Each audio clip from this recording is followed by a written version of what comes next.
right, and good morning, everyone. Welcome to ChampCar.Live. We are at Circuit of the Americas here this morning for day 2 of the duel at COTA. I'm Paul Veltum along with Doc Waldrop, Tiffany Alexander, Bill Strong.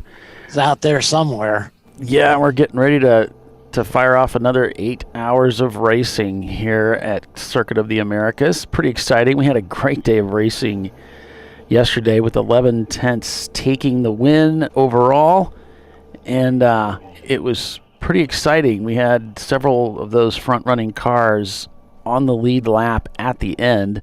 There you can see the standings from yesterday. Crowd Control Racing leapfrogged 2 cars in the same lap when Cone Crushers suffered an electrical problem. I guess their ignition coil broke off under the hood and was flopping around, and it pulled a wire loose, which killed the ignition system. Totally loose. And I looked at it. It beat the hell out of the oil filter. I mean, there was no paint left on the top of that thing. So that was pretty rough for those guys. They were leading the race. They had things pretty well sewn up about 30 minutes from the end. What, a 2 or 3 lap advantage? They were killing everybody out there, and didn't look like anybody could touch them. So the only way for them to get caught was if some miracle came down, and it did for Crowd Control. But 11 tenths was there to pounce, and Crowd Control really couldn't do anything about that. But they held strong in there. So the Mustang finished second. The top 3 cars, all in different classes. So 11 tenths took A class. Crowd Control took D. 901 Motorsport, who ran really strong as well, took C class, and it was Lone Star Rallycross taking B class. It was a pretty exciting day. I think, obviously, some of the most fun that we had to come from the USMC team. Absolutely. In their 74 Ford Pinto wagon. Not just a Pinto, but a Pinto wagon. There's a lot of wagon to that wagon. Very well put, Tiffany. Thank you. I'm here for your entertainment. Only. It was very entertaining, and we had a lot of fun watching them with this white Mustang with blue rally stripes on it. They had a lot of fun chasing them down and passing them, and so it was cool. We had a lot of fun. It's not that they passed him; it was the way they passed him. Because he hounded them, 3-4 laps or so, and then the Mustang just lost it in turn 1. Well, they were back and forth. They get to a straightaway, the Mustang would pass them. They get to a turn, the Pinto would pass the Mustang. Get back. They go back and forth. Multiple changes in each lap. And then until someone made a mistake. Yep. Pressured him into a mistake.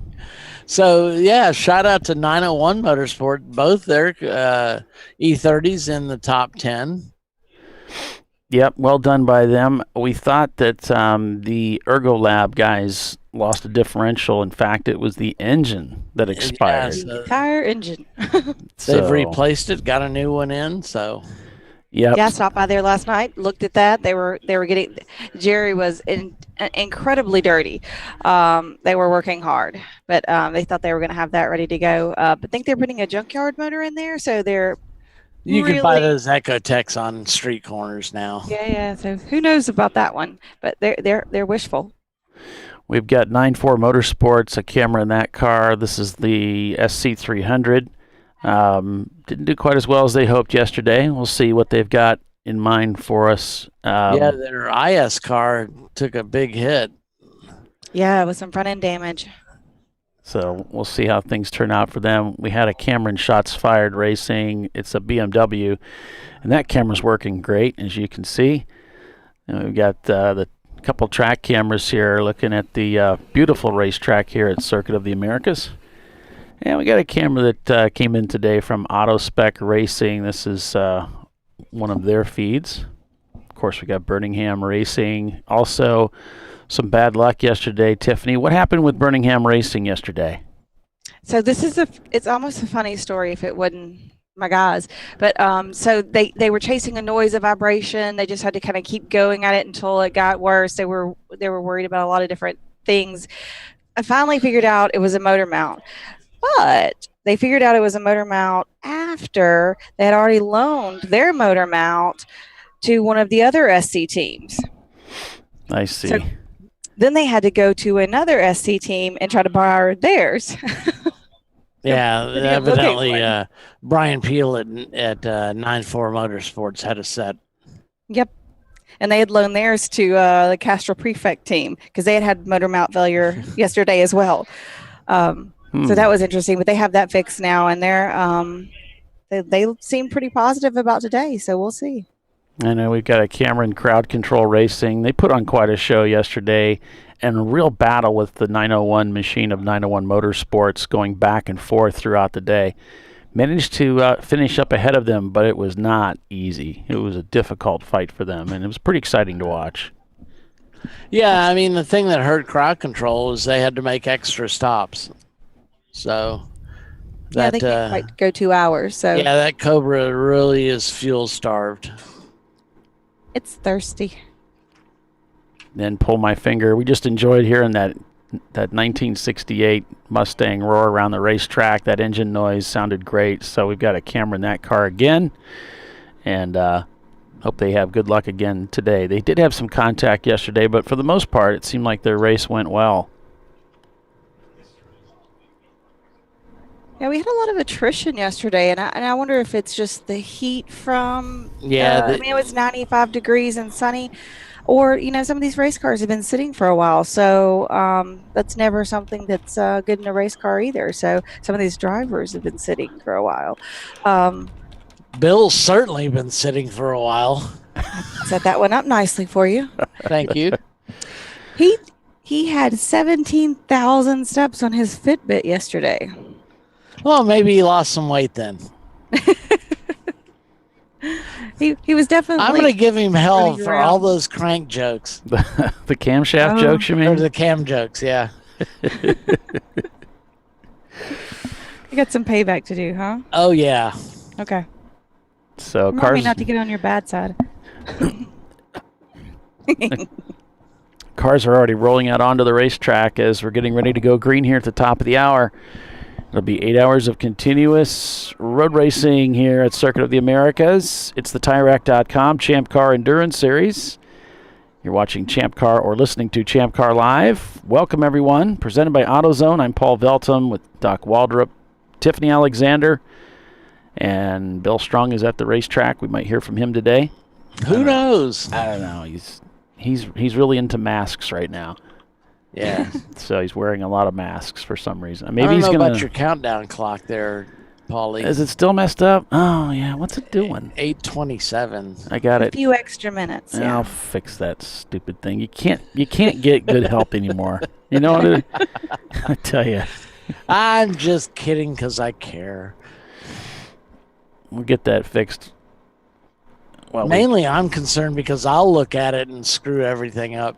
But I've got my wall clock working on Texas time at the moment, so. Well, I've definitely got mine working on Texas time since I'm in Texas. Yeah. In the beautiful state of Texas. The very sunny and very warm state. Unfortunately, yeah, you've missed the blue bonnets and the Indian paintbrush. You're in Texas Hill Country, and it's just gorgeous. And we have Lady Bird Johnson, Lyndon Johnson's wife, to thank for that. She really did a number on Texas highways. They're gorgeous. Oh, that's her. Okay. That's her handiwork. Flowers and stuff in the. Yeah, exactly. Okay. I was like, that's a really good idea when we were coming through. I was like, we should do that. It is a great idea, and you need them because you can spend days on Texas highways. They do go on for quite some time. Oh, it takes, it was funny when I commuted to Los Angeles twice a month when I worked for the magazines. You'd stop at a payphone and call people. This is a while back. And say, yeah, I'm about halfway there. And I said, oh, great, you're in Arizona. It's like, no, I haven't even gotten out of Texas yet. The drive took forever. Yeah, I think I sent you a few memes as I was driving forever. Yeah. or riding forever. So it looks like we don't have long to go before we're going to get this thing started. Yeah, cars are out on track. They're getting ready to pull the Cone pace car crushers in. there. We'll go racing here shortly. And I think you said Birmingham's pitted with cone crushers. They are. So that makes sense. So we would have started with stall 11 and worked backwards. So we're going to start the field backwards from what we started yesterday. Right. So that we should put our banks out front. Yeah. Are they on track? I'm trying to get Bill to answer I here. didn't see him. Yeah, I'm trying to find out who's on pole, and it was supposed to be our bank, but It's supposed to be, yeah. They had a lot of car trouble yesterday. So let's see. We've got all these cameras. I might be able to see something of importance. okay. Maybe. He's telling me that our bank is on pole, so they managed to get that car fixed somehow.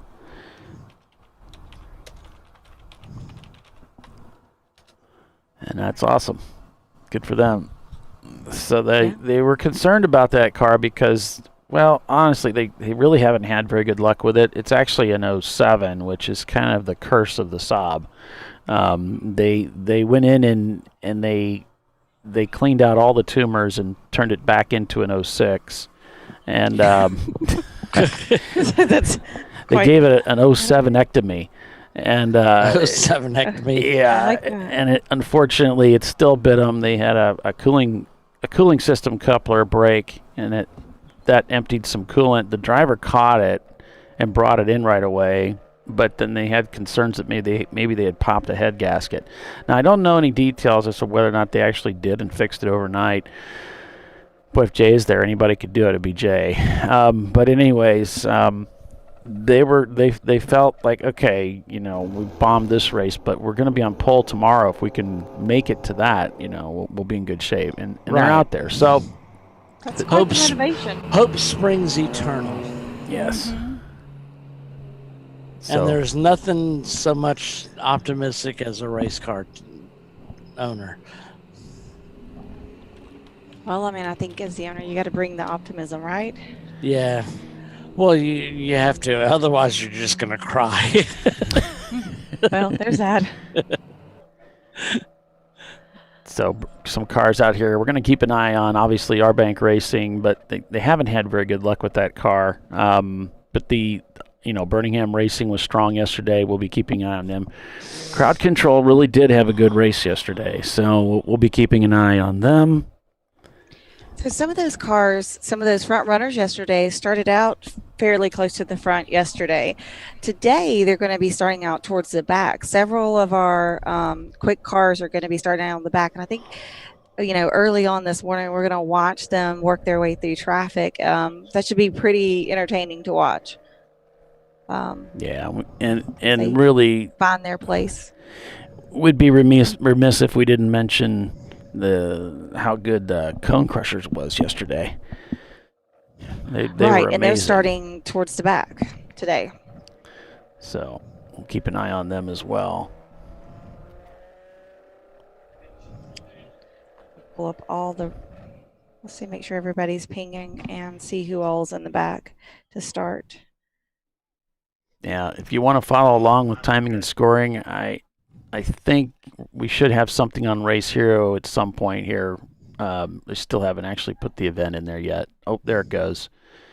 So the race monitor is up working too, yes. So we'll have that.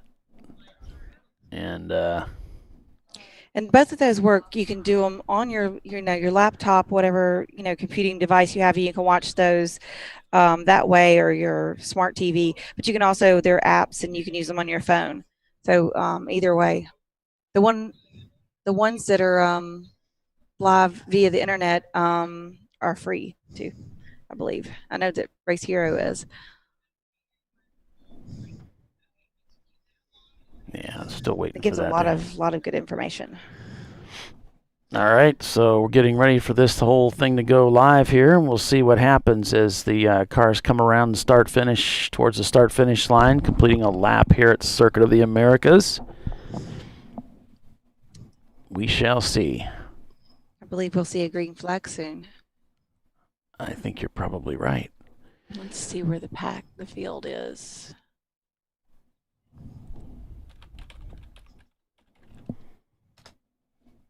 Okay, they don't have far to go. They should be coming around in just a few minutes. Well, I guess that's more like seconds.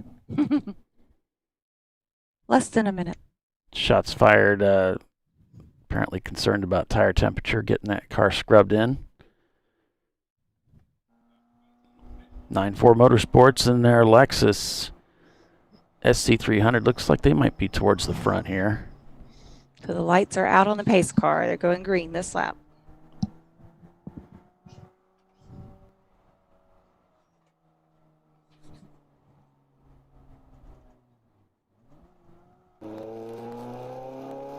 The Pinto is ready. Yes. They are primed and ready for this. They're going to drop into second gear. So I think like yesterday when we removed the ECs from their final results were what, something like 17 or something? Yeah, something like that. 17, 18. Yeah. Somewhere There right were there between 6 15 and EC 20. cars in front of them, and I think they were in 24th. That sounds about right. So 18th maybe. We are Yeah. green. There we have it with Arbank Racing leading the way as we start 8 hours of continuous endurance road racing again here at Circuit of the Americas. And the cars head up the hill for the first time. Crowd Control Racing looking for some redemption. And they are not the only ones. You can bet that Birmingham Racing's got cone crushers in their sights, and these two teams want to march up to the front as quickly as they can. They've got a long way to go. I don't know where crowd control is on the track, but there didn't look to be a car in front of him. So, Yeah, there may have been a gap there. yeah. Oh, we've got a car with a lot of smoke. Came 987, 997, excuse me. Yellow Bradley Miata fighting. Okay. came down the front straightaway and then started blowing a bunch of smoke and then pulled onto the pit out lane. And That's then Bradley fighting vehicle. Yeah. Up into turn one we go here with Birmingham Racing. go, Roger, go. Oh, look, there's that Mustang. Yep. Not gonna play with him like There's the Pinto, Pinto victim. Yeah, he's The got him in their Pinto sights nemesis. too. He's got the crosshairs on the windshield. I don't know how much time you spent with Roger, but he's super chill most of the time, you know. But you can tell he has this intensity about him, and when he gets his crosshair set on something, you know, I think everything else in the world disappears. Yep. Oh, there's the Pinto. Crowd Control Racing here. The Pinto trying to make the best of it. They've got that outside line down pat. Yeah, they do. They know how to ride the rim, and it's working for them because then they don't have to really break their momentum too much. Nope. They just ride the rim all the way around the track. Just keep it planted. And I talked to a couple of the guys yesterday, and you know, asked them about how is traffic and how are things going, and was the closing speed different with some of the, well, of course it was different, but was it problematic with some of the cars? And I was kind of asking about the Pinto, and they said the drivers in the Pinto were super awesome, super predictable. They had absolutely zero problem navigating around them or knowing where there would be. So I mean, hats off to them. Right. That's great. Yeah, when you're in a car like that, you're gonna have to somewhat drive in your mirrors. Yeah, you got to keep an eye on what's going around. Yeah, my Accord, the old 87 horsepower Accord, I got really good at getting past, staying out of trouble. Right. And then we got the other car, and it was considerably faster. Then I had to learn how to pass other people. I was like, okay, this is different. With all of 87 horsepower, though. That's I don't have a lot to changing. play with. Ooh. Okay, that Miata that was smoking pulled forward after the safety vehicle got to him, and just smoking pretty heavily. There goes the other 901 motorsports car, the 903.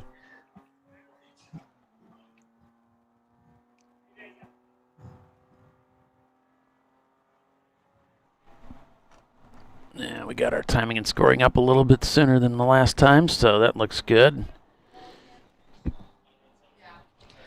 So shots fired, looks like they're leading the race. We'll see how they can hold on to that. That's it's a BMW, I think it's a 318. Let me see what that is. It's a 323i. So there's your leader. Arbank's dropped back to third on that first lap. Valerian Steele's up there, and they did well yesterday too. Yeah. They were inside the top 6, I think it was. My race hero, all it does is give me Saturday results. Refresh. There's another event that he added. Yeah.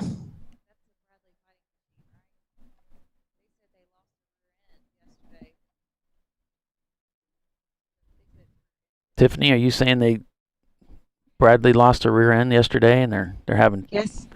I turned my mic down. How'd you hear me? I could barely hear it. I wasn't sure Okay. if you were talking to somebody else behind you or what. So on YouTube, RacerFink said Bradley fighting vehicle lost a rear end, but that's the one that's smoking heavily. But they don't seem to be putting down any fluid. They started pulling around the track. Drivers left, and the safety vehicle is kind of following them. Gotcha. I'm gonna try to get them in. It doesn't appear they're putting anything on the track surface, so that's good. And AutoSpec's got a camera that's kind of active. It's a little bit loose, so it moves with the G-loads a little bit. So we get a little bit of a turning effect here going on.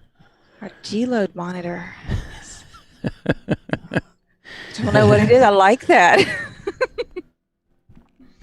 Sometimes it turns the opposite way of where you would want to be looking. That's the only downside.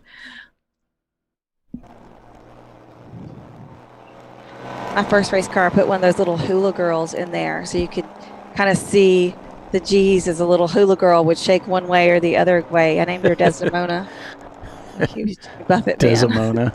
Yeah. So quick point by the Mustang. Might be having some trouble. Looks like they're off the speed here, guys. They're not quite up to pace here with everybody else. Not sure what's going on there. It could be a driver not familiar with the track yet. Just kind of tooling around the track here. In the S's through here, it's pretty technical through this part of the track.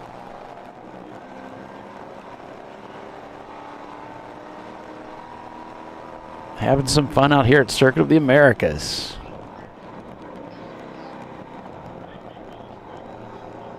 Morning, Barry.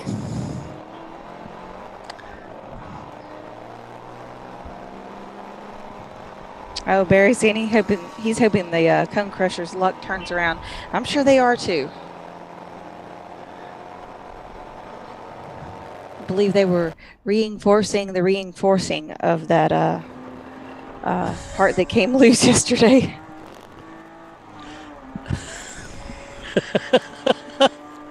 So This butt slapping pirate's pretty funny on the YouTube chat. He says we tried putting an actual hula girl, but she only made it 2 laps before losing her lunch all over the dash. Valerian Steele has overtaken the lead. Castrol Prefect is second. Arbank Racing in third. Pull My Finger is in 5th place. So for looking a little odd there a minute ago, they're actually up pretty high in the standings. My favorite was Good morning, Clive. Barry. was USMC Racing. Good to hear our drivers are doing the right things. Thanks for mentioning that. Butt-slapping pirate replied, upon hearing that their drivers were exceedingly considerate, the USMC team politely puts away their fly swatter.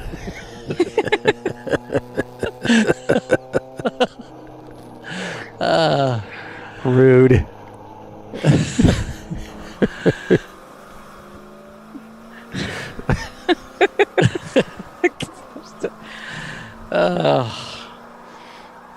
Crowd Control Racing, team that did really well yesterday, down in 15th right now.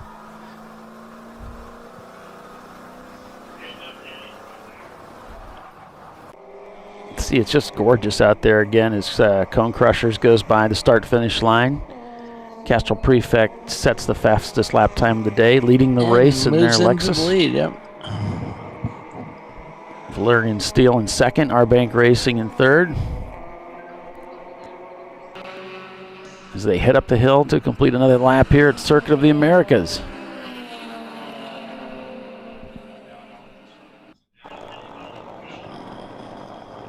Pull My Finger moves into fourth place behind R-Bank Racing. Wow, Cone Crushers have already moved up to 10th place. That's what I was wondering, but I don't show. I was suspect on my my Race Hero and Race Monitor. Yeah. Yeah, on Race Monitor, because I don't show our bank in third. And we got 997 being reported of dropping oil, which is kind of an old update. Yep. Oh, well, they weren't dropping fluid earlier, so I guess maybe they are now. AutoSpec has already taken it behind the wall in their Miata. So having some trouble with that car. AutoSpec Racing. Birmingham looking for a way around one of the cars. They're battling with the Ketron. Oh, it's Ketron, yeah. Yep. They're in 17th place right now. Car. I don't think Roger will take too long to get around him, but that Prelude is quick. Look where we are again today. Yes. Familiar already. It begins How do they dodge each again. other so quick? Because he wasn't the Pinto was ahead of him. It's earlier. like Batman and the Joker. They just attract each other. I know, magnetically. He set himself up nice on the inside. It's like he outbreaks him going into one. Of course, this is where the Mustang lost it last time. Yeah. He's not going to make that mistake again. Pinto gets around clearly. He doesn't hope so. Right. It's still early in the day.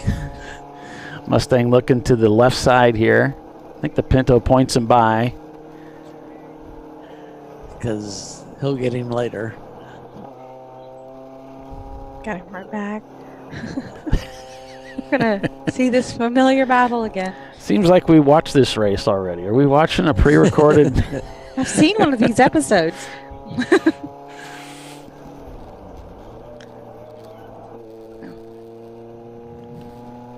Meanwhile, we got a good battle.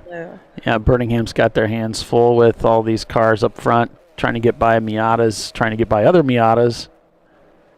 Quite a few Mazda Miatas out here today. Like half the field, it seems like. Setting themselves There's up like, on I the think, outside 20 here. of them or so.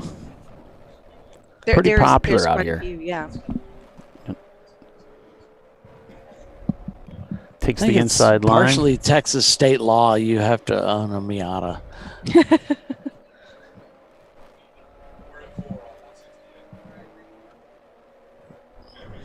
So R-Bank Racing in third place. We're showing Castrol Prefect the leader. Valerian Steel in second. Pull My Finger in third. Winkler Motorsports up to fifth. Shots Fired Racing behind them. Gorilla Sticker, Cone Crushers, Team Ghetto, Party Girl, Crowd Control, Ketron Racing, and Birmingham Racing that last time through. So that last lap, Birmingham went from like 17th to 14th. Cone Crushers went from 10th to 9th. So you're seeing some of those move through. You know, one of the teams that we haven't talked about at all is TLM. I know it's you generally in They these. didn't make it. Okay, they didn't make it. That's what I was wondering. Yep. That would cut down your airtime quite a bit. Yeah. Well, it has a. Pretty much. We can just talk bad about him, but it's David, and I wouldn't talk bad No, about we would David. never talk bad about David. Now, Bill, on the other hand, Yeah, Bill. that's open fair season. game. Totally fair. We haven't heard from him at all this morning. Yeah. He was chasing a few cameras this morning. Not sure what else he's doing. Looking for his next ice cream fix. Maybe. Right here. I'm right there. Speak of the devil. Hey, Bill. Guys, I'm down here walking this lane. You guys yellow Miata. They overbuilt the net to start. Fill up the oil. Man, you need a new microphone, brother. We can't understand what you're saying. It's like really bad. Well, we can't understand him most of the time. It's not an audio.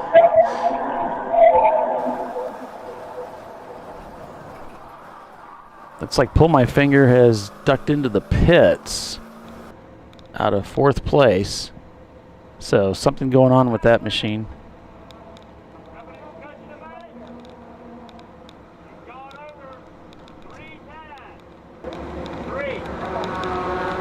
Exceeding the track limits. So he's got a 3-minute penalty for exceeding the track limits. They said you've exceeded the track limits 3 times, so you're going to sit. I think 3 times in 3 laps. So Well, at least he's consistent. I give him that. Yep. You know, if he shores that up, he'll be consistently not going over it, most likely. So yesterday they gave him a little bit more leeway with that before they were penalizing them. Today, Yeah, they're going right to penalties. Yep. Not being as lenient. They should know by now. Everyone's been spoken to, so. I think every team exceeded the track limits at least once, it sounds like. Just once won't get you in trouble. Right. They'll get you watched. Yeah. So that pulls them out of 4th place. 5 laps completed. Castrol Prefect leading. Valerian Steel in 2nd. Arbank in 3rd. So it's, let's see, our leading D-Class car in the pits. Leading EC car, McMillan Motorsports in 5th place. We've got Team Ghetto, the lead B-Class car, down in 10th place.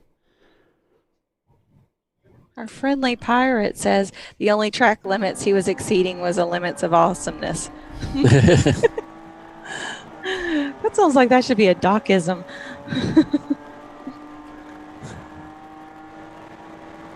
You might want to take that one, Doc, and run with it.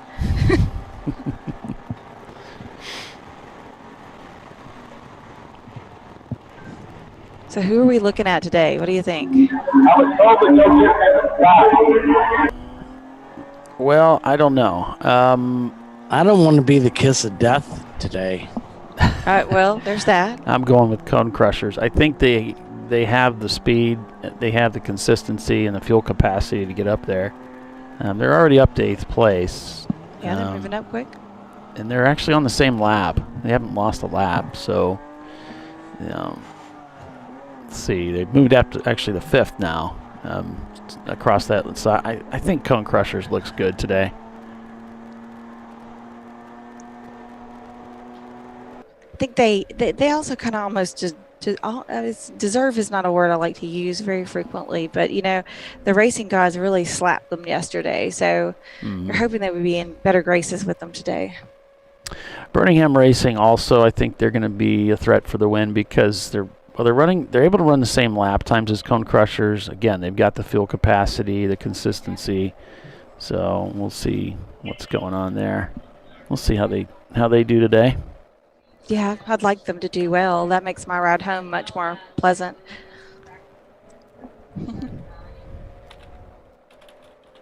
It's a long way back from Texas when you just break the car.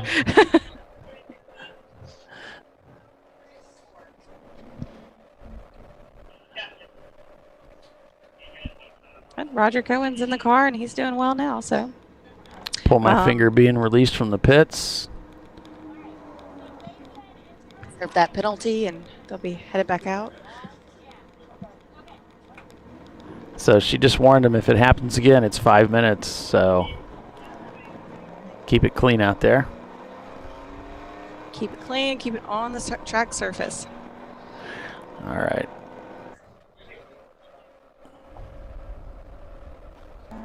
Nine-4 Motorsports looking to do a little bit better today. I had a rough day today. I mean, yesterday. Yeah, both cars. Yeah, both cars at the same time, Same but time, in different places. I was going to go ask Brian what, if he could provide any insight on that. And, but the cars were covered up and they were done for the day by the time I made it that far down. And so I didn't get a chance to ask them. But I mean, I wish those guys luck. They're not now a local team for us. So, they're Right. I think Brian's based, in the Florida Panhandle, right? No, he left the Panhandle and now he's in Huntsville. Really? Yeah, he's an Alabamian now. How about that? Now we have to include him in the fold, Yeah, exactly. That's only 2 hours from us. I'll have to stop and see him sometime. Yeah, that's up in your neck of the woods when your family, right? Yeah, I've got family in Muscle Shoals. Yep. So yeah, I can get to Muscle Shoals any way of 3 ways. Yeah. I've been avoiding Birmingham lately because of the freeway situation, but I understand that's fixed. That is resolved, yes. Yeah. So I can't wait till hopefully the new aviation museum at Barber will be open when we get there. So I drove out to Barber this past weekend and, just taking a look at the new, they're building a whole technology park on that property. And they had cleared a lot of area, got it nice and smooth, built a road in there. So they were definitely making some progress. Right. Not sure exactly how the Museum of Flight is coming along, but there's a lot of work going on over there. And something that's changed at Barber too is we have a new waterfall. Really? Yes. Another one. It's on the exterior of the perimeter road, so you don't have to be on the track to see it. Huh. Yep. Nice. Can't miss it, headed for the paddock. So have to check that out when you come by. And it's big. It's huge. It's pretty cool. Now they just bring back the Lady in the Lake. I really liked that. Yeah. But I've heard it's down at the marina. Yeah, it's down in Mobile Way. Yeah. I thought that was really cool, though. Oh, yeah. I think it just appeared for one Indy race, and that was it. Yeah, it wasn't there very long. I was fortunate enough to see it, but I didn't take a picture at the time. So Cone Crusher's up to 4th, trying to track down Arbank Racing, and they're really cranking out great lap times, Cone Crushers. Similar to first place. Arbank pretty consistently in that high 240 range now, so it doesn't look like they really have the pace to keep up with the front runners. I suspect they'll fall back. Cone Crusher's about 5 seconds back. They might actually pass them in the next lap or two. Crowd Control's turning in some good times. Yeah, again, those guys are looking for redemption. They actually did pretty well yesterday. They did suffer a penalty for passing under caution, which did hurt them quite a bit. They finished second overall yesterday, right? Yeah. And first in D class. Yeah, and of course, they're behind Cone Crushers, so this is kind of like deja vu all over again. They're trying to chase these guys down, and they don't have to deal with 901 yet. 901, I don't see them in the top 17.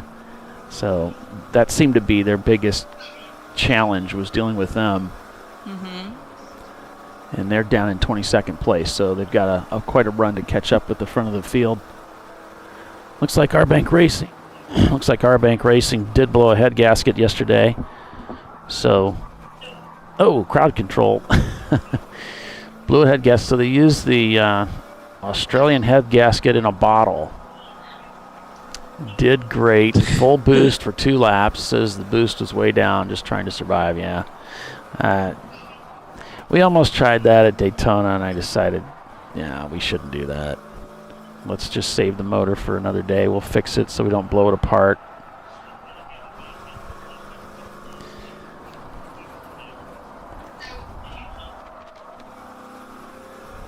Gorilla Sticker had a rough day with a lot of penalties and issues yesterday, but they're in 5th place now. So see if it's a different day for them. Birmingham still trying to get through Ketron here. Those 2 guys are just moving on up here. Kind of going up together, 11th and 12th right now. It's good to have a wingman. Winkler Motorsports just up ahead. And the next few cars are, Winkler's off the pace from where they're at. So shots fired, but Party Girl and these other guys up ahead, they're running about the same lap time, so it'll be tough. Looks like he's got a nibble here at Ketron, holding that inside there. They're not going to make it easy on him. No. I'm not going to give up that lead lightly, and they have the legs. I mean, that I don't know what motor is in that car, but it is quick. Or would Bill have me say engine? He would, yeah. He would, yeah. Because I always tease him about it. So it all goes around. That looks like they're on the heels. Well, remember, Bill also came up with go downhill. But Bill came up with Celica, right? Yeah. And insists that it's what that's called. But he also calls all the Acuras Hondas. Oh, it's Acuras. It looks like the Ketron guys got around Winkler, so now it's up to Birmingham to try and get by. Pull my finger back out on the racetrack. Castrol Prefect still leading with Valyrian Steel in second. Cone Crushers is now up to 3rd place. They've gotten by Arbank. And they're eyeing the lead. Mugging me while he's eating like a blueberry muffin. I mean, that takes talent. I think he ate some of the paper.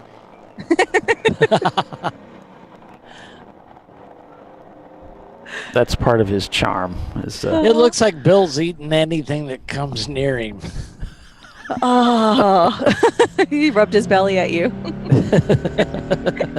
He rubbed his. Should be a genie appearing. I told him he was taking pictures. I was like, let me know before you take pictures where I could suck in, I think I've got the pandemic pizza look, You have to go on the post-pandemic diet. Oh. There's shots fired. They've tumbled down to 9th since leading earlier. Cone Crushers at this pace. Now, Valyrian Steel's picked up the pace. They just have about a 2-second deficit that last lap to Cone Crushers, but about an 18-second gap. So it's going to be a few laps before Cone Crushers can overtake for second. We'll see if they can get by.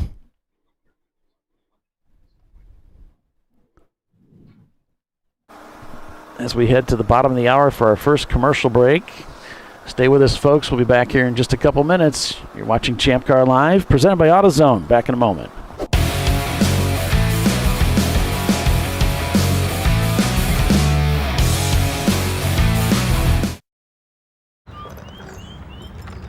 I think I'm going to try buying tires online. TireRack.com can help you with that. I guess I could buy the same ones I have. No need to guess. Our tire decision guide gives you all the right options. I mean, I am no tire expert. You don't have to be. We've tested and rated thousands of tires. Answer a few questions and you're good to go. Someone should invent a tire decision guide or something. Can he not hear us? TireRack.com, the way tire buying should be.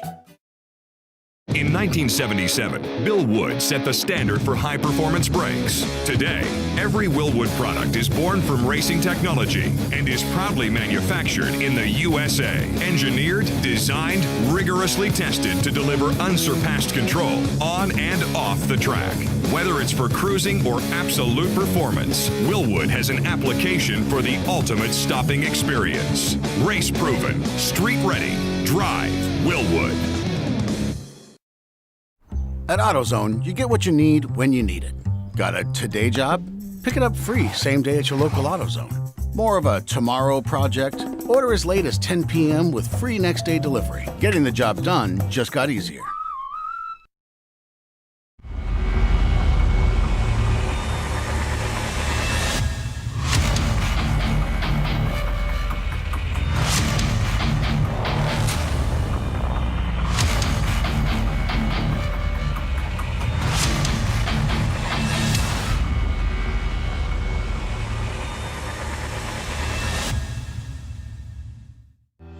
Lifeline USA is a leading manufacturer of onboard fire suppression systems. Lifeline's continuous commitment to research and development ensures that we supply the most innovative and cutting-edge products available. Used by the majority of the world's motorsport championship-winning teams and constructors, Lifeline has a proven history of success. Lifeline offers a complete range of fire suppression systems for all budgets and needs, and we continue to push development and limits on both extinguishant materials and our patented delivery systems to make the race car environment almost as safe as sitting on your sofa at home. Every kit has been designed for a professional and simple installation. For more information and to purchase your ChampCar fire suppression system, go to www.lifeline-fire.com.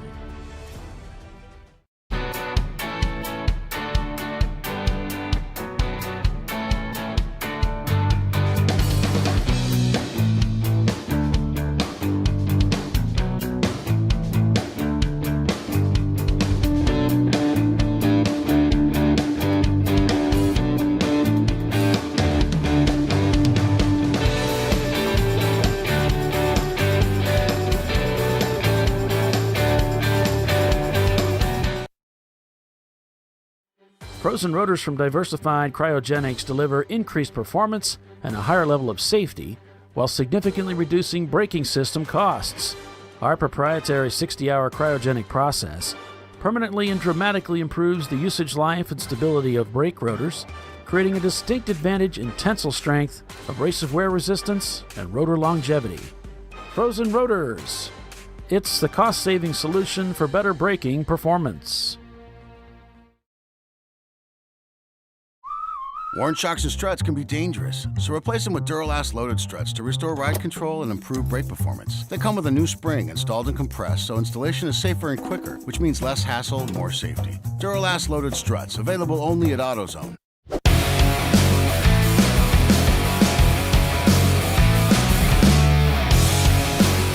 Hey, welcome back everyone to Circuit of the Americas here. Champ Car Live, presented by AutoZone. Paul Veltum, Doc Waldrop, Tiffany Alexander, Bill Strong, bringing you full-length race coverage again this weekend on board with Ergolab here as Castrol Prefect leads the race. So speaking of Ergolab, they did an engine swap last night. If anybody saw the picture up on Facebook, Troy Trulio helped with that, fell asleep about 10 minutes after it was done.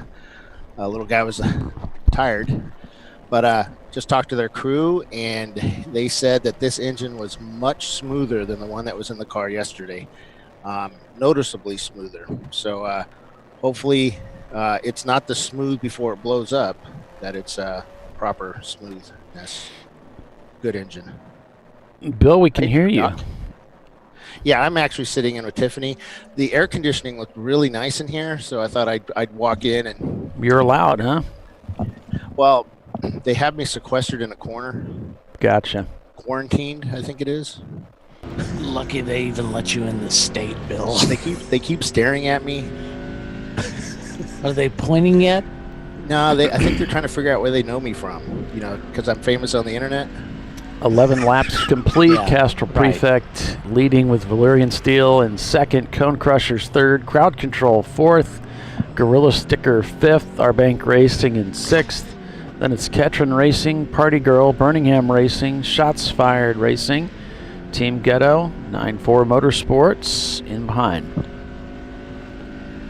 It looks like everybody's still on the same lap. That's hard to believe, but we can see that. Those top 18 are anyway. Oh yeah, it's a long track around. Pull My Fingers Mustang. Where is it? Oh yeah, it's come to a stop. Stuck out on the racetrack there. Sorry, my voice is pretty loud here. Pull My Finger is stuck on track right now. You don't say. Oh yeah, you're in it, aren't you? I don't know. I was trying to do that, and Chelsea's looking at me going, shh, shh. I guess my voice carries. No. Well, remember, I'm kind of deaf. Yeah, my wife hit me upside the head. I'm sure that's a daily occurrence, Bill. Yeah. Birmingham Racing trying to get up there with Ketron and get through this traffic.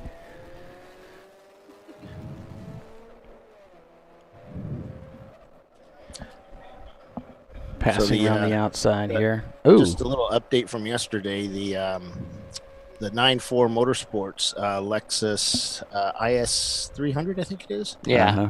They think that car's pretty much done. It's got a bent frame. Pretty hard hit it took yesterday into the wall. It didn't look that bad. It's they're not running it today. They packed it up. But the SC 300 still out there. They expect good things from that car today. A good set of drivers. What else did I hear yesterday? Jerry Enger and the Ergo Lab Miata engine swap. We saw a bunch of transmission swaps yesterday afternoon after the race. Here's the Pinto wagon. Yeah, the Pinto actually looked pretty good yesterday, didn't it? Yeah. He had an epic battle with the Mustang. The Mustang. Yeah, there was a lot of talk on the internet about that one. That was pretty fun. It was awesome. There was a lot of talk in the booth here about it too. We had a lot of fun talking about those guys. And it's a Pinto wagon. It's even better. Yeah. Now, did the wagon have a bigger fuel tank than the coupe? I don't think so. They both tended to explode. Well, yeah, that tends to make a bigger fireball. Yeah. I can't say anything because I drove a Vega in high school, so. And you lived to tell about it. Did you have a Pinto, Doc? No, I never had a Pinto. I had friends that raced one quite successfully. Yeah. Did you guys talk about the track limits today? How they're going to be really, really strict? Yeah, they've already started. Yeah, in fact, they've already pulled in the Mustang over the Pull My Finger guys and penalized them for it. Chelsea used her event director voice over the loudspeaker system. Ooh. Yeah, everybody stopped what they were doing and was listening. Yeah, it sounded good, Chelsea. I was scared. Everybody thought it was her mama talking to him. I just remember when she came and got me in the booth at Indy. It's like, I'll come next break. No, you'll come now. Oh. So this isn't a social call, is it? You feel like 5 years old again. Yeah. She hit you upside the head. So Birmingham trying to work their way back up through the field. They're in 10th place right now. Castrol Prefect with about a 10-second gap over the Valerian Steel Machine, not able to quite keep pace with the Lexus and Cone Crushers there. About run the same pace right now as the Valerian guys, about 9 seconds back, so they've got some work to do to get caught up there. Yesterday we only had one full course caution, I believe. Yep.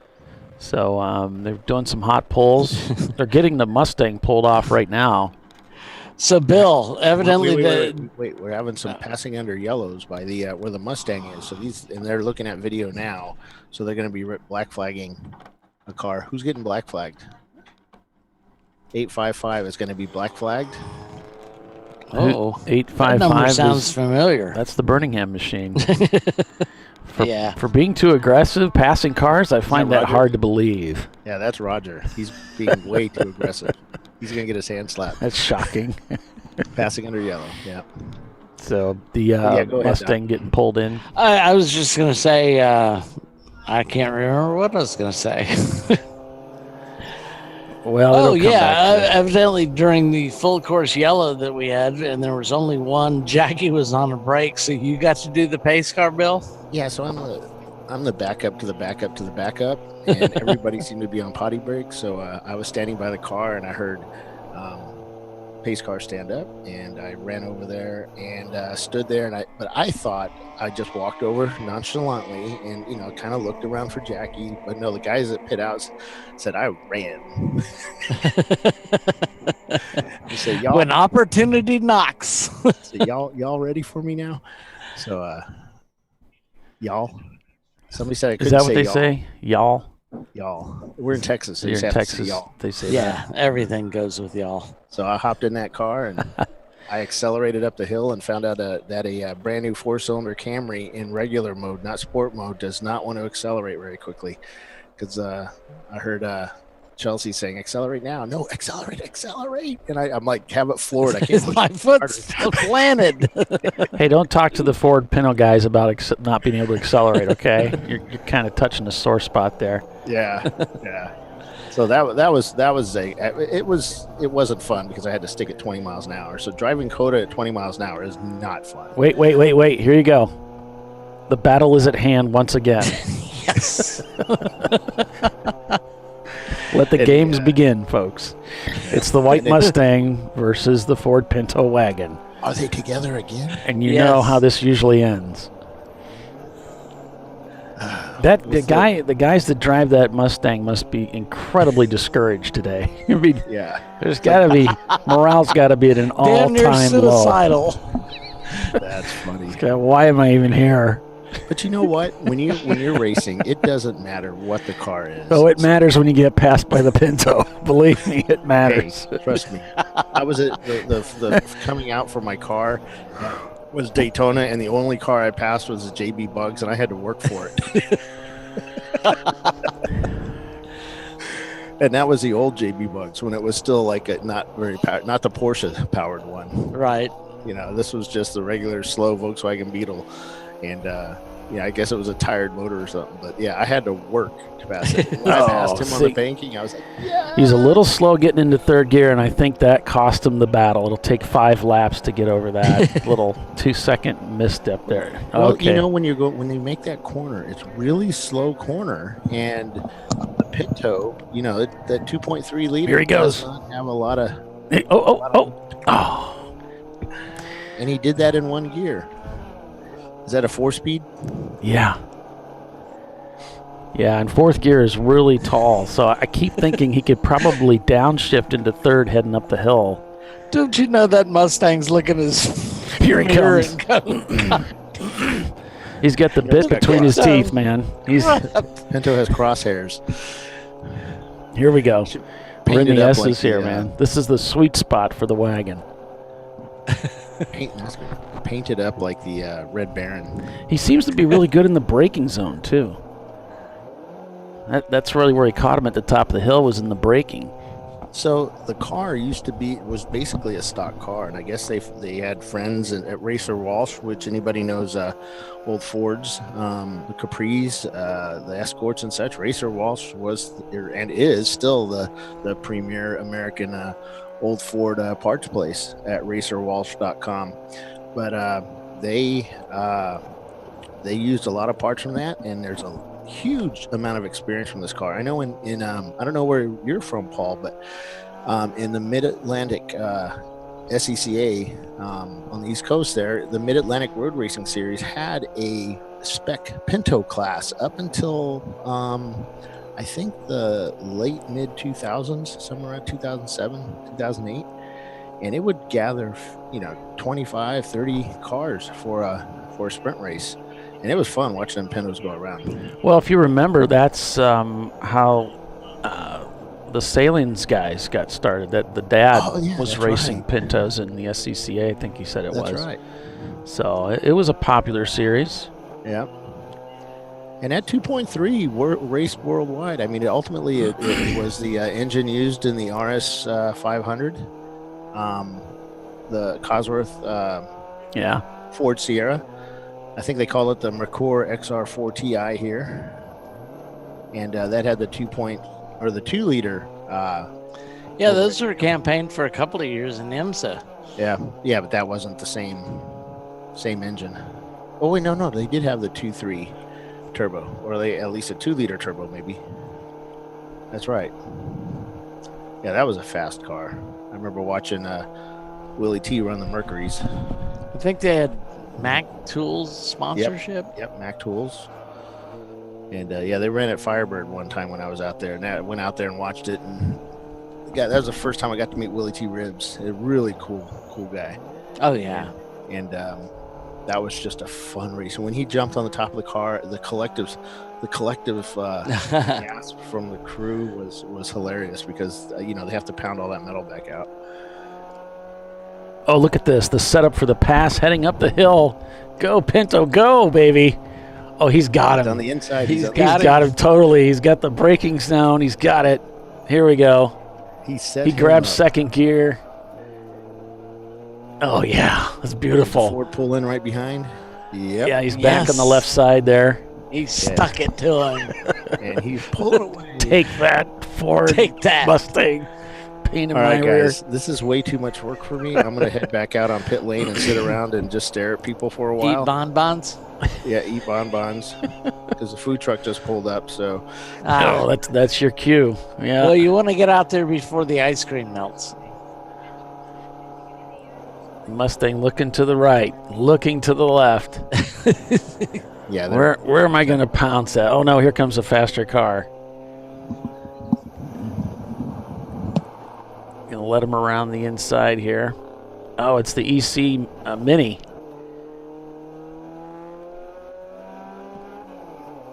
As they head up towards turn 11 here.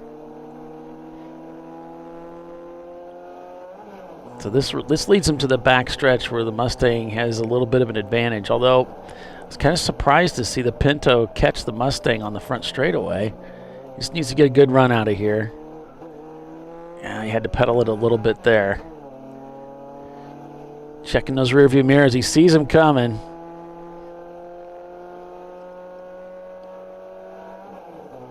And this driver's doing pretty good. He's getting, I think he's getting a little bit more out of the car. I hear him winding the revs out.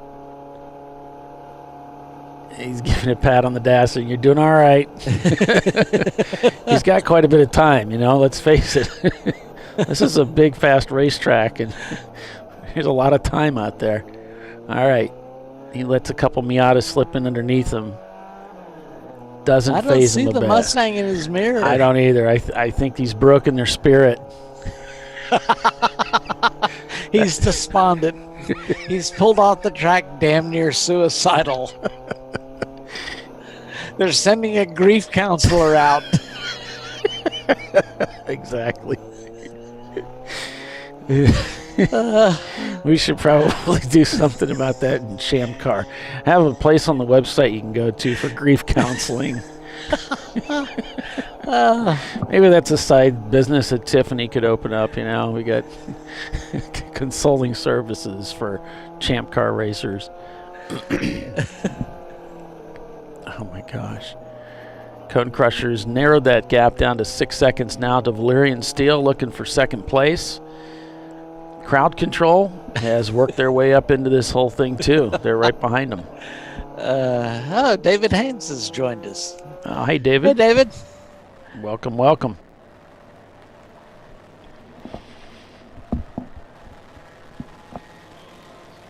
Hi, guys. I'm back with you. Back on board with Ergo Lab.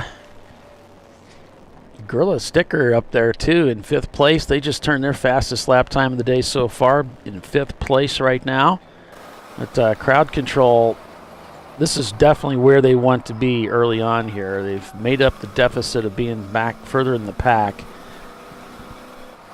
And but it is kind of deja vu all over again with Cone Crushers being up ahead of them about 6 seconds. Gorilla Sticker, though, has pitted. So obviously something going on there. Not even an hour into the race, Gorilla Sticker has pulled their 318 Ti into the pits. Arbank Racing in 6th place is going to leapfrog them. Crowd control getting a little loose out there.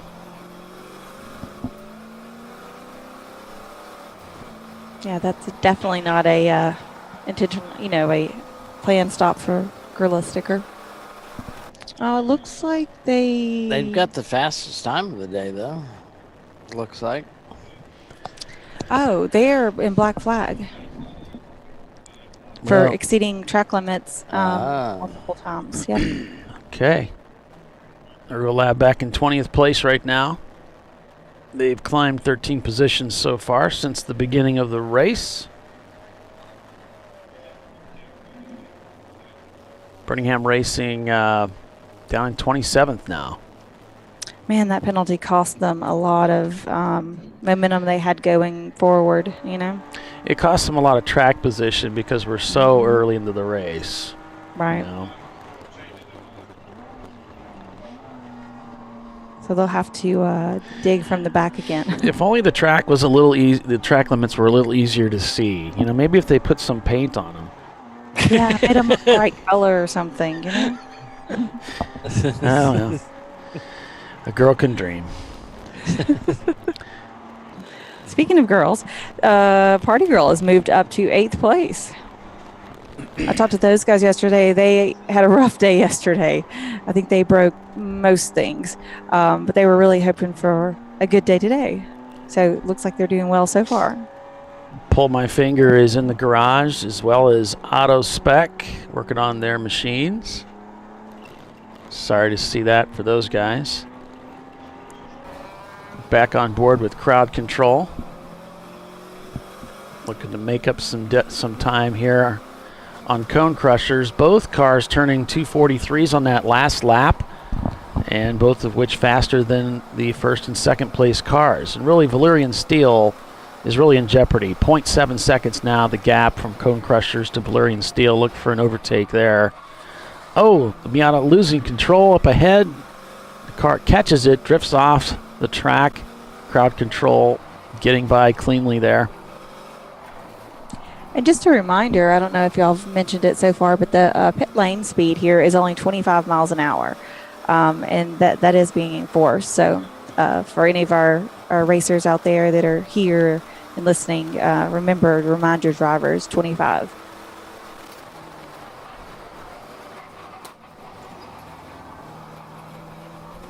So Auto Spec looks like they're trying to get their car back out onto the track here, moving through the paddock area. Looks good for them. Valyrian Steel has been overtaken by Cone Crushers as they move into second place. Crowd Control now eyeing them.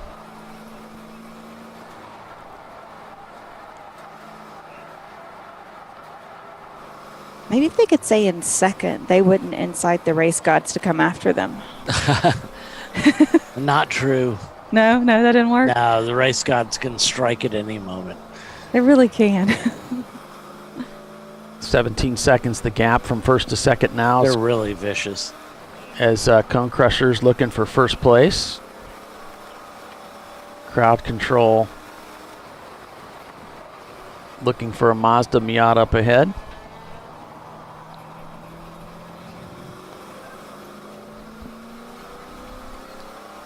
Looks like they head through turn 11 there. Now it's down that long, fast back stretch to turn 12 here at Circuit of the Americas. If you're just joining us, welcome everyone. It's the TireRack.com Champ Car Endurance Series at Circuit of the Americas. You're watching Champ Car Live, made by racers for racers, presented by AutoZone. I'm Paul Veltum, joined by Doc Waldrop, Tiffany Alexander, and Bill Strong. Occasionally. And the Mustang. The Mustang and the Pinto still together. Now the Mustang still trying to catch up with that Pinto and get back around. Those two guys are having a race of it.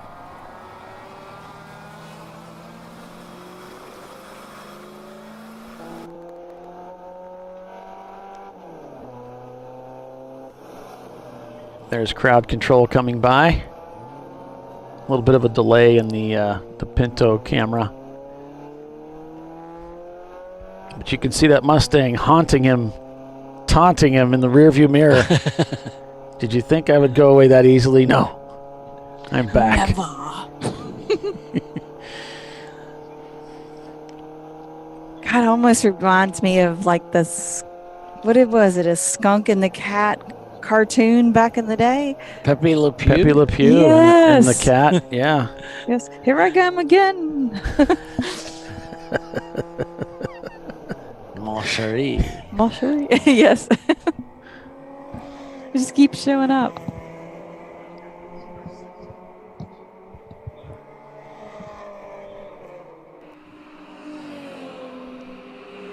Okay, we have a car stopped on track. Let's see.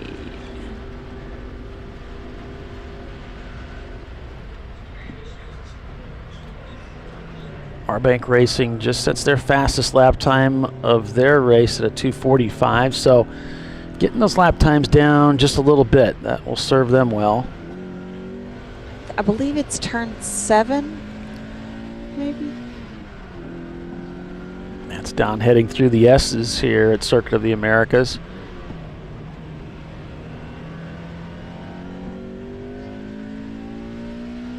And Arbank Racing kind of on borrowed time here.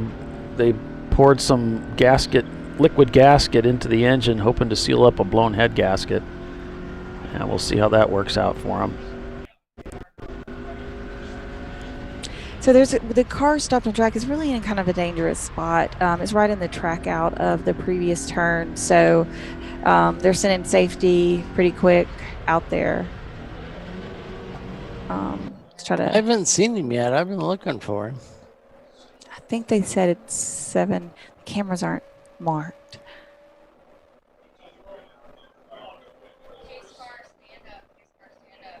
Looks like they're getting ready to send the pace car out here. Yes.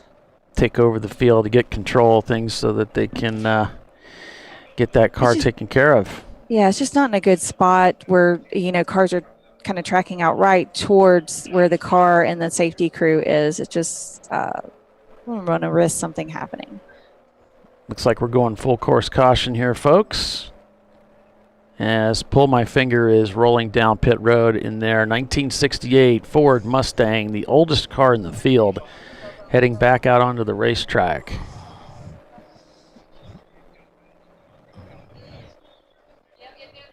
Pace car rolling out, heading up the hill to pick up the leader. That's going to be Castrol Prefect in their Lexus Coupe. So as we go to caution, we're going to go ahead and step away a little bit early for our commercial break. So stay with us, everyone. You're watching Champ Car Live, presented by AutoZone. Back in a moment.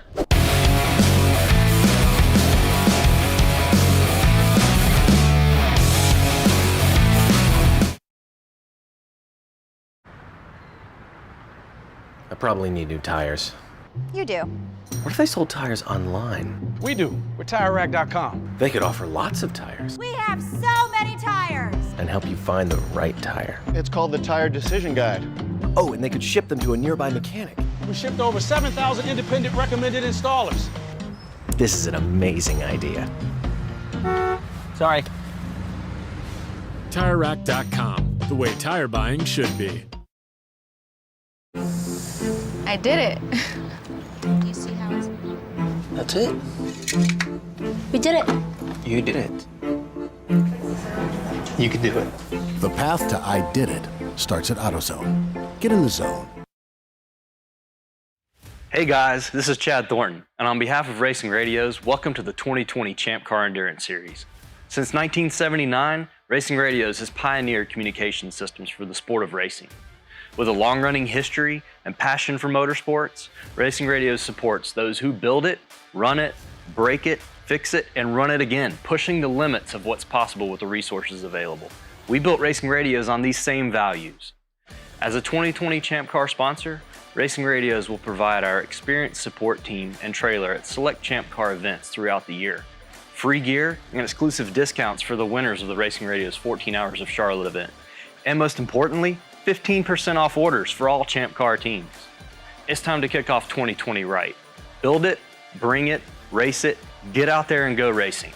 Visit racingradios.com and click on the Champ Car registration button to get your 2020 team discount code.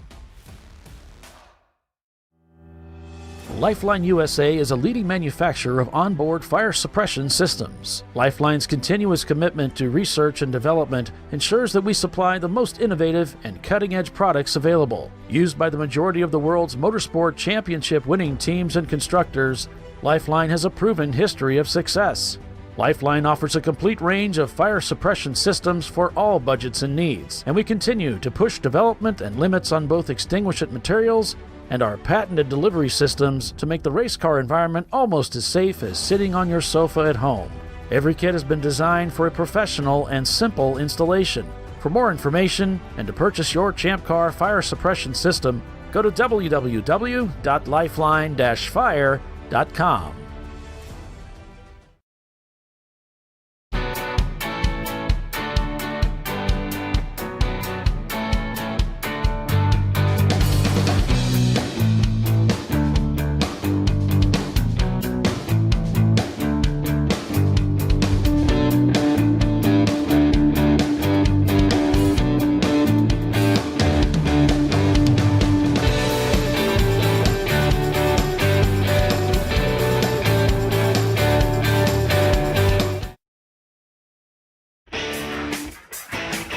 Located in Northeast Ohio with 40 years of combined experience, Money Shift Racing knows how to deliver performance and safety, offering everything you need to get your vehicle and drivers ready for race day. From safety equipment to full engine assembly and repair, in-house fabrication, 3D design, and rapid prototyping. Money Shift Racing. Performance done right. Discovery Parts is a veteran-owned racing and safety equipment company. While we're located inside Atlanta Motorsports Park in Dawsonville, Georgia, Discovery Parts can also be found at the tracks, supporting a number of Champ Car Series events. We take pride in being a reseller of the best of the industry to Champ Car teams and drivers. We know racing, love racing, and look forward to tomorrow to even more racing. Visit us at discoveryparts.com. At AutoZone, you get what you need when you need it. Got a today job? Pick it up free same day at your local AutoZone. More of a tomorrow project? Order as late as 10 p.m. with free next day delivery. Getting the job done just got easier.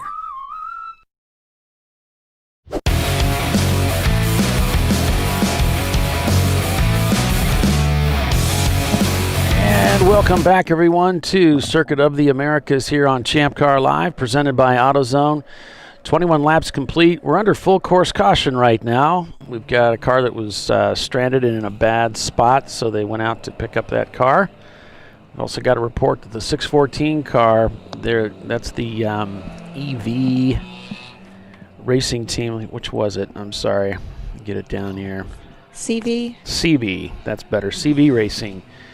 One of the EC cars, black flagged for contact. I guess they deemed it to be on his responsibility. So they've brought them in for a penalty. We've also got a piece of metal that they saw on track too. So while we're under this full course, they're going to go out there and try to clean that up.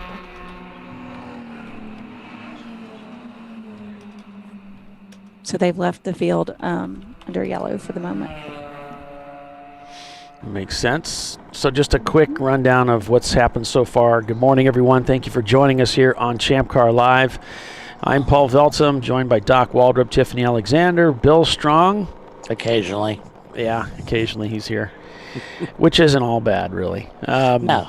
10 o'clock, full course caution. We had Arbank Racing leading us at the beginning of the race here. They've had some head gasket issues.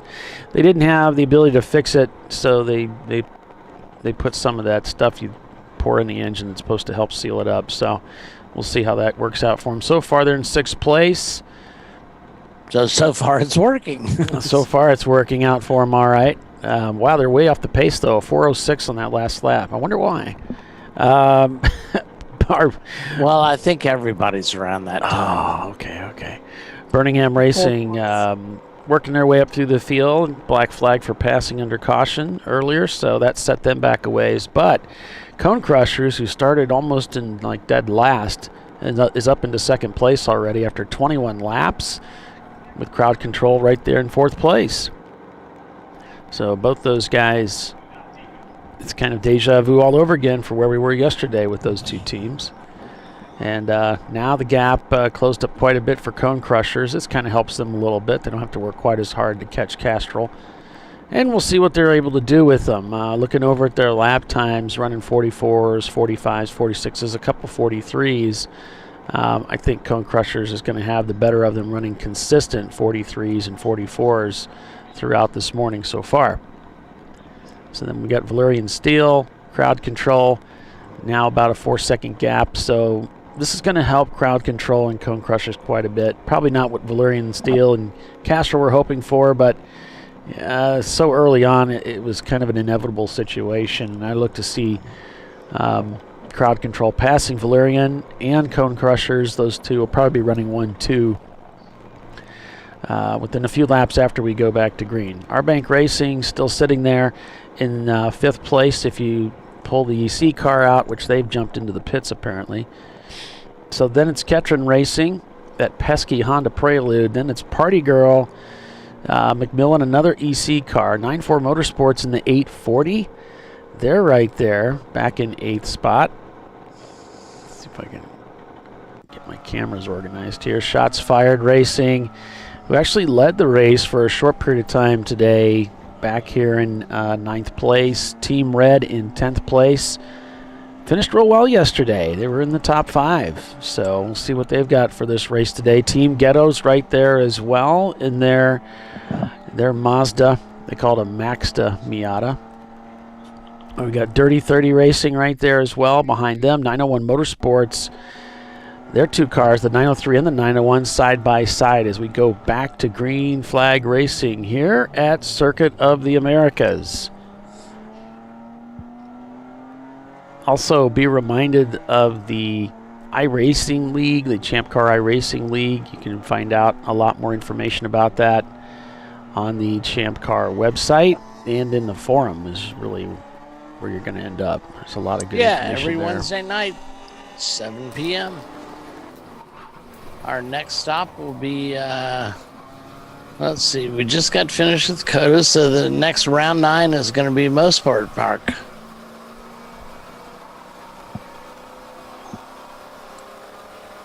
So make sure you check that out. On board with 9-4 Motorsports. Looking to have a better day of it today than they did yesterday. They had a car that, one of their cars, they backed into the wall and tore it up pretty good. So looking for a better day. It's a beautiful car. Their cars always look so nice when they come. They look. Wait, where'd my mic go? Yeah, they look straight out of the factory when they show up at the track. Autospec rather, back on the racetrack. And so is Pull My Finger Racing. They had that car behind the wall for a while. There's the Pinto. Oh, yeah.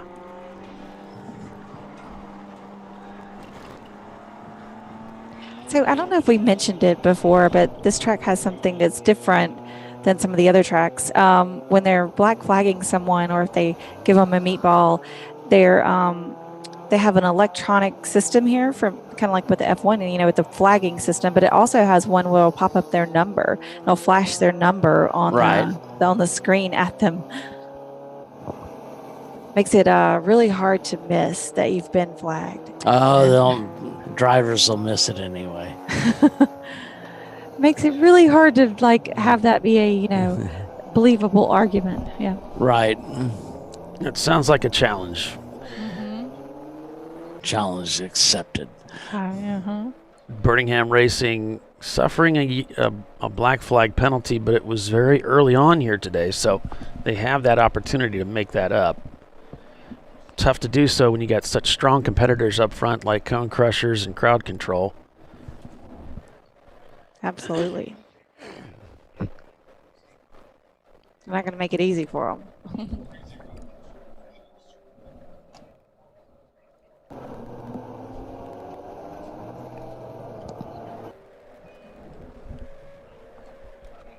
So we'll see what comes of that.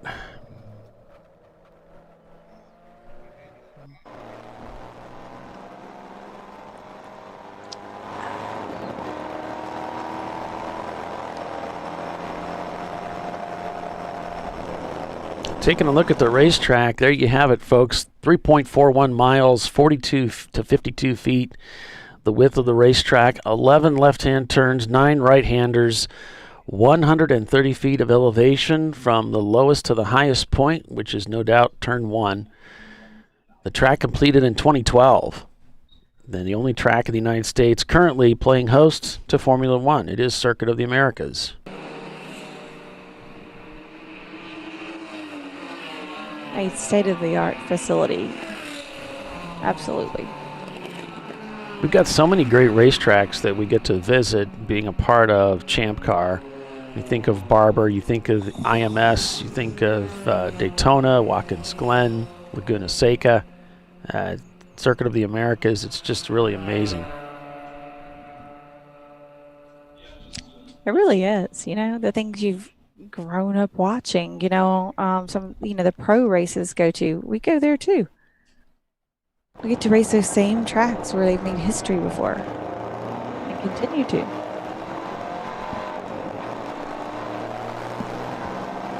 Well, and we make a little history of them as well. I'm sure Daytona doesn't see 120 cars start every day. Yeah. I bet not.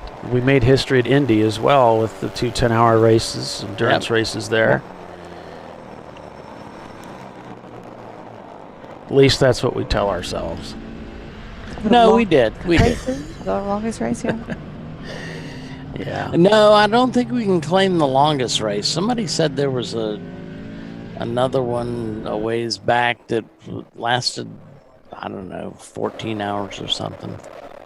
Yeah, there's some debate on that. I just never was really sure. We had the museum said there wasn't, and somebody else said there was. So I don't know.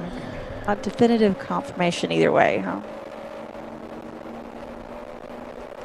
I mean, technically we raced for 20 hours, but it wasn't back to back. But I bet it wasn't 100 cars. Yeah, I bet not. And I bet you they didn't sell out that race in the time that we did. 2.5 seconds. How many times did it crash the server while we were selling that? Well, I'm pretty sure it crashed at the 19-minute mark because it took forever to get that 100th car.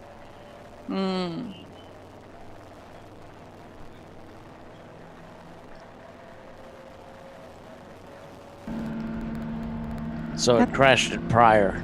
Yeah. We got the 100th car at 19 minutes. That makes our series, very interesting to watch because you do have so many cars on course that there's so much action going on at all times, Instead of 20 or 20 or 30 cars being on track, you have 50 or 70 or 130. I think they started 130 the first Daytona race I did. I've seen. I know for a fact that there was 127 at one point. So we've got our leader here. The camera's kind of up and down. It's not one of our cameras, so I'm not always able to get to that view. But fortunately, we're in there right now with our leader. They're about a 4-second gap over Crowd Control, who's overtaken Cone Crushers for second place. So something happened there. I'm not sure what happened, probably because of the advantage of being stacked up from that yellow. They had an opportunity to jump, and they did. And yeah, well, they're going to have to stop earlier. Yep. So they're going to give it right back. Yeah, but getting that position is an advantage. They have the opportunity to get ahead of Castrol and kind of hold Cone Crushers up a little bit. Oh, yeah. And we got a message. The number 113 will be black flagged and brought in. That's the Burgundy's Racing. racing Right now for passing under yellow. They're serving their penalties. Burgundy. Okay. Which iRacing league is it? David's asking. I'm not really sure, David. I think if you go to the forum, you might be able to look it up. I'm not sure. It's the Champ Car Sim Series. David's just kidding. He's actually one of the announcers. That all of the championship rounds are broadcast over on the Hughes Jazz Broadcasting Channel. Mm-hmm. And I don't know, those guys do an amazing job. I'm sitting there with my mouth open because they know so much more, and they can keep track of the different drivers. So they get the data that we don't. Yeah. We just make our data up. Yeah, exactly. Hey, it works for me. It works for us. You do what you got to do. Ketron Racing now coming up on the haunches of R-Bank Racing, looking to overtake them for 5th. Cone Crushers now separated from Crowd Control with Valyrian Steel there. So they have dropped back a little bit. Valyrian getting the better of them as well. They ran a 2:53 on that last lap. We'll see if they can quicken that pace next time by. And the EC Class Mini has jumped into the pits. That's the 737 car. The 1-2 Mini. So the word of the day is don't violate the track limits. That seems to be what we ran into yesterday. The most common penalties that were being handed out was for that 4 off. It was talked about in the drivers' meeting. They even brought out the picture board and explained it. So, yeah, I know. It's kind of strange. Most of our drivers are very good at pictures. Most of them can't read, but yeah, that's why we break it down in pictures. Yeah. I'm just kidding. Most of our drivers can read.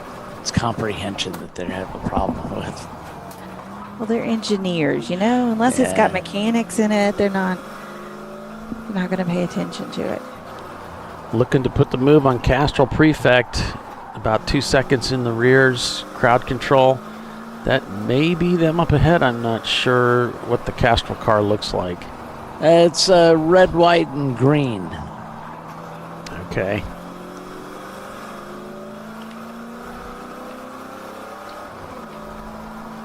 So this would be a pass for the lead. A lot of tire protests there going into the corner.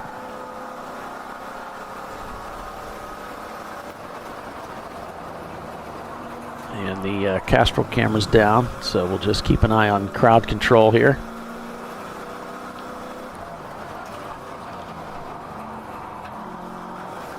A little bit of a twitch there is going to give Crowd Control a little bit better exit as they head out onto the most important corner on the road course.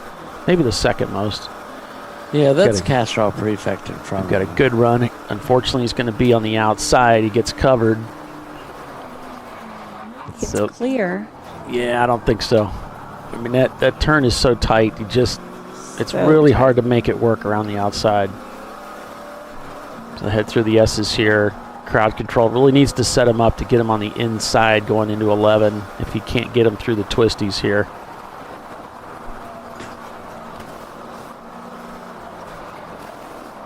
If he can't make that, he just needs to have a really good exit coming off of turn 11. That back stretch is, it looks to be the longest stretch here at the track. Definitely. Heading up here, Castro getting a little wide there, trying to get that late apex.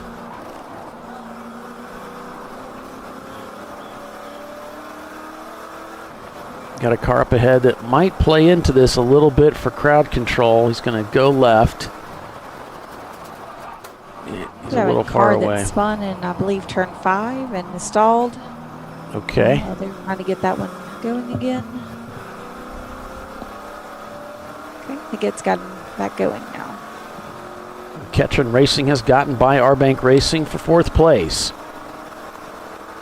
Cone Crushers, a very slow 2:59 on that last lap, back in 6th. Here's the pass on the inside, heading towards 12. Really couldn't avoid it. The Mustang just too quick on that back stretch.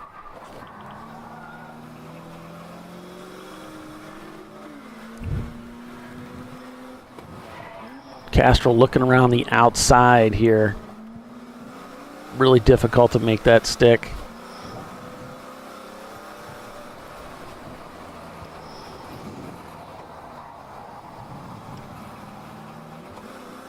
So Crowd Control Racing overtaking the lead here in a fight with Castrol Prefect.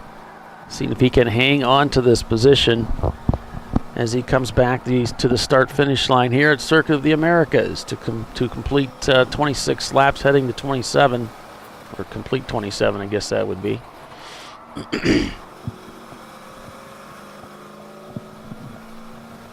Final corner here as they head out onto the front straightaway. It's going to be important he gets this right. Rolling in the throttle early. Got a good exit. You could hear the driver hooping and hollering. Yeah, he pulled him a little on that front straightaway. Got a couple of car lengths ahead of him. The crowd control car over the Castrol Prefect car.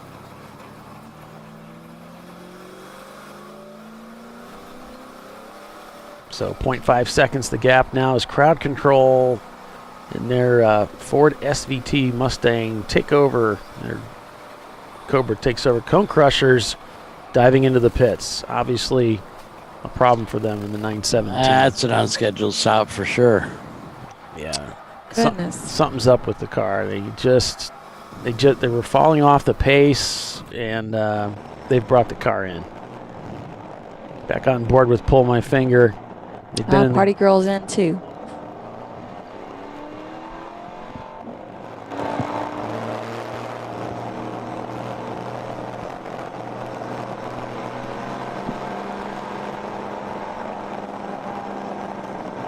Ergo Lab back there working their way up, trying to improve their position.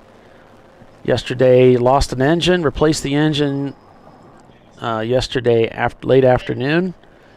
Back out here this morning in 21st position. So Party Girl, Cone Crushers in the pits.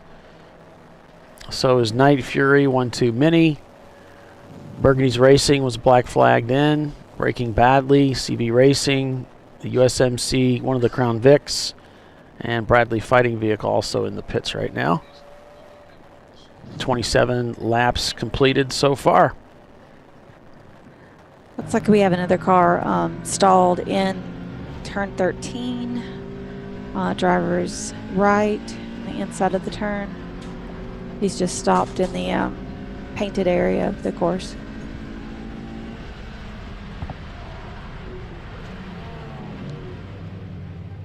Bill says Cone Crushers is doing a fuel stop. It's a little early for that. Yeah. Extremely early for them to be stopping. So way too early. 669 Team Hong Kong Fui that stopped in turn 13. This should be like a crowd control fuel stop. Right? Swap gas tanks overnight.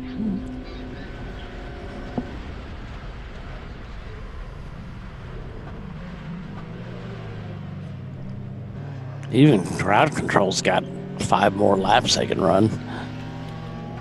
Yeah, that's really odd. They were able to do full 2-hour stints the rest of the afternoon yesterday.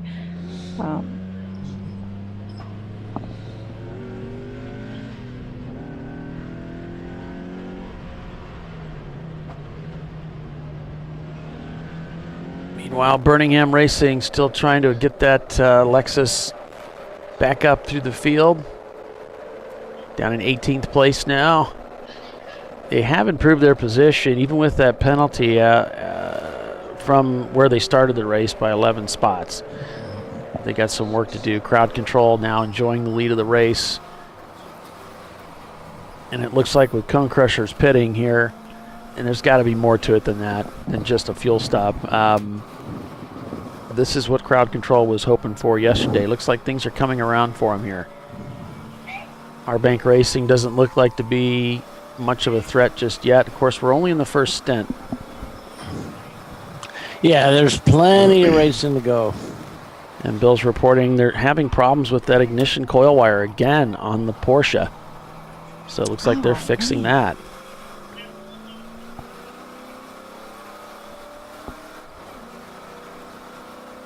He says people are replacing oil. I don't know what that means. What are you going to replace oil with? More oil? Coil. Yeah. Coil. They're replacing the coil. Oh, gotcha. So it was Okay, kind that of makes more sense. Okay. It was ping-ponging around inside underneath the hood there yesterday, so that might be what it really is. Yeah, Tiffany says it beat up the oil filter bad. It had like gashes on the top. I mean, like the paint was gone. Yeah. It just banged around in there until it finally pulled itself loose of the wire and lost all power. That's the problem on E30s as well. Really? Okay. Yeah, it's rather a chintzy bracket. And it's on one of the shock towers. Looked like they had the same setup as the E30 then. It was off in that area. 9-4 Motorsports here in their Lexus SC300. Longtime racing team with Champ Car. Always bringing some of the most beautiful cars out.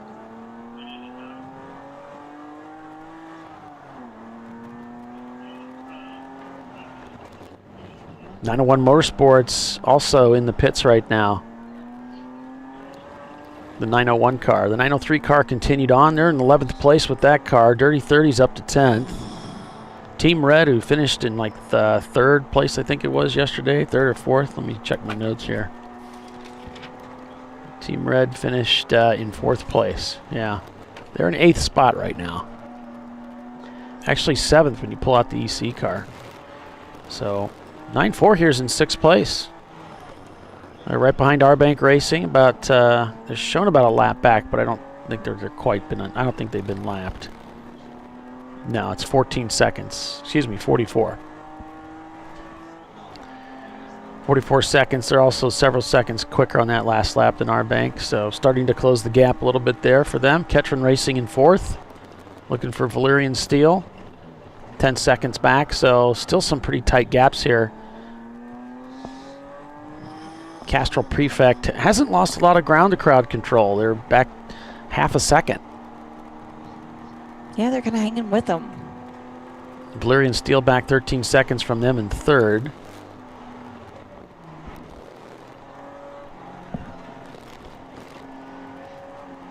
So the 9-4 Motorsports, and you know, Brian was saying we're hoping for a better day today, and he had some confidence there, you know, what he was saying, and he knew he had a good driver lineup in the car, and looks like that's starting to show some volition there.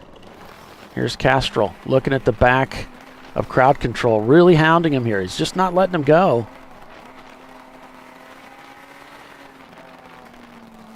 Yeah, staying back there, stay close enough shot to for pressure. the lead. Yeah, good. Oh. Boy, good swing move, but it puts him to the outside. It's just not the kind of advantage he needed going into that corner here. Pretty tough to pass and set up well for the S's. But he does keep pressure on him. Going down to 11 here. Make a mistake. Yeah, and I'm not sure if he really has the legs for the Mustang. It looks like he doesn't. Gets a good exit there. Car gets a little bit loose. You can see the Mustang now, those ponies kind of kicking in, and it's getting away from him a little bit here. Where the SC300 does as well as under braking and cornering. Right. We saw that with that epic battle between Roger and Birmingham's car and Troy's in Biohazard at Barber. A lot of cars tend to get a little tail happy there in 12. But yeah, they're so strong, and I remember Randy Pope saying, wow, the coupe is so good under brakes.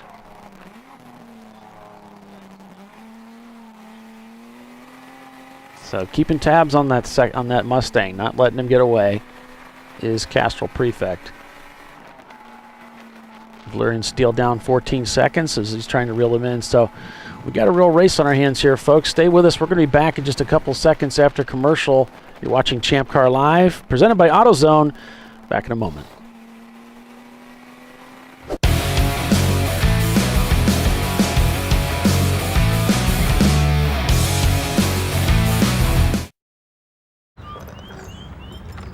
I think I'm going to try buying tires online.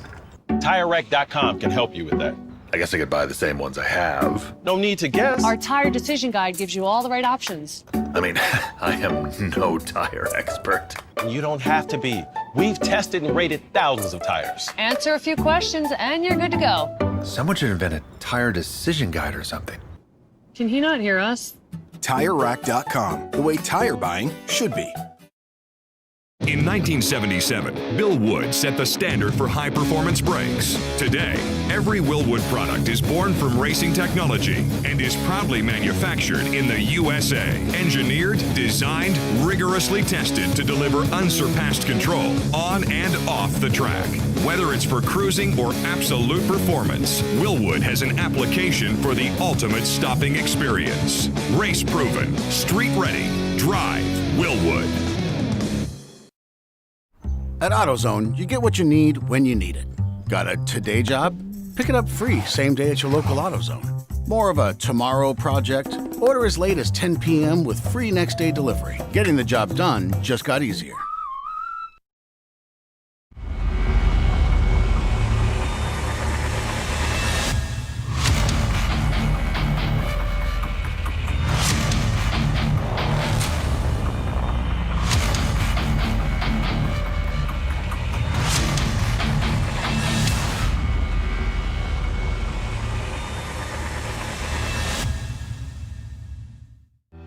Lifeline USA is a leading manufacturer of onboard fire suppression systems. Lifeline's continuous commitment to research and development ensures that we supply the most innovative and cutting-edge products available. Used by the majority of the world's motorsport championship-winning teams and constructors, Lifeline has a proven history of success.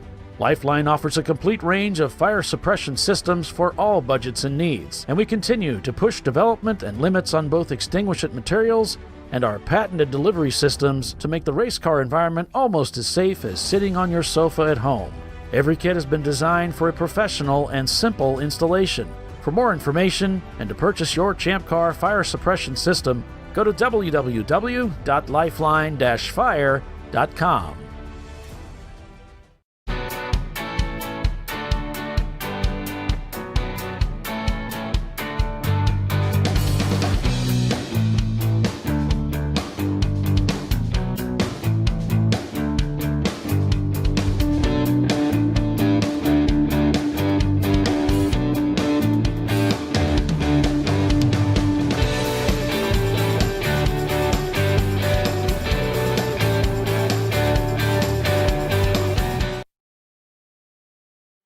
Frozen rotors from Diversified Cryogenics deliver increased performance and a higher level of safety while significantly reducing braking system costs.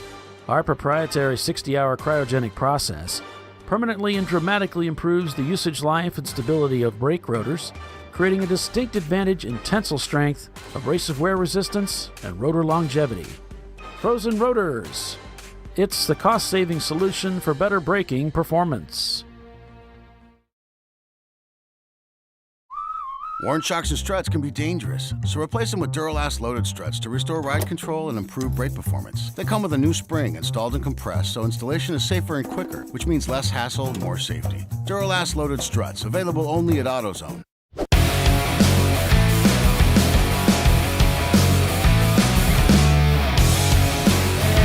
And welcome back, everyone, to ChampCar.Live. Presented by AutoZone. I'm Paul Veltum along with Doc Waldrop, Tiffany Alexander, and Bill Strong. Back on board with Castrol Prefect and their Lexus SC300. The three Lexuses kind of on the hunt here for the front of the field. You got Birmingham Racing, you've got 9.4 Motorsports, and Castrol Prefect, all running pretty much the same lap times. And as Doc mentioned earlier, you know, they're kind of set up for the advantage because we know all three of those cars, they're going to have the fuel tank, they got the performance, so they can go full 2 hours on their stints. We know crowd control can't do that. So that's going to be a benefit to those three cars as this race wears on and those other cars have to come in and pit. So Castrol really doing what they need to do. They don't really need to pass the Mustang. They're gonna outlast them on the track, and they're turning similar lap times. So we'll see what happens there. Crowd control Looks like they've come into the pits. Yeah, that Mustang was thirsty. So I'm not sure what I'm seeing in the Castrol camera. Maybe this is an older. Maybe this is back a few seconds. That's not our camera. So that might be. Yeah, they just ducked into the pits, so that's what it was. And it's about a 30-second or so, maybe 45-second or so difference. Crowd control's got one of our cameras in there, so there's a big difference there in the timing. Gotcha. So that hands things back over to Castrol Prefect for the lead of the race as they come across the start-finish line. And we got a word that the ignition coil for replacement they did on Cone Crushers did not fix the problem. Also, 901 Motorsports in the pits in the 901 car, they're working to fix a splitter on their car. So big trouble for Cone Crushers, not looking good. They're trying to get that car fixed and back out there. Here's Birmingham, a little bit further back, trying to work through traffic and get back up to the front here. It's not going to be easy. Boy, it really had to check up as that car came across his nose. Yeah. It's always usually, the further you get up into the field, the harder it is to pass because everyone's running closer and closer lap times to what you're able to do. There's the Cadillac just off to the right. Yeah, it gets tough up there near the pointy end of the field. I wouldn't know much about that. No. Holly could probably tell us lots about that, right? Yeah. I've been pretty fortunate. Lucky. I was just kidding. Just giving you a nice, Just trying to keep you humble. Yeah. So if you want to talk about your trophy.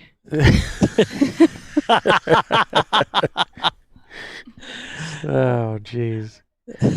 No, I'm not going to. I don't need to talk about the trophies. We're all ears. Oh, we got the start-finish track camera working again. Yay. You see the sun coming up here at Circle. Look how beautiful the sky is. What are the temperatures like out there, Tiffany? It's getting warm as the day is heating up. Yeah, it was. It was what I would call a little warm this morning early, but it's supposed to be hot today. I think we're looking at another 95-degree kind of day. There is no clouds to speak of, so you have to go in search of shade.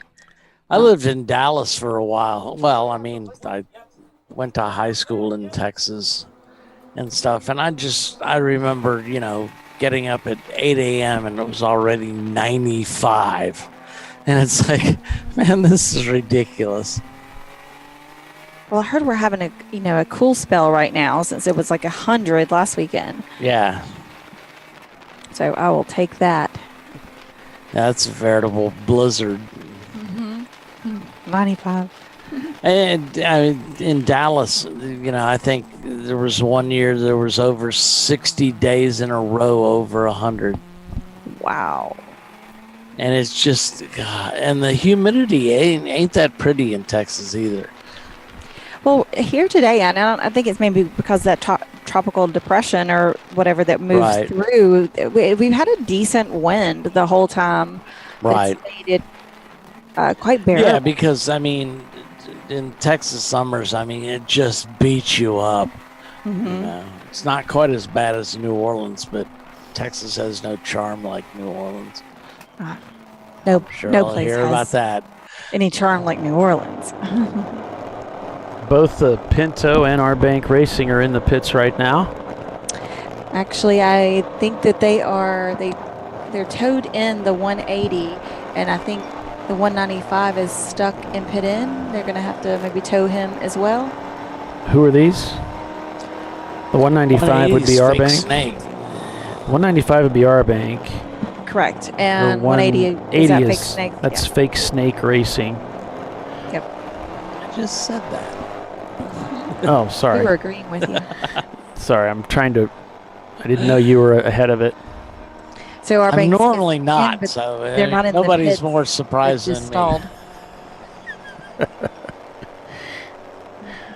You're not allowed to push your cars here in the pits, so they have to wait there at pit end and wait to be flat towed. Is that a COVID thing? I think it's a COTA thing.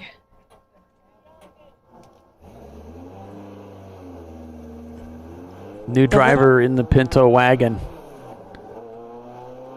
Oh, fresh driver, fresh wagon. Powering up the hill there. I can't help but think Mustangs. shaggin' wagon kind of things.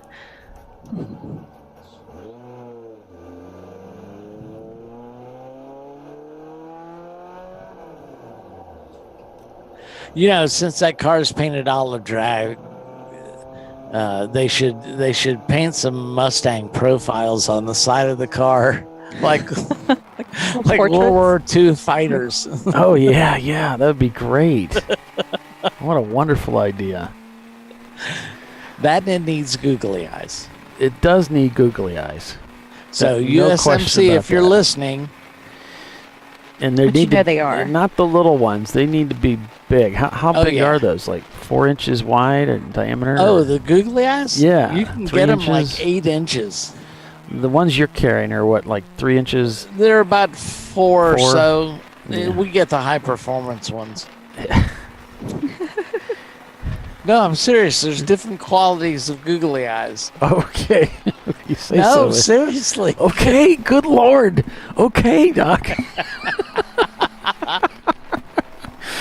Oh, that's so funny. He loves They- his googly eyes. They rotate a lot better. Well, and you need that. They're precision. You need that, man. I'm telling you, for a race car, absolutely. But no, I think the Mustang silhouettes on the side of the car, on the front quarter panel, like a fighter pilot, would be awesome.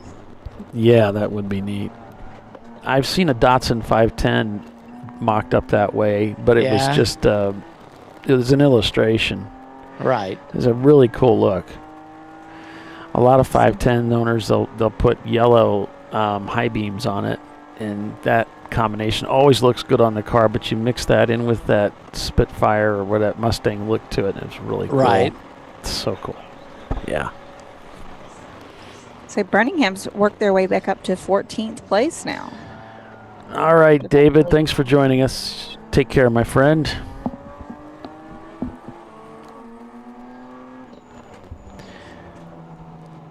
Now, I gotta look at Tiffany's here. She's plugging her team again. Birmingham, you set up to 14th? They got up to 14th, yeah. Okay. They were like, what, 24th when they came out of that penalty?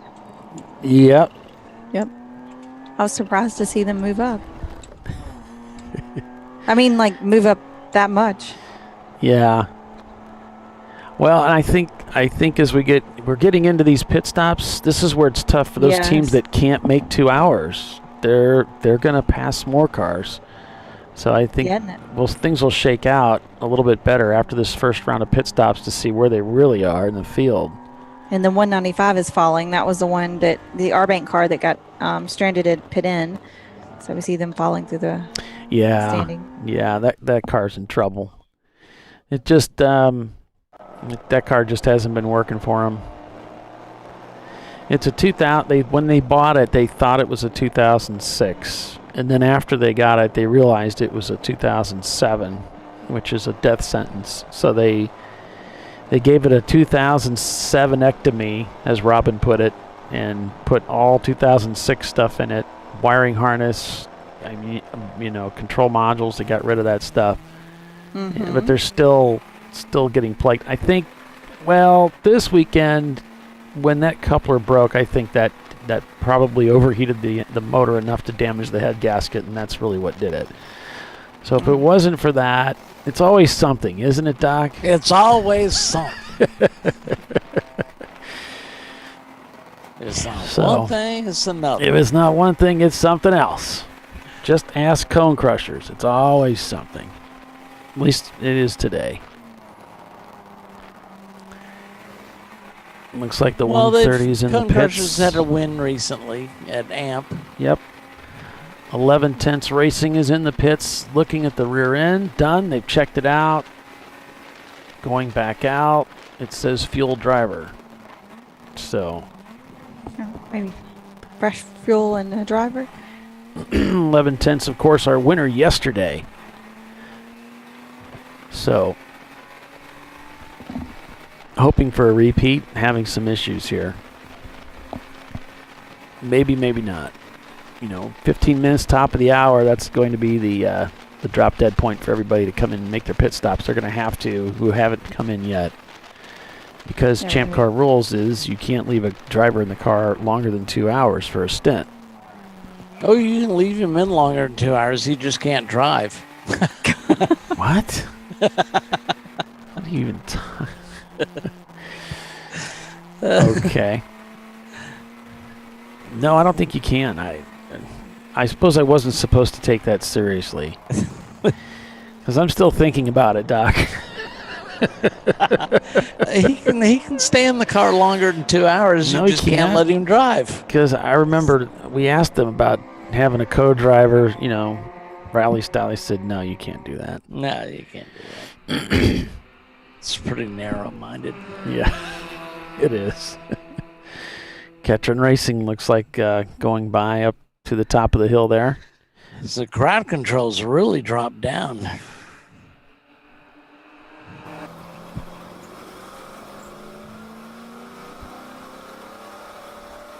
I don't know if I was listening to y'all and heard y'all or not, but I was trying to see what was going on in here. But have you noticed crowd control? I mean, I know they had to come in for a fuel stop, but they fell all the way to 17th place.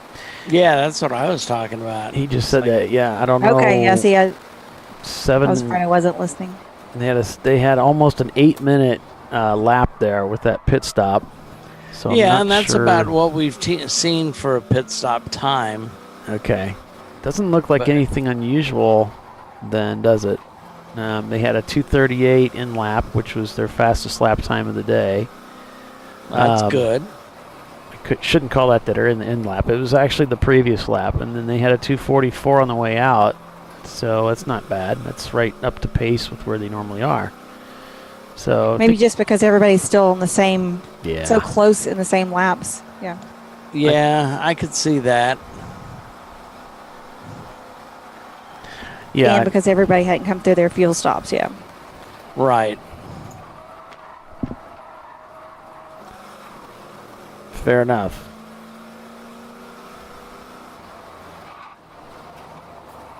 Oh no, the camera's gone down in the wagon. I hope hopefully that comes back up. That's not good. That's an emergency. Yeah, what will we do for entertainment? They're not going to get it from either one of us. True enough.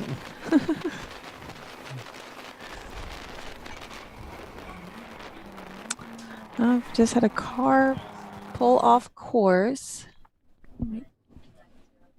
903. Team Red not turning laps, and number 56. That's the car that finished in 4th place yesterday. Oh, that's 901 Motorsports. Oh, we have a 901 machine off, which is we probably don't know which one though. The 903 car is doing a little bit better today. They're up in 8th place, so hopefully for that team, it's not the 903 that pulled off. But they did have the 901 in earlier, looking at the splitter, trying to fix that. The 903 is that ex-John Allen special car. They've never had good luck with it. So far, it's doing best for them. So it looks like Ketron Racing. Is that it in front of them? It looks like Ketron Racing and Valerian Steel have both pitted from 2nd and 3rd place. And Castrol's out there still turning laps. 94 Motorsports and their Lexus SC300 in 4th. They're going to. Nope, they're in the. Yes, they're still turning laps and just overtook Valerian in the pits.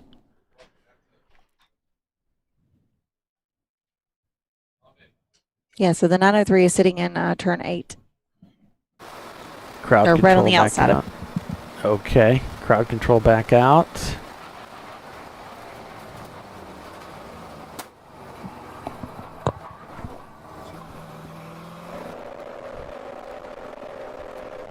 Birmingham Racing. So we're expecting all of the Lexus coupes to stay out and all the way up to that 2nd hour. And that's really what they need to do to maximize. It looks like Cone Crushers is back out on the racetrack there. They're just up ahead of Birmingham. There's a tow truck driver there just off to the right, picking up that car that's stranded from 901. And there's another car off at driver's right. I wonder if that is the car. Maybe the tow truck was just trying to get onto the track, because that did look like the number 901 car, the white and red machine of 901 Motorsports. And Birmingham looking down the inside on one of the, looks like maybe a Crown Victoria from the USMC team. So Cone Crushers looks to have gotten that car repaired and back on the racetrack and up to full song. Yeah, it does look full song, doesn't it? As it disappears from into sight. the horizon, yeah. Dirty 30 up to 4th place here. Expecting to see these cars leapfrog over Ketron Racing in 2nd place, who's already pitted. Cone Crushers down in 18th, not counting the EC cars out of there. Birmingham is in 3 EC cars, so they're in 9th, which puts Cone Crushers into 15th.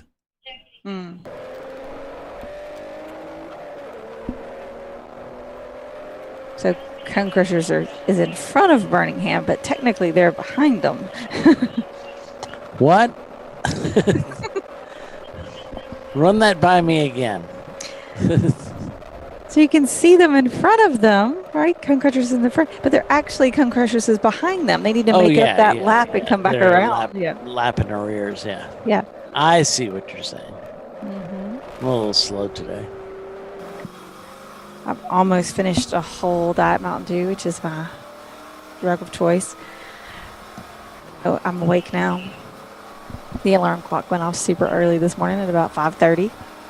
Oh, no, and an Amber Alert went off about, I don't know, 4:30 or 5. Ugh. Yep.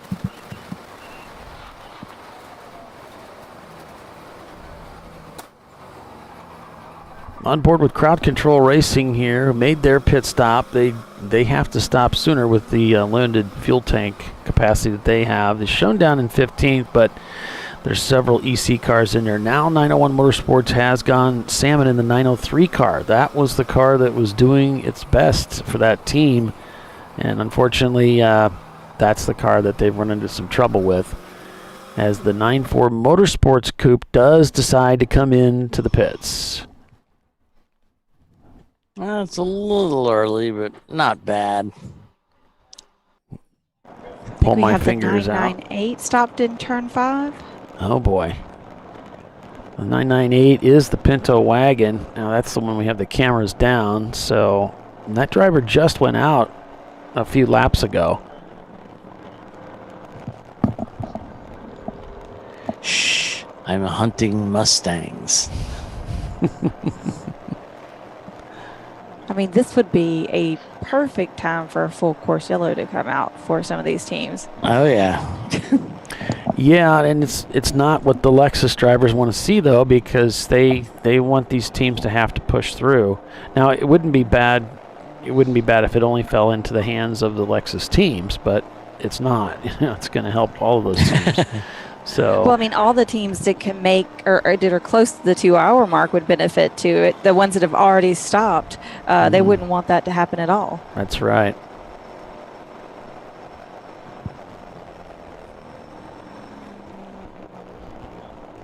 About 6 minutes to the top of the hour. So this is the pit window for many of these teams now to come in.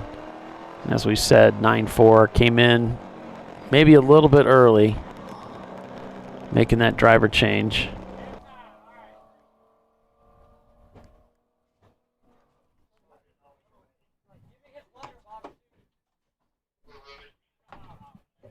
And there's Brian getting the car set up for his next driver.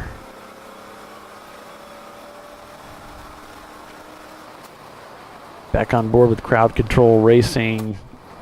A lot of car cameras going down, so unfortunately don't have much to choose from here right now, but we're going to try and get at least one more up and running. This heat has baked a few of them. Okay, so they are flat towing that Pinto in. All right. Got him off the course now. It's kind of a good sign. It means the motor didn't let go or something in the drive line that could potentially oil down the track. Right. Yeah. It's not on fire. It is not. It's all zero smoke. This is good for a Pinto. That's a thumbs up right there. Dude.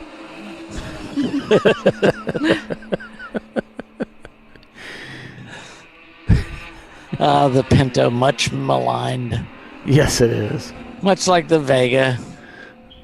Life has not been kind. No. And the history books ain't with them either. It's not going to get better. I have a bit of an image issue.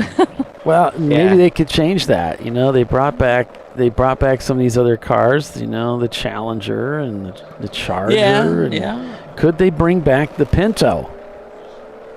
I wonder, and make it. I don't know. Ford's pretty good about learning from their mistakes. I'm not saying they couldn't. I still tease my brother-in-law about the Pinto because he's a big Mustang fan. I still tease him about that being the Mustang. He's like, I don't know what they were thinking. Shots Fired just turned their fastest lap time of the race right before they pitted. So we got a lot of cars in the pits right now. We hop over to our Race Hero data. We've got Castrol Prefect leading with Dirty 30 in second place.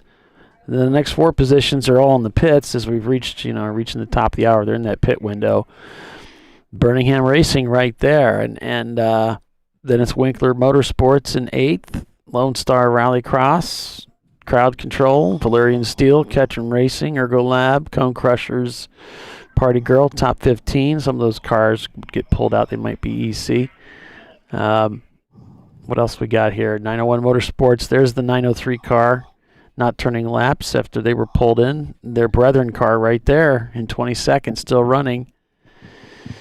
Team Red not turning laps. USMC, the Pinto, not turning laps. It's devastating. Here comes Shots Fired into the race, or into the pits, rather. Birmingham should be coming in soon. They're coming out, looks like, actually. Yeah. 30 should be coming. Everybody who hasn't pitted should be coming in. So. I'm not sure how that black flag penalty affects the driver's stint. I would assume that it keeps going. Yeah, no, and a red reset. flag's got to go over 30 minutes, I think. So penalty's not going to reset that clock. No. They're going to have to come in at the top of the hour.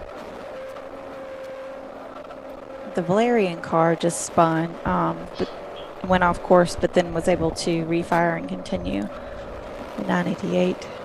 It's running down in 11th, actually 10th, when you get rid of the EC car.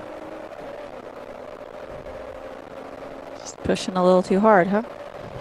We had such an exciting race yesterday. Is it all wound down to the end there? We had several cars on the same lap, on the lead lap, right up at the front of the pack. So it was, and they were very close together at the finish, with 11 Tenths Racing winning the race, Crowd Control in second, 901 Motorsports was third, Team Red and Cone Crushers behind them.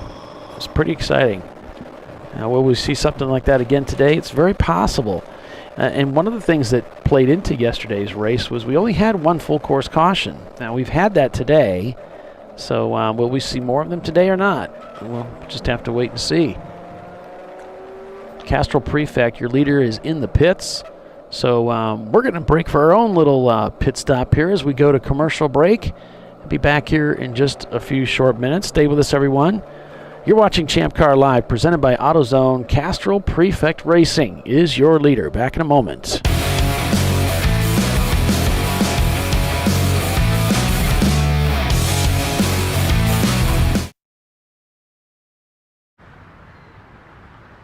I probably need new tires. You do. What if they sold tires online? We do. We're TireRack.com. They could offer lots of tires We have so many tires. and help you find the right tire. It's called the Tire Decision Guide. Oh, and they could ship them to a nearby mechanic. We shipped over 7,000 independent recommended installers. This is an amazing idea. Sorry. TireRack.com, the way tire buying should be. I did it. You see how it's... That's it. We did it. You did it. You can do it. The path to I did it starts at AutoZone. Get in the zone. Hey guys, this is Chad Thornton, and on behalf of Racing Radios, welcome to the 2020 Champ Car Endurance Series. Since 1979, Racing Radios has pioneered communication systems for the sport of racing. With a long-running history and passion for motorsports, Racing Radios supports those who build it, run it, break it, fix it, and run it again, pushing the limits of what's possible with the resources available. We built Racing Radios on these same values. As a 2020 Champ Car sponsor, Racing Radios will provide our experienced support team and trailer at select Champ Car events throughout the year. Free gear and exclusive discounts for the winners of the Racing Radios 14 Hours of Charlotte event. And most importantly, 15% off orders for all Champ Car teams. It's time to kick off 2020 right. Build it, bring it, race it, get out there and go racing. Visit racingradios.com and click on the Champ Car registration button to get your 2020 team discount code. Lifeline USA is a leading manufacturer of onboard fire suppression systems. Lifeline's continuous commitment to research and development ensures that we supply the most innovative and cutting-edge products available. Used by the majority of the world's motorsport championship-winning teams and constructors, Lifeline has a proven history of success. Lifeline offers a complete range of fire suppression systems for all budgets and needs, and we continue to push development and limits on both extinguishant materials and our patented delivery systems to make the race car environment almost as safe as sitting on your sofa at home. Every kit has been designed for a professional and simple installation. For more information and to purchase your Champ Car fire suppression system, go to www.lifeline-fire.com.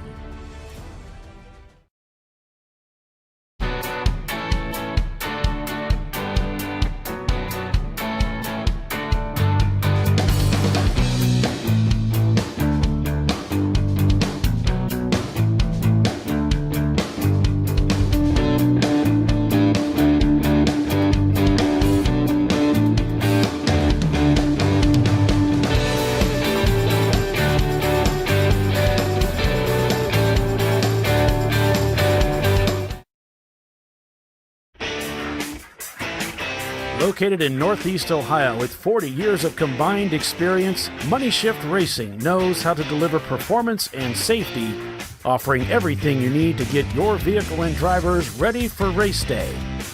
From safety equipment to full engine assembly and repair, in-house fabrication, 3D design, and rapid prototyping. Money Shift Racing. Performance done right. Discovery Parts is a veteran-owned racing and safety equipment company. While we're located inside Atlanta Motorsports Park in Dawsonville, Georgia, Discovery Parts can also be found at the tracks, supporting a number of Champ Car Series events. We take pride in being a reseller of the best of the industry to Champ Car teams and drivers. We know racing, love racing, and look forward to tomorrow to even more racing. Visit us at discoveryparts.com. At AutoZone, you get what you need when you need it. Got a today job? Pick it up free same day at your local AutoZone. More of a tomorrow project? Order as late as 10 p.m. with free next day delivery. Getting the job done just got easier.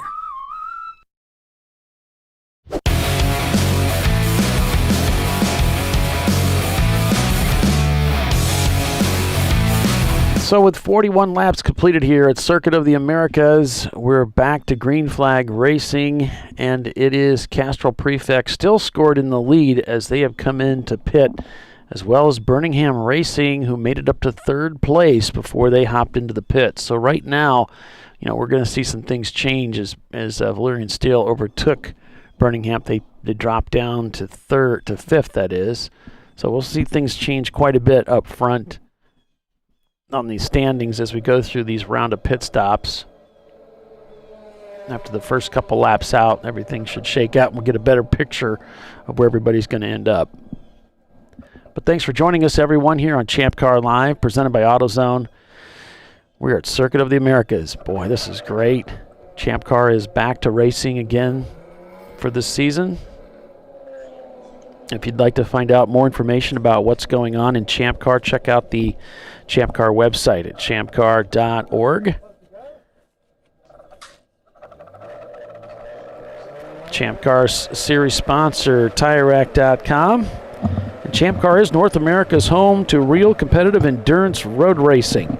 This is real wheel-to-wheel endurance road racing on America's bucket list tracks, including Sebring, Watkins Glen, Daytona, Circuit of the Americas, Road Atlanta, the Indianapolis Motor Speedway, and WeatherTech Raceway, Laguna Seca, just to name a few. Champ Car is a budget-minded endurance road racing series. And Champ Car is for people just like you who have always wanted to go road racing without all the hassles, huge rule book, or obscene expense. All you need is a valid driver's license, some safety gear, and a race car, which you can rent from Arrive and Drive teams or build your own. Champ Car is the simplest path and North America's largest road racing endurance series. You know, that problem that Cone Crushers had didn't hurt them too bad. Yeah, they worked their way back up to fifth. Yeah. On the lead lap. Mm-hmm. Yep, they're looking good. Ooh. Whoa. A little crossed up there. Yeah. A lot of tire squeal. They'll protest. Birmingham's up at 10th. Yeah, even after that pit stop. So cycled through all the stops, even the ones that were early and the ones that were at the 2-hour mark. So Pull My Finger is in the pits right now.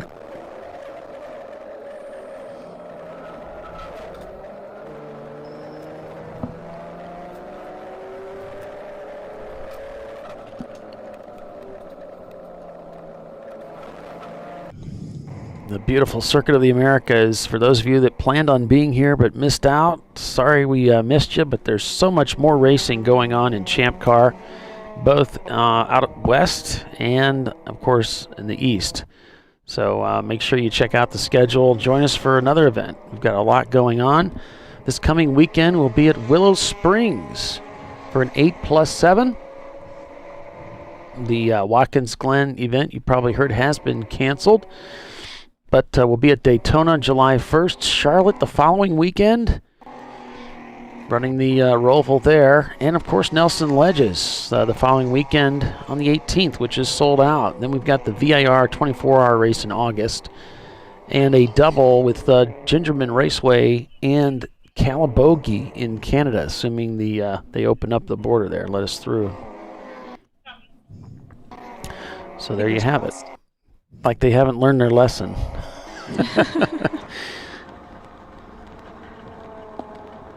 probably don't want to let anyone through right now. Willow Springs up to 20 entries. That's not bad. And where is Willow Springs? It's right north of LA in the desert. In the desert. Okay. We've got a tremendous membership out there in California, so we should definitely be able to do better than that. I think California is one of, if not the largest membership states we have. Oh, well, yeah. I mean, Florida's number one. Georgia's number two. But, yeah, California's up there. Just got to get them all out to Willow Springs, right? Yeah. It's, California, it's the towing's rough there. It's a long state. It is a long state, yeah. Got a report from Bill that our Bank Racing's number 195 Saab that led from pole this morning is indeed in the garage with the hood up. So problems continue for the Arbank team with that machine.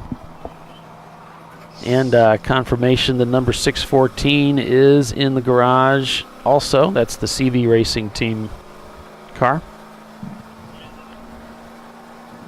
And I believe they won EC yesterday with that car. They were doing well all day, so that I don't remember exactly, but that sounds right. Yeah. They did real well yesterday. Yeah. The 49, the Ergo Lab car, has been giving a warning about, I guess they spun, and the track marshals didn't like the way they re-entered the course after the spin, so they got a finger shaken at them. So, a little reminder. All right. On board with the crowd control Mustang here.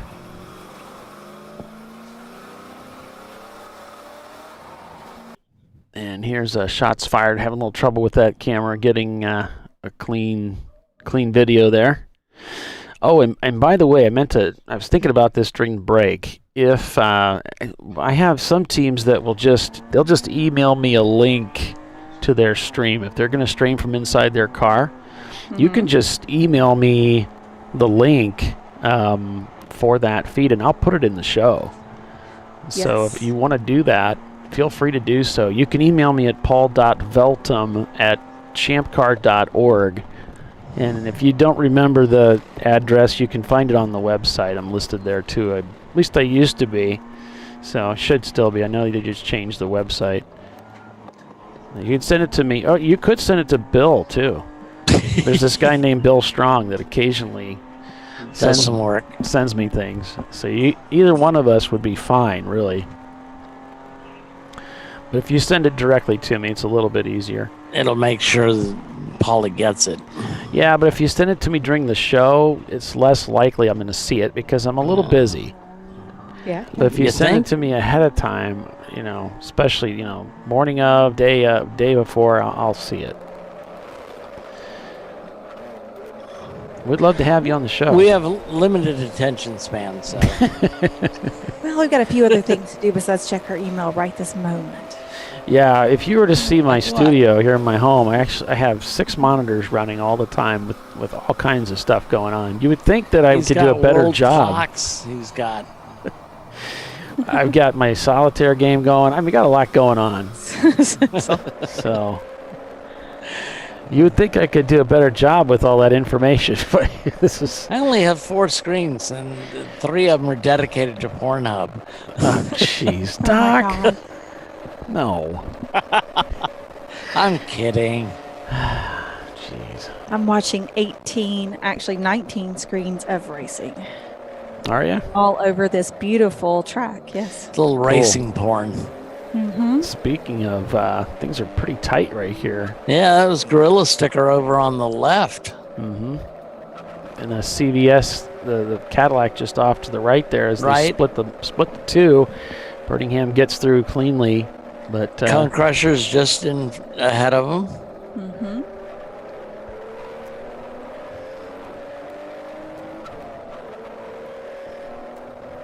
Birmingham Racing trying to make up some distance here from a pit stop they had to make to serve a penalty, but it was very early in the race.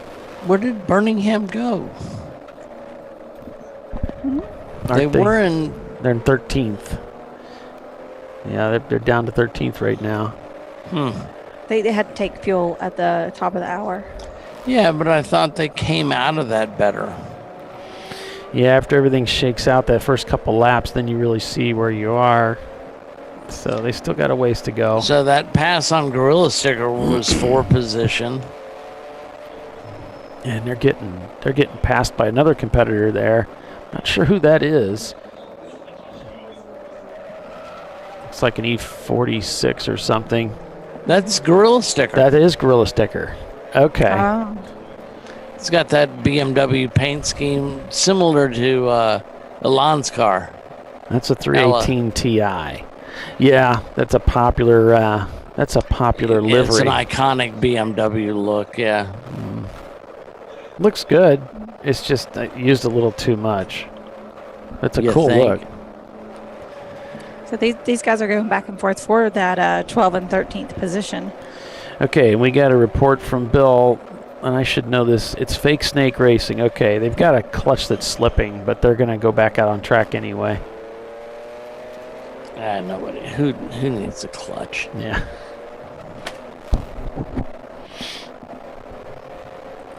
It's more important that it holds. If it doesn't release, there's ways around that. But if it's slipping, that's kind of a downer. I've raced with a car that didn't have a clutch that was holding very well. That's one of my first races ever. Really? Yeah, I was racing open wheel at the time. You just got to ease the power down.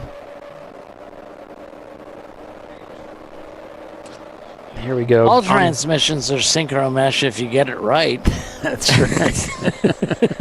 What's the problem? We raced with that I was racing with premium dudes at Brainerd. That that win that we got there, we ran into that. I said, no problem, we're good. We don't have to use a clutch. As long as it's holding, we're okay. All right. Dizzy shear pin. Oh. On the Pinto, the Dizzy pin sheared off on the distributor. So that's not going to run too good. They'll have to swap that out. And of course, the Dizzy is a gear that runs the distributor. It's on the end of the distributor shaft. Typically cogs into the camshaft and spins the distributor. So if you don't have that, you don't have ignition. See, and I thought you were just making stuff up. But I don't know why it would have sheared. That's really unusual. That's a strange It's all that problem awesome to have. horsepower that car's putting Yeah, out. what was I thinking? Of course. The torque, man. The Yeah, torque. exactly. That neck snapping power. Oh, the Cone Crusher's car is spun. Uh-oh. They're off course. Isn't that them just up ahead? No, I don't see them. In camera? They're in one. Okay. They spun and they're going off course. backwards. What? They're rolling backwards through the grass, Oh. like back towards the course. Oh, boy. I'll try to find a camera that's near that spot and see if we can get a visual on it. So are they sort of not under power? They're under rear, I mean, maybe by gravity. Oh, so they rolled backwards on the hill coming up to one. They rolled backwards and it looked like they kind of jumped the car off using that roll and were able to fire up and go. Well, yeah, they have had to push start that car, so. Right, so he went off on the other side of the apex, then rolled through the grass back onto the track for the entrance of the turn. And then use the elevation change to jump the car. So that was clever. I mean, I don't know if it was within the rules, but it was clever. Yeah, he stalled it and he couldn't restart it, of course. So he needed to dump the clutch. Fortunately, he was up at the top of the racetrack. Mm-hmm. We got a report that the 220 suffered brake failure. I don't know what the 220 is, but it's in the garage. 220 is one of the Crown Vics. USMC. Oh, okay. There we go. Bill just sent it. USMC. Thanks, Bill. And they just said that the Pinto also was doing really well, drafting that white and blue Mustang down the front straightaway. They could hit 4,600 RPM on that back stretch. I remember, part of the demo on the Pinto was taping a $100 bill to the windshield. No, I'm kidding. That was a joke. Jeez. That was the Cobra.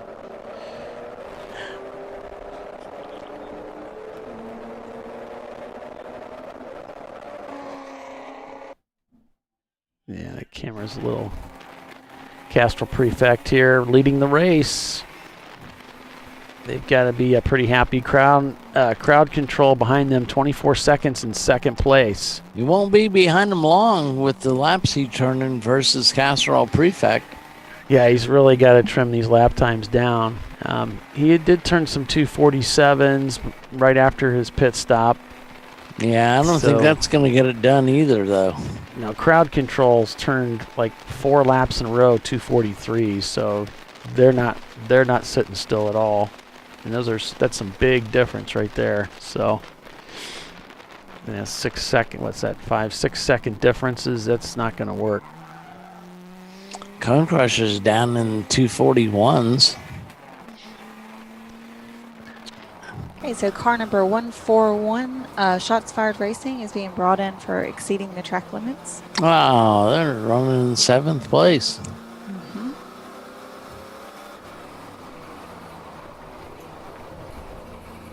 Happens to the best of them, doesn't it? Yeah.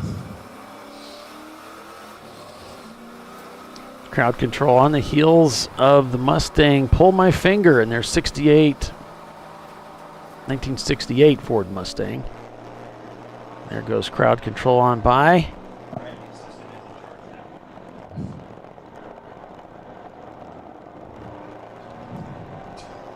By the way, Bell Helmets, now a sponsor for Champ Car. You can see this driver has one of the older helmet release designs for the Hans devices.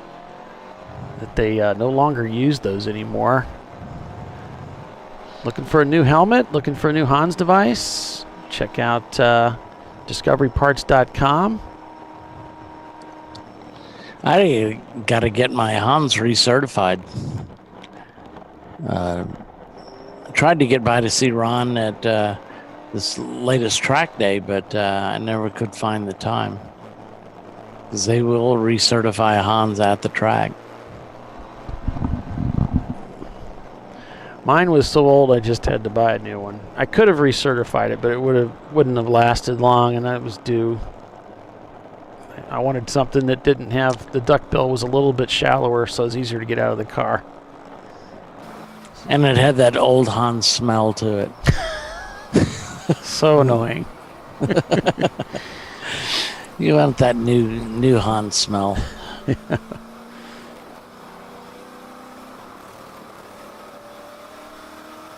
Yeah, my helmet's going to expire at the end of this year.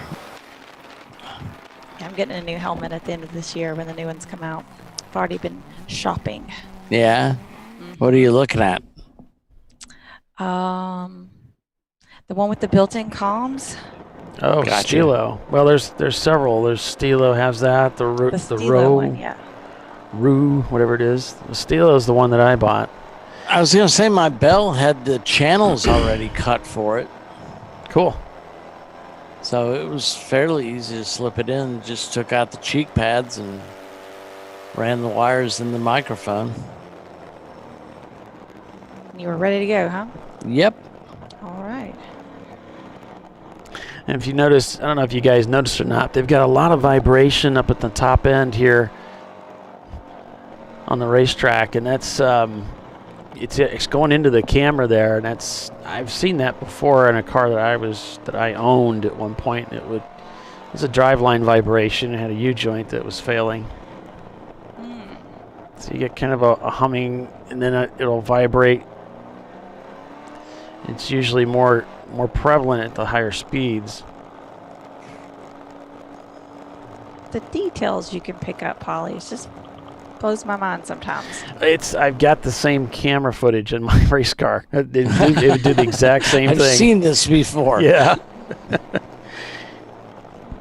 And I was talking to my son the other day. I said, man, when you've been walking around the earth for half a century, you learn things. Yeah. People talk, you hear things. There's no substitution for experience, is there? I mean, none. That's what they say. Old age and treachery will beat youth and inexperience every day.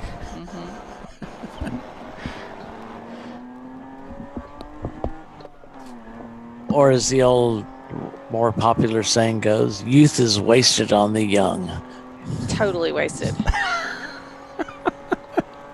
If they could just bottle that and sell a little bit of it, I Oh, could have the God, energy yeah. I had when I was younger. And Oh, yeah. Things bent the way they used to. Yeah. The morning started the way it used to. You Yeah. gotta dip My it up. knee cracks. It sounds like a gunshot. People take cover. Exactly. So the 141 is sitting in the black flag penalty box as we speak. They all their infractions were in turn 19, so I guess they're getting suggested to take a different line, one that keeps them on the asphalt. So I guess the Pinto and the Mustang that have had this epic battle are actually on comms together with their radio, talking back and forth to the teams. Oh, really? Yeah. And also I'm being told that the 917, which is the Cone Crusher's car, after a couple laps seems to have fixed itself. It's running really well now. I was going to say, it doesn't make sense that the coil fixed it yesterday but didn't fix it today. So, well, Bill's suspecting maybe they had bad fuel. That's possible. Yeah. Also, we got a car with a stripped differential. So, let's see, that's the Team Hong Kong Fooey. Stripped differential, looking for a Miata diff. And LBF, I'm not sure what the LBF, number one. I think number 141, 4 off in turn 19. 141 would be... That's the one I was just talking about, yeah. Oh, I'm sorry. Okay. Yeah. I'm catching up with you here. Shots fired. All good. I don't know what LBF is. Something black flag? I don't know. Typo. That's what it is. Yeah, it could be. It could be. I was going to say it's awfully close to... I can't say that. You typed it in. Typo. Okay. Big thumbs.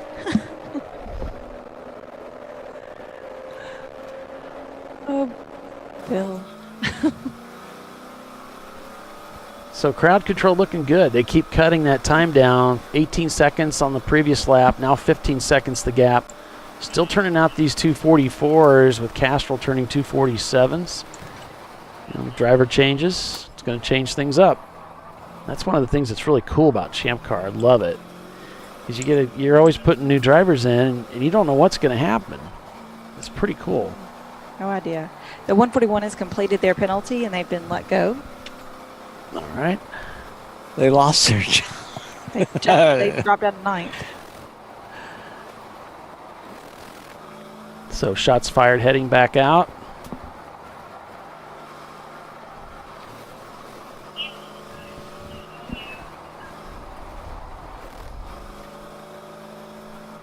So right now your standings here at 49 laps. We've got Castrol Prefect leading.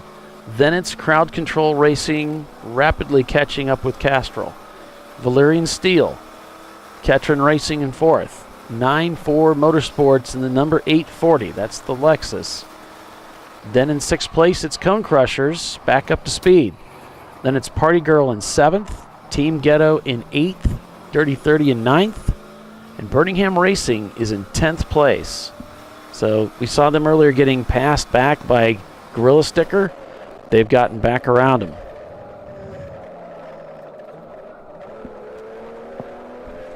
As they're heading up into turn one here, down into the S's. Very steep down through here as the car plunges down through 2, 3, and 4 through this complex.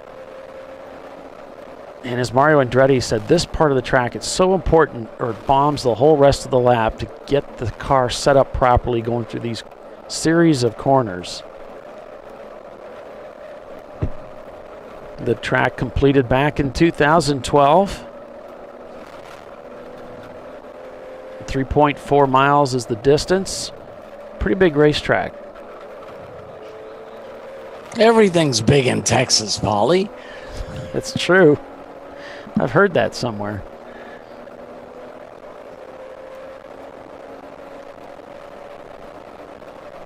So Castrol Prefect still leading by 15 seconds. We're going to break for commercial and we'll be back in just a couple minutes. So stay with us, everyone. You're watching Champ Car Live. Castrol Prefect Racing is your leader at 50 laps. Back in just a moment.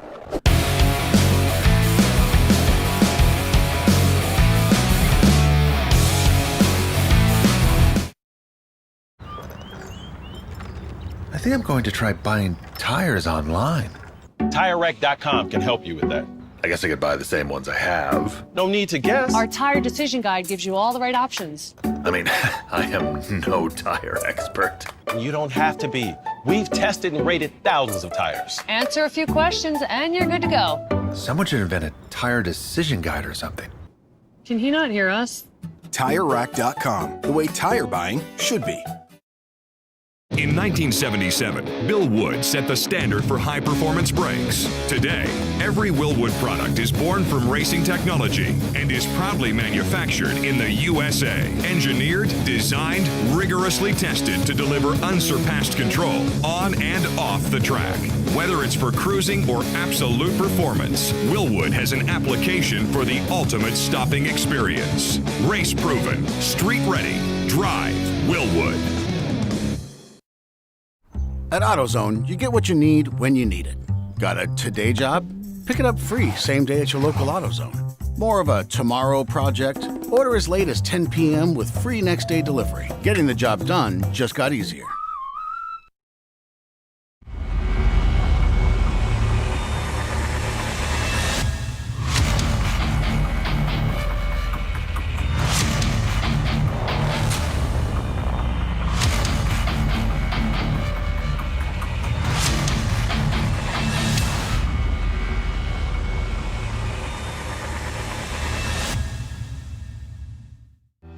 Lifeline USA is a leading manufacturer of onboard fire suppression systems. Lifeline's continuous commitment to research and development ensures that we supply the most innovative and cutting-edge products available. Used by the majority of the world's motorsport championship-winning teams and constructors, Lifeline has a proven history of success.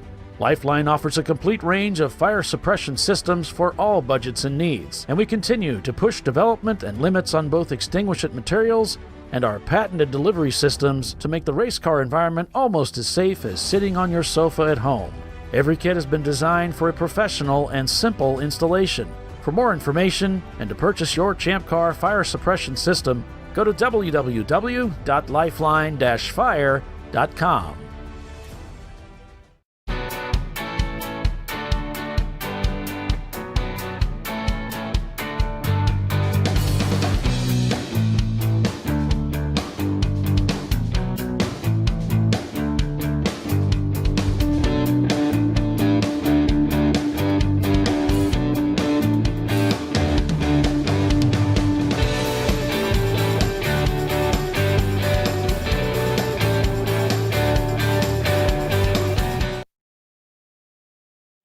Frozen rotors from Diversified Cryogenics deliver increased performance and a higher level of safety while significantly reducing braking system costs.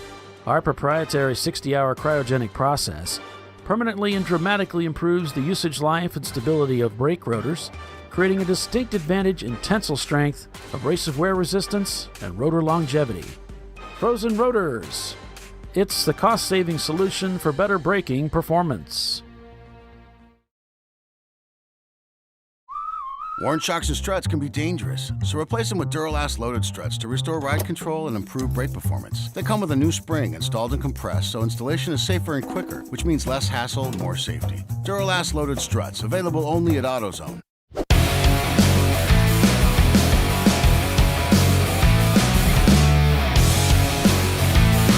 And welcome back, everyone, to ChampCar.Live, presented by AutoZone here at Circuit of the Americas. It's the TireRack.com Champ Car Endurance Series, back to racing again for the 2020 season, and we do it in fine style at Circuit of the Americas. We're on board with 9.4 Motorsports in their Lexus SC300. They're currently in 6th place, enjoying some onboard video here.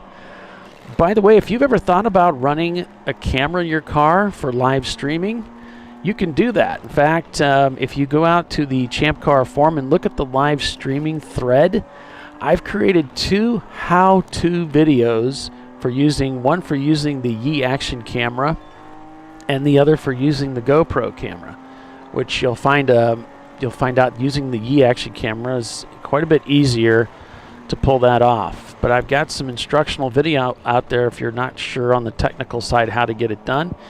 If you need any further assistance with it, feel free to let me know, and I'll be happy to help you out. So you can all check that out. Go to the ChampCar.org website, and then you can find the thread there. It's the live streaming thread in the forum. So we've got 52 laps completed. Castrol Prefect Racing leading with Crowd Control in second place. Valerian Steel is third. Ketron Racing behind them. And then we've got Cone Crushers. We've got Ketron Racing, Cone Crushers, 9-4 Motorsports, Party Girl, Team Ghetto, Dirty 30, Birmingham Racing rounding out the top 10.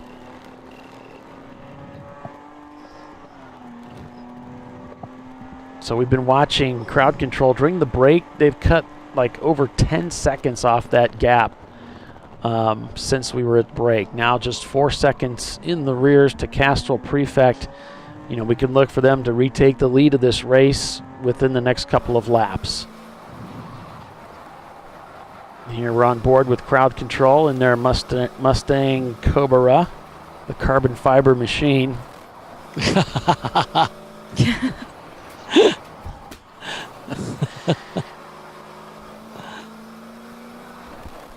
But then they'll have to pit before Castrol Prefect and multiple other teams. They'll have to pit before them to take fuel. Yeah, it's that tortoise and the hare thing. Typically see it flip back. Yeah. Be interesting. I mean, their fuel mileage is going to definitely play a determining factor in this race. If I can get my words out, I'm out of practice. Yeah, thanks for joining us, everybody, over on our feed as well on our YouTube channel. If you wouldn't mind liking and subscribing, that'd be great. We'd appreciate it. But we appreciate you joining us today. Yeah, Doc needs to keep his phony baloney job. That's it. A lot of cars busy down into turn 12 here.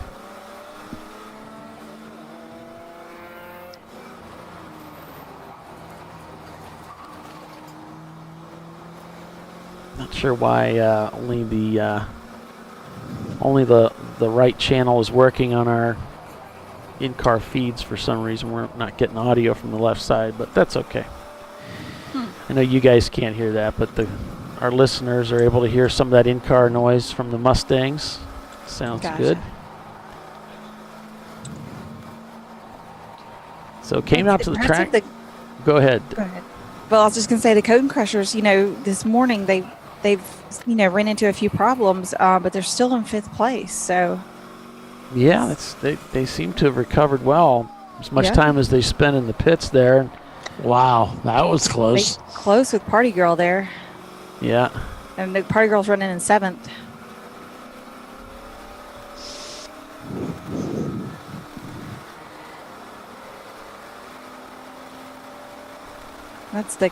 Is that the Castrol Prefect car right there? So that was the pass for first? I think so. Okay. Good eye. They were on the other side of the timing and scoring loop, though, so it won't show till we get back around. If I had to guess. I think you're right. Once again. That's twice in 1 minute. Wow. If that was me, I would take the rest of the day off. Yeah, that's a new record. I got 2 right. I'm not going to mess up this I'd rest on your thing. laurels, yep. Don't say anything else. I'll mess up my numbers for the day. Well, see, you could probably get away with, because you're going to be right beyond that. But if I had 2 in a row, I'm going to go buy a lottery ticket. I'm on board with shots fired. This team did lead the race early on for a few laps. They're back in 16th right now, near 323i. Congratulations to all the teams that were able to get out here this weekend and race with us. Great to see everybody. It's good to be back racing. Oh, it's great for everybody, isn't it? Oh, man, it's so nice to be back. And almost, it's starting to feel normal again. Ish. There's nothing like the sound of being at a racetrack, though. The sights, the sounds, the smells. I love the smells, too, except when somebody's burning oil. I don't like that, but otherwise. Or diff. Yeah, that's even worse. That is the most foul-smelling stuff in the world. Yeah, there's a few smells that goes with this. I always say there's a few things that smell like money, and not in the good way, like it's going to cost you. No, yeah. Yeah.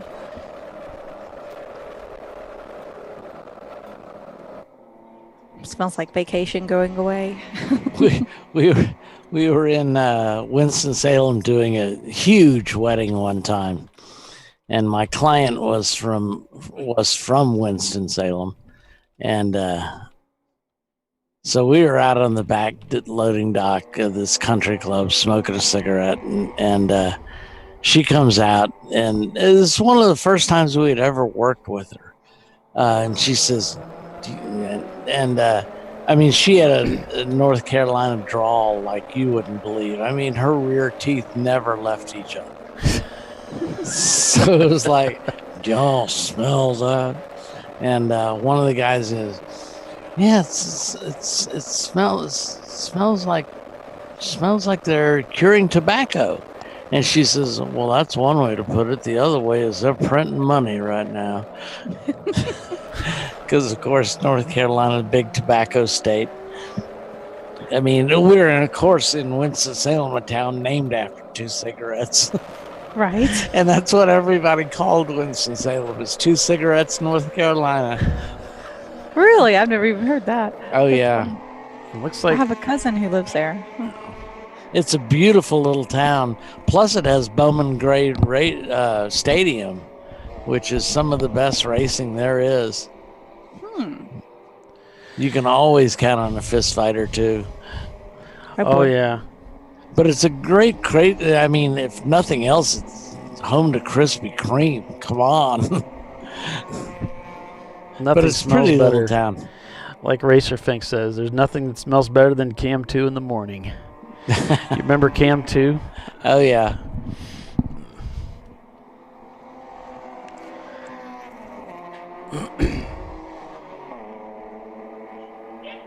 I'm going to be dating myself, but one of my fondest memories is two-stroke motor oil. Premix. Yeah, well, you still use those. I found out that the steel grass trimmer that I bought was actually a two-stroke, two-cycle engine. Right. A couple days ago. I didn't know that. It took Have about you a year. been putting oil in it? No, I didn't know that. I bought it for Father's Day for myself. It's probably got I mean, Yamaha started it, but they put an oil pump in it, so you didn't have to premix. Yeah, you did need to I did have to premix. I took it back to them, said, look, it won't stay running. I don't know what's up. I don't want to mess with it. And they said, well, we know what's wrong with it. After a few days, they took the muffler off and looked at it and said, well, the piston is scored beyond belief, and then there's no oil in the gas. I said, well, there wouldn't be, because I didn't put any in it.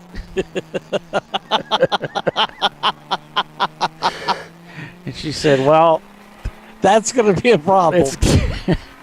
I said, I didn't know that it was a two-cycle engine, needed oil in the gas. She said, all of them are all steel trimmers are two-cycle. Yeah, I mean, you don't see a lot of two-cycle motors being made anymore. So the EPA's pretty much nixed that idea. I was not. I was a little disappointed, but not. I kind of liked it until I destroyed it, which couldn't be said of a lot of race car drivers. I kind of liked that car until I destroyed it. Right. It was really coming along. Yeah. She was running good, and she just blowed up. Crowd Control Racing's pulled about a 6-second gap over P2 Castrol Racing. You've got Valerian Steel in third. Ketron Racing is fourth. Cone Crushers is fifth. 9-4 Motorsports in their coupe. Their Lexus SC300 is sixth. Then it's Team Ghetto in their Maxda Miata. Then it's in 8th place, Dirty 30 in their BMW E30. Birmingham Racing is up to 9th with Gorilla Sticker now down in 10th place in their 318 Ti. I don't think all is well with the Cone Crushers machine. Beginning to doubt the recovery of it. Ergo Lab back in the pits. Party Girl in the pits.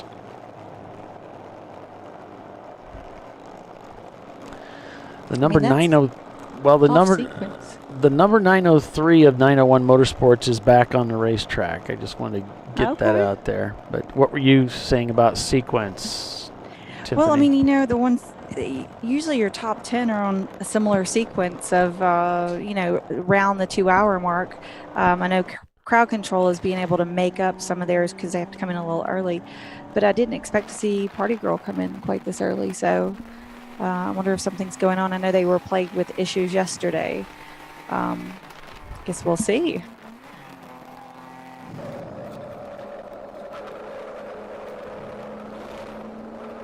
They had a close call with, was it maybe we were in the Castrol car or the Crowd Control car, one of the others, and we saw Party Girl have a kind of a close call with them. So I didn't know if there was maybe something mechanical going on. Or a cleaning of the britches. Yeah, that's a possibility. Fresh race suit. Doing a little laundry, eh? Yeah.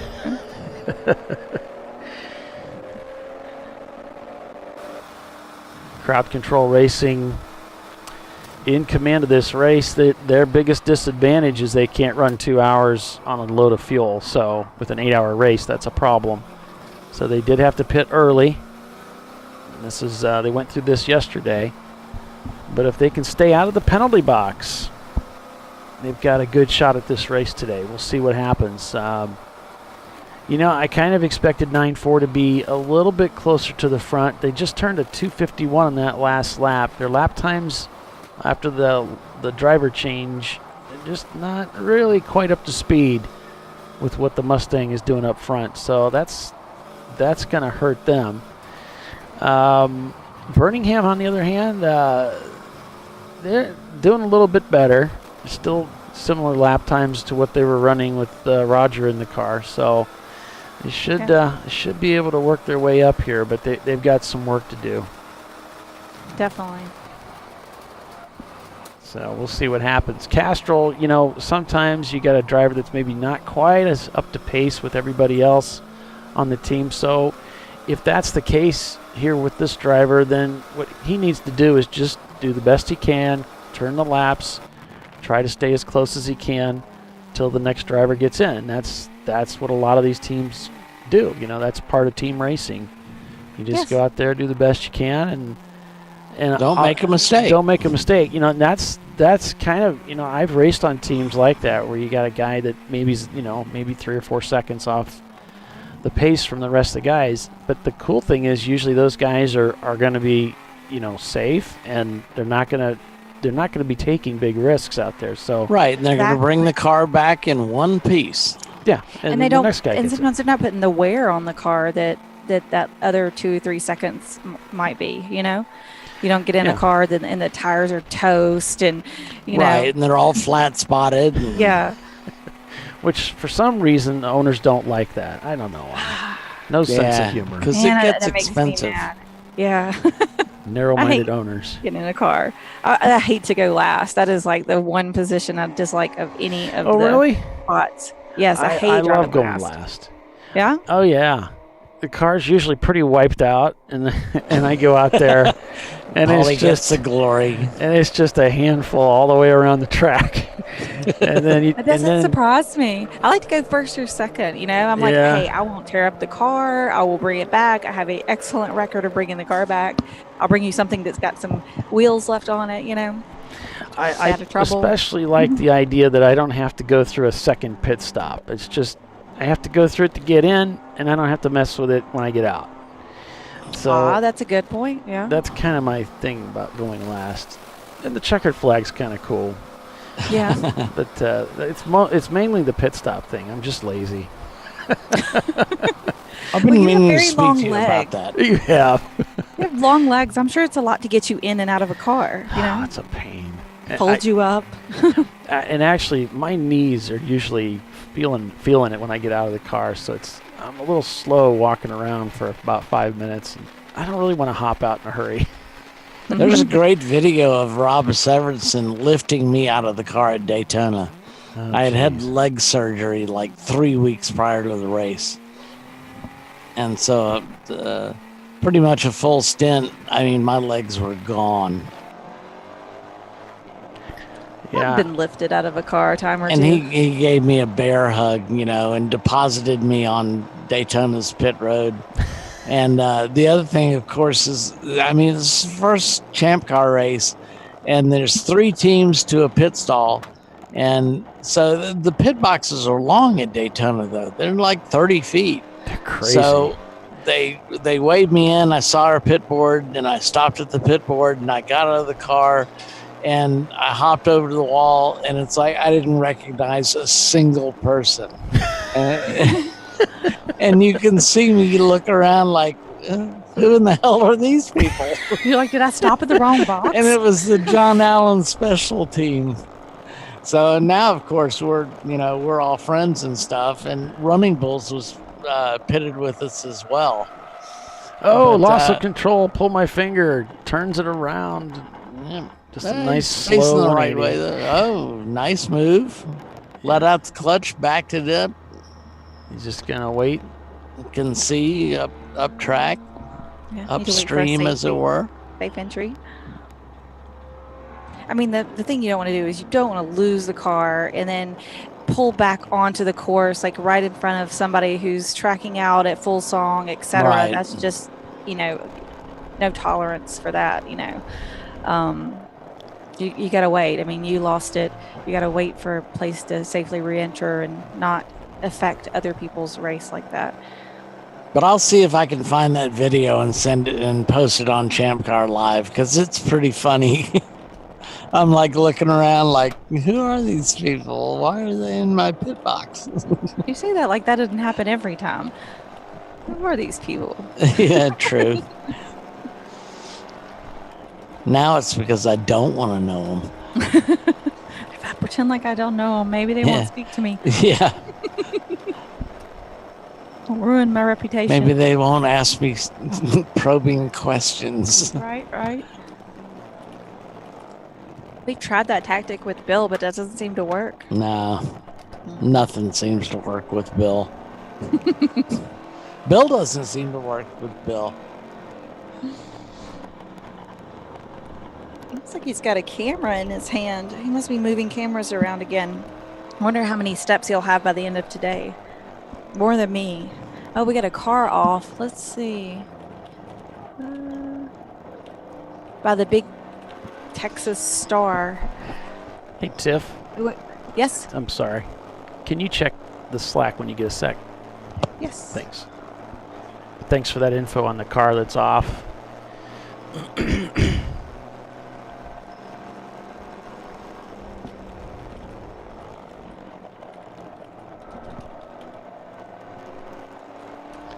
I noticed the same thing earlier.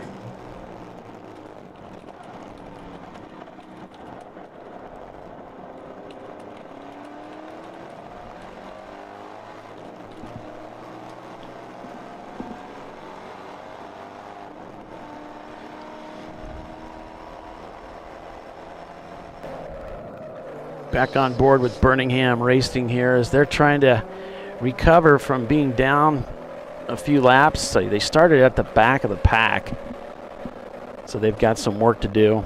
Yeah, they're only down 1 lap.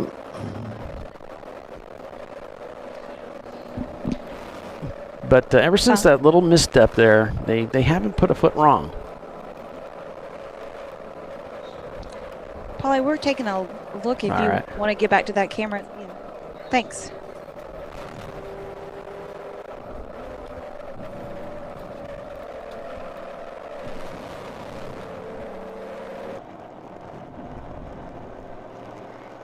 And maybe we can go back and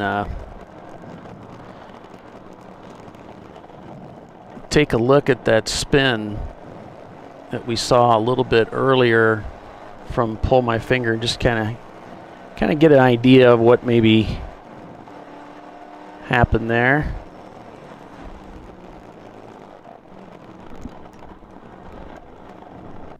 There you see the pull my finger team here.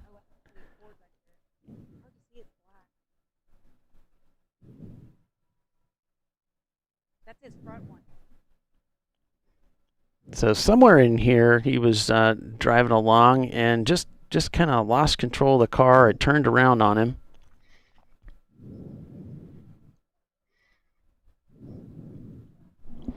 Let's see where we're at on the clock right now. We're at 5:04. So this would have been about 2.5, 3 minutes ago.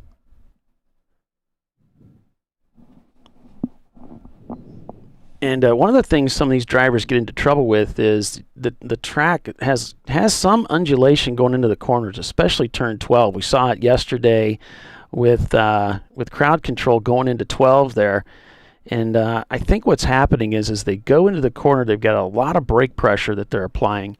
And then when they come out, as they go into the corner, if they apply a little too much brake pressure, what happens is they're holding that brake pressure into the corner. That lightens up the rear end of the car, and then the back end starts to come around.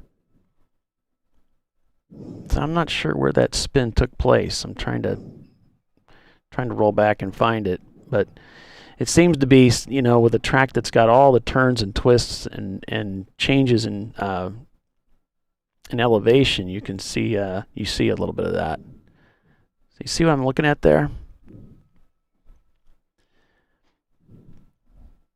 I don't think there's, I don't know. I don't think there's anything there.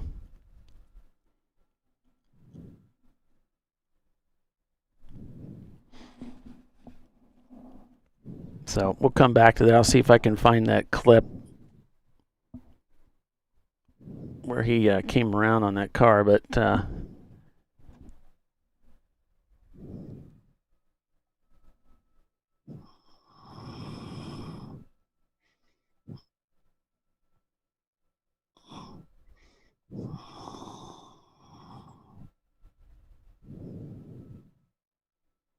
it might be in there.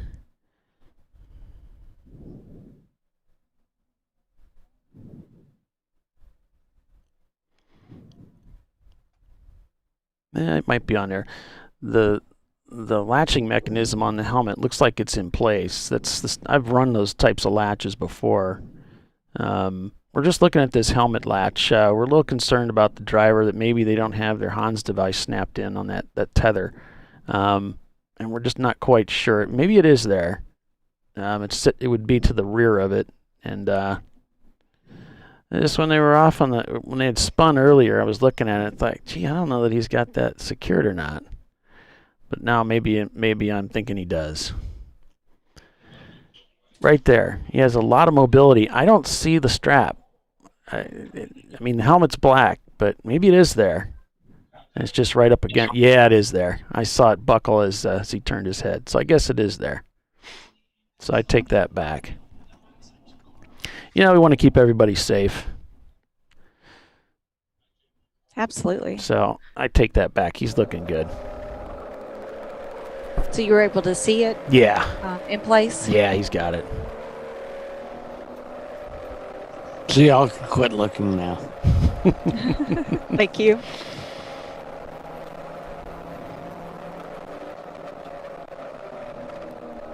That style of latch, by the way, I was talking to Ron at Discovery Parts. That's one of the reasons I switched helmets and Hans devices, because he said that was popular for like a week, and then they got rid of that because they didn't like the design, the way that the loads are on the latch, the anchor, the quick release ones. The way that anchor, yeah. They got rid of that pretty quick. They're still used, as you can see, but it's an older design. And that's what I have on my helmet too. Yeah, because I've got them during that week phase, which I did too. A lot of us did, but I thought it would be better, but I actually never used the quick release to take my helmet off and on at all. Yeah. So. Yep. Yeah. So you probably should switch those out. He's got all the tools, or you're getting a new helmet anyway. Exactly. So. he's got, I don't know if it's a different tether. I think it is. It's got the clip on the tether, so it's different. So you need to get that changed. My Honda started off with a different clip on it, and I think that we switched that. You would too, yeah, because it's just a loop, right? Yeah, like it clicks down on there. Yeah. And we switched it to the quick release. I was thinking from a safety perspective, like if I got stuck in the car, I could I could unhook myself from that, and maybe if I had to get out in a hurry or whatever. Yeah. I guess that's what a lot of people were thinking back then, but it does not work as well as you would have hoped. Yeah. Still end up fumbling around with the hook back there. So. And the ones that I have you still can reach up there and release them. You just got to push in, and then it'll release, even though it's the new design. They use the explosive bolts like they did in the Apollo moon capsules. Oh my gosh. Do you? The door off. Explosive bolts. Blow apart. One use only. Yeah, one use only. That's it. Well, I'm really glad to hear you had a successful track day there, Doc, with your new E30. Do you have a name for the new E30? Yeah, it's Cartman. Cartman. Yeah, we're going to stick with the South Park theme. Okay. I like it. Yeah, we got another track day coming up this coming weekend with Jay Zilla. Okay. All right.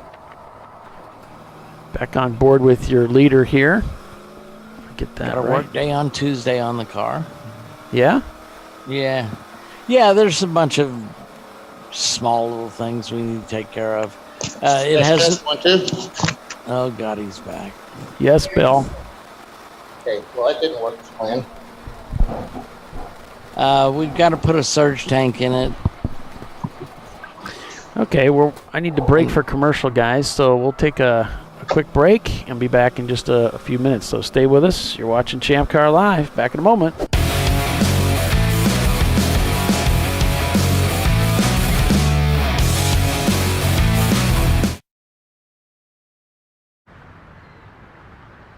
I probably need new tires. You do. What if they sold tires online? We do. We're TireRack.com. They could offer lots of tires We have so many tires. and help you find the right tire. It's called the Tire Decision Guide. Oh, and they could ship them to a nearby mechanic. We shipped over 7,000 independent recommended installers. This is an amazing idea. Sorry. TireRack.com, the way tire buying should be. I did it. You see how it's... That's it. We did it. You did it. You can do it. The path to I did it starts at AutoZone. Get in the zone. Hey guys, this is Chad Thornton, and on behalf of Racing Radios, welcome to the 2020 Champ Car Endurance Series. Since 1979, Racing Radios has pioneered communication systems for the sport of racing. With a long-running history and passion for motorsports, Racing Radios supports those who build it, run it, break it, fix it, and run it again, pushing the limits of what's possible with the resources available. We built Racing Radios on these same values. As a 2020 Champ Car sponsor, Racing Radios will provide our experienced support team and trailer at select Champ Car events throughout the year. Free gear and exclusive discounts for the winners of the Racing Radios 14 Hours of Charlotte event. And most importantly, 15% off orders for all Champ Car teams. It's time to kick off 2020 right. Build it, bring it, race it, get out there and go racing. Visit racingradios.com and click on the Champ Car registration button to get your 2020 team discount code. Lifeline USA is a leading manufacturer of onboard fire suppression systems. Lifeline's continuous commitment to research and development ensures that we supply the most innovative and cutting-edge products available. Used by the majority of the world's motorsport championship-winning teams and constructors, Lifeline has a proven history of success. Lifeline offers a complete range of fire suppression systems for all budgets and needs, and we continue to push development and limits on both extinguishant materials and our patented delivery systems to make the race car environment almost as safe as sitting on your sofa at home. Every kit has been designed for a professional and simple installation. For more information and to purchase your Champ Car fire suppression system, go to www.lifeline-fire.com.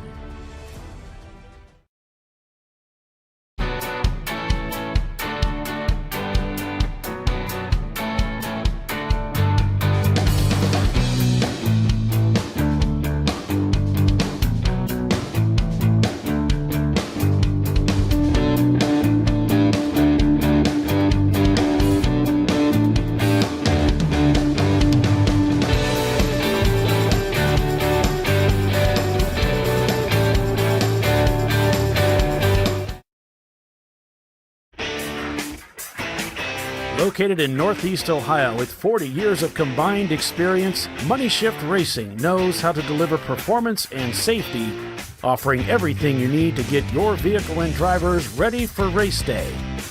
From safety equipment to full engine assembly and repair, in-house fabrication, 3D design, and rapid prototyping. Money Shift Racing. Performance done right.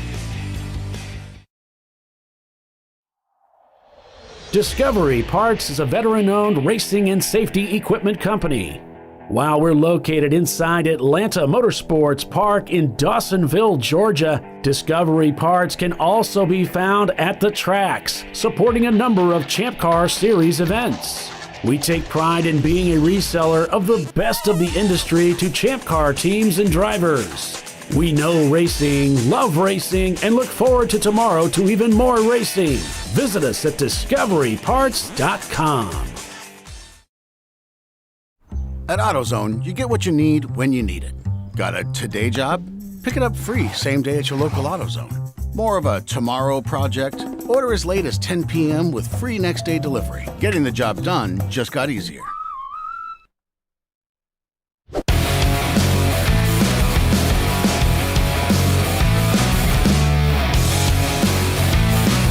Yeah, Duralast parts are manufactured to meet or exceed OE quality, durability, and performance. Whatever make of car you're driving, Duralast parts keep your car driving tough. And Duralast's full range of auto parts makes it easy to get the right part at the right time. Whether you're changing your oil or rebuilding your engine, Duralast gets the job done right with shocks, brakes, batteries, starters, and alternators. Make sure you check them out. AutoZone.com or check out one of the local AutoZone stores near you. Welcome back, everyone. This is Champ Car Live presented by AutoZone. It's the TireRack.com Champ Car Endurance Series, and we're live at Circuit of the Americas here for 8 hours of continuous endurance road racing on day 2 here this weekend, getting back to racing in Champ Car. I'm Paul Veltum, joined by Doc Waldrop, Bill Strong, Tiffany Alexander, bringing you full-length race coverage again this weekend. We've got Crowd Control Racing in their Mustang leading the way after 63 laps completed. Castrol Prefect is in second. Valerian Steel is in third. Ketron Racing, although shown in fourth place, is pitted. Cone Crushers now... Actually, they are serving a penalty. They're sitting in black flag right now. Oh, actually they tumbled to 6. Cone Crushers is up to fourth now. And 9-4 Motorsports also has leapfrogged Ketron. Big shame for those guys. It's a 901 Motorsports car right there. He's attempting to pass. It's a 903, actually, but it is 901 Motorsports. Yeah, made quick work of that. We had Bill in the pit lane a second ago. I'm not sure. Let me check, see if that camera... Hello, Bill. He must be tied up. Okay. Well, we'll get back to him. We had him just before we went to commercial. We are RFID tagging. Should we? Yeah. So Ketron was, I think, running in about fourth place before they got that penalty. So that was a 3-minute penalty for passing under yellow. They just finished serving that penalty and they've headed back out. Okay. Now we have 742, your second place car in, and I believe they are going to serve a penalty as well for, so that's a Castrol Prefect Racing for multiple times exceeding the track limits. Oh no, guys, come on. Don't shoot yourselves in the foot. Shots Fired Racing out there turning laps with us today. This iconic racetrack in Austin, Texas, the only track in the United States that plays host to Formula One, playing host to Champ Car this weekend. Yeah, any penalty served is going to hurt time-wise. Especially this top 10 that's running pretty close together. Well, yeah, exactly. And the odds of catching it, you're not going to catch it under yellow when we go to full course caution while you're in there, because we're not getting full course cautions. We're getting maybe one, and that's it. So there's nothing slowing the field down for you. Nope. No, our top 12 cars or so And remember, TireRack.com, you get all orders free of shipping, anything over $50. So keep that in mind for your tire needs. But they sell more than tires, You can get all kinds of equipment from them. There's lift and lower your car, your truck, fine-tune, otherwise light the way, suspension, lights, brakes, charging system, engine tuning, wheels, tires, lug nuts, lug nut locks, mud flaps, wipers. They've got the parts to get things done right for you. They even have OE replacement options too, so make sure you check them out, TireRack.com, or you can call them at 888-541-1777. That was close. Mm-hmm. This little Mazda in front here has got some martini livery going on. Crowd control just set a 236. I looked right at it and said the other. Wow, that's better than the best time yesterday of the day. They tend to crank out that really quick lap time right before they pit. They run out of gas. Right. The car's They're lighter. Like 80 pounds lighter. Yeah. Yeah, that's FTD for the weekend. So crowd control is in for fuel. Castrol Prefect is still sitting in black flag. So Valerian in third is the only one on track right now. Yeah, I mean, this really puts the hurt on Castrol guys because this is the only advantage they had was playing to that fuel mileage. The fuel mileage, and this totally takes this whole stint and kills that. So. Okay, there they go back out. 742 Castrol Prefect is headed down the pit lane.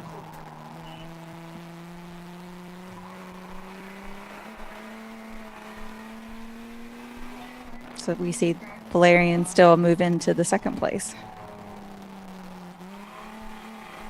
I think we'll see them leapfrog into first place actually here in a second because crowd control is still coming in for fuel. So they'll be a 5-minute stop. They'll give them a lap. Right. I don't know if those guys have ever led a race before, but I mean, I would think that was cool. Who's that? Valerian Steele? I'm not sure. They've been running with us a long time, so. Yeah. And that looks like Cone Crusher's up ahead, back out on the racetrack in their Porsche. Of course, we know they're up in fourth place right now. So Castrol falling to third place now is their that penalty in the pits, not what they wanted to see.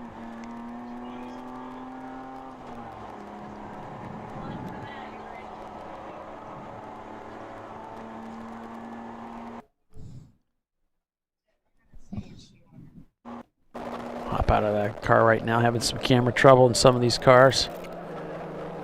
Don't have too many of them up and running anymore. Lots of bandwidth issues up there today. That's kind of common. It does happen. Yeah. It's just great we're able to kind of see what's going on and keep tabs on everything. Mm-hmm. Blue flag being waved to some of those competitors as they come by the start-finish line here at Circuit of the Americas. So car 2-1, it's Auto Spec Racing. It's a silver Miata. They just came in.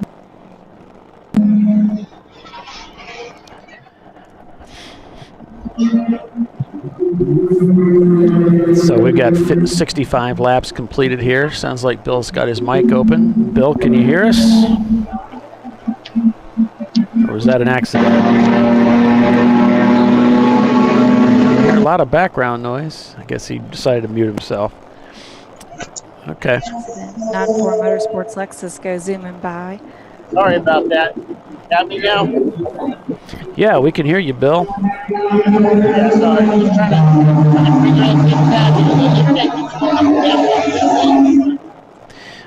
trying to You're just getting drowned out by all the background noise.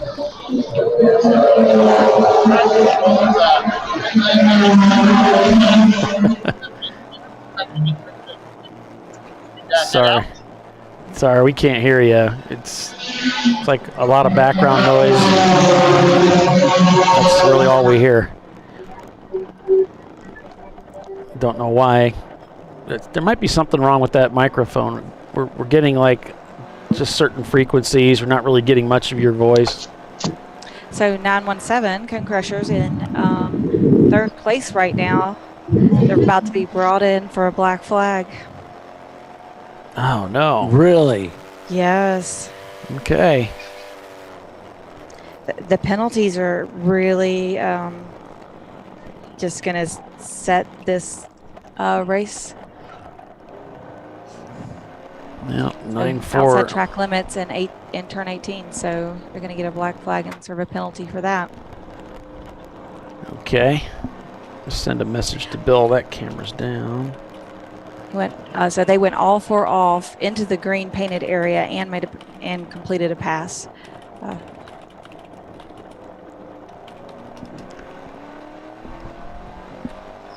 So I guess they'll talk to them. We're seeing this this top 10 really shake up now.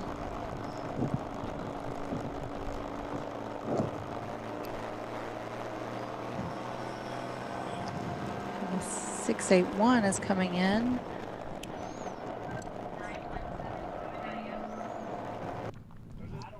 Here's Castrol. Prefect, when they were in the in penalty, quite a delay here on the video, unfortunately. They've already rolled out of there, haven't they? Yes. Tiffany? A few And minutes now ago. we have the Cone Crushers in the penalty box.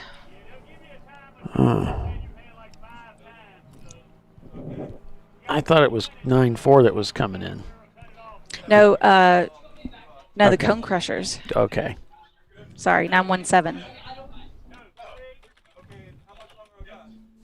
They're sitting in black flag right now. Okay. That's going to really hurt them. They had just gotten back on the lead lap. Yeah. Moved And into now they're second gonna place. lose it. Yep. Yeah. So that's really, I mean, that's really going to help crowd control with Prefect serving a penalty and Cone Crushers.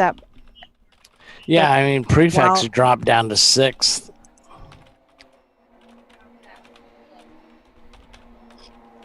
And it'd be one thing if, but all these lead cars, these are the guys we're used to seeing at the pointy end of the field. 9-4 Motorsports, crowd control. Yeah, so we've got, sorry about the delay there, guys. I was working on something, but we do have oil being reported down in turn 12. Yeah, they're going to go take a look at that.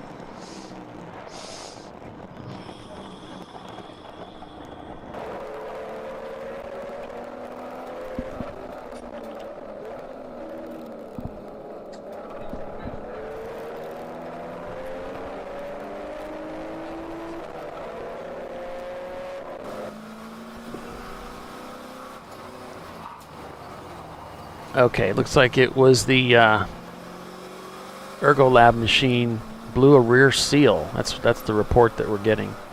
So, man, things just go from bad to worse for that team this weekend. They can't seem to catch a break. They But blew. it's really providing a great break for crowd control. What's the makeup for that, having to take that early pit stops? Well, yeah, you're right about that, huh? Although they're back out on the racetrack now. Mm-hmm.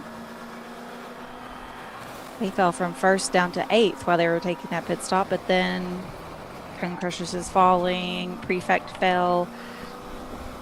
Shake it all up. Whatever it is, it does not stay that way, it seems. Yeah. Okay. It could be he's running into trouble with the way he's venting that engine, too. I mean, that'll create pressure, and that does blow out seals like that. The Cone Crushers are out of the penalty box All right, Cone Crushers is out. right as they fall to 3rd.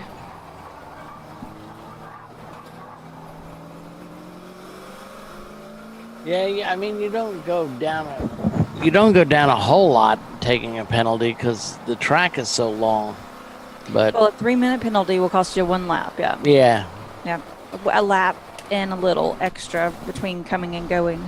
right. And depending on how long But your rhetoric if- is in return.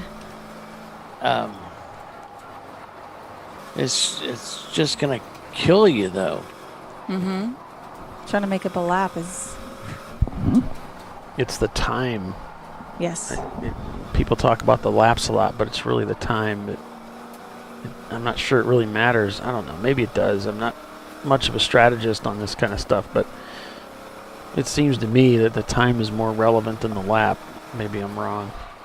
Well, I mean, I think there's 17 cars, within 2 laps of each other at the head of this field. Mm-hmm. So any penalty is going to hurt you versus anybody. It is more encompassing than just a lap, because it's usually a little bit more than 1 lap. It might be 4 minutes behind now because you had to come in, slow down, stop, then you serve your penalty, then you've got to drive back out of the pit. So it's and get back into your rhythm. Yes. So I mean that could be more like 4 minutes. So we're talking like a lap and a half, maybe even.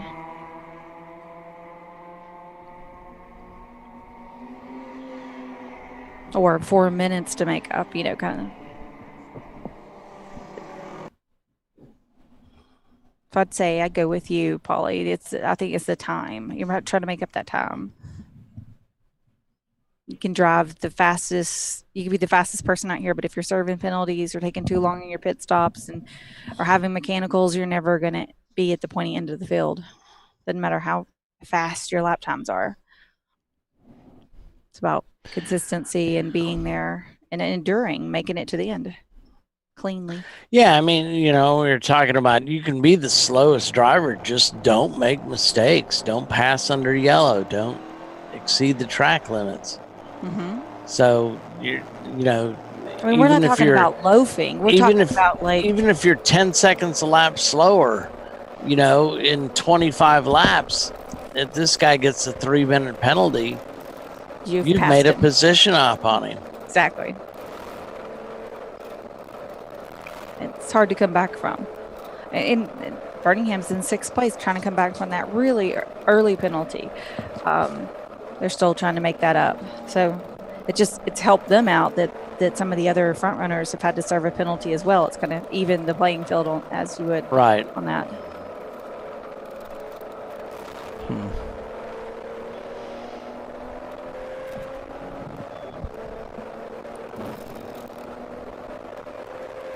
So that's Chris Preston in the car, and that Lexus SC300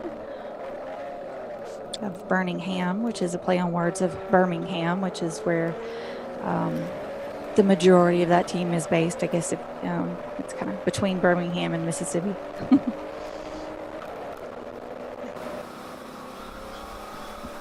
Back on board with crowd control, who's fallen to 7th as a result of that pit stop. So Valerian Steele is your leader right now with 9-4 Motorsports in 2nd place. Castrol Prefect in 3rd after serving that penalty. Team Ghetto is in 4th place in their Miata. And in 5th place, it's Gorilla Sticker in their 95 318 Ti. Birmingham up to 6th. Got 2 Miatas in the top 5. They're just trying to make me look bad. I don't need the help. You don't need the help? Yeah, I don't know why. You handle that on your own? Yeah. Okay. I had lots of practice.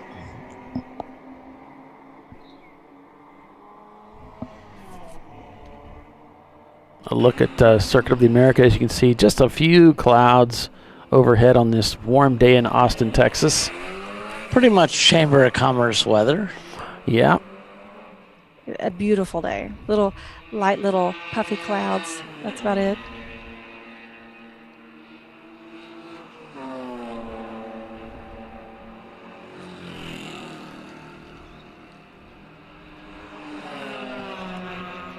It's really cool. Actually that pretty here. Did you go see the bats in Austin? I have not. I heard something about that. There's a huge colony of bats in the that live underneath the 6th Street Bridge, I think. Wow. Not really into bats so much, though. Yeah, well, yeah. You would have to be, I guess, to go see them, right? Yeah.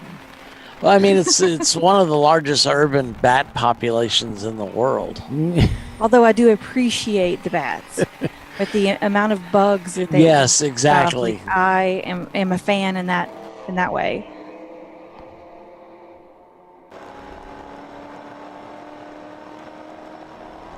Heading up the hill in the Mustang.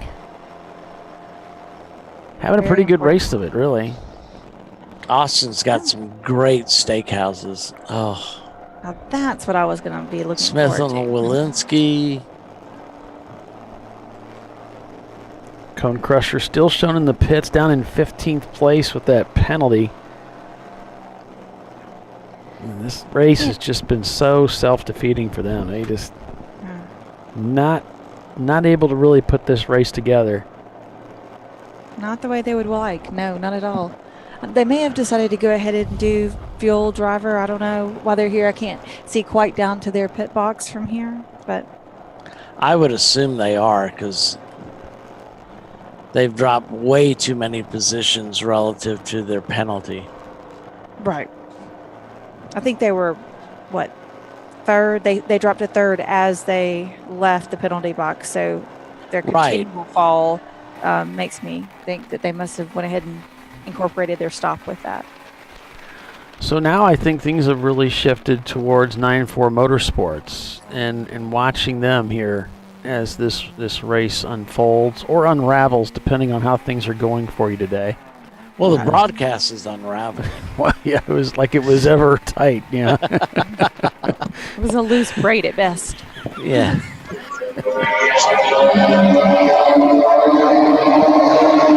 And looking at the pit stops and everything between Valerian Steel and their Miata and the Lexus, they look like they're pretty much on top of each other there as far as when they've come in and gone back out again. So not sure how the Miata's fuel economy is working. I'll just turn that off. Sounds like he might have bumped it by accident. Everything Bill does is pretty much by accident. Oh, he's having some gear problems, and it's just frustrating. Yeah, you know? I think he's leaving straight from there to Willow Springs, too. Yeah, Willow Springs still got some openings out there. Would like to see more of you come race with us. Yeah, there's a Get your race car ready and sign off. $900, I think. Some of you guys that wanted to race at Utah, I talked to a couple of you because Utah didn't have enough turnout. There's an opportunity to go race at Willow. I mean, everybody's got to be dying to get on the racetrack. And it's cheap too. $900, you can't beat that.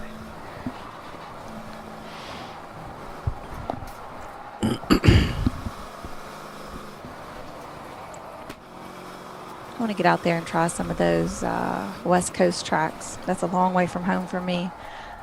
Yeah, but with all that disposable income you have, yeah, just fly. All that what? All that disposable income you have. Oh yeah. As a small business owner, that means you're rich, right? All that, yeah, and all that extra time. You know, we looked at shipping the car out there, and just dropping it there for a year.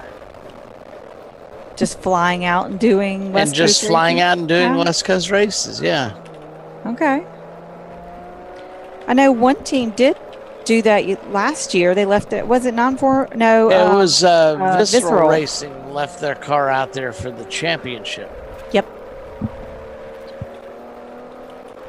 They went and did Laguna Seca and then Sonoma. Cool.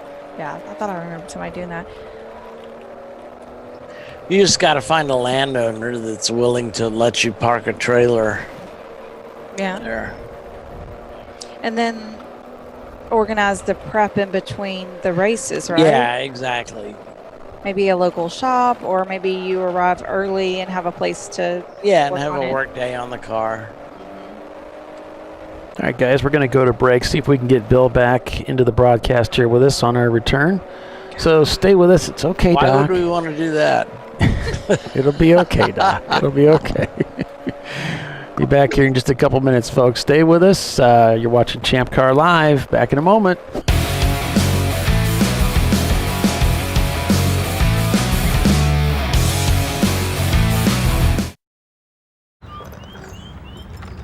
think I'm going to try buying tires online.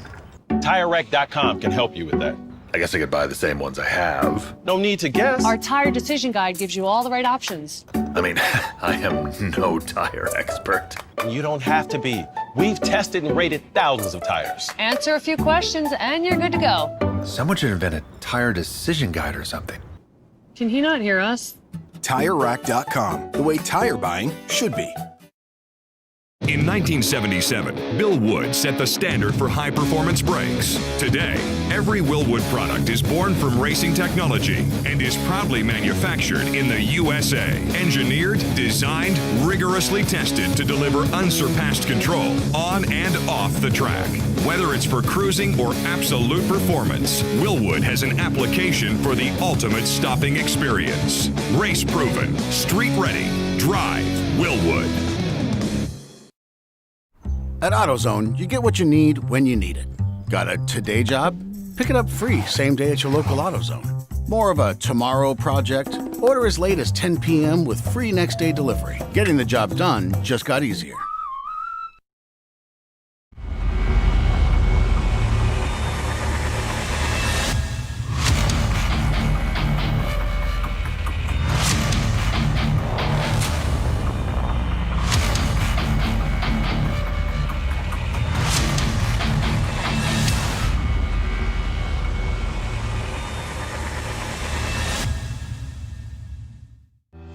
Lifeline USA is a leading manufacturer of onboard fire suppression systems. Lifeline's continuous commitment to research and development ensures that we supply the most innovative and cutting-edge products available. Used by the majority of the world's motorsport championship-winning teams and constructors, Lifeline has a proven history of success.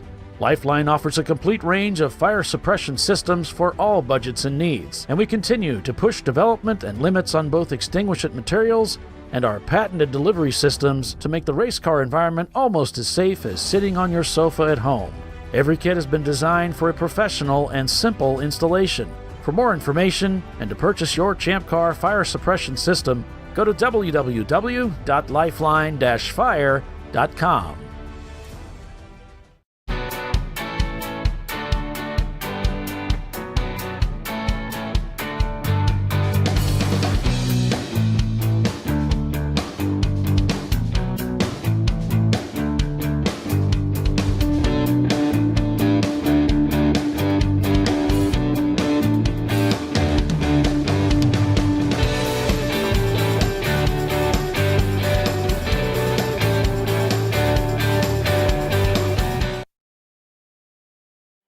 Frozen rotors from Diversified Cryogenics deliver increased performance and a higher level of safety while significantly reducing braking system costs.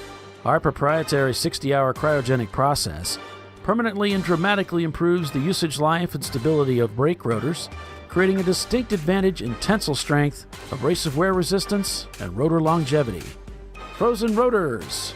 It's the cost-saving solution for better braking performance. Worn shocks and struts can be dangerous, so replace them with Duralast loaded struts to restore ride control and improve brake performance. They come with a new spring installed and compressed, so installation is safer and quicker, which means less hassle, more safety. Duralast loaded struts, available only at AutoZone.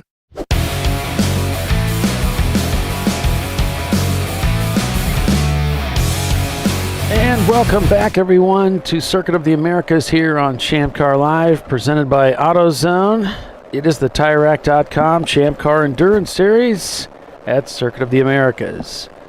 We're live here, broadcasting for you. 4 hours and 25 minutes remaining unofficially in the race at 72 laps.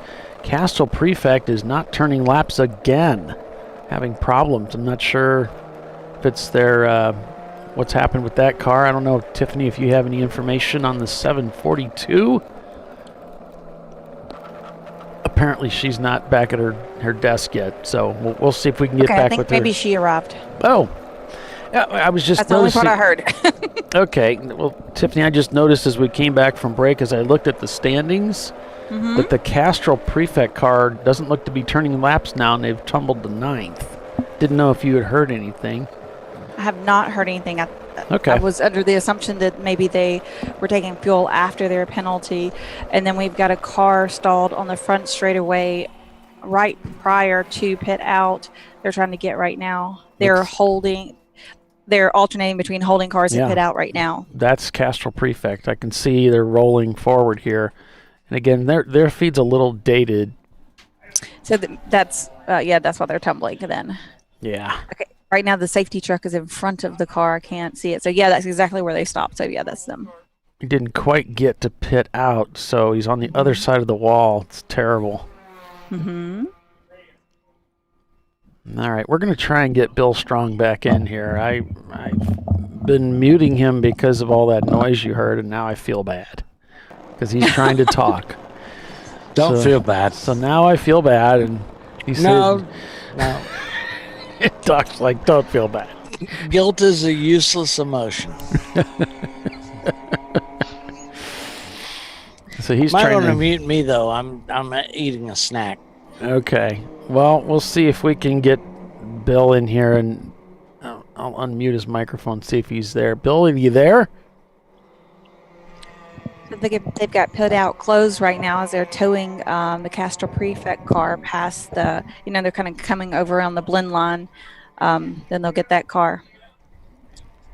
Get it in, and now they're open pit out back up again.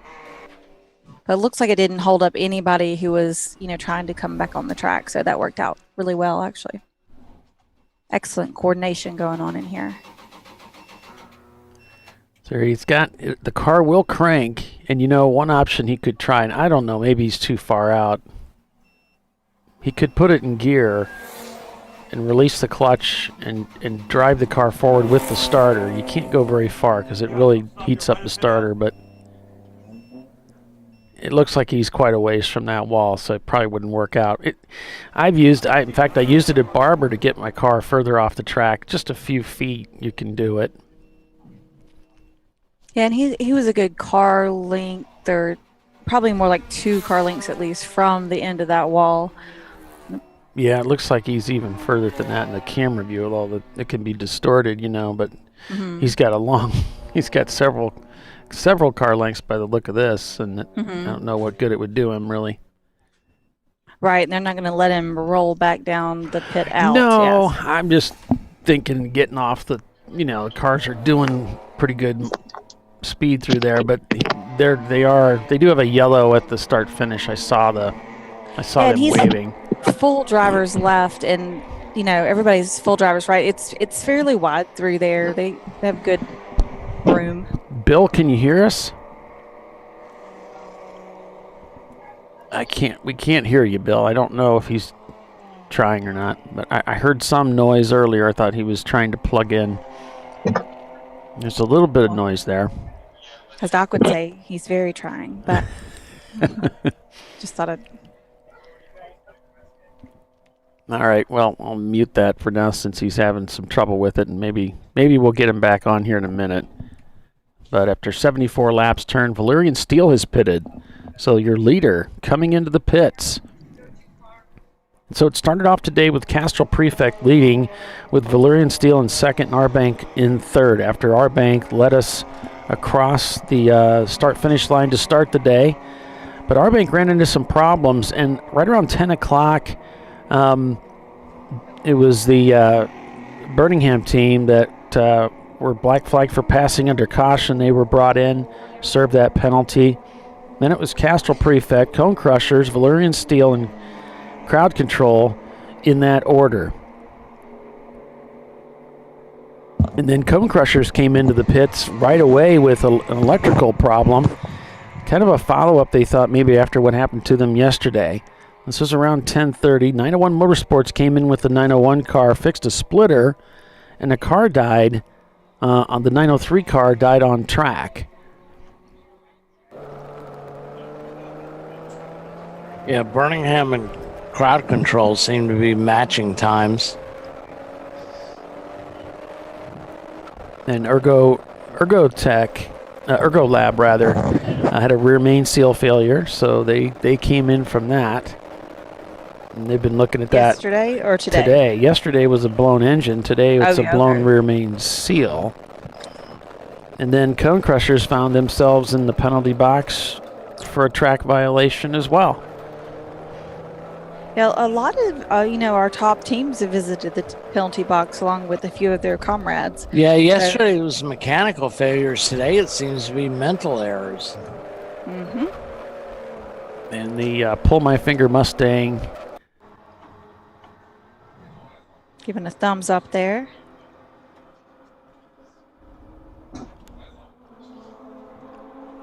looks like they're in the pits right now getting service, putting some ice in dipping water out of the cool box. Right. So race car driver saver. Yeah, I mean, what we do is I use big peanut butter jars, drill the lids of them so you don't take the ice out, you just take the water out. I see. And it works pretty well. So there's, what's in the peanut butter jars? It's nothing. It's just got the hole drilled in the top. It's a whole bunch of holes in the top so you don't take the ice out. The ice is too big to get in there, but you could submerge the whole peanut butter jar, and you take about 3 of those out, and you're set. You just want to leave the pump covered with water. Gotcha. But yeah, the holes just keep ice from getting in there, and you're just pulling water out more quickly because you're just pulling the jars out. Yeah. Right. Do you leave the jars in there, or you're using them to bail? No, we take them out. Oh, okay. You're using them to bail the water out quickly. I gotcha. The other thing you can do, and we used to do it, now we don't do it anymore because I gotten lazy, was we used to freeze Gatorade bottles. Yeah. And put those in there, and they've got holes in the top of them too, drilled in. Yeah, so, like a larger frozen surface than ice out of a bag will last longer. Yep. So but you just don't ever want to have too much ice and not enough water in there, because if that pump's not covered with water, you're gonna burn water, it out. Not frozen, it will burn up in a short period of time. Yeah. Things you learn. Things have gone from bad to worse for Castrol Prefect. They were leading this race. They were actually poised to win this thing. And then it just kind of unraveled on them. They ended up in the pits to serve a penalty. And then the car died on the front straightaway. They find themselves being towed now after leading this race. They're being towed the full course length back.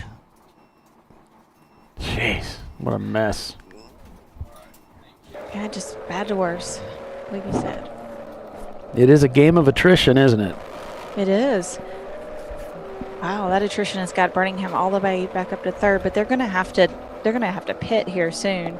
The next 18, 17 minutes, I believe, they're coming in. And we're approaching halfway in the race, so 4 hours in, all of our leaders are going to have to come in. So Crowd Control back in 5th place, and now it's 9-4 Motorsports leading the race with their Lexus SC300. Valerian Steel in the pits in 2nd place, and there's Birmingham Steel in 3rd, or Birmingham Racing in 3rd. Then it's Team Ghetto, Crowd Control, Dirty 30, Ketron Racing, 901 Motorsports in the 901 car, Shots Fired and Lone Star Rallycross down there in 10th place.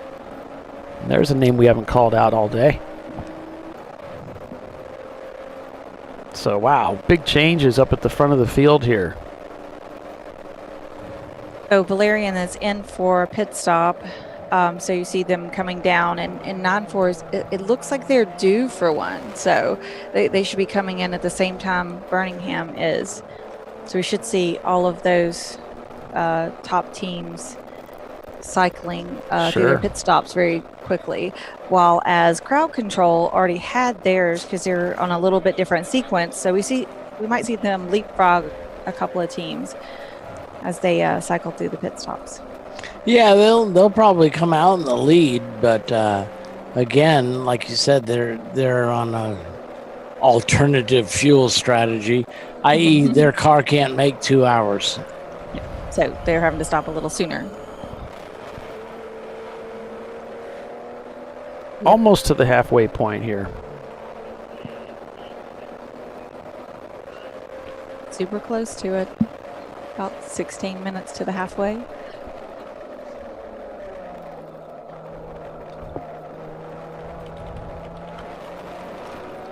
I'm imagining we'll see the pit lane get busy here in a short period of time.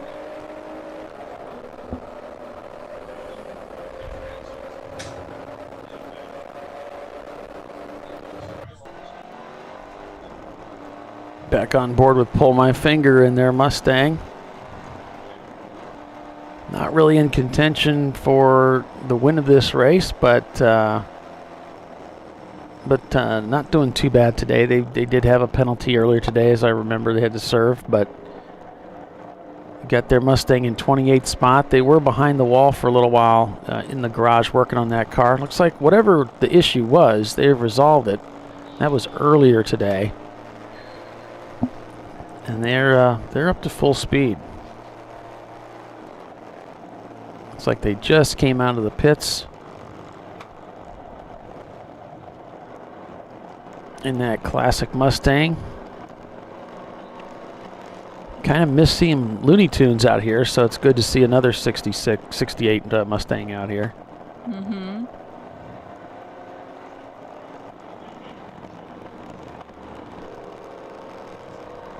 So the 164 had a spin in somewhere around turn 3 to 4 and then continued on. That's the local yellow for a minute. Orca Cadillac. Okay. So the USMC, Ford Crown Vic, and Winkler Motorsports also show not turning laps right now, down in 30th, 31st, and 32nd place. Castrol Prefect continuing to tumble down the standings. They're in 17th.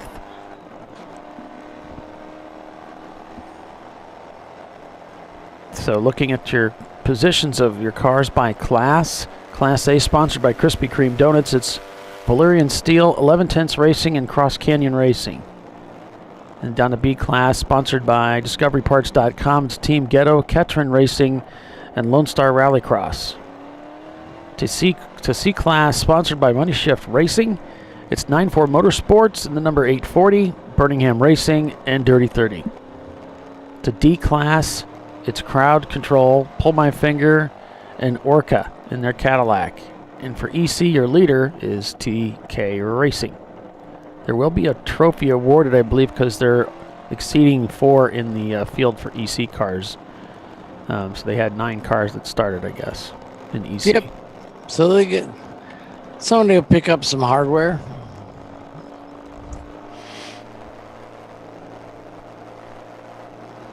And Castrol, they've taken it back to the garage to take a look at that car. Meanwhile, Birmingham has really pulled themselves back up into serious contention for this race. Although they are down a lap, likely due to their penalty with 9-4, they are in second place right now. They are. And both those teams still have to pit at this, I think, at the same time. So. And they've just really gotten help because they've really both been, well, 9-4, it really hasn't put a foot wrong, and that explains why they're in first place. They've just raced clean all day. And yeah, I really think they've had a clean day, yeah. And they got the right kind of car. As Doc said earlier, that, you know, he thinks the Lexus would be, you know, really good chassis for this track, and it seems to be holding up true. Team Ghetto's in third place in their Miata. Crowd Control in fourth place, and the Ford would be further up, but with that big V8 engine, they're having to pit more frequently. And a little bit quicker car, but the 9-4 in the Birmingham car just slow and steady, a little bit slower and steady, not a lot, in those inline 6 engines. I believe they're inline 6, maybe not. Yes. Oh, are they? Okay. No. Yes. I'm like, wait a second. I saw that motor apart just the other day. It's been a while. Yeah, so they're both pitting on the same strategy. 9-4 came in on lap 39. Birmingham came in a lap later on lap 40. And we're at 77 now, so that's about right. We'll see both of them come in the next 10 minutes, I would imagine. Yeah, we've got a camera and shots fired. It doesn't, it keeps going down, so we have a little trouble with it. So that's why I'm not showing it very often. But, yeah. It's actually not our camera. I think it's, let me see here. No, that one, that one is ours. Huh? It looks good. Yeah, it looks good. It's just right there. See how it locked? And then it'll go offline, and eventually it'll come back. Must be a dead spot in the track for the signal or something. Yeah, maybe. we have a little trouble around COTA for some reason with the feed. We're getting a little spoiled. Things have been so much better than they were in the early days when I started doing this with you guys. Oh, Lord. Boy, really aren't bad. they, though? The dreaded little spinny thing on the cameras, you know. Spinning wheel of death. Yes.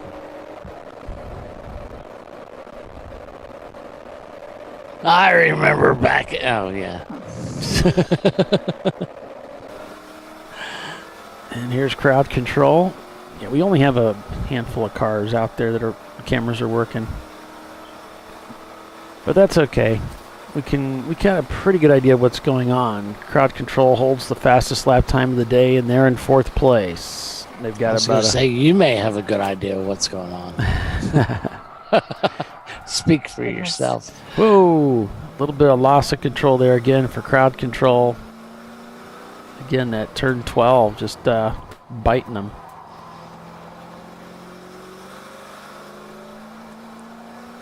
Nine4 Motorsports, your leader right now.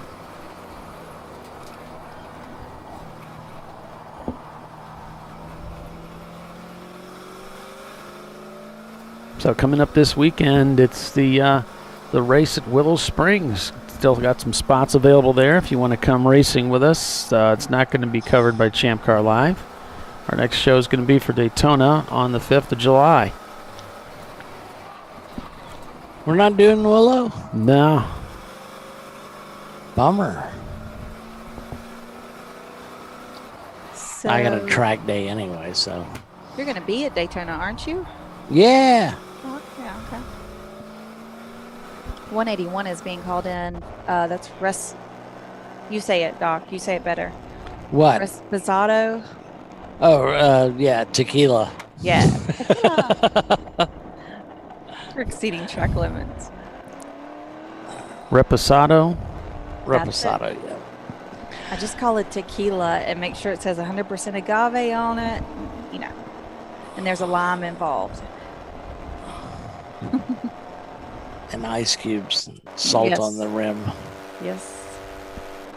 You see all that vibration there.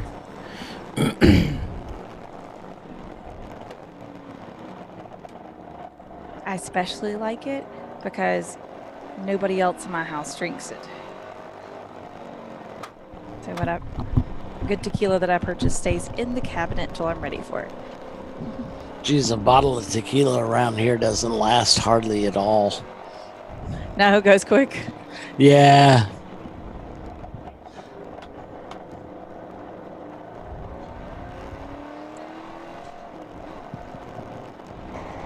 All too quick. Have you tried and I don't know how to say it right, but it's like Camarina. It's got a little wooden top on the top of it. No, I stick to Herradura mostly. Okay. I fell in love with that stuff in when I lived in LA and we had a house in Mexico. I don't know if I've ever had that one. It's the one with the upside down horseshoe on the cover. Is it a clear or a gold? They've got all three. All three, okay. Yeah, gold, silver, and a reposado. But I started drinking it in Mexico. Like I said, we had a home on the Pacific Ocean that we leased because American nationals you couldn't own back then. But the stuff was like $8 a bottle. Wow. And of course here, you know, it's like 45 or something for a decent sized bottle. And then gradually they started selling it in California, and then it slowly marched eastward. So it's here now. All right. But in Mexico, it was like $8 a bottle. I mean, you drank it like water. And, and then, of course, you paid the price. Massively. Yeah. They've made many songs about that price, I believe. Yeah. The pre-price and the post-price, yeah. 1 tequila, 2 tequila, 3 tequila floor. Yeah. Or lawn in my case. Lawn. The 181 is in the penalty box now, serving their penalty. The 181. Let's try to tell people what the names of the cars are. The 181 is the Resposado. That's the Resposado. Okay.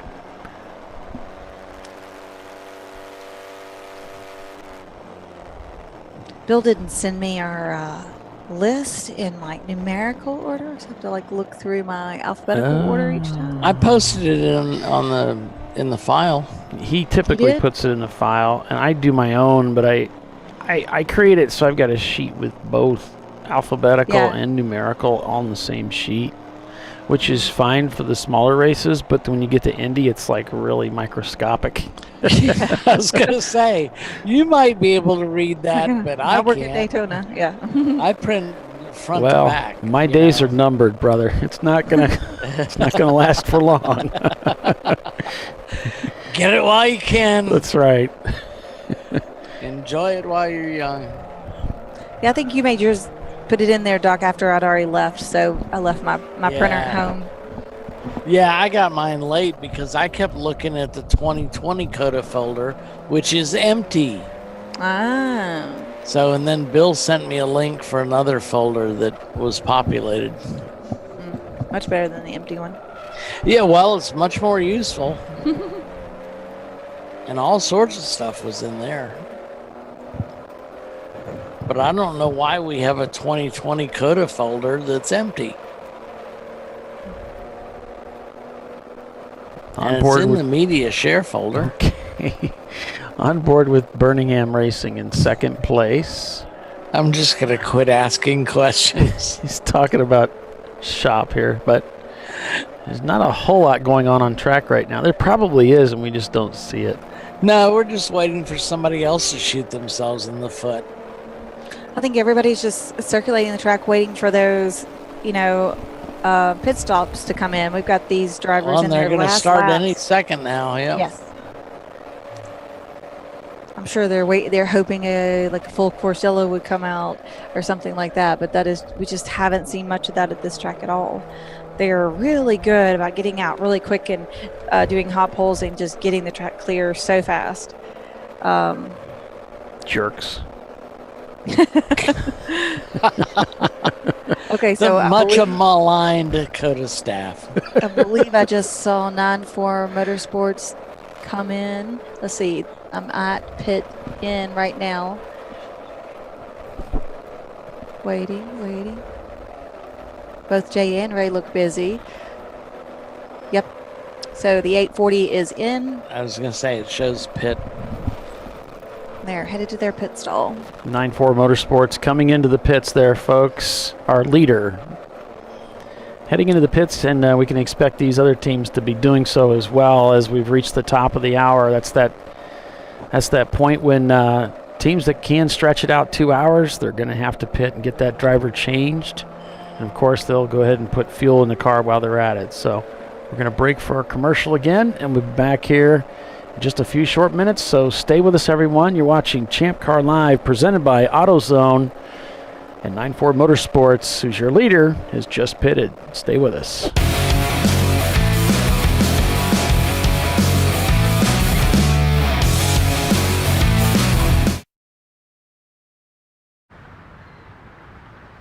I probably need new tires. You do.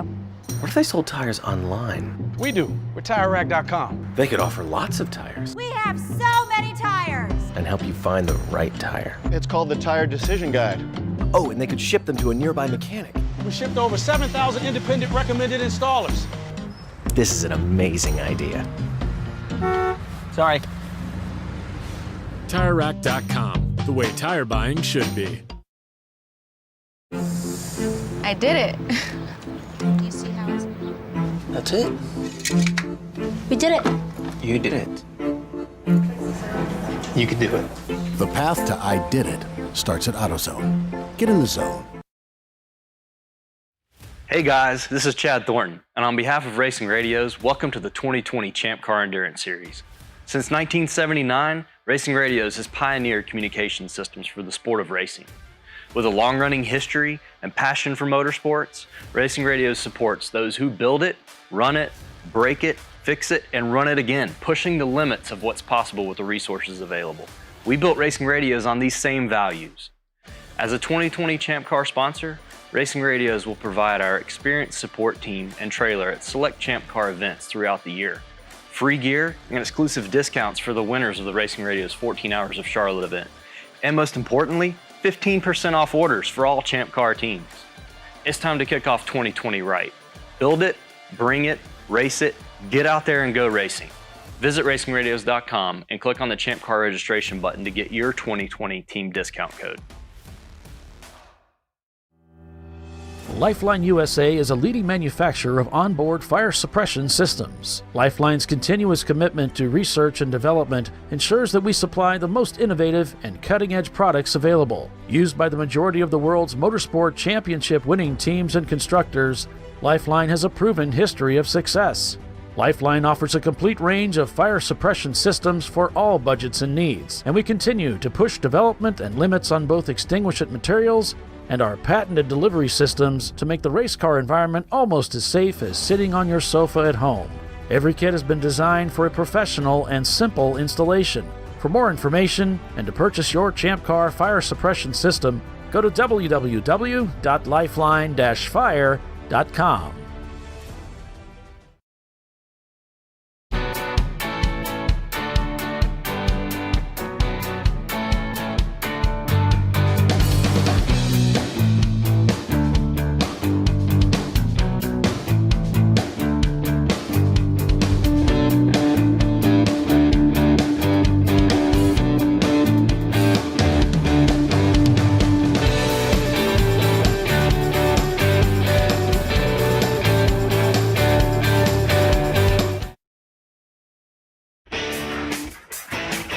Located in Northeast Ohio with 40 years of combined experience, Money Shift Racing knows how to deliver performance and safety, offering everything you need to get your vehicle and drivers ready for race day. From safety equipment to full engine assembly and repair, in-house fabrication, 3D design, and rapid prototyping. Money Shift Racing. Performance done right. Discovery Parts is a veteran-owned racing and safety equipment company. While we're located inside Atlanta Motorsports Park in Dawsonville, Georgia, Discovery Parts can also be found at the tracks, supporting a number of Champ Car Series events. We take pride in being a reseller of the best of the industry to Champ Car teams and drivers. We know racing, love racing, and look forward to tomorrow to even more racing. Visit us at discoveryparts.com. At AutoZone, you get what you need when you need it. Got a today job? Pick it up free same day at your local AutoZone. More of a tomorrow project? Order as late as 10 p.m. with free next day delivery. Getting the job done just got easier.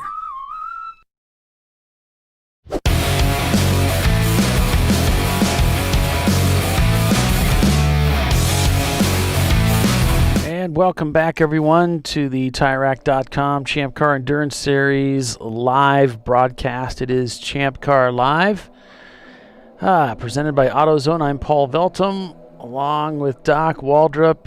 Tiffany's here. Bill is maybe here somewhere at the track, but we haven't heard from him in about an hour. But welcome back. Looks like we've got Birmingham in the lead, but in the pits. Crowd Control looks like they're going to overtake here for the lead because they're off sequence here. Castrol Prefect back on the racetrack here. So here's the Mustang of Crowd Control Racing. Oh, the Pinto's back on live stream. Okay. I'll have to see if I can bring that back online. We definitely want to do that. Oh, yeah. That's imperative. Thanks for fixing that. Looks like you're still in the garage, though. I appreciate you doing that. I'll keep an eye on that.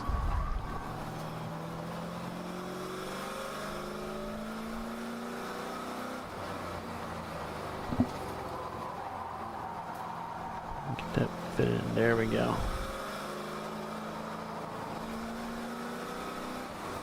Cool. All right. We're almost Is this hubs fixed. in the car, Awesome. Tiffany? Let me get switched over there. There we go. Let me see. Do I have her unmuted? Yeah, she's unmuted. She's just disinterested. Maybe she's coming back here from the break. We're kind of right around their lunchtime, I think. So. That's true. So a report coming from the USMC team with the Pinto. They almost got it fixed. So they went ahead and got their feed going back again in the Pinto. Well, you know, when they up. break something, it's not like they can go around the garage and see if anybody has one. Well, that's true. That's true. You're pretty much an island if you're racing a Pinto. Yeah. Maybe if you were at a vintage race, you might be in luck, but you're not going to do that at a Champ Car race. I don't even know how many Pinto parts you can get from AutoZone. I'm going to guess not many. Not too many. What, no wiper blades for 74? Come on, guys. And you call yourself a service establishment. I'm leaving. I am offended. It's like Birmingham's dealing with something on the left front here. Yes, it does. I see Chris and Roger up there. This is bad. This is not good. So, Crowd Control resumes the lead of the race. Castrol Prefect, they've had some problems today, so they're pretty much out of it. I see a Road Atlanta track decal on this helmet. Yeah. You can see that going on. What else we got there?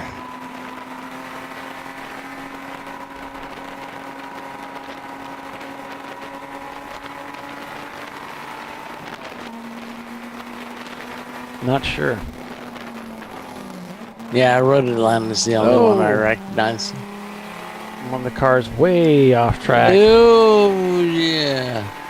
You see that Castrol Prefect guy was looking over there going, oh, please don't come back on track. Yeah, be careful. Not sure who that was, but they will be watched.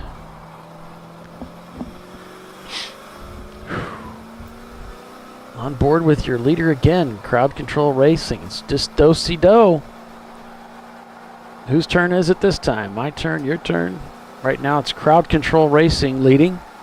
Birmingham Racing, looks like they're back out onto the racetrack, so whatever it was a quick look, and they got them back on the track.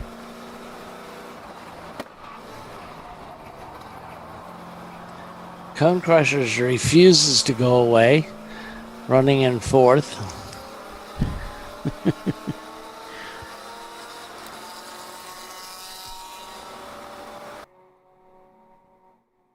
I have them in fifth. 9-4 Motorsports back out on the racetrack after coming into the pits. They're up to third. Looks like they've gotten by Birmingham there in the midst of that pit stop as they come across the start-finish line. So we can expect Birmingham to come across again here shortly and kind of sort things out with them and Cone Crushers.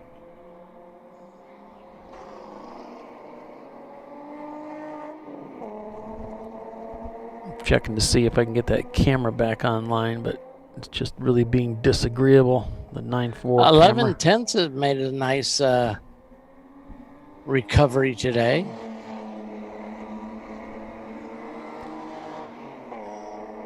Yep, here's the shots fired machine while it's running. I'll go ahead and show a little bit of that. We don't have any audio on that one. That's the BMW 323i. A little bit different chassis from what we're used to seeing. Not seeing so many E36s out here today.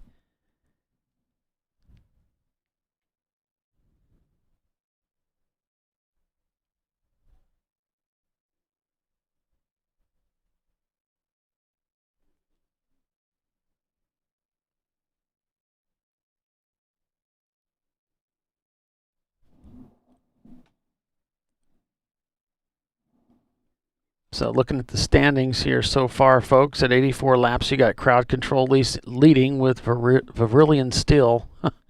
Easy for me to say. Valerian Steel in second place. Then it's 9.4 Motorsports in the number 840 Lexus in third place. Then it's Birmingham Cone Crushers, 11 tenths in sixth. Dirty 30 in seventh. Team Ghetto in eighth. 901 Motorsports in 10th, in 9th rather, in the 901 car, and then Ketron Racing actually in 10th place because we've got an EC car in there. Behind them, it's Gorilla Sticker, Party Girl, Shots Fired, Lone Star, Burgundies, and then 901 Motorsports also in the pits behind them. Castrol Prefect back in about 18th place. Then it's Cross Canyon and Unintended Acceleration, rounding out that top 20 of the field.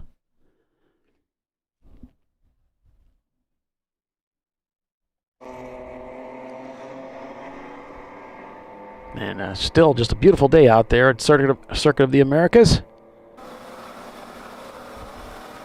Our leader heading down the front straightaway up to turn one again to completing another lap. Or starting another lap, really. You can hear the driver talking to the team. And after we cycled through those pit stops, it showed just what we said it was going to. Crowd Control will pop back up because they already did their pit stop. But they'll still have to stop again before the rest of these guys. Going in a car. I forgot to get the number. Let me see. 2, 1. No, maybe that's not it. Never mind, delete that. Okay.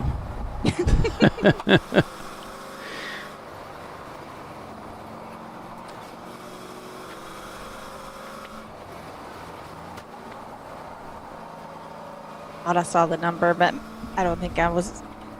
I would not say that was an exact. I like to be 90% or more.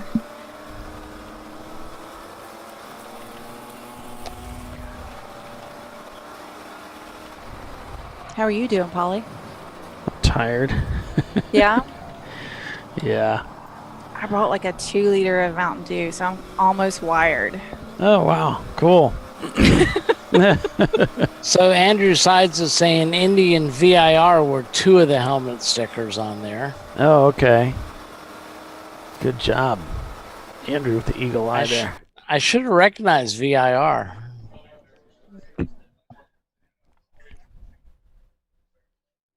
Yeah, good job. Well, he's smart. He's one of those guys, huh? Yeah. Well, he's helped you out from time to time with your car too, right? Yeah, he's wired up a tablet for us and did all the wiring in the new car. Cool. So Pinto, we're getting the driver plugged in. You're gonna miss Andrew for a little while. He's been called up to active duty. Oh. To work in essentially to replace. He's going to be stationed in Norfolk, from what it looks like, because they've had so many workers out with COVID that they've recalled him to active duty for a year, and it could go longer. But to work as a supervisor in the shop, I don't. He could explain it a lot better than me. But like on a carrier, there's a group, and each squadron sends a couple of members there, and it's called the AIMD shop, and it's Aircraft Intermediate Maintenance Department.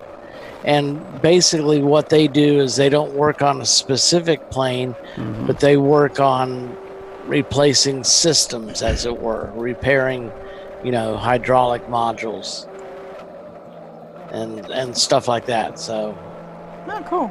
Cool stuff. So he's gonna be. I told him it's Andrew's a submariner, and I said, "Oh, that's cool. You're gonna work on a real ship then, like a carrier."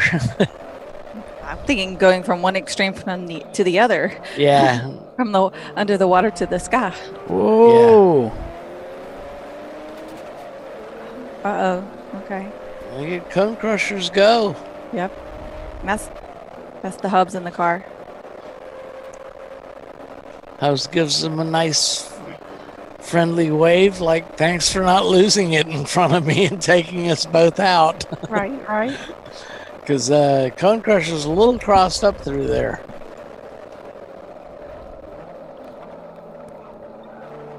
Well, even though they're friends, they will race against each other. Oh, yeah. Full song.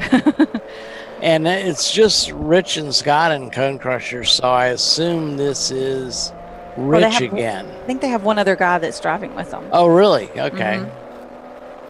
I don't remember his name. Yes, Sean, that is Tiffany on the mic. Hi. Oh, that's Sean Yoder.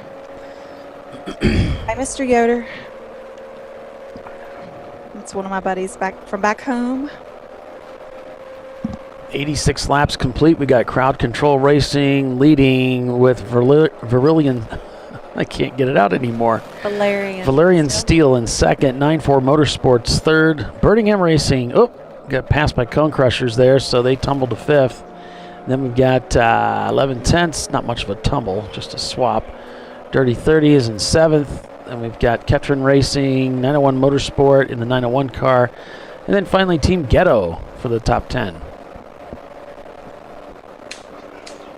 So that little battle we were watching was for position.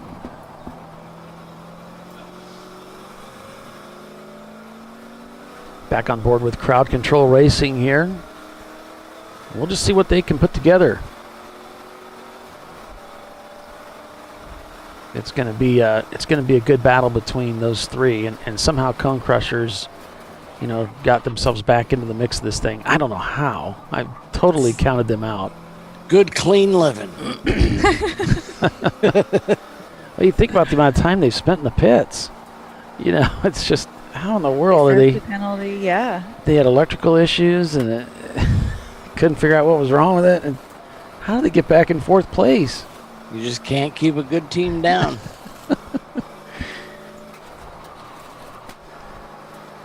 Yeah.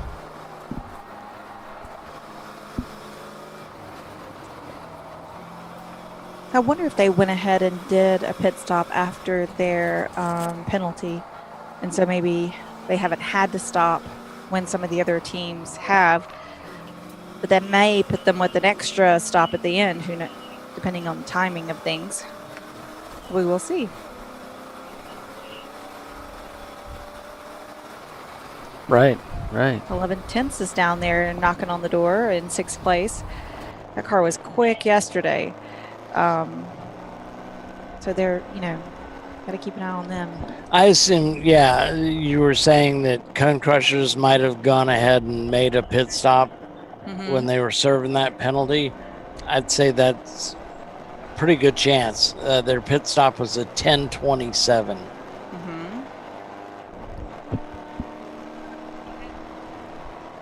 So they maybe don't have to stop at the same top of the hour like everybody else did. So that might have helped them move back up. Yeah. They'll still have that same 2-hour limit. They'll have to abide by.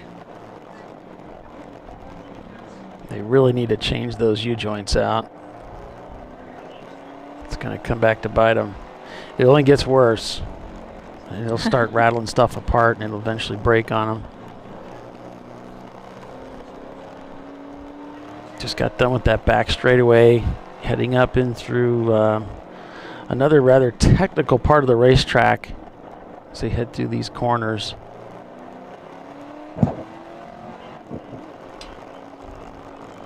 If you take a look at the track map here,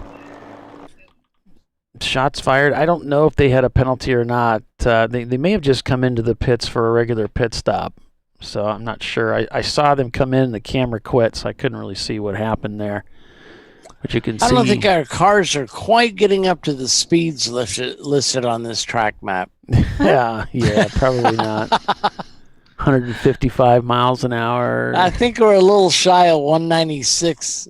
196 heading into 12 at the braking zone. Yeah, I think we're a little shy of that. Yeah, slightly. There's that Mustang again, I tell you.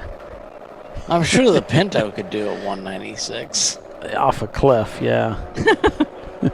Shot from a rocket with the J79 engine strapped to the roof. Jato, yeah. Evel Knievel would find a way if Bob was still here.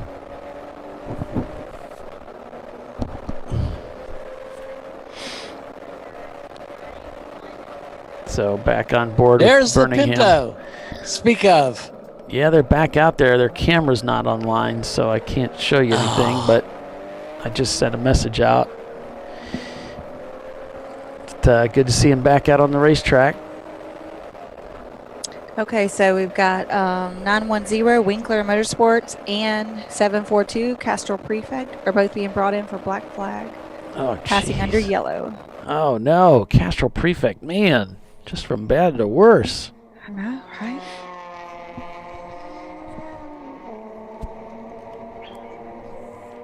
You get out of the groove, and then so they must have fixed that and got back out, but then had that passing under yellow. And then promptly pulled their firearm and shot themselves in the foot. I'll show you. Oh, wait.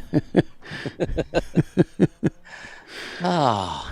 I mean, you see that happen sometimes with teams too, because like, you know, you have, especially after they have one error, right? Someone is driving and they get it in their mind that they need to make that up.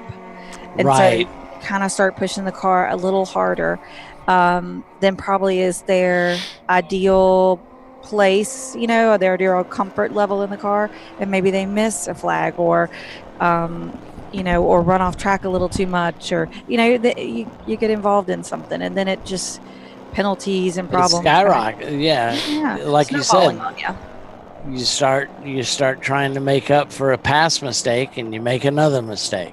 Exactly. It kind of starts snowballing on you.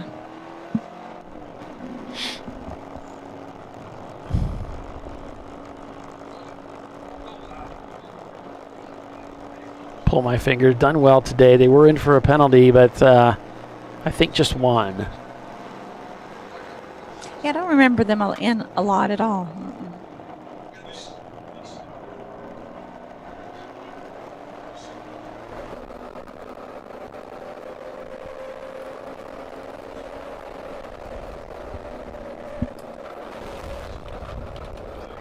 So we should see those cars I mentioned earlier coming in pretty soon for their black flag. I think those are 3-minute penalties right now. They increase the more frequently you break them. Infractions, the time increases. I think Bill's out there working pit in. He is. He gave me a thumbs up. He's helping Jay out. Well, pit-in's been busy. There's been a lot of penalties handed out, and it's not like the drivers weren't warned that this was going to come their way if they weren't careful. Yep. Let's Ketron go on by, it looks like. Ketron Racing. Yep.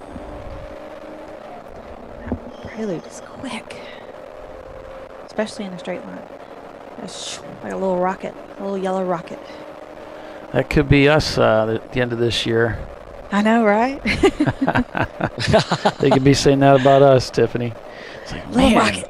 that Honda's quick. We got that GSX engine, right? Isn't that what it is? GSX? GSR. GSR. Mm-hmm. I wonder if they've got that in there. I wonder.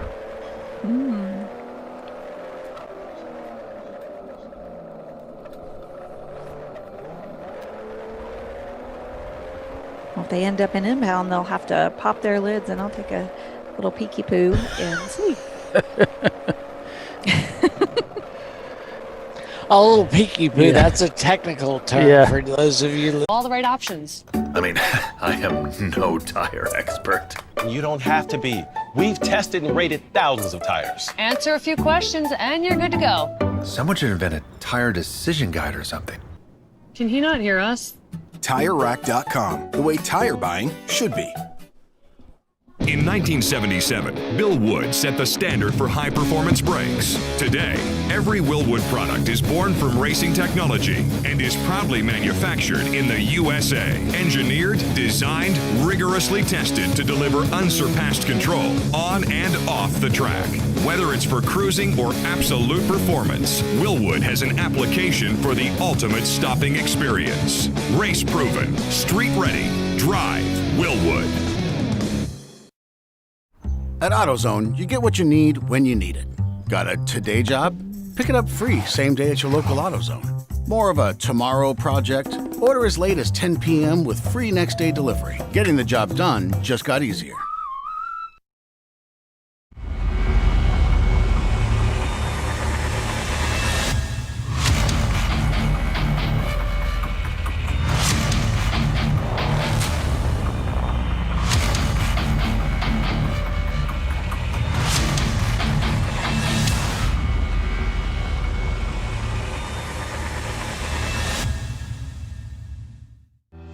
Lifeline USA is a leading manufacturer of onboard fire suppression systems. Lifeline's continuous commitment to research and development ensures that we supply the most innovative and cutting-edge products available. Used by the majority of the world's motorsport championship-winning teams and constructors, Lifeline has a proven history of success. Lifeline offers a complete range of fire suppression systems for all budgets and needs, and we continue to push development and limits on both extinguishant materials and our patented delivery systems to make the race car environment almost as safe as sitting on your sofa at home. Every kit has been designed for a professional and simple installation. For more information and to purchase your Champ Car fire suppression system, go to www.lifeline-fire.com.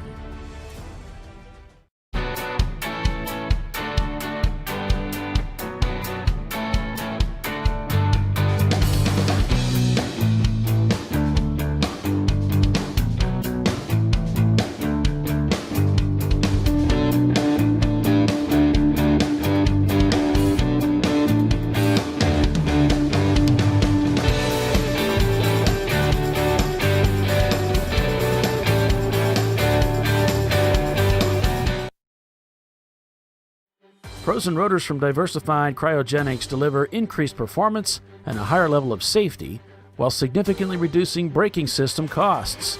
Our proprietary 60-hour cryogenic process permanently and dramatically improves the usage life and stability of brake rotors, creating a distinct advantage in tensile strength, abrasive wear resistance, and rotor longevity.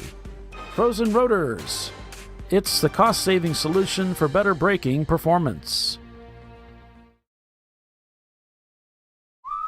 Worn shocks and struts can be dangerous, so replace them with Duralast loaded struts to restore ride control and improve brake performance. They come with a new spring installed and compressed, so installation is safer and quicker, which means less hassle, more safety. Duralast loaded struts, available only at AutoZone.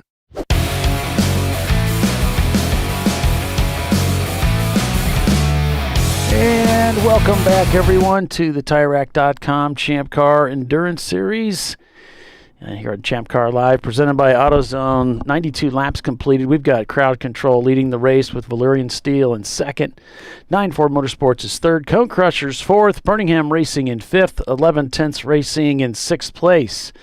Behind them, it is Dirty 30 Racing back a couple of laps.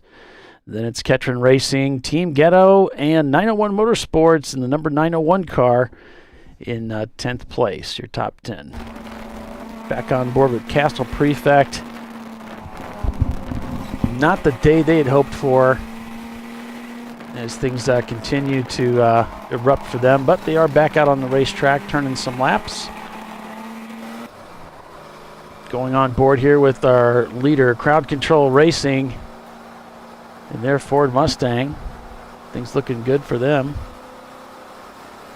And they've certainly been working for it.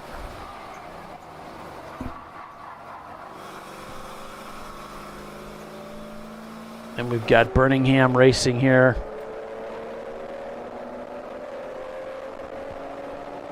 Birmingham down in 5th place now after that round of pit stops. Cone Crushers, we saw them making the pass, heading up into 4th place before we went to commercial break.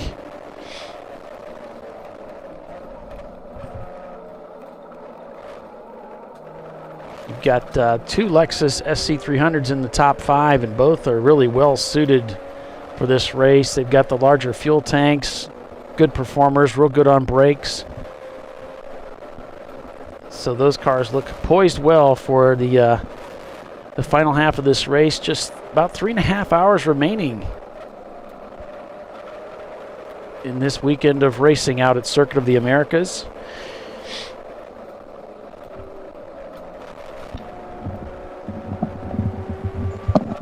Hey there, Doc. Welcome back. We missed you. Yeah. Well, it's always good to be missed, I guess. Yeah. Back on board with the Mustang of Pull My Finger, the 1968 Ford Mustang, that 52-year-old car. Doing well out here, having some fun today.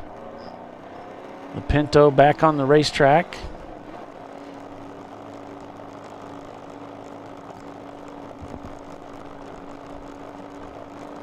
.93 laps completed so far today. Thanks for joining us. Our next broadcast is going to be for the 14 Hours of Daytona, July 5th. There's an IMSA race on the Saturday before, on the 4th of July. And then we'll have our race on the 5th. Send cash donations.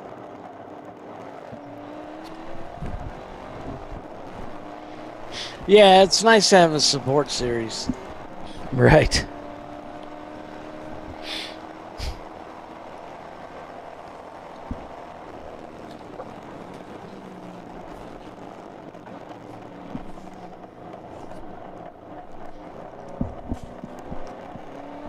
And if you'd like to find out more about Champ Car, you can check out the website at ChampCar.Org.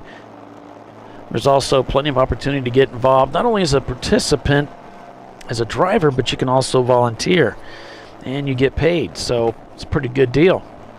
You can find out all that information on the website to get entered. But yeah, there's been some discussion about where we're going to do the broadcasts from at Daytona. So we've been in the regular press box where they do the professional broadcasts. There we go. But it looks like we're going to do it from the, what's it called? The 500 Club? Oh, yeah. It's over there by the lake. Yeah, well, no. No? No, I mean from the regular, what used to be the press box by Victory Lane. Oh, where they have the proms? Yeah. Okay. I don't remember what that one's called. I don't plan on going, so I don't. The show's going to be done from here in Indiana, but coward. I'm just kidding. So I'm going to bring my laptop and hopefully call in. Yeah. Cool. Yeah, I'll probably be from home, so yeah. Well, I was trying to work out. It's like, all right, well, how am I going to get from that press box, which is hell and gone, from my team's pits? Because I'm planning on doing a stint. Cool. But this works out better. Yeah, it'd be much easier to move back and forth. Yeah. So who knows? I just may set up in our garage so it's not so noisy. Charlotte was awesome though. Calling the race from the pit road suites. Look But out. Daytona with 125 entries at this point, that'd be too much noise. I mean, there'd be a car going by. I mean, it's a big place, but 125 cars is a lot of cars. I think that camera's stuck.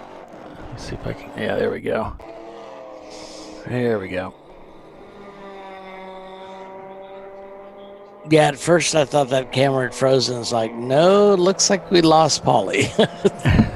Yeah.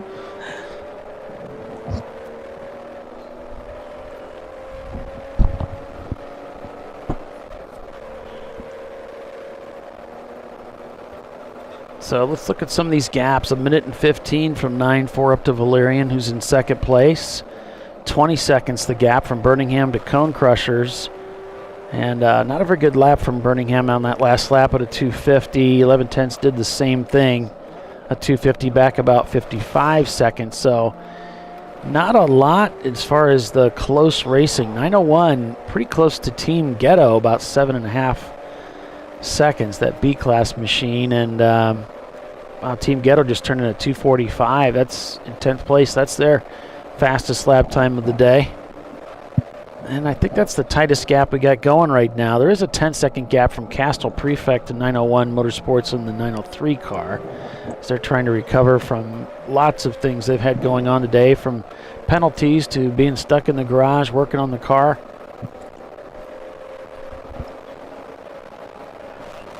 And looks like they're back in the pits again with that machine.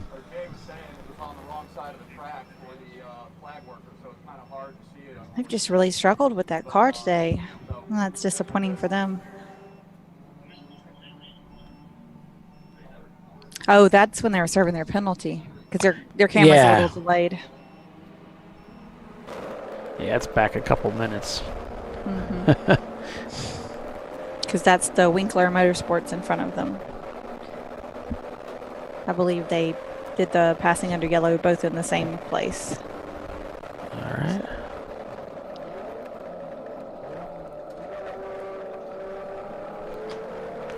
Looks like one of the Crown Vics here this weekend from USMC, maybe. They had some problems with those cars yesterday. One of them spent most of the time in the garage. The Pinto back out on the racetrack. Let's see if we can get a fix on where they're located. They're in 40th place.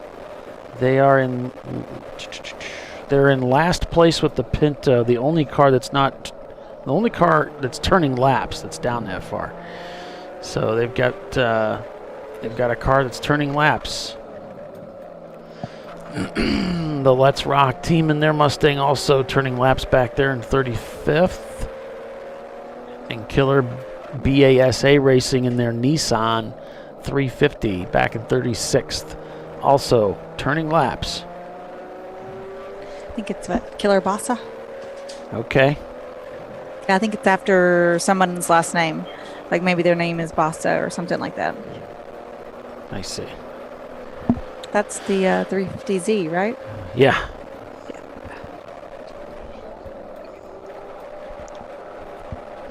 I thought it was a play on Hayabusa.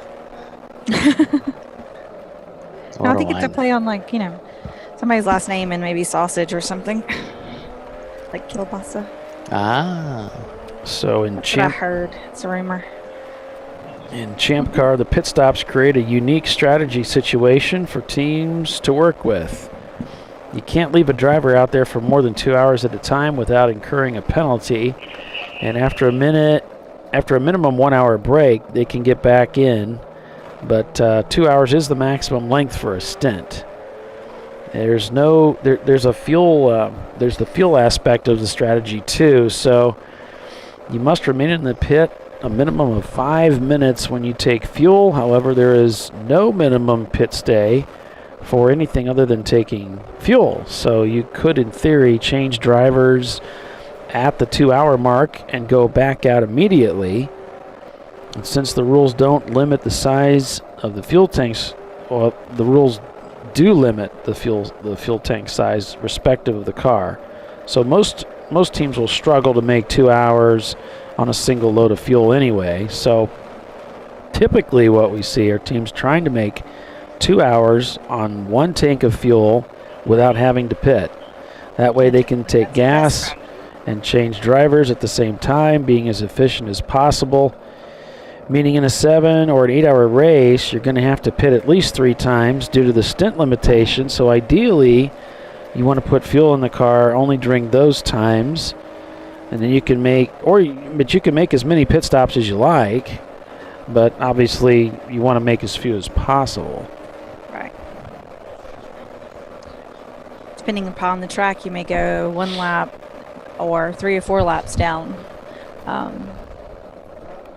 It's time that you're not on course, though. Yeah. Right. And at this point, several teams are to the point where they can do a driver change and refuel the car and still have a little bit of time left on that 5-minute clock. Oh yeah. So they've got time to check the oil. They have a little extra time. Maybe a quick look at the tires if they need to. Some of these teams can even change some of the tires, or maybe all of them in that period of time if they really hustle. Mm-hmm. Plus take fuel, plus change the driver. Update your Facebook status. Well, I wouldn't go that far. I don't know. The gloves make that a little hard. They do. But when are you going to do it? I mean, really, you can't do it when you're on the racetrack. It's against the rules. So right. I guess you have to do it during the pit stop. I don't know. Yeah. Well, as soon as you're done with fueling, you can take off your gloves then. This is true. As soon as the gas cap is back on. Yep. Yep. Anytime the gas cap is off, you have to follow the fueling rules. Yep. Up to the top of the hill goes Birmingham Racing here for taking another lap here at Circuit of the Americas. Plunging down the hill towards turn 2. This is Casey Hooper behind the wheel of the Birmingham machine. AKA the Hubs. Yes. The Hubs. Also call him the Hooper too. People always look at me funny when I call him that though. People who aren't used to it.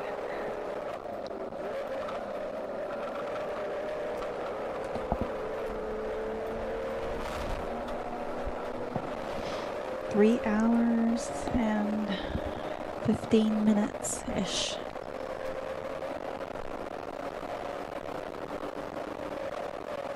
Kind of quiet out there on the track. The cars are kind of spread out, and yeah, it's a big track. Yeah, there's not large groups of cars together, so everybody's got a lot of room. It looks like it's all the social distancing. They are appropriately socially distancing. Yeah. We only allow one person in the car,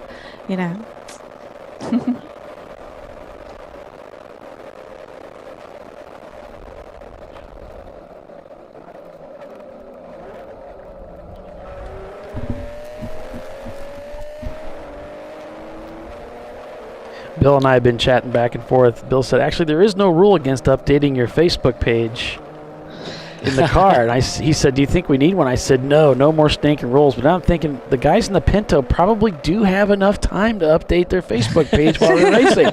So maybe we should have one. They can do it while they're on pit road. It's legal. Mm-hmm. Bill says they're using the blue flag again, the FIA flag. Of course they are. That's all they have to use. It's the razzle without the dazzle. Dazzle. There's Birmingham looking at, looks like crowd control racing there. Sure does. And trying to get one of their laps back. That would be stellar if they could do that. Because crowd control will have to stop again. Most likely one stop more than Birmingham will have. Yeah, they probably got to stop twice. Mm-hmm. Yeah, if he could get by, it would just help him in the sake of not being held up at all. Right. You know. I don't know if he's been catching him or if crowd control just passed him to put him another lap down. I wasn't really watching that carefully. Hard to believe, I know. I don't watch anything carefully. If anybody pays attention, it's got to be me, right? Yeah. I'm on a fixed income. I'm too broke to pay attention. Right. Fixed income. Someone should fix my all that income. retiree stuff, you know. Right. Their lap times are, well, that last lap was considerably different. But the other one was just 2 seconds different. The Mustang's just got, those extra 2 cylinders. You really give it the top end, it just kind of disappears in the distance on these straightaways. Plus all that carbon fiber. The carbon fiber doesn't hurt. We kid before we start getting hate mail. Just send it all to doc.waldrop at ChampCar.org, and he will be happy to answer all of your questions about Comcast, carbon fiber, tow ropes. Let's see. Too much tequila. Mm-hmm. Yeah, Swinging dead cats. Deceased feline. There's so many things. How to be properly flat-toed. How not to be a second pace car. That's right. I am an expert. Do you think I'm opinionated? Well, yeah, I suppose one could say it that way. That might be a polite way to put it. Opinions are consistent. So important to be consistent. We all have our soapboxes. Yep. Some of us need a ladder to get down.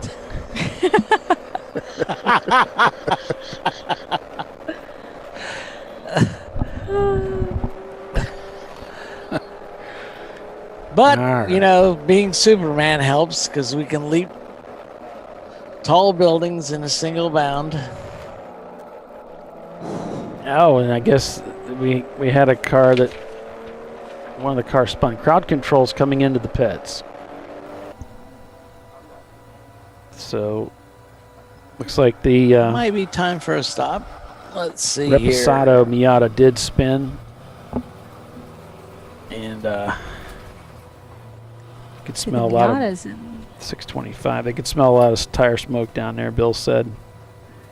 Crowd control coming into the pits. They pitted on lap 65. Oh, Bill said there's so much glare coming off the carbon fiber hood on that Mustang. It's just insane. It's blinding. So, yeah, this is a normal stop for them. Which means they're going to have to stop 2 more times after this. Correct. Let's see. This one I'll put on my... They do 5 minutes, 12:56 going out, or 55 and a half. So, yeah. Are you doing math? Well, then that's 3 hours. So that's only actually, they're doing about an hour. They're getting a good hour. They're and a half. doing about an hour and a half. So they'll do one more stop after this. Yeah, they might be able to do 1.5, but they're gonna be sweating it, especially if they're in the lead. True.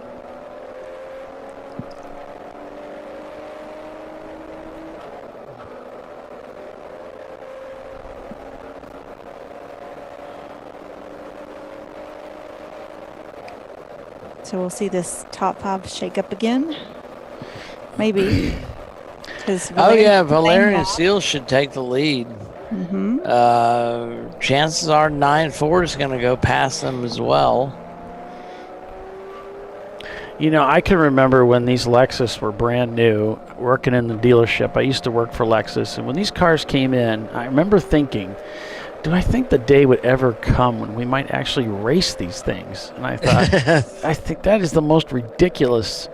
It's a luxury car, sports car. And yet, here we are. And here we are doing it. I thought there's no way that's going to happen, but it might happen. Wouldn't it be strange if it somehow did? And here we're doing it. Well, think about it. When the Ford Pinto wagon came out, nobody was thinking about that as a race car. Yeah. As the wagon is still circulating on the there track. it is. Yeah, the grocery getter becomes the crowd favorite at the racetrack. The Mustang Hunter. Yes. With a knife between his teeth. See, that's what they got to come up with. We've already given them several ideas.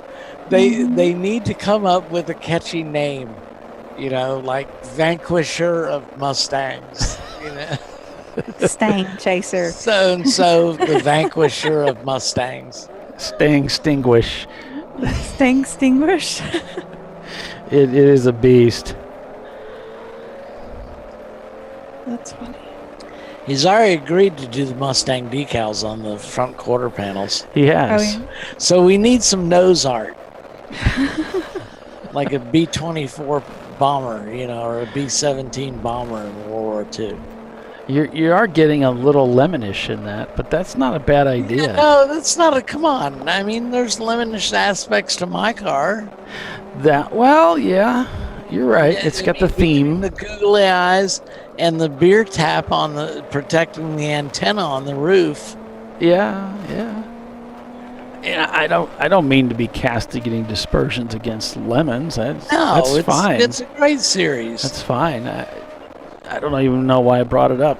I retract my earlier statement, and I would like to apologize to the public for it. I like a little, come on, a little theme action never hurt anybody. In fact, in the BCCR, when I first got it in the series, it said something like, you know, a little theme wouldn't hurt. That's the Killer Bossa 350 there.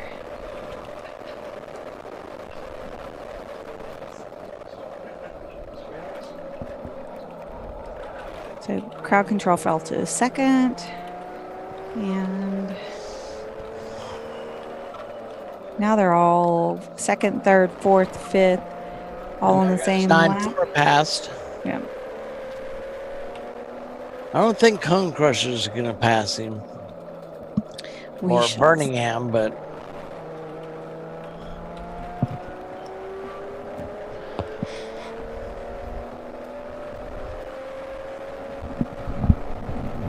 where are we at here? COTA, Polly. 3 hours remaining. I was taking a nap. Pull my finger racing. It is nap time. It's past my nap time. So crowd control in the pits. That puts Valerian Steel now back up at the front. 9-4 Motorsports right behind him. And Cone Crusher is looking for that leapfrog. And this doesn't hurt Birmingham Steel either, these early pit stops. But Birmingham's going to need to stay out of trouble for the rest of the day. Yep. If and they're still going to have another control. stop too. Yeah, if they hope to be crowd control. Yeah. Bill's asking if I have my AC on. I don't, because it's actually it's nice and cool in Fort Wayne, Indiana right now.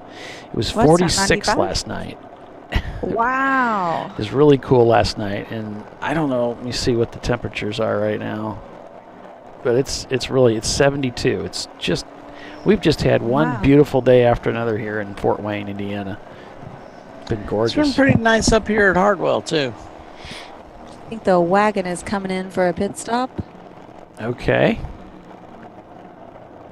I hope they get their camera working again. It seems like I'm noticing across the boards though, all of the cameras.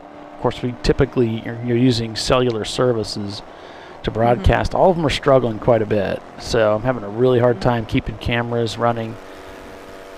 So it's not really the cameras; it's just that cellular connection getting soaked up.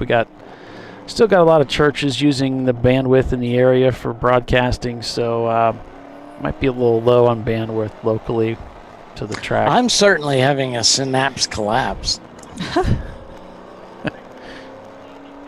Otherwise known as senior moments.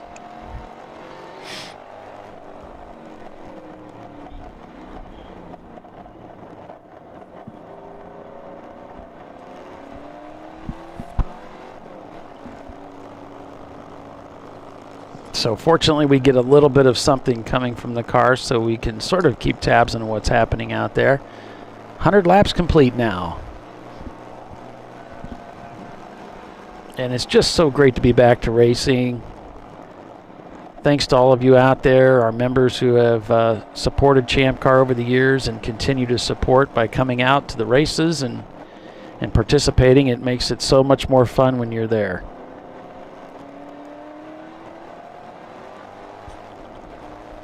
So great to see everybody out here this weekend.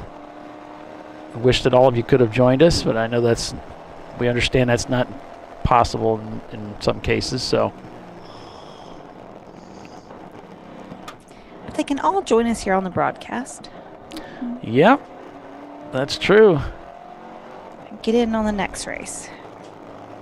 Yeah, we got a lot of openings, as Doc said, out there for the Willow Springs race. I think, Doc, you said that's in north of LA or something? Yeah. So it's in the desert north of LA. Some options there that go out and go racing with us right away. Maybe an hour out of the city. Well, with California traffic, it's more like a half a day. Just kidding.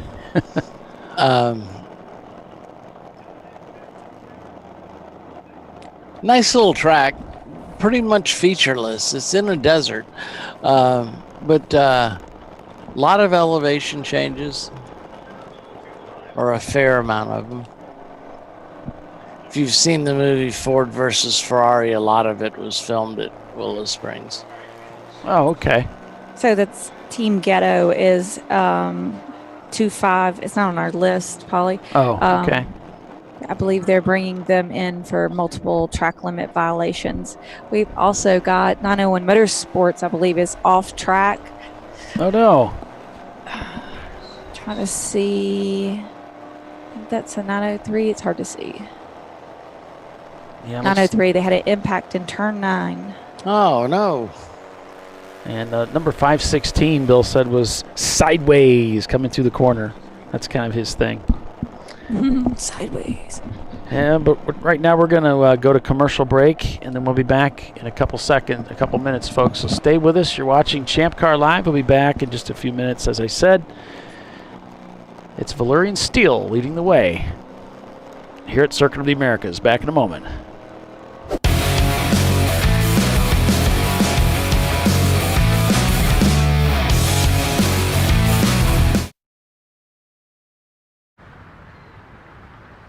I probably need new tires. You do. What if they sold tires online? We do. We're TireRack.com. They could offer lots of tires We have so many tires. and help you find the right tire. It's called the Tire Decision Guide. Oh, and they could ship them to a nearby mechanic. We shipped over 7,000 independent recommended installers. This is an amazing idea. Sorry.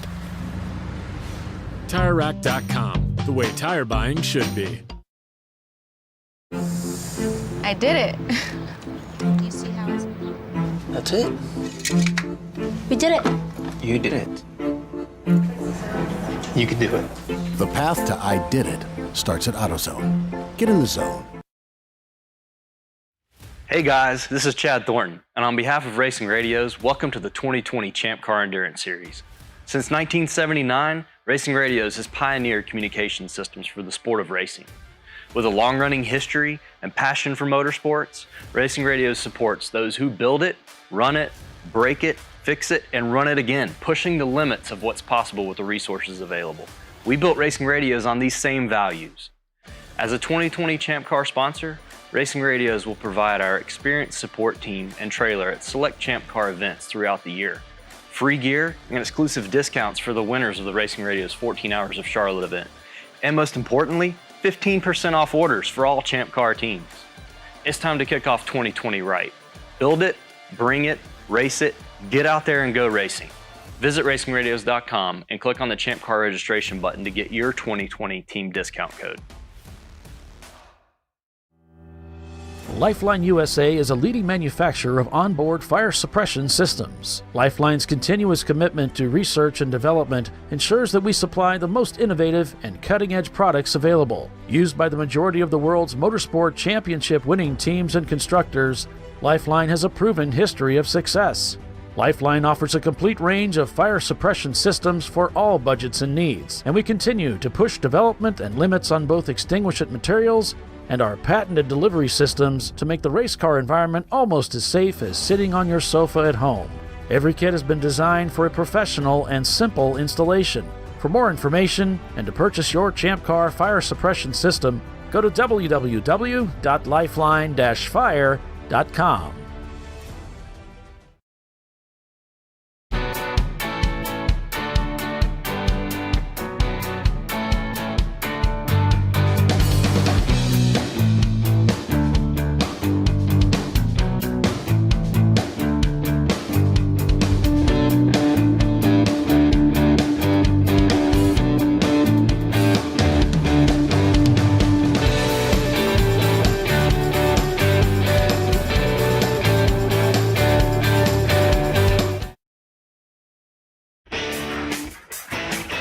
Located in Northeast Ohio with 40 years of combined experience, Money Shift Racing knows how to deliver performance and safety, offering everything you need to get your vehicle and drivers ready for race day.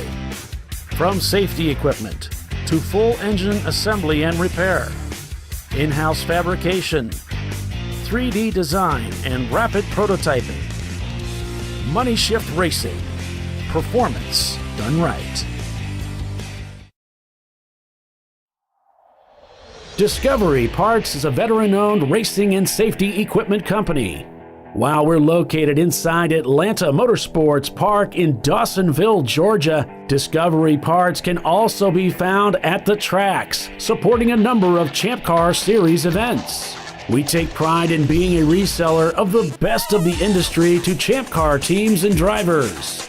We know racing, love racing, and look forward to tomorrow to even more racing. Visit us at discoveryparts.com. At AutoZone, you get what you need when you need it. Got a today job? Pick it up free same day at your local AutoZone. More of a tomorrow project? Order as late as 10 p.m. with free next day delivery. Getting the job done just got easier.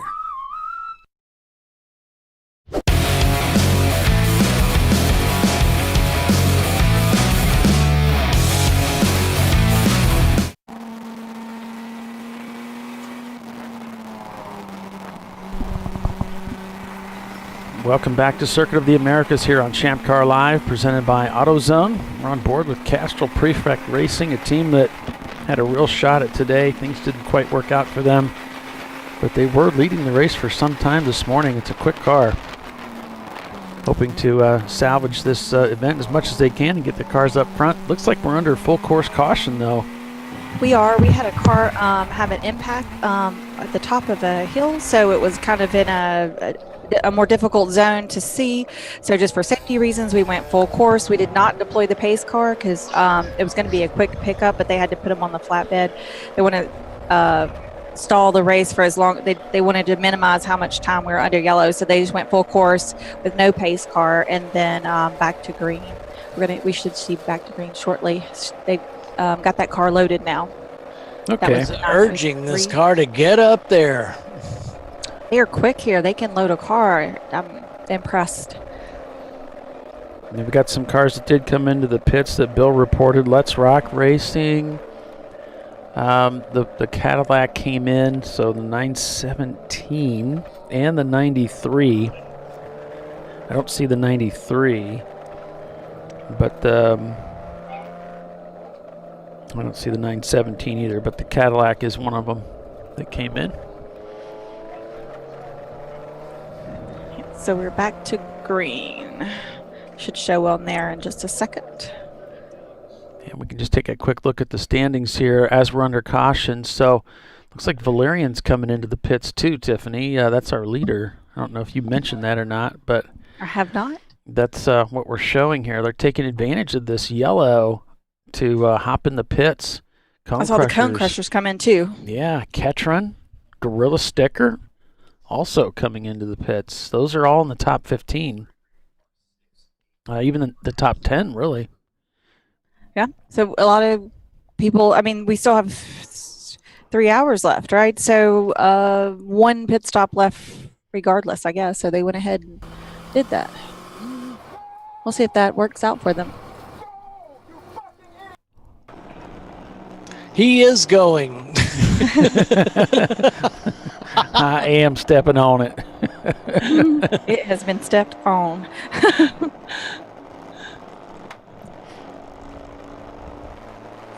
And we're back to green.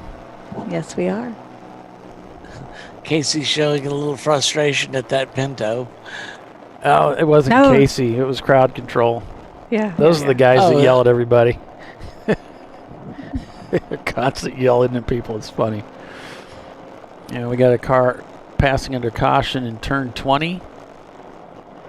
I think he's trying to tell me it's what the car number. That's the it's one of the EC cars, McMillan Motorsports. Oh, that's an EC car, yeah.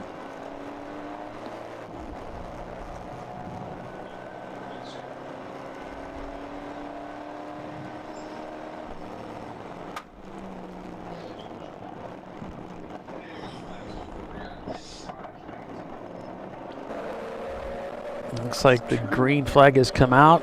Birmingham is on the charge, looking to That's get by. Castrol Prefect right there. Yeah. It looks like he's got by him.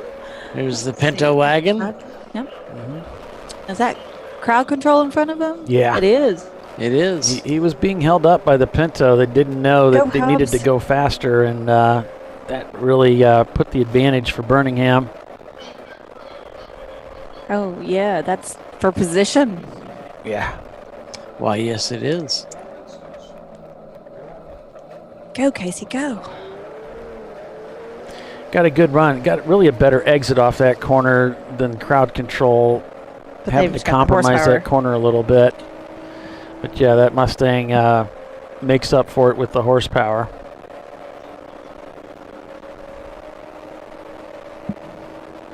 And the Lexus tries to make up the difference under the brake zone. You'll see them typically get a little closer together, but that Mustang is pretty fast. Yeah, they kind of got away from him.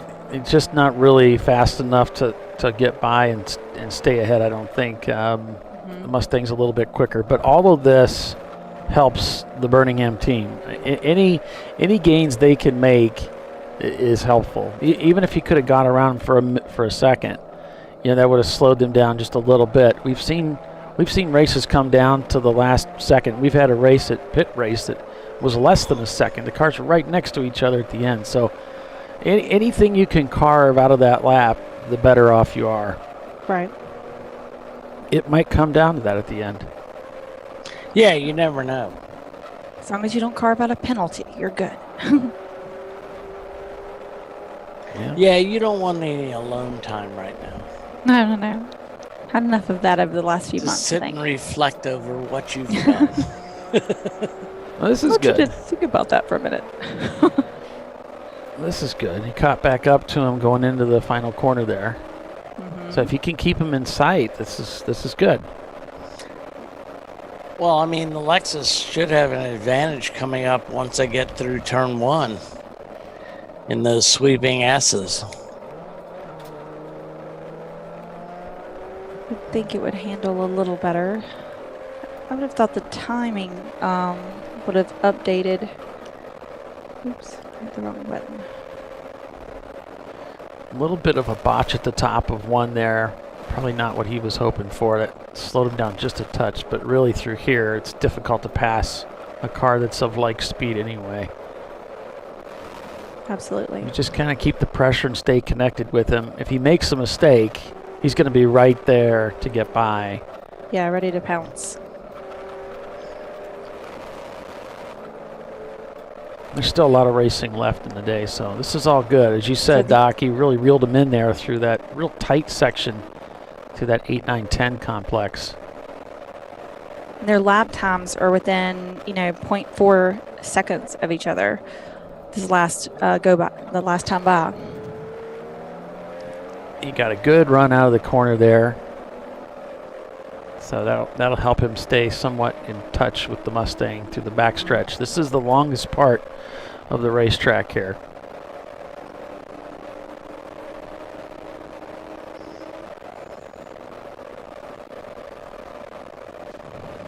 Go, Casey, go.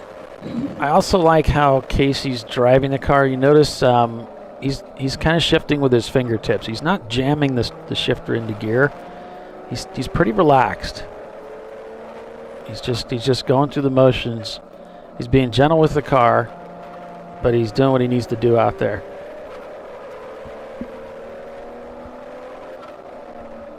Yeah, you don't want to stress the car out. Yeah, well, I mean, if anybody has mechanical sympathy, it's the owner of a repair shop. He does know quite a bit about these things. Yeah, he's seen a lot of broken parts, and that's a lot of times what does break transmissions is that ham-fisted mentality. Yeah. Of banging gears, yeah. Castrol Prefect Racing in their Lexus.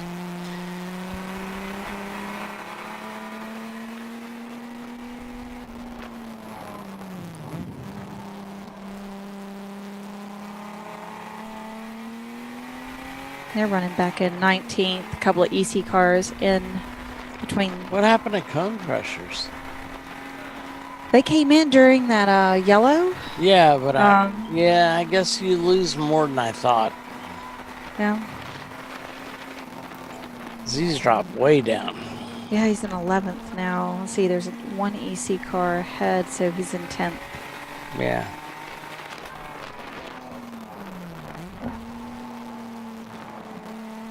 We got a car that actually ran out of fuel in the pits, so trying to, in the pit lane, that's pull my finger. It's cutting it a little close. Yeah, and here they don't let you push the car, so they would have to wait if the car's not right there to their pit box. They're going to have to wait for a flat tow. Tried to get out before releasing the steering wheel and realized that doesn't work so good. He's like, I'm stuck.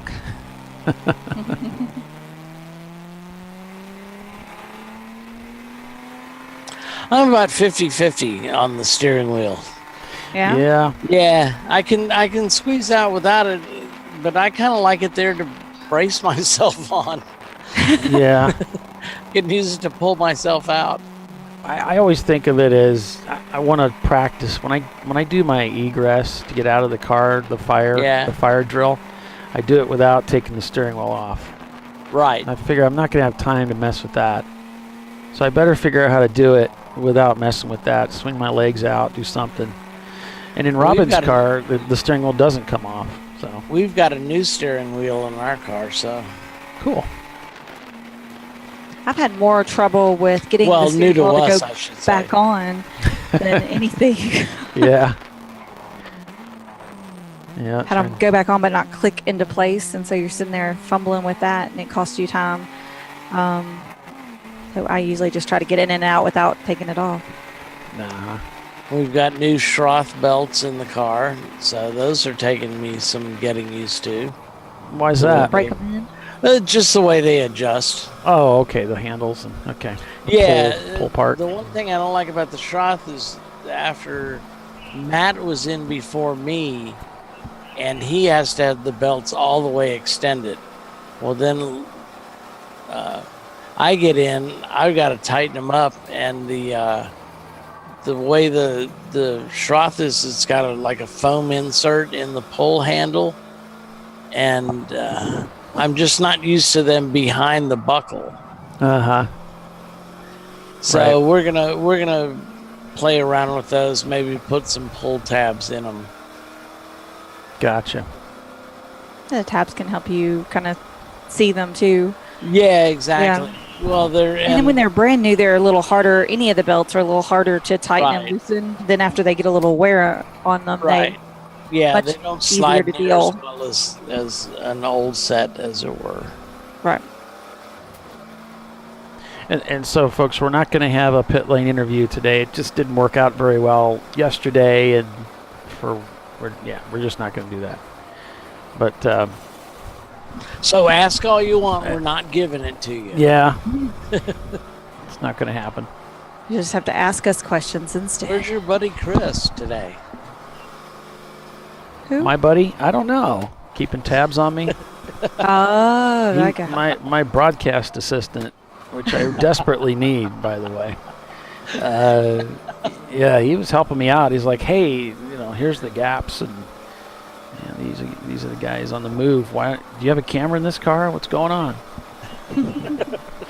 You need to follow this battle. Oh. He's spurring us on to greatness. Mm-hmm. It's a lost cause there. Yeah, I wasn't going to break his little spirit, though. I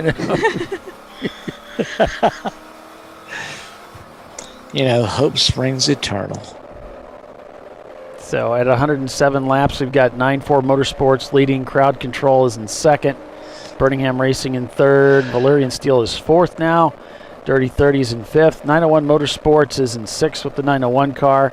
11 Tenths Racing, yesterday's winner, in seventh place. Team Ghetto behind them with Party Girl next, and then it's Ketron Racing finishing the top 10.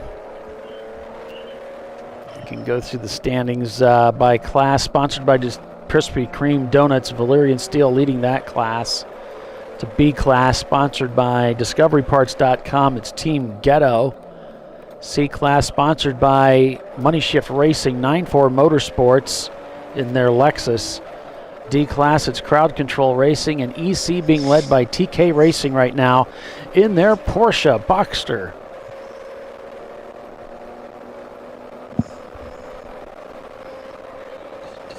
So someone over on the YouTube chat is asking, saying they always tune in, and that's fantastic.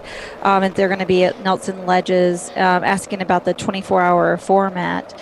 I don't have the schedule in front of me. We don't have a 24-hour format at Nelson Ledges. Right. It's a double A. No. We did last year? Yeah. Yeah. What is it this year? Is it? I want to say it's a 7 or something. I think it's a double 8. No, it's an 8+7. Excuse me. It's an 8+7. Okay. So that would be an 8 on Saturday and a 7 on Sunday. Hours of racing, 2 separate races. Yeah. No, I don't have a camera in Valerian Steel. No, the camera in 9-4 Motorsports is offline, so I can't switch to that camera either, guys. Sorry. We just got what we got. Yeah, but I mean, it's okay to ask.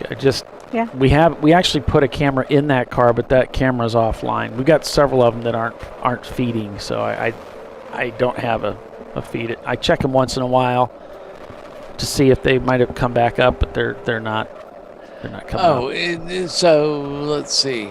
He's asking why the 24-hour format was axed. I don't know the exact reason, other than it's terribly hard on the staff.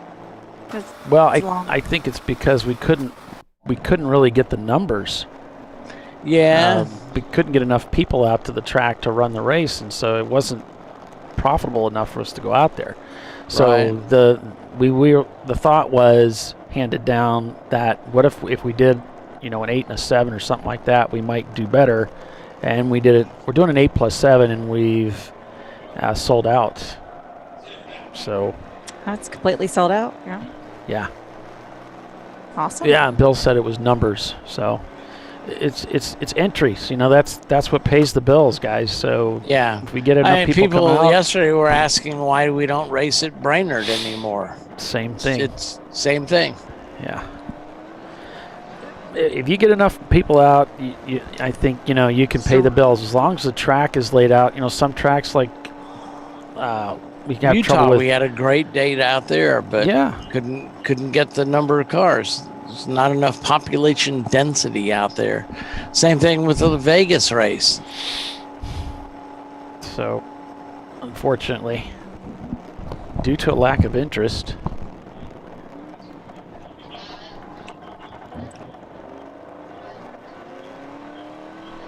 Yeah, we like to have a lot of That's races. 9-4 right ahead. Uh-huh. Yeah, I think that's their paint scheme.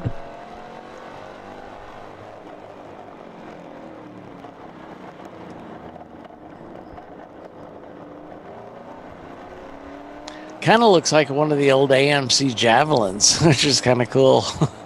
Oh, those cars were cool. Yeah. I mean, they looked cool. It probably wasn't so cool to own one, but they looked great. Penske did pretty well with them. With Mark Donahue driving. Yeah. That's one of my dad's favorite drivers, Mark Donahue. Got that red and white and blue Javelin number 9. Cool looking car. Yeah. Oh, the AMX Javelins is the only Alabama Highway Patrolman ran me down in my GTO in one of those. I held him off for like 30 minutes and I finally got pulled over. Oh my goodness. He had a weight transfer kit in the trunk that would counterbalance the car automatically. Really? Yeah. He laughed about that. He didn't ticket me, so I was happy.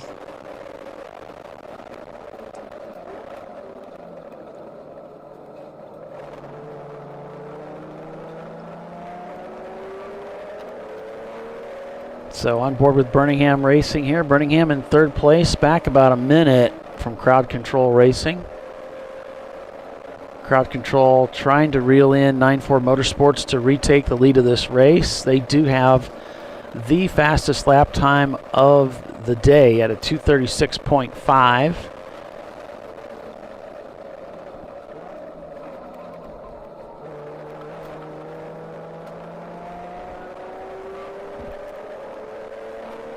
Hope we've been able to answer your questions today here on our YouTube channel. Thanks for joining us, everybody.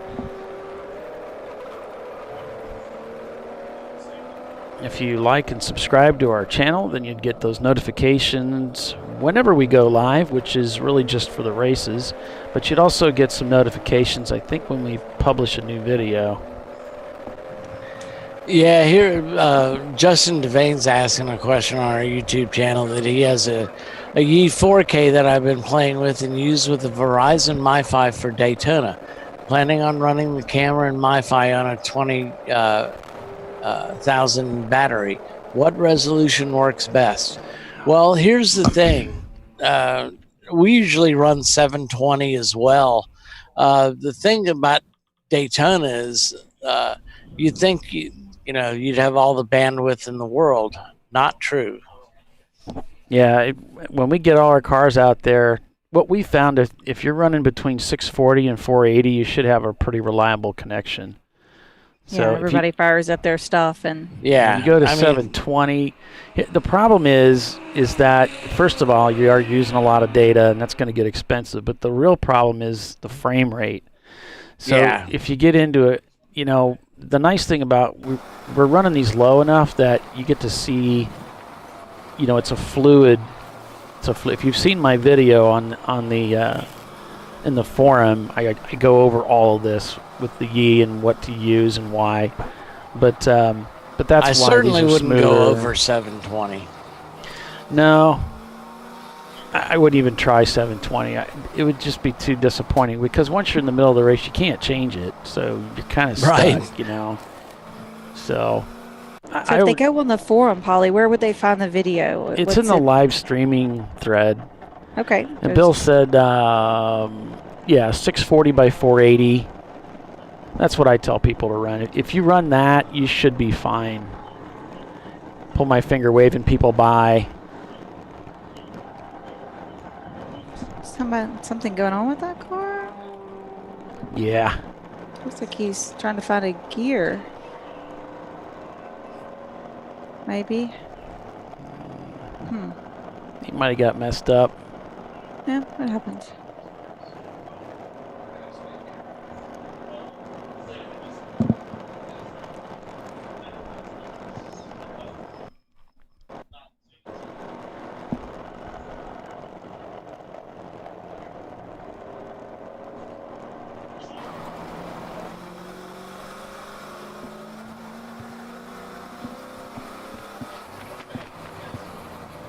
Crowd Control running in 2nd place. That's Ketron right ahead of them.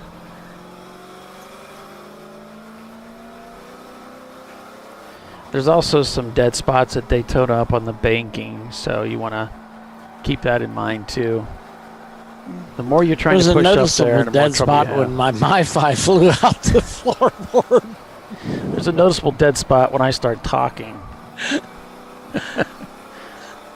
Lost and Found never did find my MiFi. How do you like that? Yeah. I suspect a mower got it. A mower? Yeah.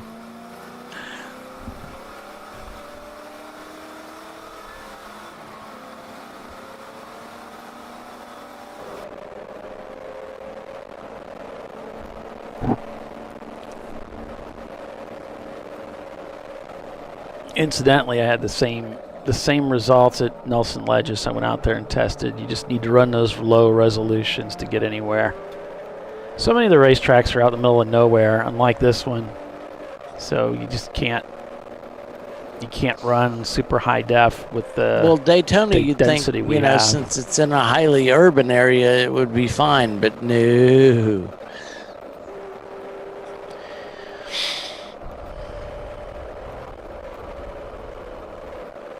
And that's primarily why we're not doing a show at Willow Creek, is because we just don't have the bandwidth support at the track. Oh yeah, it's in the middle of the desert.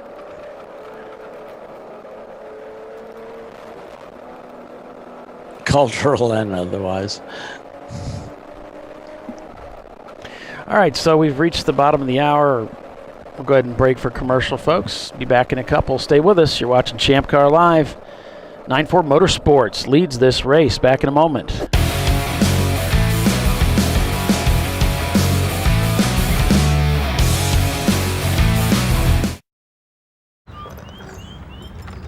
I think I'm going to try buying tires online. TireRack.com can help you with that. I guess I could buy the same ones I have. No need to guess. Our tire decision guide gives you all the right options. I mean, I am no tire expert. You don't have to be. We've tested and rated thousands of tires. Answer a few questions and you're good to go. Someone should invent a tire decision guide or something. Can he not hear us? TireRack.com, the way tire buying should be.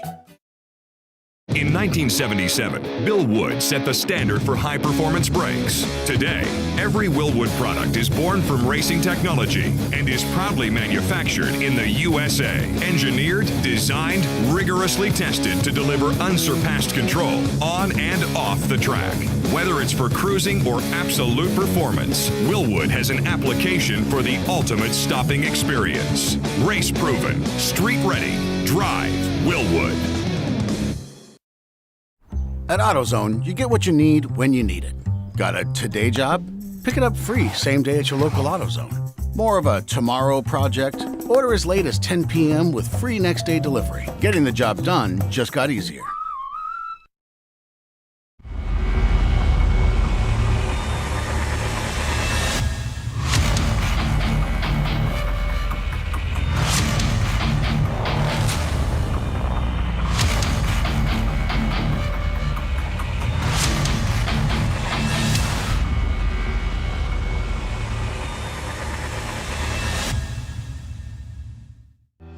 Lifeline USA is a leading manufacturer of onboard fire suppression systems. Lifeline's continuous commitment to research and development ensures that we supply the most innovative and cutting-edge products available. Used by the majority of the world's motorsport championship-winning teams and constructors, Lifeline has a proven history of success. Lifeline offers a complete range of fire suppression systems for all budgets and needs, and we continue to push development and limits on both extinguishant materials and our patented delivery systems to make the race car environment almost as safe as sitting on your sofa at home.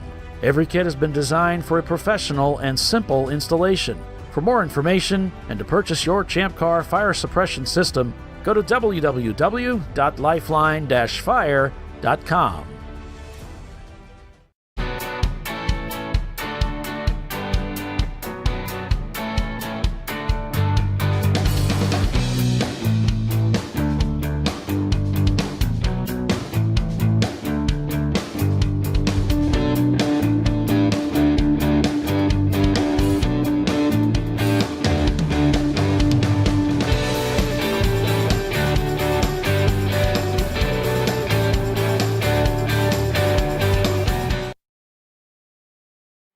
Frozen rotors from diversified cryogenics deliver increased performance and a higher level of safety while significantly reducing braking system costs.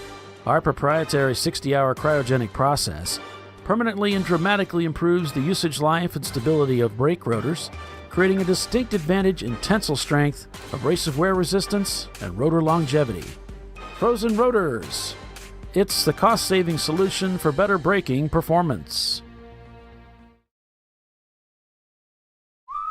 Worn shocks and struts can be dangerous, so replace them with Duralast loaded struts to restore ride control and improve brake performance. They come with a new spring installed and compressed, so installation is safer and quicker, which means less hassle, more safety. Duralast loaded struts, available only at AutoZone.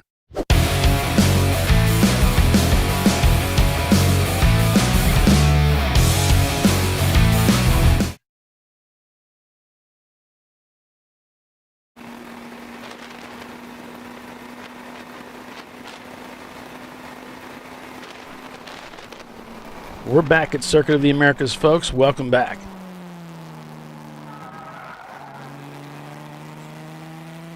Got a message here coming in. Pulled my finger behind the wall. Looks like they've got some problems with the transmission.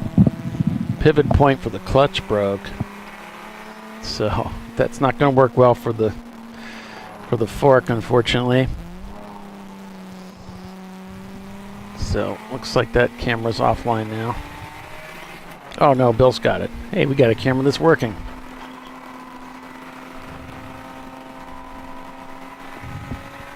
Yeah, not much chance of them getting back out today. There's just not really enough time. Oh wait, Bill's...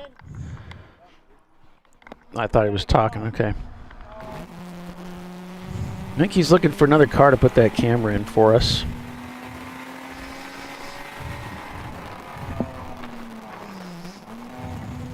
Still trying to finish lunch here. Sorry, guys. 112 laps complete, and the 9-4 Motorsports Lexus is leading right now. Oops, I got Tiffany muted. Sorry about that. Oh, well, thank you. Welcome back, Tiffany. Nice to be back. Looks like the 128 might be serving a penalty. I don't see anything on the board yet. They are definitely sitting in the box. That's the Lone Star Rallycross. Oh yeah. Yeah, they were kind of in the mix yesterday. Track limits. That's what it was. Exceeding track limits.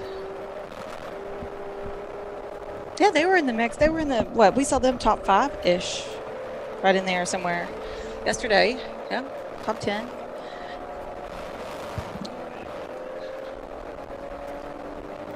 Oh, wait, I hear myself repeat.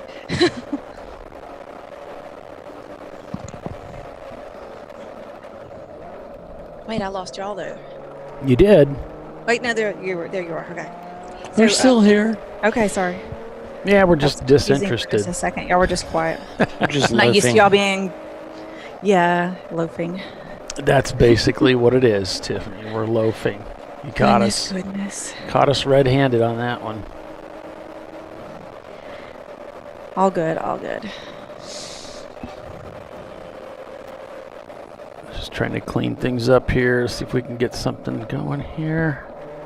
Okay. We got a track cam. Hobbs is still doing well. He's in 3rd place, maintaining that spot.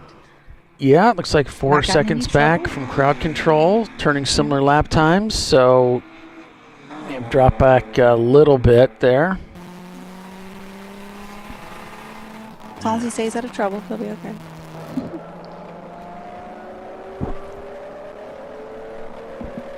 And 4 Motorsports still leading this. Look at that. Having a good day of it today. Now you've jinxed them. Cone Crushers, looks like Cone Crushers back in the garage again with trouble, so Golly. just not their weekend. The racing gods are definitely not being kind to them. No.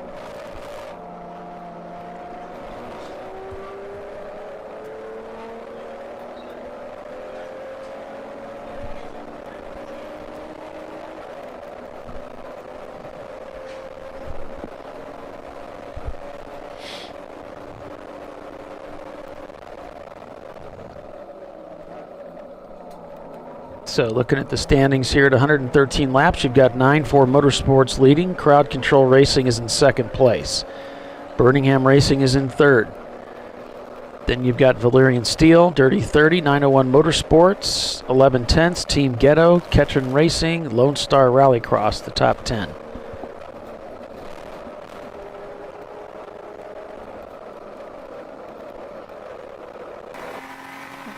Ketron's made it back up there in the top 10.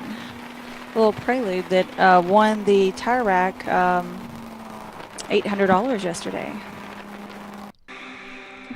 They had a good day of today, it seems.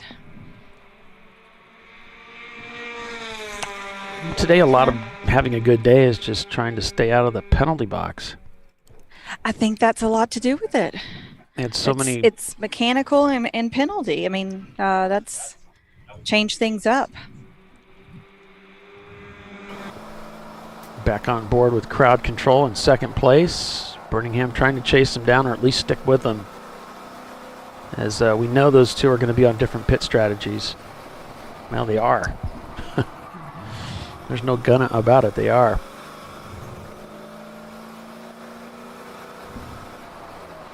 Yea, verily.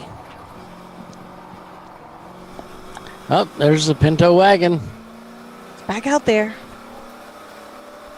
Logging laps.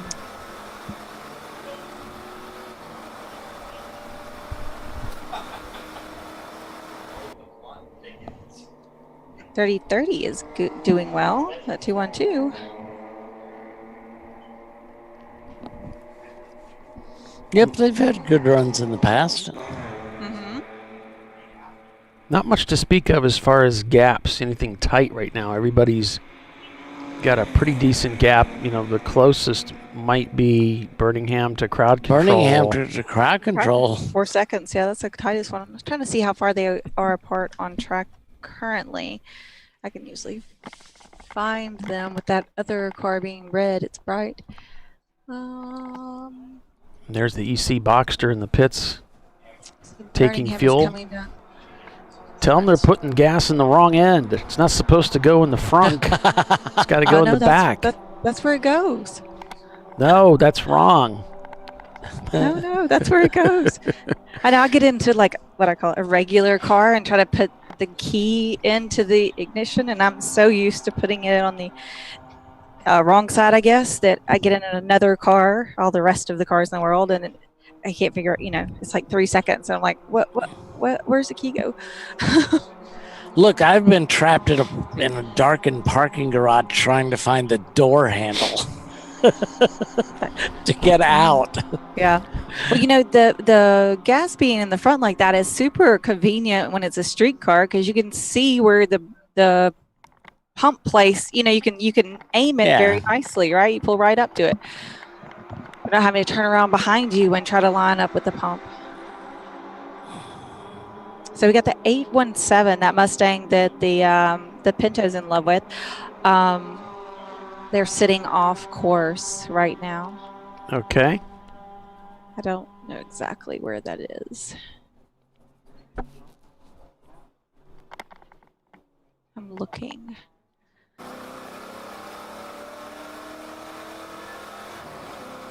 $13, maybe 13. That's what I'm gonna go with right now.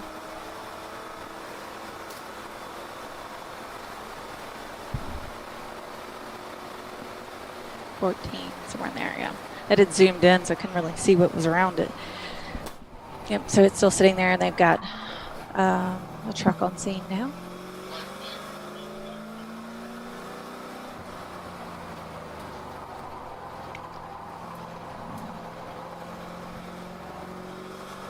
The Pinto might come by and wave at them.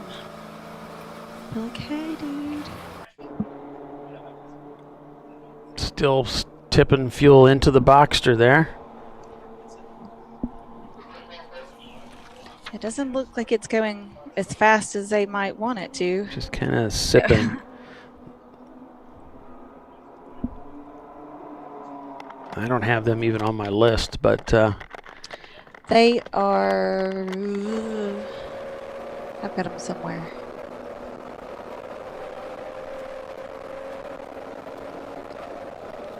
That's the team that hit on the side and then lost their brake lights yesterday. Oh, okay. TK Racing. TK, okay. Yep. It's an EC car. Excuse me. They're in 8th place.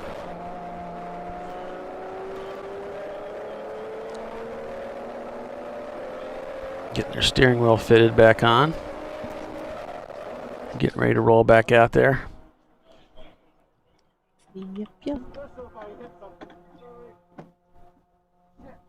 Oh, it's Kruger Tunes Racing. Okay. It's like they're having some trouble getting him in well. My sub belt's not clicked in.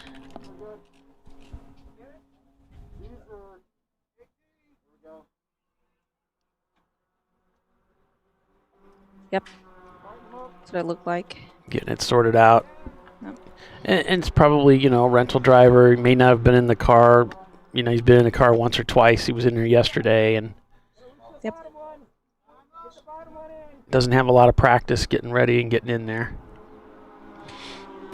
And, you know, like, you know, when you are more used to one another, or depending on the person, or the state of the world, you know, a lot of times we just hop in and I just put my arms up and let somebody else do all of that.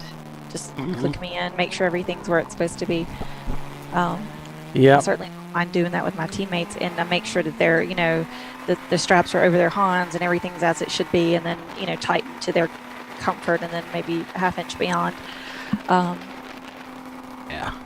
And we're ready to roll. Don't worry about anything getting put in the wrong spot. You get one of your 5 points or 6 points in the wrong spot, you know, and then you gotta redo them all. That's annoying.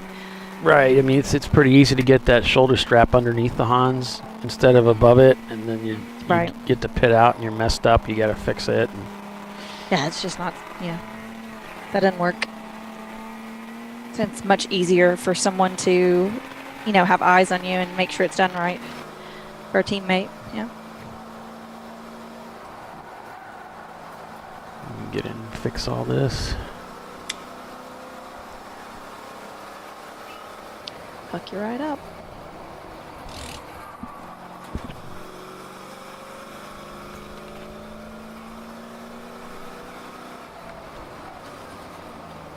Yeah, when I drive with e-racing, I just hop in and put my hands up and just everything starts clicking, and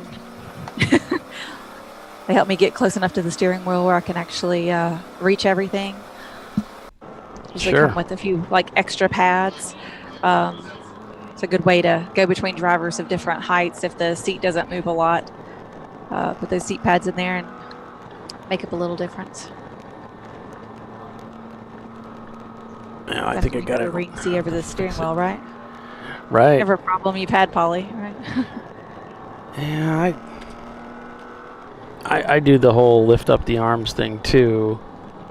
I haven't used my new helmet yet. My old helmet I couldn't see the coupler down below, so I was always kind of blind, so I needed a little bit of help with that. Yeah, the full face helmet just gets right in the way of your visual to be able to sit in the seat correctly and look down. So it's just, most of the time it's easier for someone else to do it for you. Have you got a chance to try out your new helmet? Well, I've put it on, of course. Dance around, take a picture.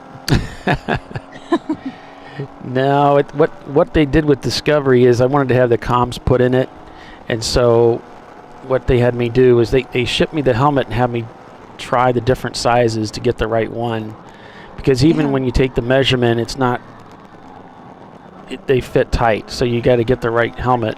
So they sent me the plugs for the ears where the ear cups would go with the helmet, the Stilo. And so I found that sure enough the bigger one was the one that I needed, and I shipped everything back to them, and then they put all the electronics in, because once they put all that stuff in and the drink tube, and then it's mine after that. Right. So I shipped it back to her. She put all that stuff in, and then she shipped it back to me. It's pretty cool. Fantastic. Yeah, those folks at Discovery Parts are super helpful because you want a helmet to be fitted. You don't want it to be loose if you shake your head, but then again, you don't want it to be too tight either. That's not going to be comfortable either. So small margin there. The good thing is you don't tend to gain weight in your head. So, or I've not seen that happen. So your helmet size tends to stay the same. Unlike your race suit sometimes. Right. Like always saying, I'm going on a diet. My suit's too tight. I don't want to buy another one. No, Ron said the Stilo composite, like I got, is actually lighter than some of the carbon fiber helmets that they sell. It's a really nice helmet. So you just, yeah. And it's got a lower profile too. So I can get my stupid head out of the door, out of a Miata. I might be able to fit into a Miata again. Yeah. It's got a smaller profile than the other helmets. The Bell, yeah, that I had. Oh, okay. Yeah. Okay. So between that and the Hans device, it's easier to get in and out of the door frame, which is, I'm kind of a big guy, so it's kind of irritating, especially if I'm in a hurry.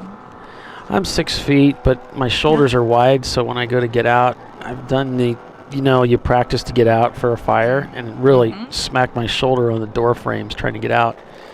So, yeah, man, if you can get it a little bit better profile. And I've seen guys, and I've done this too, where you have to throw your hips to the right deep into the seat before your head can tilt to the left to get out the window. If you just try to tilt your head to get out, it hits the sill at the top or the roll bar.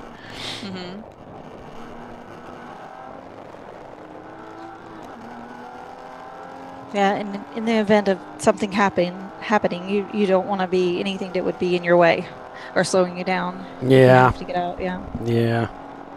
That's a scary deal there. Fortunately, we've got some great safety equipment. We've got, we got the best that you can get really out there. So. Yep. Have those checked and recertified. And we race on great racetracks like Circuit of the Americas that are really designed for much more powerful race cars than what we come to the tracks with. So when we do get off track, we're less likely to hit anything all that hard. We don't have the devastating accidents on the track that you see in other forms of racing where the cars are a lot faster. Right, especially somewhere like this where you have so much paved runoff. I mean, you have room to get the car underneath you or slow down, without hitting something in most of the places on the track. So makes a super safe a sport hobby, day of it. It's not a, there's always danger, but there's a lot less danger. Yeah. We're pretty well protected. I think there's some interstate traffic out there that's probably more dangerous, but we're not, we don't have to debate that today. I'd much rather have a roll cage in the car and have a 5-point harness on. Exactly. And everybody's going in the same direction. Most of the time.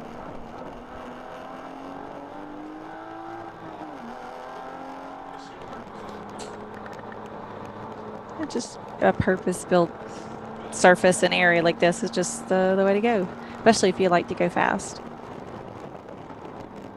See what the limits of the car are and yourself as well. Well, you know what's something that's really cool about Champ Car is we race at so many different kinds of tracks too. We've got Rovals on the schedule. We've got the little, typical North American road circuit like Nelson Ledges, Gingerman Raceway. And then we've got these amazing, purpose-built facilities like Watkins Glen. Daytona is actually a Roval, and Circuit of the Americas, Road America. These tracks are huge and beautiful and sweeping, and it's just amazing. If you just like Rovals mainly, then we've got that. If you just like the smaller race tracks, we've got that too. It's just really amazing. Yeah, lots and lots of options. Oh, yeah. And really just about anywhere in the country where you live, you should be able to feel like you can participate. I mean, there's we're racing all over the United States. We're even going up into Canada. I'm not sure about that. We had two races on the calendar. One of them we had to close, had to cancel because of the status of crossing the border, but we still have one on the schedule for the 22nd of August in Calabogie. So we'll see how that goes. Yeah, we'll see. Yeah. Hopefully we get up there. Yeah, it would be nice. And that to Canada in a minute.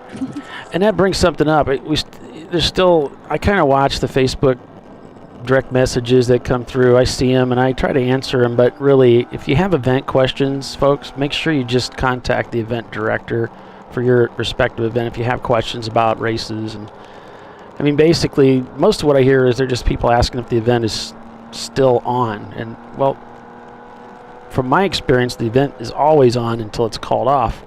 And when it's called off, all of the team captains are emailed immediately. So those videos that you see or a posting where Bill goes out and puts a slide up, says, hey, it's canceled.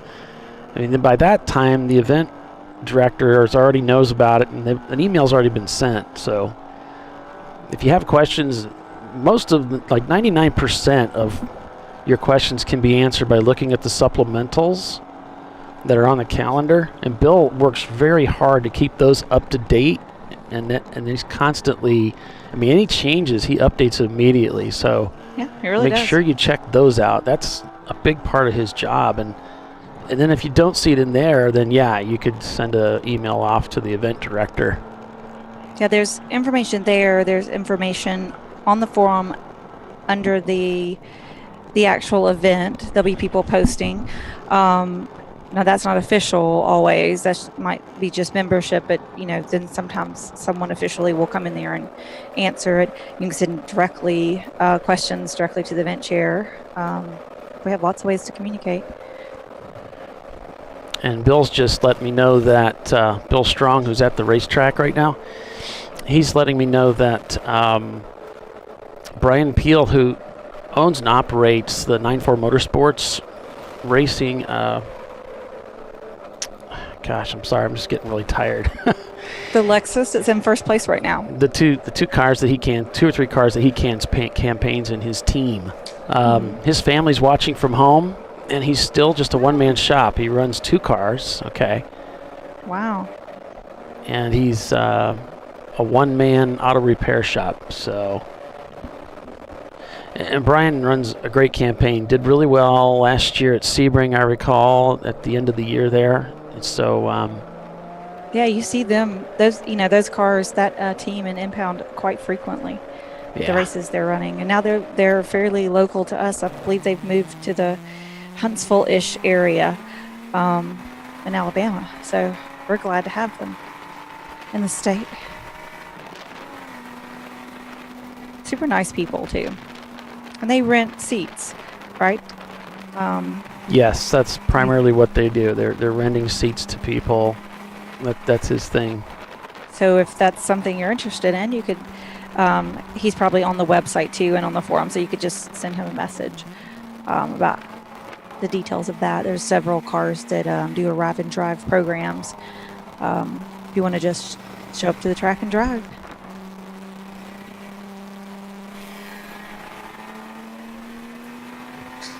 Okay, so, and I imagine most of you have seen this that came over from Mark Kruger Motorsports, but it says the 484 Boxster, which we have that camera in. I think that's the one we have,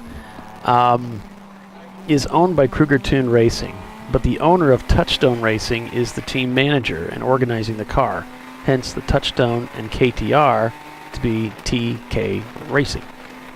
Oh, okay. So I had it as TK, and then I saw it said Kruger and thought, okay, well, I got this wrong. I got to switch it back, and now I'm realizing, no, I had it right the first time. Get that labeling correct. So we're inside the Boxster now. Boxster's a great race car. Drove two of these Porsches at Road America last year, and lots of fun. It's a great platform. It does have a learning curve. Oh, well, it's a mid-engine car. It's going to feel quite different than a lot of other front engine rear-wheel drive cars, but I love them. So that's what I've been driving for years. Yeah, the Salins group, they drive with us in Champ Car, and they support us, and they always support us at the Watkins Glen race every year, and they campaign these Porsche Boxsters. Yeah. And today we've got TK Racing out here with one. They're cool little cars. Yeah, it's really the car that saved Porsche, they say.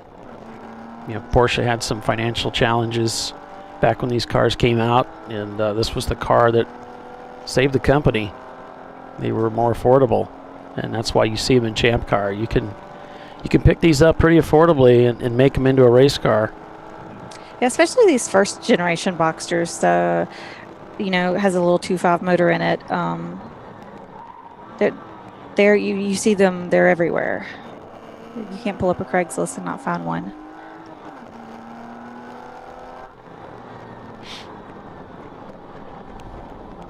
Some are in better condition than others, but yeah, it's perfect for a race car, though, wouldn't you say? I mean, a lot of times the cheaper ones, the interior might be wiped out, stuff like that. It's like perfect.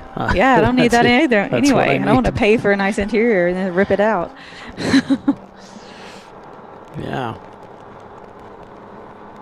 My husband kept asking me when I was going to tear mine out, and he's like, "Are you sure you want to do this? There's no going back once you do this." And I was like, no. This guy, I always call it peanut butter because I came from the Miata world before that, and they had an interior color called peanut butter. It looked kind of like that. I'm not my favorite, so I was like, yes, get the peanut butter and go. Take that carpet out. But no, it's not a good street car after that. It's loud in there. Interesting that Touchstone raced for a while, and KTR usually runs an RX-7, which is where Salins came from. They were running those RX-7s, and then they went to the Boxster.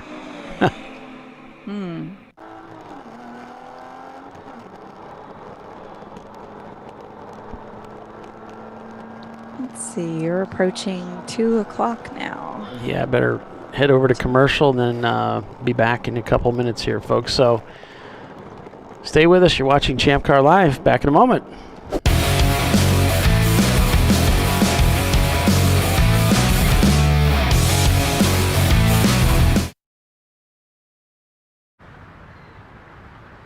I probably need new tires. You do. What if they sold tires online? We do. We're TireRack.com. They could offer lots of tires We have so many tires. and help you find the right tire. It's called the Tire Decision Guide. Oh, and they could ship them to a nearby mechanic. We shipped over 7,000 independent recommended installers. This is an amazing idea. Sorry. TireRack.com, the way tire buying should be. I did it. You see how it's... That's it. We did it. You did it. You can do it. The path to I did it starts at AutoZone. Get in the zone. Hey guys, this is Chad Thornton, and on behalf of Racing Radios, welcome to the 2020 Champ Car Endurance Series. Since 1979, Racing Radios has pioneered communication systems for the sport of racing. With a long-running history and passion for motorsports, Racing Radios supports those who build it, run it, break it, fix it, and run it again, pushing the limits of what's possible with the resources available. We built Racing Radios on these same values. As a 2020 Champ Car sponsor, Racing Radios will provide our experienced support team and trailer at select Champ Car events throughout the year. Free gear and exclusive discounts for the winners of the Racing Radios 14 Hours of Charlotte event. And most importantly, 15% off orders for all Champ Car teams. It's time to kick off 2020 right. Build it, bring it, race it, get out there and go racing. Visit racingradios.com and click on the Champ Car registration button to get your 2020 team discount code. Lifeline USA is a leading manufacturer of onboard fire suppression systems. Lifeline's continuous commitment to research and development ensures that we supply the most innovative and cutting-edge products available. Used by the majority of the world's motorsport championship winning teams and constructors, Lifeline has a proven history of success. Lifeline offers a complete range of fire suppression systems for all budgets and needs, and we continue to push development and limits on both extinguishant materials and our patented delivery systems to make the race car environment almost as safe as sitting on your sofa at home. Every kit has been designed for a professional and simple installation. For more information and to purchase your Champ Car fire suppression system, go to www.lifeline-fire.com.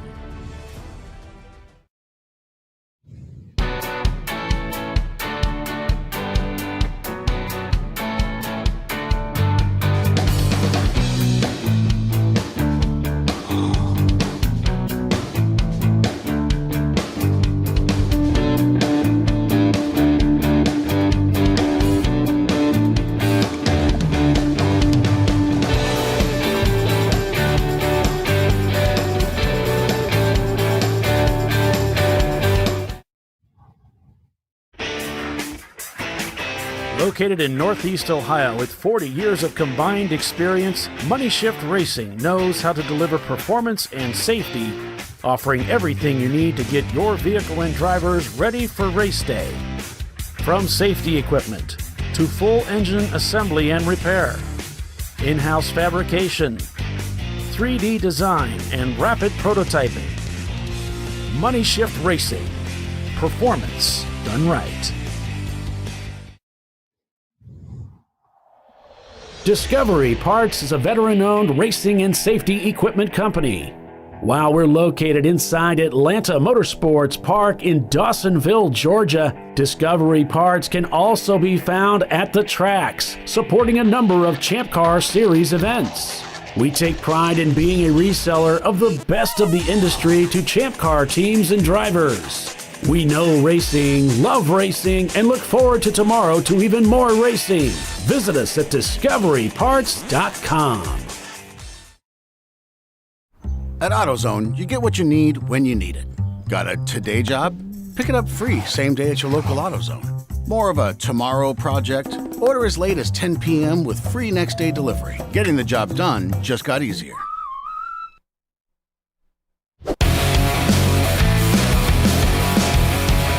All right. Welcome back, everyone, here to the show, ChampCar.Live, presented by AutoZone. Looks like Evan Stamer going into the number 840, which I think is the 94 Motorsports car that came into the pits, our leader. So the Lexus coming into the pits for a driver change. And I imagine they'll take fuel. It's the top of the hour, so this should be the final stint for the 94 Motorsports team. And yes, we have a camera in that car, but Brian needs to change the radio, and that takes precedent over anything we might do. So I don't know he'll have time to reach in there and reset the camera, but since it's not working that great, it might not make any difference.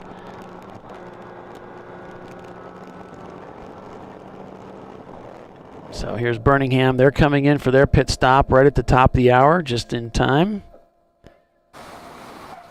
And of course, Crowd Control Racing, they're going to stay out and probably retake the lead of the race here. So they're trying to capitalize on any strategy they can, but you know, they're going to have to stop again. Maybe more than once. So their strategy is just to try to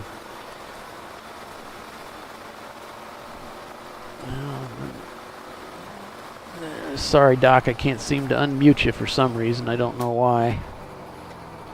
I'm having trouble with Doc's communications there.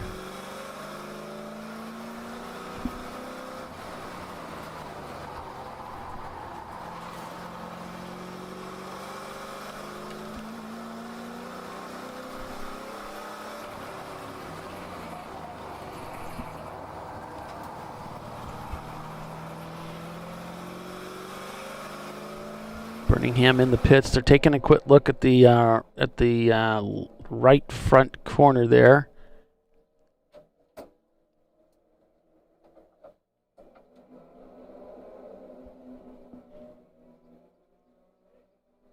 So thanks everybody for joining us here on Champ Car Live. We're at Circuit of the Americas, finishing up another 8 hours of racing today.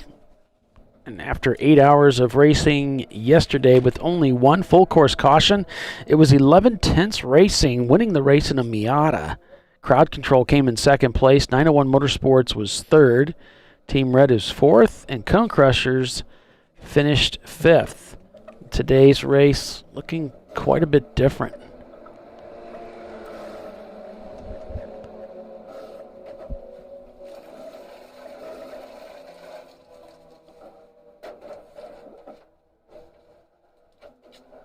And there's a look inside the 9.4 Motorsports machine. We got that camera back up and running. Thanks, Bill. We'll see if it stays on there. Nice paint job on the helmet.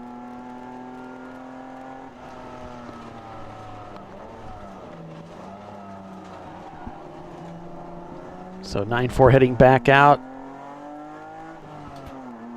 Currently scored in second place. That will probably change as they come back around and trip that timing loop. We'll see where they actually are. Birmingham's in the pits right now. Dirty 30 in the pits. Shots fired. Castrol Prefect also shown in the pits. Looks like Castrol's getting ready to roll out.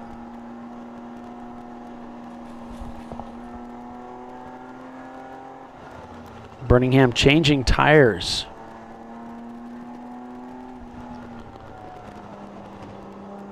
So we've got a tire change going on for Birmingham Racing right now.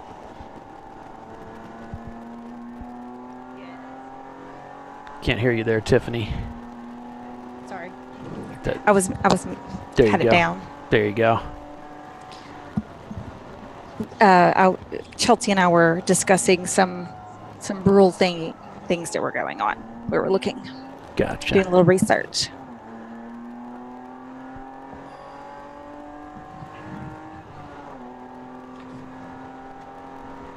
Always bring the BCCR, the latest copy, with me in case we have any questions. If anybody asks us something that I maybe can look up or clear up or pass along to someone who has the authority to clear up.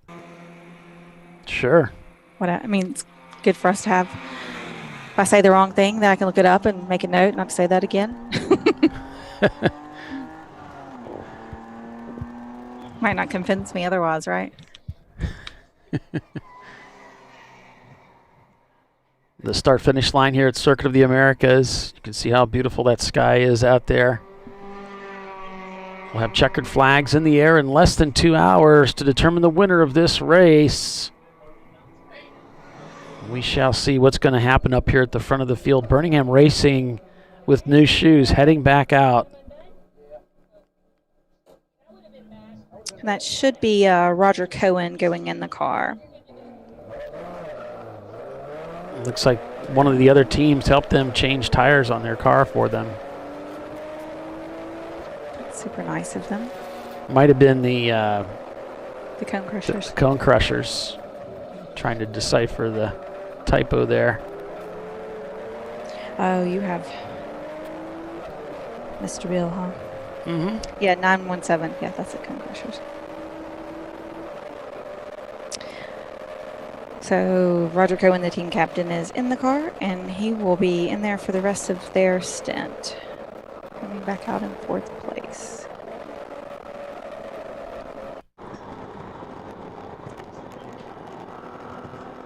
And crowd control will still have to stop one more time, right? Let's see.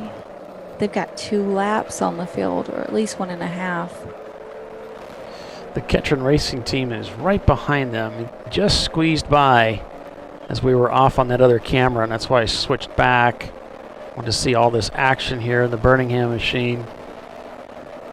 They've got that Miata just up ahead. Oh, the Miata loses it, slides sideways, just overcooked it trying to go into that corner and probably driving in his mirrors. Now it's some clear track up ahead for Roger as he's on his out lap. TK, this driver's been out there for some time, so he's in the groove.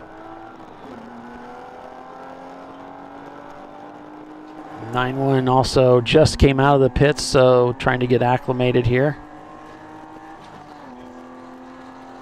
So this is the number 840 Lexus 94 Motorsports.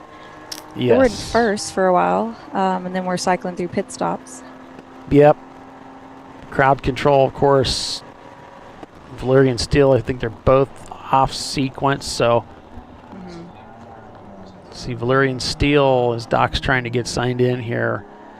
Last pitted at 6:49. No, that's the lap time, but it's been a good 40 or 50 laps or so. 30 laps, 1, 2, 3, 4, 5.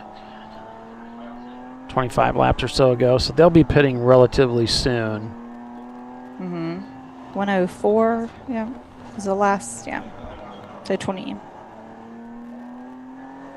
They have to pit before the end of the race, yeah. And then that'll be their last crowd control, last pitted on lap 98. So if they can make an hour and a half from there, and then get within an hour and a half of the end of the race, they should be okay.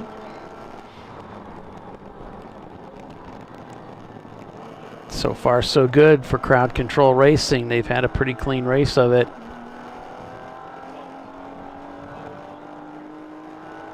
So after the first and second place right now pit, we'll see how this cycle rolls out and a better indication of how it's going to end, barring any complications like yesterday.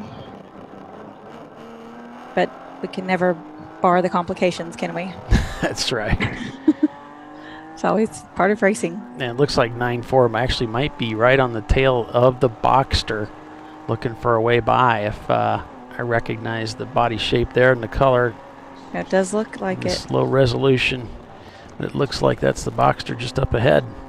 I'm going to agree with you.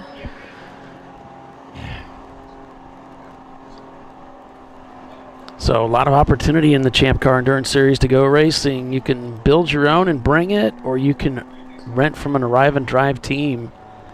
And there's so many teams that are looking for drivers out there. So if you're looking to get connected, check out the forum off the Champ Car website. There's a spot you can go there to put your name out there. Say, hey, I'm looking for a seat for such and such a race, and see what you can drum up. You may find somebody already looking for drivers there. Absolutely. That's a great way to get connected with different people, especially, to get to racetracks that you may not be able to get your whole team to. Go drive somebody else's car. Or if you're new and maybe you're a little hesitant to go wheel-to-wheel racing right away, maybe you'd like some instruction. And that's something that, Tiffany, you do that.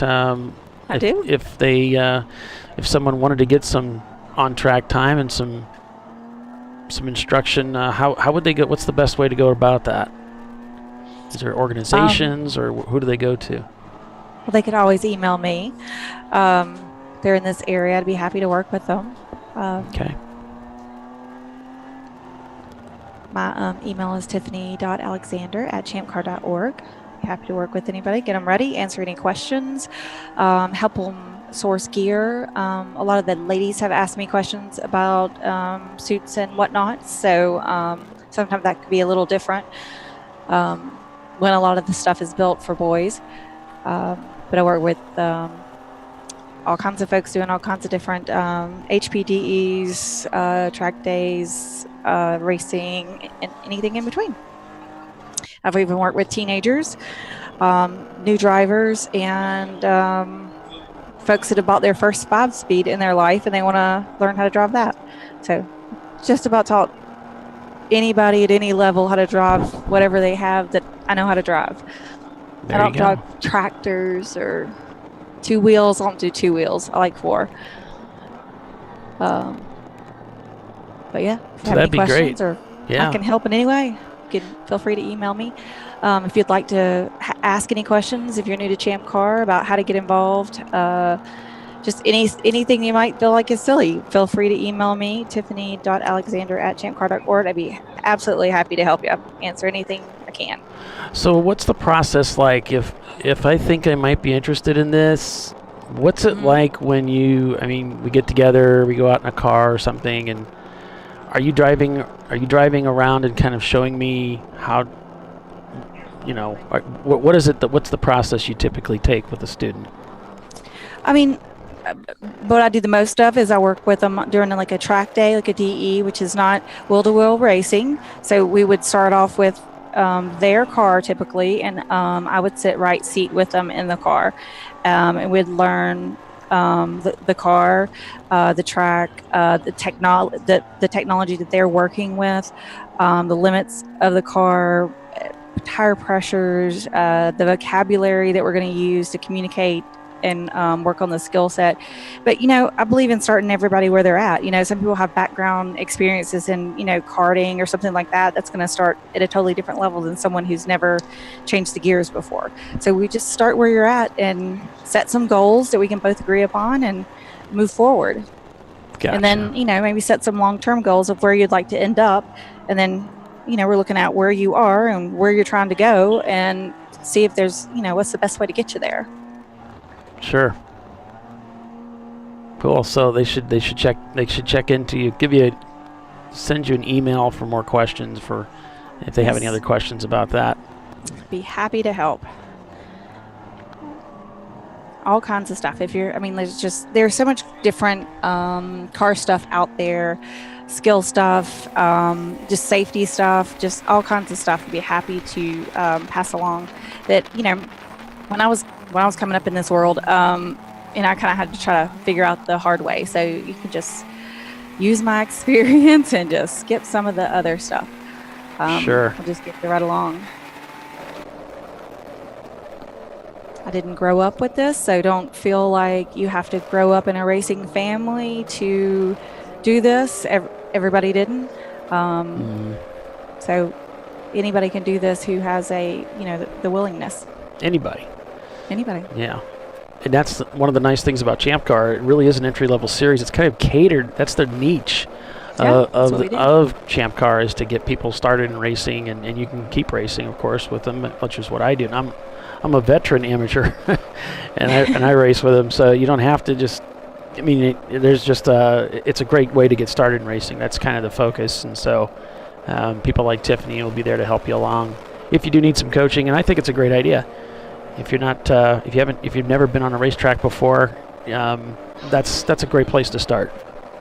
And there's some people who have done other forms of racing, and our form of racing is quite different with the endurance and the teams and different things. Every series has its rules, so sometimes that's where people start with the questions about the rules. What about this? What about that?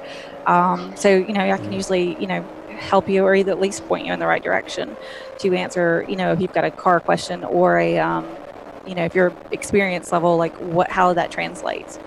So, but we set up to cater to the beginner. Yep. And you will have fun, I guarantee it. You'll have a great time with us. Just going to tell you, like Doc would say, it's the most fun you can have with your clothes on. At 128 laps, Crowd Control Racing has resumed the lead of the race, with Valerian Steel in second. 9 Ford Motorsports is third. Birmingham Racing is fourth. 11 Tense Racing is fifth. Then it's 901 Motorsports in the number 901 car. Ketron Racing in that Honda Prelude. Dirty 30. Then it's the Team Ghetto and Gorilla Sticker rounding out the top 10, with the TK Racing team in that Porsche Boxster leading EC in the mix. So we want to thank you for joining us today as we wrap up the final about hour and 40 minutes of this 8-hour race here at Circuit of the Americas before going on to Willow Springs in California. And we won't be doing a show from there due to the lack of bandwidth in the area, but there's certainly going to be doing a race there, and there are spots available. So we hope you'll come out and join us, get signed up, and go racing. We've got a car off course. I think it's around 5 or 6. I think 6 maybe. Then we have 2 cars. We had 2 cars off course. Now one of them's got going again, and safety truck has 2 the other one. So. All right. It's funny. I think they play a game of cat and mouse with the safety trucks sometimes. You know, the car stops, the safety truck gets to them, then they get the car fired up and they get going. And then they stop again, the safety truck gets to them again. We've seen a bit of that go on.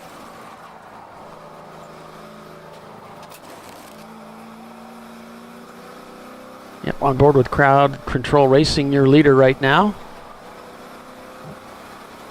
Looking to get by some of the competitors. 3 wide down this straight section here. It's like Party Girl there on the right, they're passing.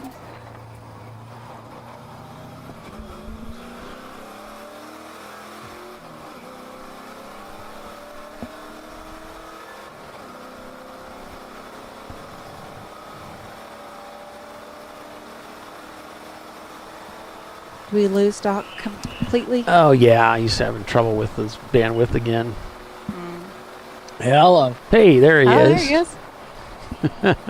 Yeah, I'm afraid my internet's going to be in and out, just like it was yesterday. Okay. And I'll put your call jokes where they go. And I'll call Comcast and give them my best wishes. Send them a love letter. Exactly. No love lost letter. Shine. Tell them how great they are. Yeah. They're number 1 in your book. Look, there's the Pinto. Oh my gosh, it's still out there. Just keeps going. And I goes. love the fact that it's got the original bumpers on it. It's great. It just doesn't get any better than that.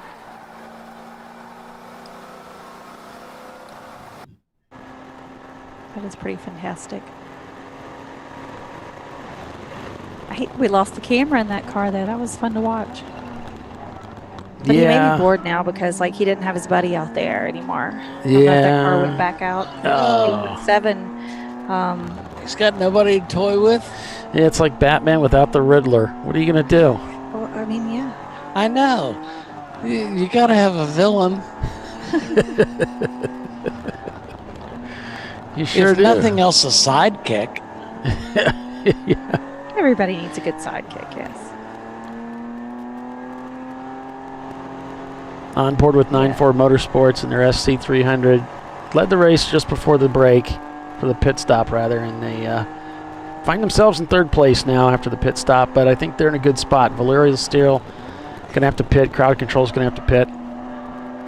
9-4 should be done pitting. This should be their final stint. Valerian Seal has got to pit again? I think so, because if you look at the number of laps they've turned, or and on that 30, you know, around that 30 lap point, so. Let's see. And 11/10 pitted last on lap 103. It's been a minute. Probably too far back to be within this 2-hour stint, so they probably have to pit again as well. When you think? They pitted on 103. Yep. Yeah. I'm just going to say yes. Thank you. Just agree with me. Just going to go with it. I'm going to go along with that. I like it. Yeah, that means this whole top 5 is going to flip-flop in a minute. Sure. Around. Yeah. Because they're all within 2 laps of each other, the top 5. Ketron Racing has come into the pits. So is Unintended Acceleration. Cone Crusher shown in the pits. We know they're working on that car. 130 laps turned. Oh, yeah. Valerian Seal definitely has to come in again.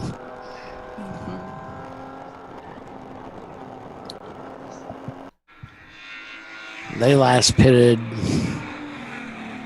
geez. A while back? A while back, yes. They last pitted on lap 103. Yep. Oh, back when that yellow, the full yellow. Yep, exactly. It's been a while. Oh, Dennis is saying he remembers right. The Pinto bumpers were aluminum. Yeah. Okay. I believe he is correct. I didn't know that, but they got chrome to stick to aluminum, or were they chrome? Maybe they weren't. I don't remember. I think they were chrome. I was just a little guy. Aye, but a wee lad. I don't even assume to know. Meh. That was before my time.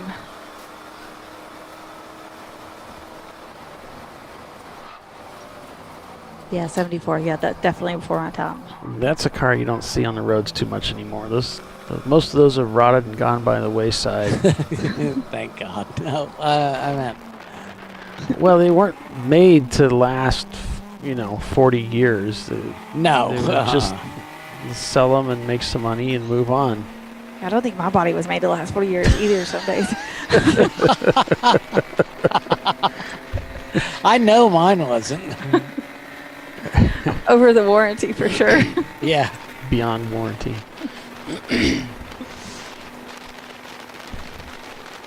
I know mine's going to be a used up mess when I finally die. There's not going to be much left that's still working. See, that's the idea, though. Yeah. I'm going to use it all, baby. Yeah. Exactly. Planning on using as much as I can. Yep. Whoever wants whatever's left over after I get done with it, by all means. Yeah, but you might I don't not plan want on it, leaving but you can a lot. have it. They were chrome bumpers. I'm looking at pictures. Okay. Now, let's see. Oh, it looks like Party Girl's getting called in for passing under yellow. The number 266. Okay. I think they're reviewing it. All right. We're at a good spot to break for commercial. Doc may be back with us. That remains to be seen. Crazier things have happened. Yeah. So we'll break for a few minutes and be back in just a moment then, folks. Stay with us. You're watching Champ Car Live, and it's Crowd Control Racing and their Ford Mustang that lead this race. Stay with us. Back in a moment.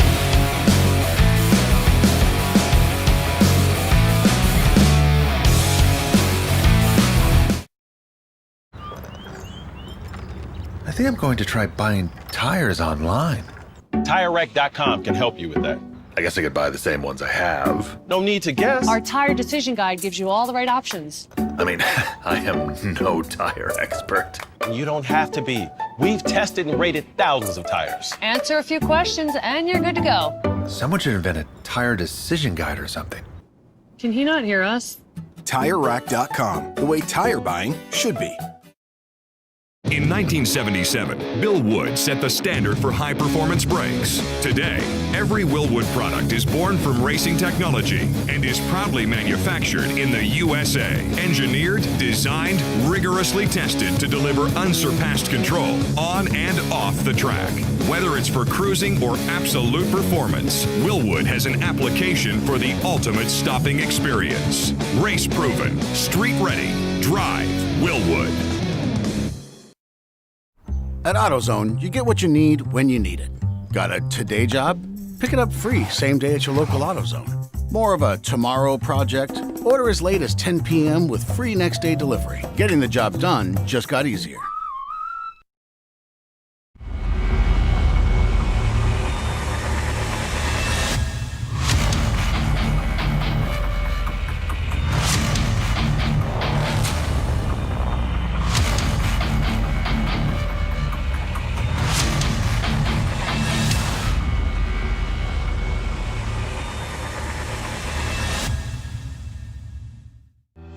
Lifeline USA is a leading manufacturer of onboard fire suppression systems. Lifeline's continuous commitment to research and development ensures that we supply the most innovative and cutting-edge products available. Used by the majority of the world's motorsport championship-winning teams and constructors, Lifeline has a proven history of success.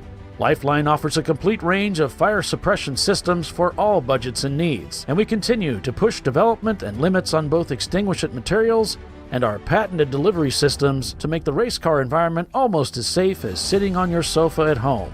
Every kit has been designed for a professional and simple installation.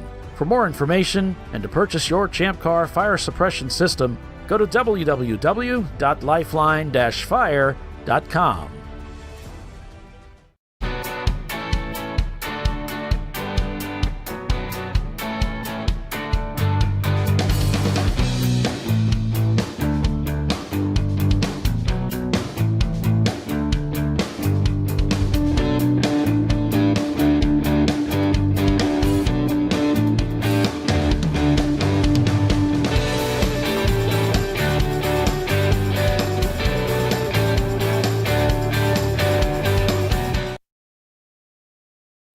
Frozen rotors from Diversified Cryogenics deliver increased performance and a higher level of safety while significantly reducing braking system costs.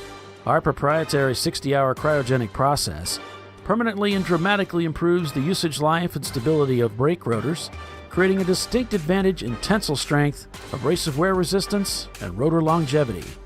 Frozen rotors. It's the cost-saving solution for better braking performance. Worn shocks and struts can be dangerous, so replace them with Duralast loaded struts to restore ride control and improve brake performance. They come with a new spring installed and compressed, so installation is safer and quicker, which means less hassle, more safety. Duralast loaded struts, available only at AutoZone.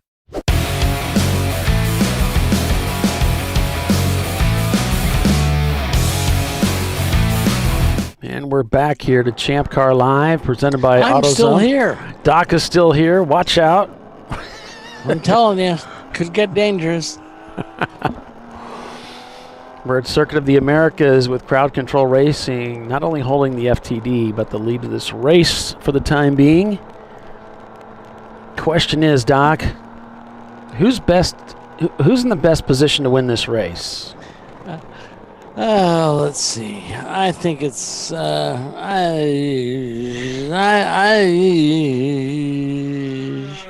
I think it's I'm going to say 9-4 Motorsports. Okay.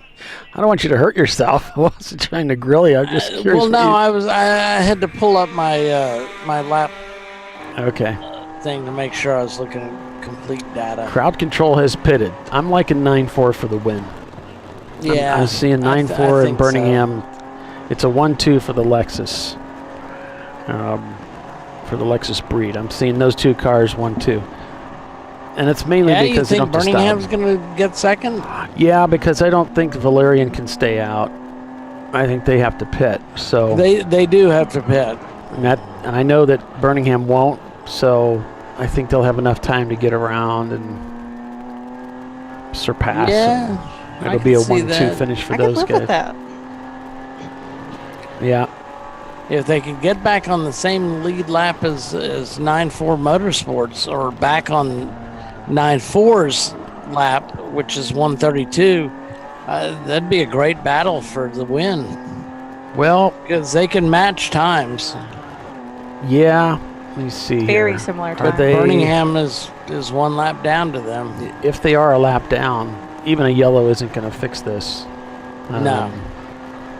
Is it a real lap gap. or is it a 2 minute? Yeah, is it a real lap or is it just a distance thing? But I'm not sure. I don't know. We'll have to it was see probably how a they real ping lap next time. It's probably a real lap because Birmingham had that penalty they had to serve at the beginning, and 9-4 hasn't. They've been clean, Right. so it's probably a real lap.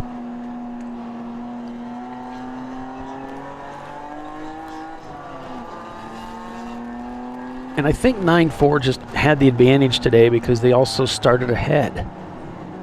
Right. Okay, now it shows them on the same lap. Oh, okay. 9-4 in Birmingham. No, Yep. I'm not showing that. It shows them both on lap 132, although Birmingham still says they're one lap in arrears. Okay, I see what you're saying. Yeah, the 132. Yeah. Interesting. I don't know exactly what that means. Now it changed to 2-1-1. Yeah, 9-4 now leaps over Crowd Control into second place. And we should see Birmingham make that same jump as they come by the start-finish line. Go, go, go, go.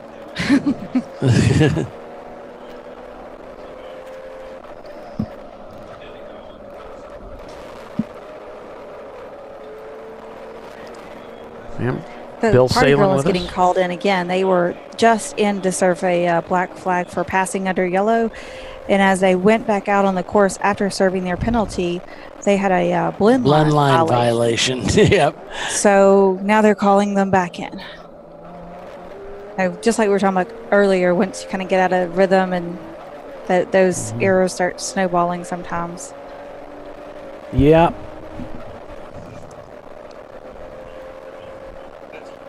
stay to the left of the blend line. Right.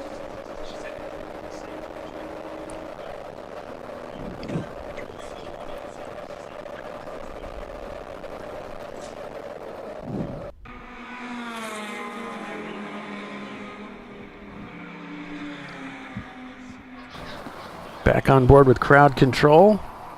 Looks like they're out of the pits and they've crossed the start-finish line. Not really what Birmingham wanted to see. I really thought they could get by. Doesn't look like it. They managed to get their pit stop done and get back out in front of Birmingham. So that's going to hurt them for that second place finish. 9-4 on the other hand did make the leap. And they're looking for Valerian to jump into the pits here for to make their final stint.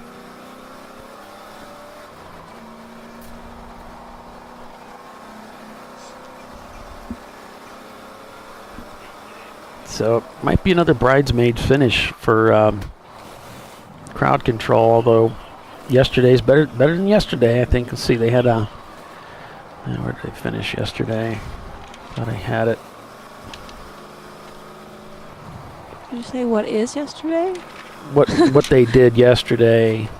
Don't expect anything I say to make sense. They finished second yesterday, and I think they're set up to finish second again today, if all goes the same.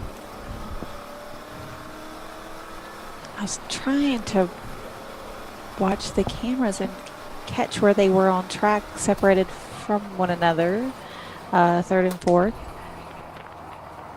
And second, in regards, the 9-4 Motorsports car is much easier to pick out on track with that red, white, blue livery. Right. So they just went into turn one, and then... I was going to say, just being the start-finish line, so...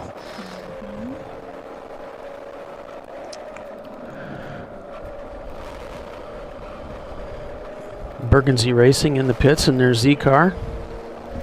Not turning laps at least. Gorilla sticker showed in the pits. About an hour and 20 minutes remain in the event. 135 laps turned out here at Circuit of the Americas. There you see the track layout.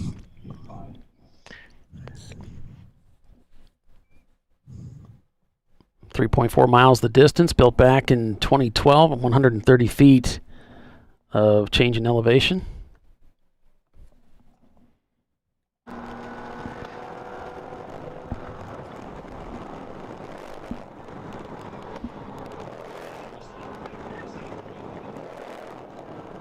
Right so now, just had some car-to-car contact between the Mini. Yeah, they just ran out of real estate with another car. Well, the Mini's EC. We don't care about EC cars, do we? Right. But I was wondering if he hit a legitimate... We care about them. We just don't mention them often. I'm kidding. We got a camera in one of them. What? Yeah, the TK Racing team. Don't tell Jerry. I used to race EC.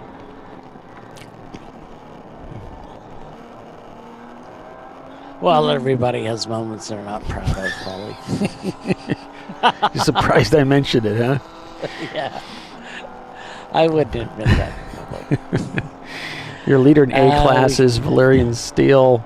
In B class, it's Team Ghetto. In C class, your leader is 9-4 Motorsports. In D class, it's Crowd Control Racing. And in EC, it is the TK Racing team in their Porsche Boxster.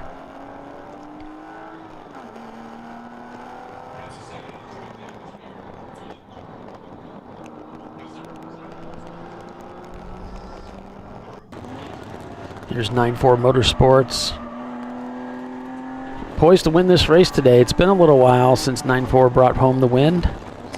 Yeah, I was going to say Harris Hill, they finished 1-2 on both back-to-back days. And, of course, our camera quits. Okay. Come on, baby. Stay with us here. Stay with us, yeah. Work with me. Now it's catching up. There we go.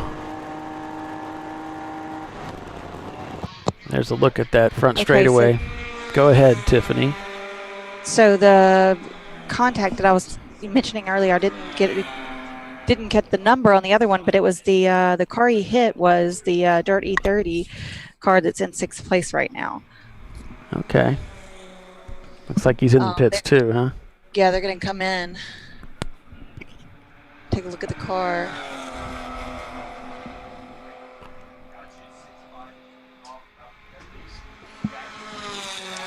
So 212 is sitting with pit in officials.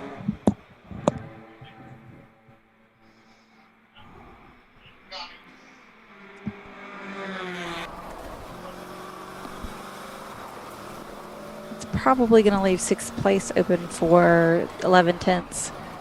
Yeah, the team that won yesterday, of course, they would have started a lap down by the rules. Right. So they've made a good recovery. They did well. I think they had some issue today, if I remember right. But they're, not too bad. 2 top 10 finishes on a tough racetrack. It's, if they can hold on here for another hour and 15 minutes. It's a pretty good day of racing for them. Pretty good weekend. Absolutely. Bringing home a win, can't complain about that. Can't kick about that, yeah. That's better than a kick in the head. Yeah, most things are better than a kick in the head or, the cruel jokes that the racing gods play sometimes. Castrol Prefect, the race that could have been. Yeah, they had somewhat of a good recovery.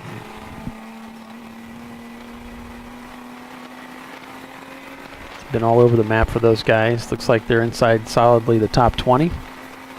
Led the race earlier today. Looked pretty strong out there. Looked like they were going to be a force to be reckoned with, but things just kind of came apart. A little bit of loss of control there. They're in the top 15, so.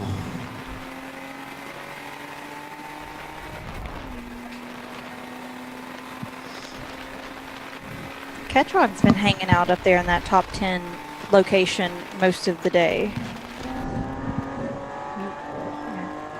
I don't usually see the Preludes do that well. That's cool. I love Preludes. I like Hondas. Have a few. So the 212 is still in black flag.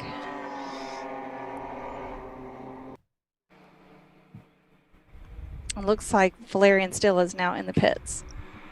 So we'll start to see this last shake through coming along.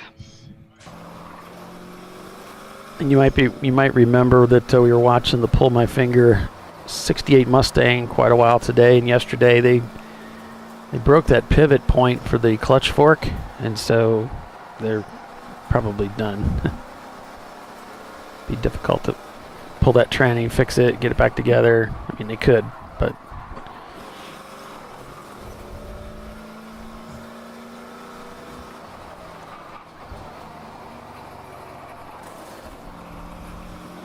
how do you see 901? I don't know. How do you see 901? Oh, 901 Motorsport. Oh, well, you can watch them on the on Race Hero if you want to keep track of where they are. You go to racehero.io and look for the Circuit of the Americas Champ Car event. There's no camera in their car that we have, so unless they're running a stream that we don't know about, there's no way to look at the in-car video, if that's what you're asking about. But you can go to Race Hero and follow along with the timing and scoring, if that's 11/10 is actually done pretty good over the past. Won races at Harris Hill twice, once back in 17. And once on Sunday in 2019. The spring race, I guess you'd call it.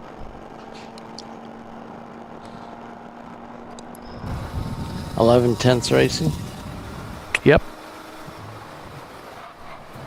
Doc, are you going to the 24 this year? Yes, ma'am. Yeah. Hell yeah. Are you? I don't know. I didn't get that far out planning yet. I had the kind of the it's not spring too far schedule. off. It's not now, not at all. Yeah. I had my kind of my spring, early summer races worked out, and then, with everything that's been going on, that kind of right went to the wind, and then everything's been on pause for a minute. So I need to get back with Elon and look at the schedule moving forward. Where he's gonna be, or who, what, when, where, how. Polly, when are you driving next? Well, I'm scheduled for Road America, actually with 2 teams. So, because I was scheduled for the spring Spreading yourself race. a little thin, aren't you? Yeah, I'm probably gonna have to talk to one of the teams and say, hey, look, I don't think it's such a good idea. I don't think this is such a good idea. Well, we've had bad ideas before and survived. Yeah. Sometimes they're entertaining, though. Yeah, I'll probably have to talk to one of them. I'm set up to drive with Troy Isidore for the fall race at Road America. So that's. I was going to be running with the. Don't recall the name of the team right offhand. I was going to be running with the second team there, another team for the spring race. And the way we did it with Champ Car, since that event was canceled, everybody was automatically entered in the fall race. Right. So I got actually 2 teams booked for that weekend. Oh, because one entry was moved to the next. I gotcha. Right. Through no poor planning of your own. No, it's circumstances, Yeah. So the 484, that silver Boxster is sitting at the Black Flag Station now. Okay. For track limit violations.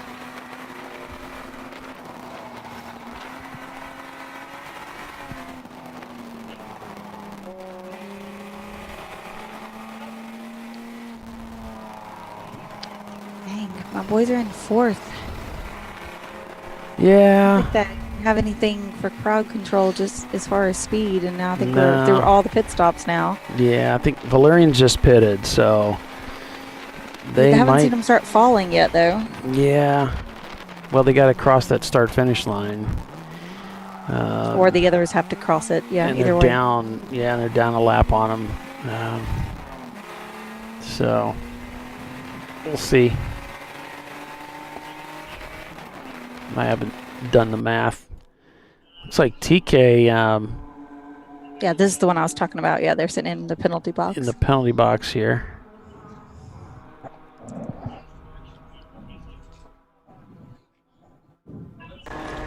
They're sitting out there going in and boo-boo at them. Just kidding. There's 9-4 Motorsports. Crowd control. 9-4 is just taking over the lead of the race.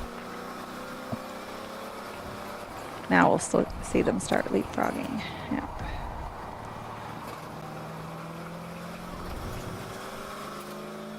Crowd control still working through the back part of the racetrack, looking for that front straightaway.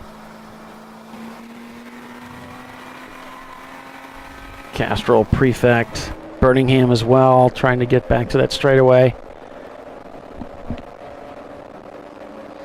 Again, this is all about trying to get past Valerian Steel. Looks like Valerian's already back out. Oh. Yep. So they've already come around. So the only car that jumped them was 9-4. They're on the same lap, 53 seconds separating them. 6 minute and 20-second pit stop with the lap.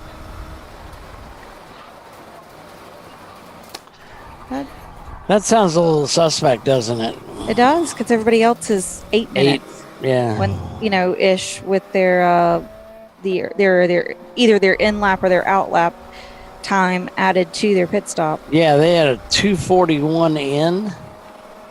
It seems like they just did a driver swap. It seems like they just did a driver swap. Maybe they're gambling on fuel. Another hour and 7 minutes. Another hour. They stopped last at lap 103 under caution. They may have fueled then and see if they could go toward the end on that fuel stick. Yeah.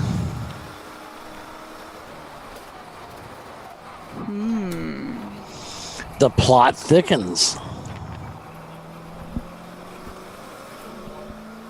During that one, they had that was 3 minutes. That one still says 6:49.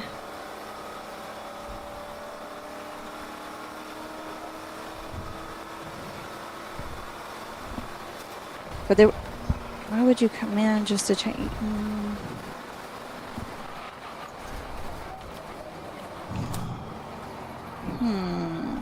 See what their other pit stops look like. Okay, so if you go back further, their pit stops, you got 8 minutes. That's more in line with a fuel stop, yeah. Yes. So their last 2 stops were in the 6-minute range, 6:49 and 6:21.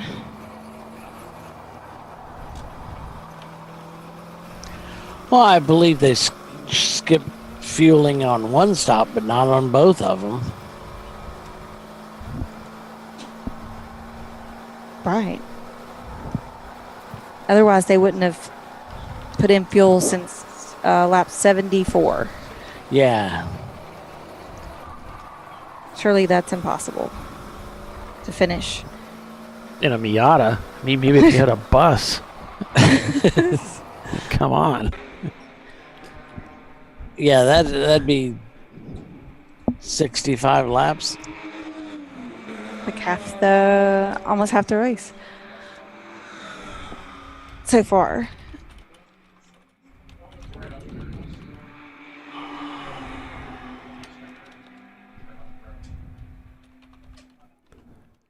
I think we've got a car smoking.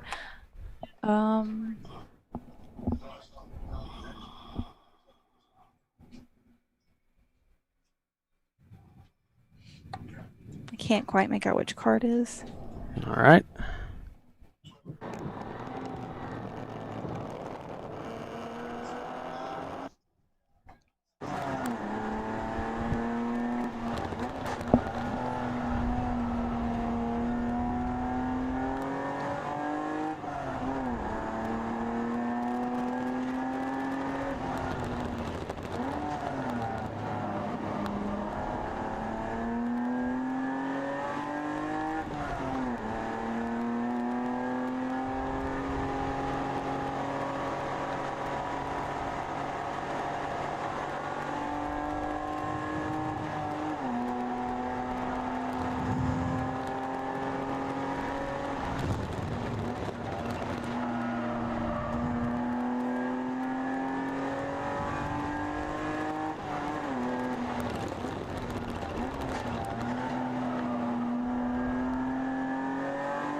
Okay, 910 is the car that is was smoking, is now pulled off. And that's Winkler Motorsports. Little black Miata.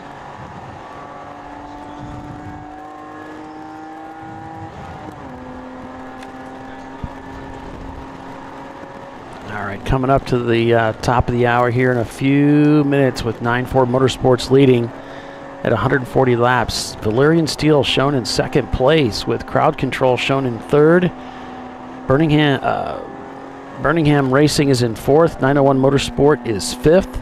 11 Tenths Racing is sixth. Team Ghetto is seventh. Dirty 30 is eighth. TK Racing is ninth. Ketron Racing shown in 10th place. TK Racing is an EC car, so that moves Gorilla Sticker and Ketron up a notch, putting Gorilla Sticker in 10th place.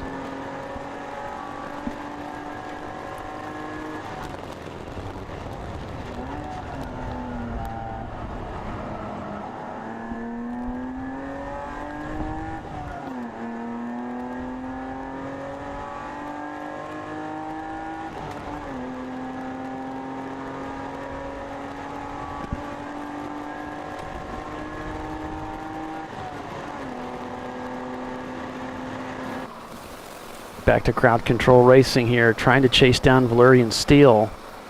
Just turned in a 2:48. Valerian, just on their last laps here, turned a 2:51, a 2:53. So not quite up to speed yet. Only a 7-second gap. That they might fall into the clutches of the Mustang with this. And there's a car. There's a safety vehicle off driver's left there. Yeah, that's with that Winkler Motorsports car. That's the Winkler machine. Okay. So crowd control let up for that, as they should. Yeah, I believe Chelsea asked them 50% around the safety vehicles of racing speed. Give them plenty of room.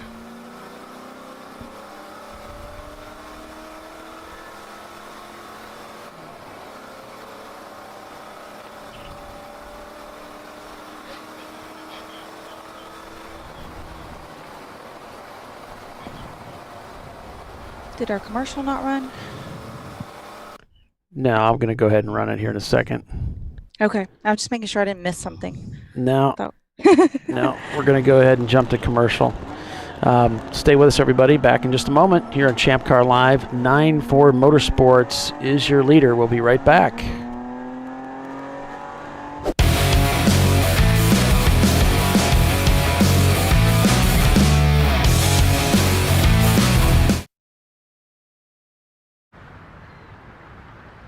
I probably need new tires. You do. What if they sold tires online? We do. We're TireRack.com. They could offer lots of tires We have so many tires. and help you find the right tire. It's called the Tire Decision Guide. Oh, and they could ship them to a nearby mechanic. We shipped over 7,000 independent recommended installers. This is an amazing idea. Sorry. TireRack.com, the way tire buying should be. I did it. Do you see how it's... That's it. We did it. You did it. You can do it. The path to I Did It starts at AutoZone. Get in the zone. Hey guys, this is Chad Thornton, and on behalf of Racing Radios, welcome to the 2020 Champ Car Endurance Series. Since 1979, Racing Radios has pioneered communication systems for the sport of racing. With a long-running history and passion for motorsports, Racing Radios supports those who build it, run it, break it, fix it, and run it again, pushing the limits of what's possible with the resources available. We built Racing Radios on these same values. As a 2020 Champ Car sponsor, Racing Radios will provide our experienced support team and trailer at select Champ Car events throughout the year. Free gear and exclusive discounts for the winners of the Racing Radios 14 Hours of Charlotte event. And most importantly, 15% off orders for all Champ Car teams. It's time to kick off 2020 right. Build it, bring it, race it, get out there and go racing. Visit racingradios.com and click on the Champ Car registration button to get your 2020 team discount code. Lifeline USA is a leading manufacturer of onboard fire suppression systems. Lifeline's continuous commitment to research and development ensures that we supply the most innovative and cutting-edge products available. Used by the majority of the world's motorsport championship winning teams and constructors, Lifeline has a proven history of success. Lifeline offers a complete range of fire suppression systems for all budgets and needs, and we continue to push development and limits on both extinguishant materials and our patented delivery systems to make the race car environment almost as safe as sitting on your sofa at home. Every kit has been designed for a professional and simple installation. For more information and to purchase your Champ Car fire suppression system, go to www.lifeline-fire.com.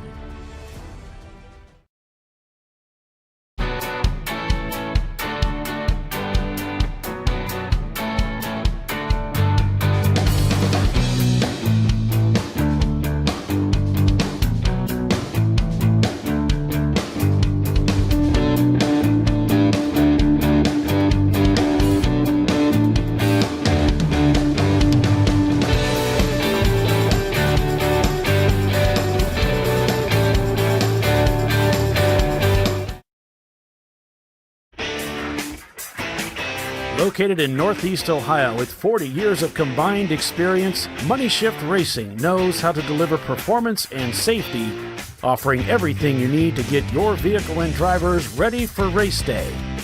From safety equipment to full engine assembly and repair, in-house fabrication, 3D design, and rapid prototyping.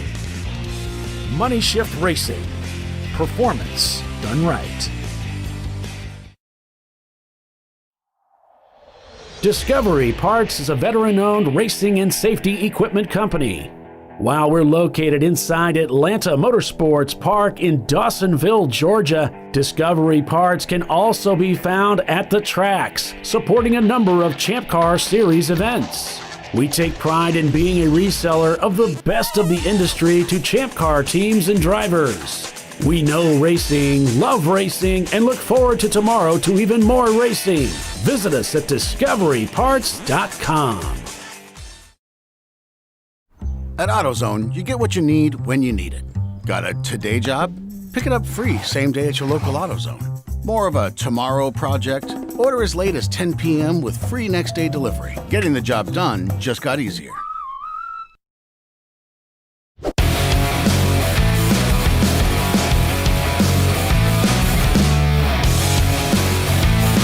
All right, welcome back everyone here to Champ Car Live. We're at Circuit of the Americas, and we're under full course caution.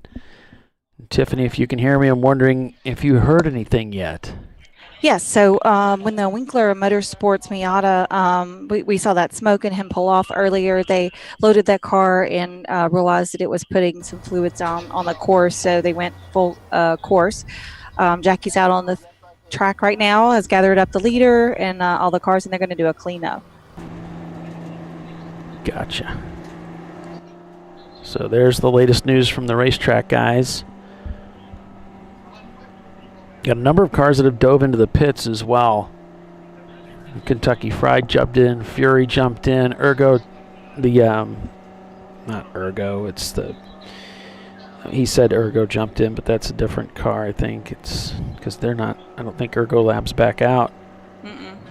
It's Orca, the ORCA, the Cadillac CTS. So several cars jumping into the pits, taking advantage of this caution as they make that last sprint, that last hour, what we would consider to be a sprint, to the end of this race. Yeah, just 55 minutes to go-ish.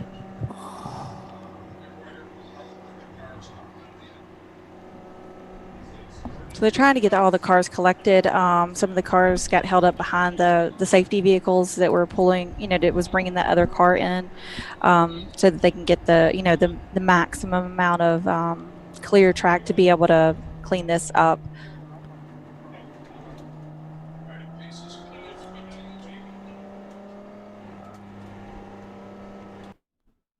Yeah, TK came in and looks like they're going to do it. They might be doing a driver swap here, it looks like. Yeah.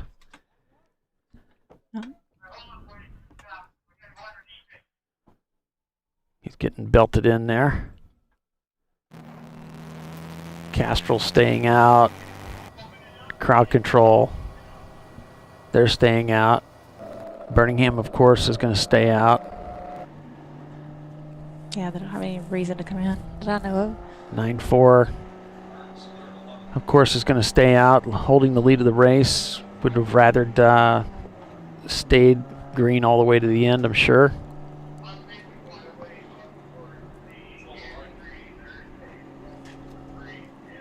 This is a good example of why, having comms in the car and knowing what's going on is excellent. So the 9-4 Motorsports driver in this 840 car, knew who was leading the race, saw the yellows come out, knew they would be looking to pick him up, and kind of backed off the car that was in front of him, and gave Jackie plenty of room to get out and catch this field and get them slowed down. And I'm seeing a number of drivers, especially the front runners, trying to wave on the drivers that are ahead of them under these yellows. So guys, please call your drivers and tell them to pick up their pace to catch up with the field so they don't become a second pace car.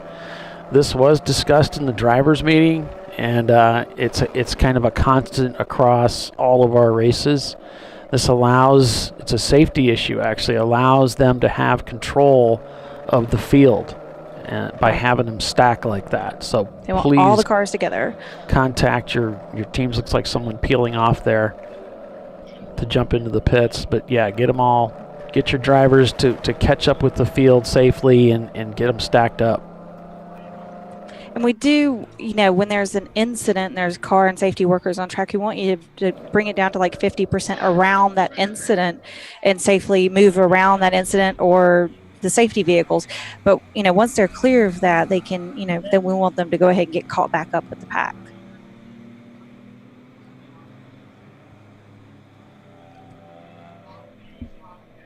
Sometimes there's some misunderstanding about that. About people asking to slow down when there's a caution in an area, but that's where the incident is. Castrol Prefect has pulled it in.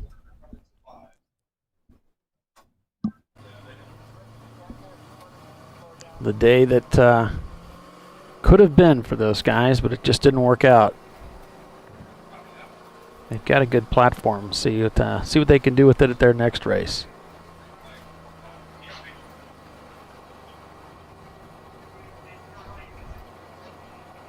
TK leaving their pit stall, heading towards pit out. Let's see if they're going to be held here.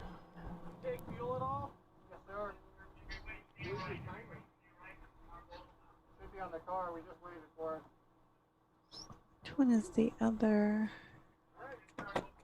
Sorry, just thinking out loud. I'm going to go ahead and send them out. There are occasions when they may decide to hold anybody leaving the pits in situations like this. Again, it's about control, but this driver was waved on.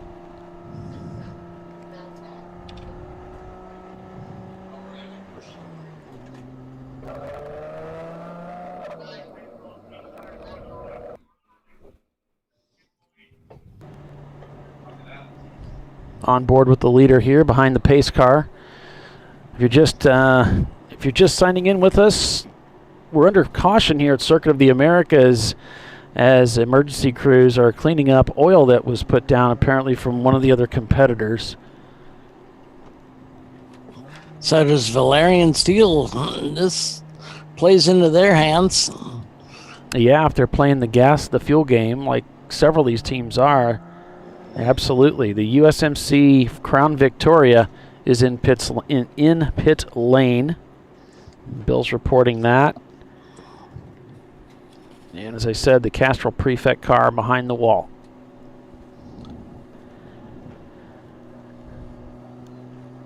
Crowd control shown not turning laps. Let's see, am I missing something here? Where's crowd control? I don't know why. I think that's just they are turning laps. It's just they've just gone so slow. So slow, yeah. That it's tripping that. They can set thresholds. Mm-hmm.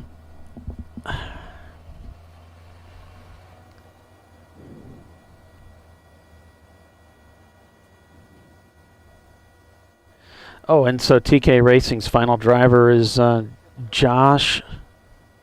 I'm going to say it's Jash or Jack, the owner-manager of Touchstone Racing.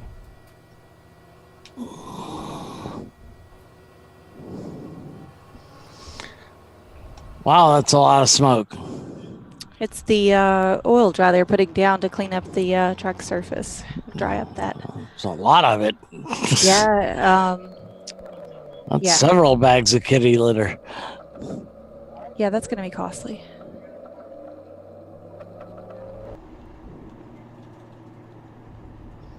It's dang near whiteout conditions. There's a blizzard on the back straight now. Look at that.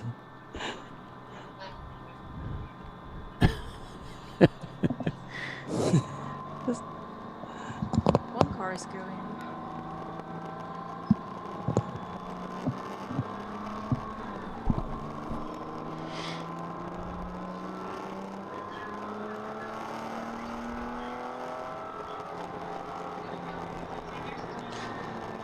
TK Racing, this in-car shot, they're very generous with the roll bar padding.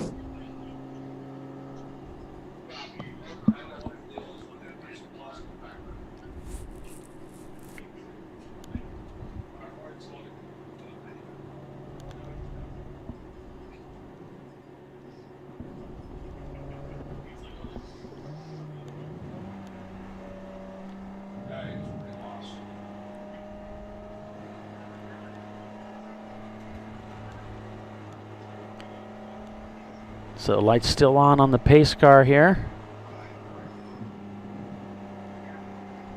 As the teams are patiently circulating around the racetrack, waiting for this track to go back to green. So 9-4 Motorsports shown in the lead as they cross the start-finish line. Valerian Steel is in second place. I've got Birmingham behind them, Crowd Control, 901 Motorsport. Oh, there they flip back. So it's Crowd Control ahead of Birmingham. I wondered how that got changed around. Then 11 tenths, Team Ghetto, Dirty 30, Ketron Racing, Gorilla Sticker. The top 10 there.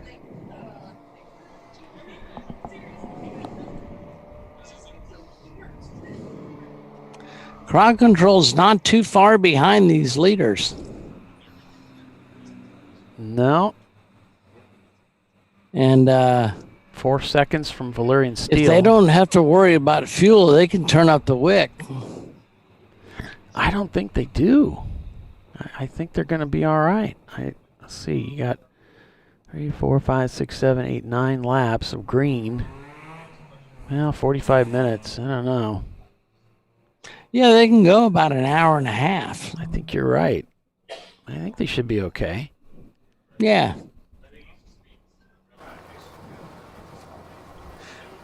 I mean, what the hell? All you can do is send it. If you run out, you run out.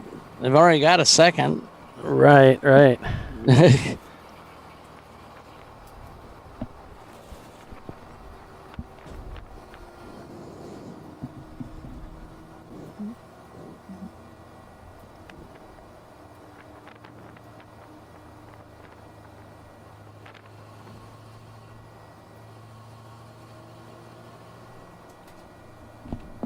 So cars still circulating here at Circuit of the Americas on this beautiful 3.5 mile road course in Austin, Texas.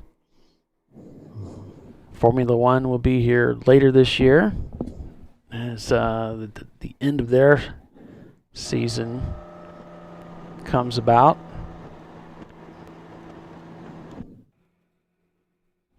It's always exciting when they come to the United States, but not as awesome as when we come to Austin. This is true. At my little motorsports dinner, a bunch of people went last year to COTA for the Formula One race.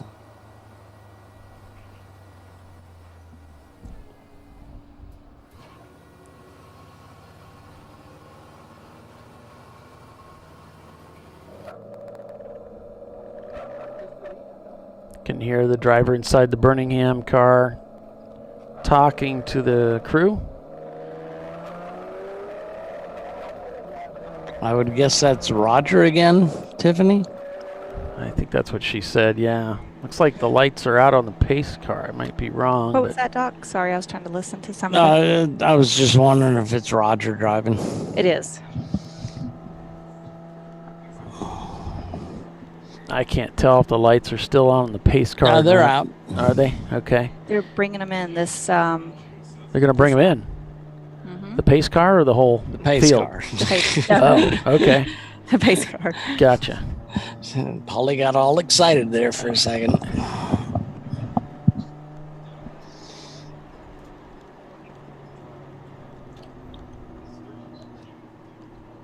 So going back to green this time by. That's the plan. A little under 45 minutes to finish the race here.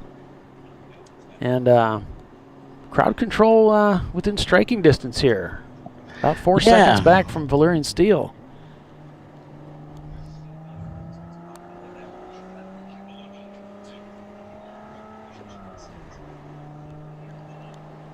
Who's going to have us a bang-up finish? Yeah, these top teams, top 4 teams all on the same lap. And look at that, 901 Motorsports back in the mix in 5th place. How about that?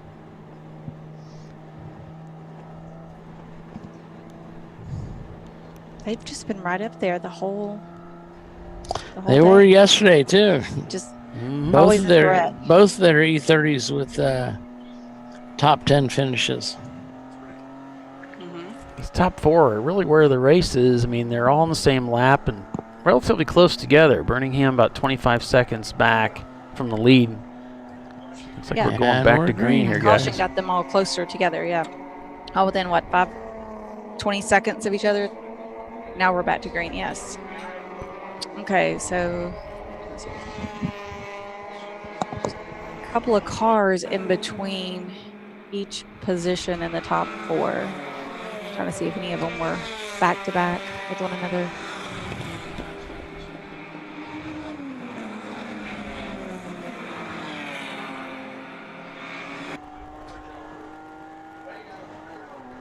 There's 9-4 Motorsports at the pointy end of the field again. And things are looking pretty good for him. He's got a clear track in front of him.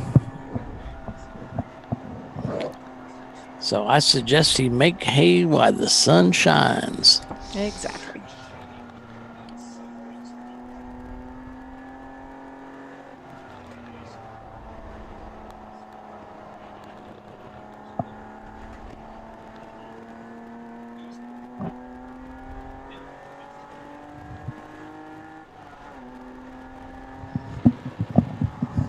Checking his mirrors as he's clipping those corners.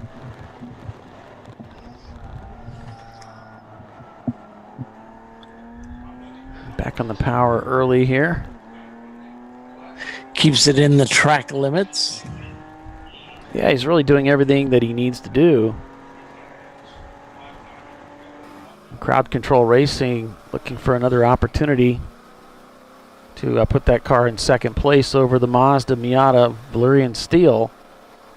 He's closed the gap to about 2 seconds now. And I did that without Chris being here, which is surprising. Yeah, unbelievable. Who would have thought? I'm sure he's watching. They're always watching. Ready to pounce. Yeah. I think he'd be proud of me. He probably would. 3 seconds the gap from Birmingham to Crowd Control. He's probably writing a letter to management even now as we speak, singing your praises. I'm sure. Birmingham looking for a way through. It's going to be close.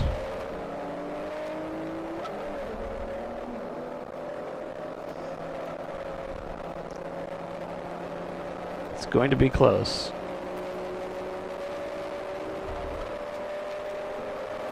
Crowd Control just up ahead. We'll see what the spreads are this time when they come by. Looks like Crowd Control has gotten by Valyrian Steel. Yep. Now the question is, will Birmingham be able to get by them? Not that time. They may have already gotten by him here and we just didn't see it.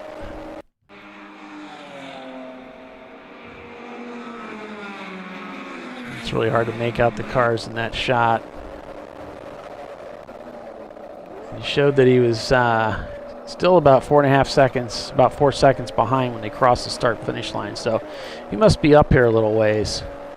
This would be Valyrian Steel's best finish. They've had a couple of high top tens, as it were. 9-4 out about 11 seconds right now.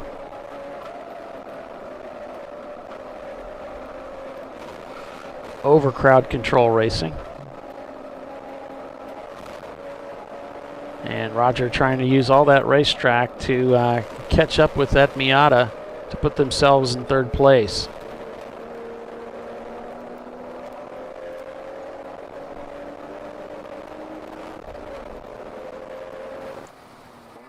Here's Crowd Control.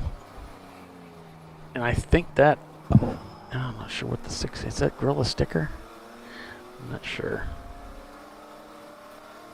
516 is the Gorilla sticker car. Yeah, that's the Gorilla sticker there off to driver's right. Gets by cleanly there. That really wasn't for position. Just kind of putting him down a lap from him.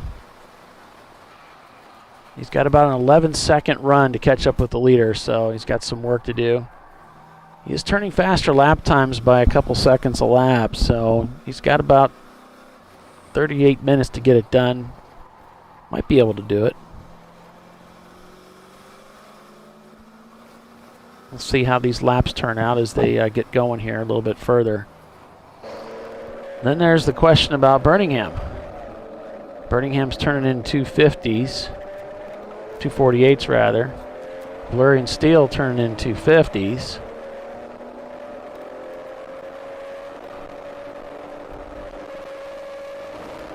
And they kind of got a fresh driver in there, so we're not sure exactly lap time wise where he's going to be. But before they went to those yellows, he was turning in these 250s.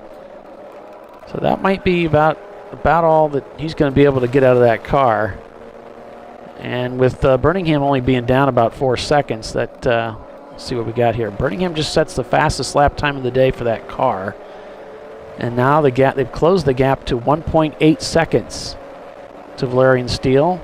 And Valerian Steel, 1.8 seconds to Crowd Control. So these guys are nose to tail. Here's Crowd Control. And here's Birmingham. Valerian is the meat in the sandwich, so to speak.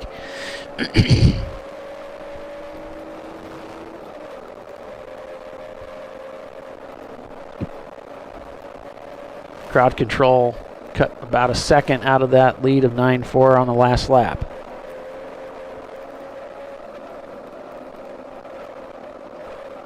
So if you look at 40 minutes, divide that up. Oh, that's a lot of math, Paulie. Even at 2-minute laps, you're looking at 20 laps. You know, I don't know. Take 20 out. He's got a 10-second. Yes, could he do it in 20? Well, he's not doing 2-minute laps, though. They might.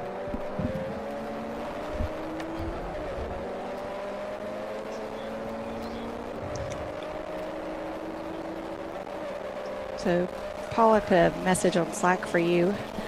All right. I'm reading it. Okay.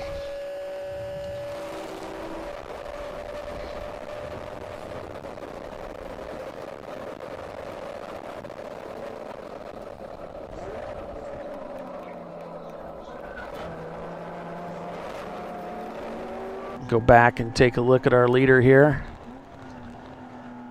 I'll check it. Okay.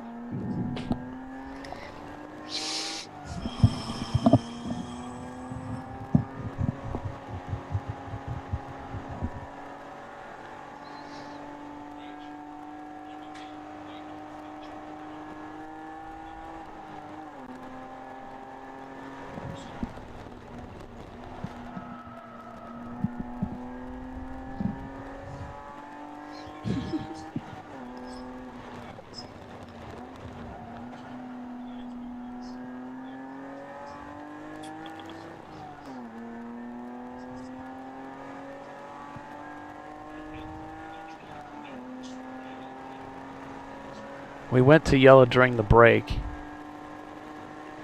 That's what I thought. Let me do some other checking here. Okay.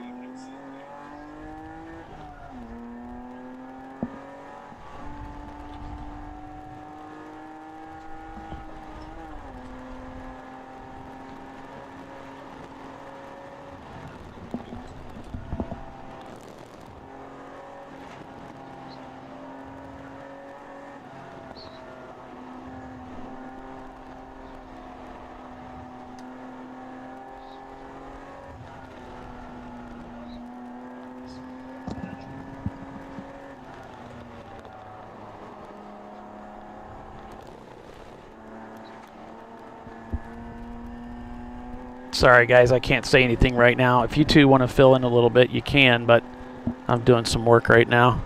Yep. Sorry, I was So helping. Crowd Control's got that gap down to 7.7 seconds. Just turned a 244 versus 9.4's 247. So we're just verifying everything through time and scoring as we're winding down too. Birmingham had a 243. Birmingham just passed Valerian. Yeah, Valerian, yep.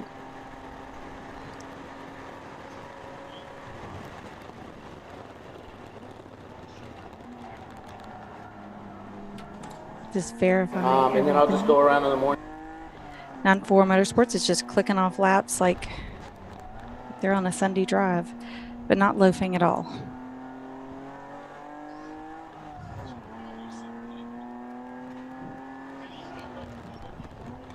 About half an hour left in this race.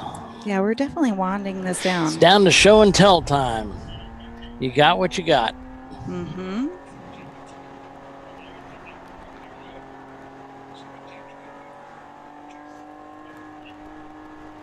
Doc, you were saying you thought it was going to come down to the Lexuses, some of the horsepower cars. Yesterday we saw, some of the the Miatas do really well, and today it was an aberration. Yeah, there was a lot of mechanicals as, cars have been sitting for a while. And then today we're seeing that Mustang Lexus kind of set up at the top.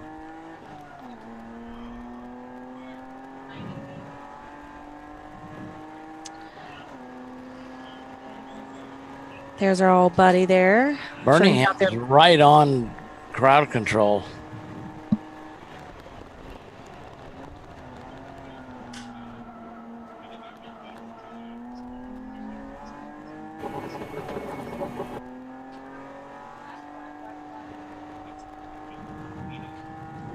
Okay,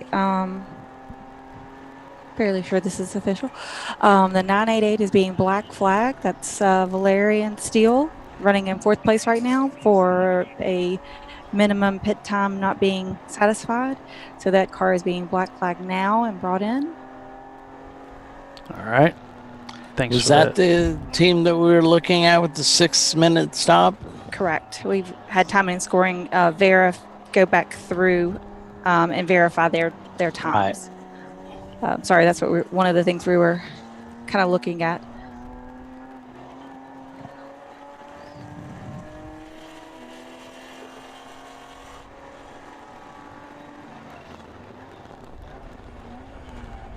It's been a really interesting race.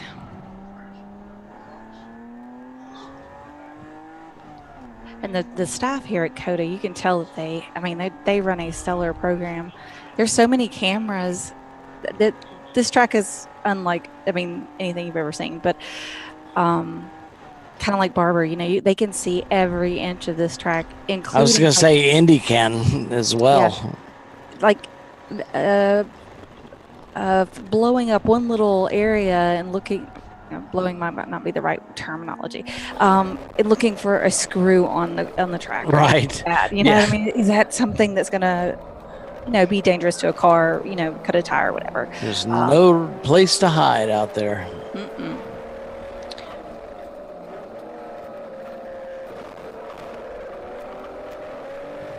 So, state-of-the-art facility. Fantastic folks here. So.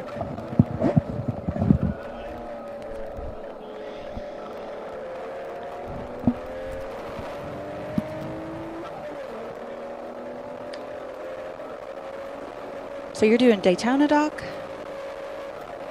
And then what after that? Are you doing Charlotte or just to the 24 after that? We're going to do Charlotte. Okay. That's back to back, huh? Daytona and Charlotte. Yeah, last year we had 2 weeks in between this week. This year, only 1 week. Not even a full week, really. Yeah, right? No, not really. Kind of. Yeah. Since we got bumped to Sunday. Normally Daytona's a Saturday race. Did y'all do Charlotte last year? Yeah. Okay. You didn't drive, but your team did. Right. Correct. Okay. I drove last year too. I was trying to remember. There's Gorilla sticker. Roger's not so happy with him from what it looked like.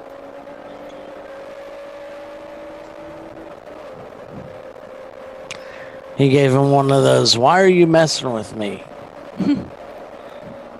He wasn't here to play, huh?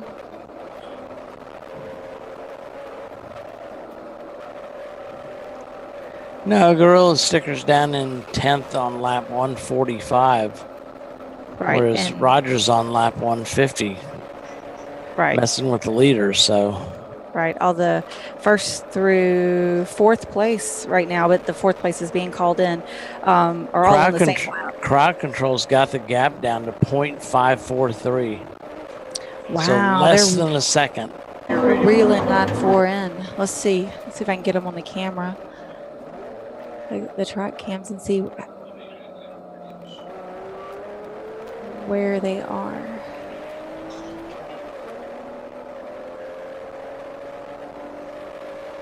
Okay, I'm looking. Well, crowd control turned into 243.666. And 9-4 had a 247.991. It was Ketron by Birmingham.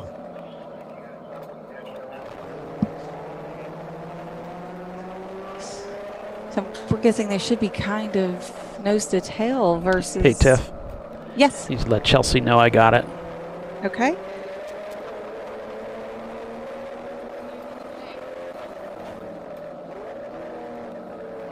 I don't know what they want. Did you message me? I'm just going to mute myself. I'll be right back.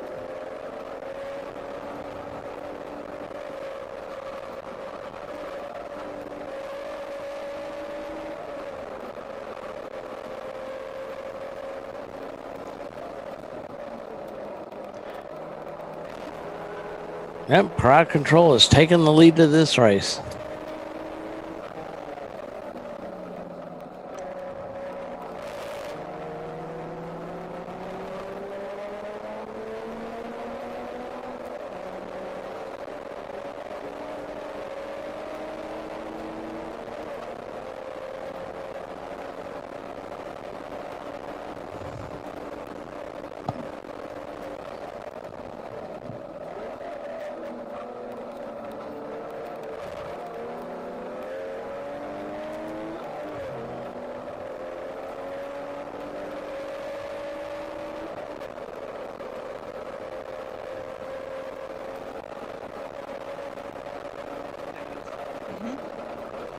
So, Polly, you can just pop that on Slack.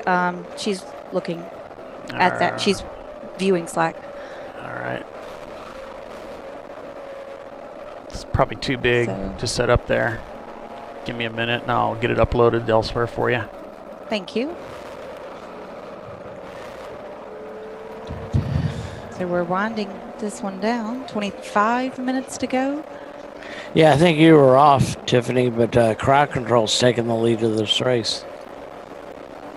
Oh, yeah. Yes, they have. I thought they were nose to tail when I looked last. I was, but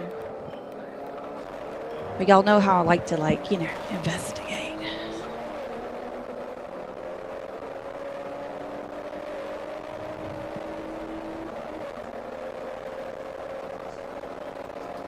So, I was trying to find them on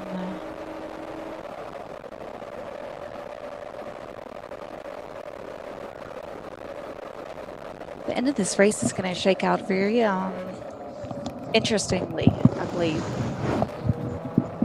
We'll see how it all works out.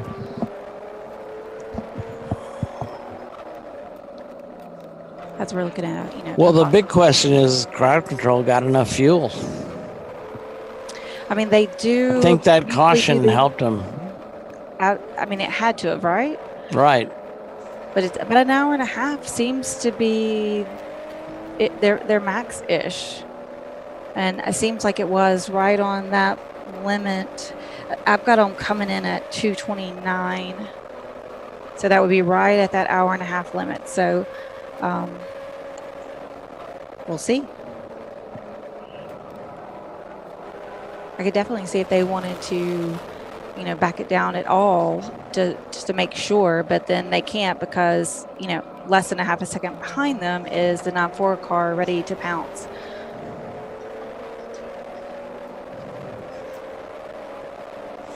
Yeah, I think they're going to make it. They came in on lap 132 or 133, and they've been going 30-something laps, so they're at lap 152. We've got. So they're not going to get another 20 laps in where they'd have to worry. Right. Right.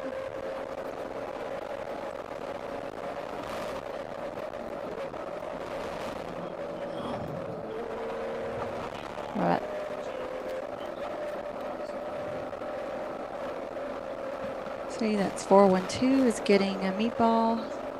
Its exhaust has come loose. I'm trying to. 412 is USMC. Is it the Pinto? No. Wait a minute. No, it's one of the Crown Vics. It's one of the Crown Vics. Okay. Looking at it sideways now. It's been a long weekend. I look at a lot of things sideways. It starts out that way sometimes, huh? Well, it certainly ends up that way with the tequila. Right? It didn't start out sideways, it ends up sideways. Right.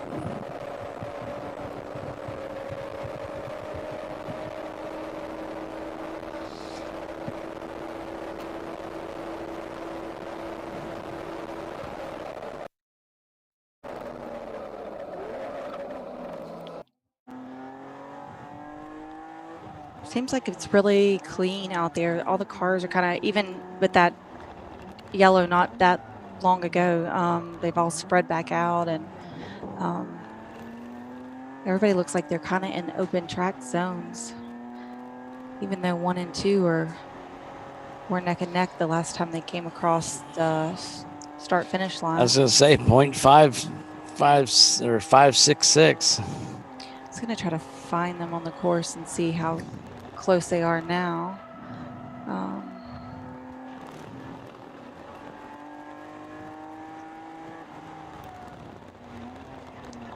Okay, so they're coming across the front. Well, that should be crowd control in front of 9.4. And 9.4's having problems with the transmission. Yep. Having trouble getting into gear. Fallen behind crowd control. 6 seconds now, yeah. Yeah, he's cruising up the front straight. Now, Birmingham is only 5 seconds behind him. I'd expect to see Birmingham to go by here fairly quickly.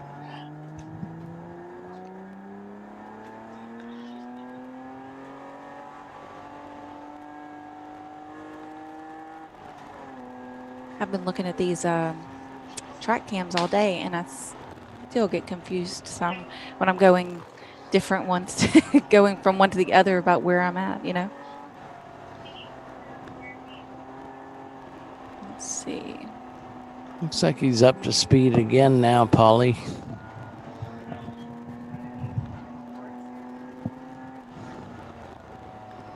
Yeah, I think he got a little flustered there, Doc. What do you think? Just trying to find the gear, got a little crossed up, and just got a little flustered and couldn't find the gear, and then it just kind of made it worse once your heart's in your throat. Right. It looks, I'm trying to look on the camera, and it looks like Birmingham is right behind them. Of course, that's a flat black car, right? So until I can get the right angle on it. Y'all throw some paint on that thing. They did add the orange and the pig.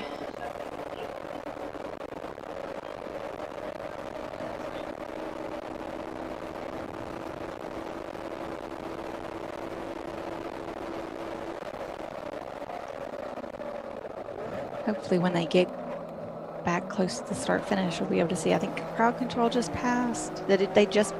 There he goes by 9.4 Motorsports. So Birmingham is up to second. Thought he was right on his tail. Yep.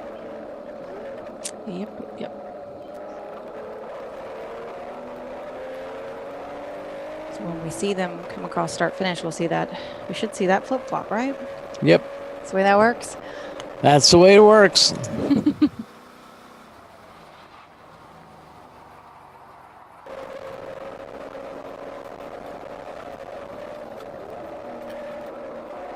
Okay, we should be seeing that come through now. Just a second.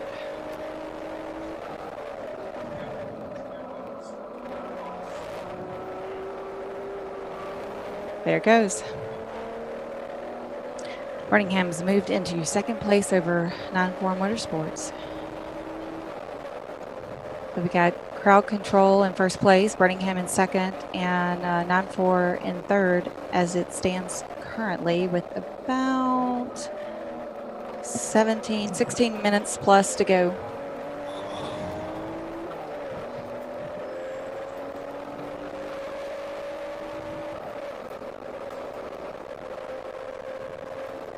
Isn't that crazy that 1, 2, 3 is all on the same lap and within seconds of each other?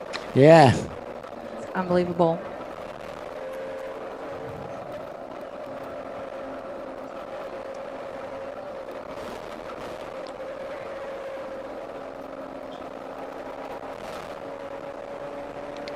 Looks like they're still trying to get 4-1-2 in with that exhaust issue.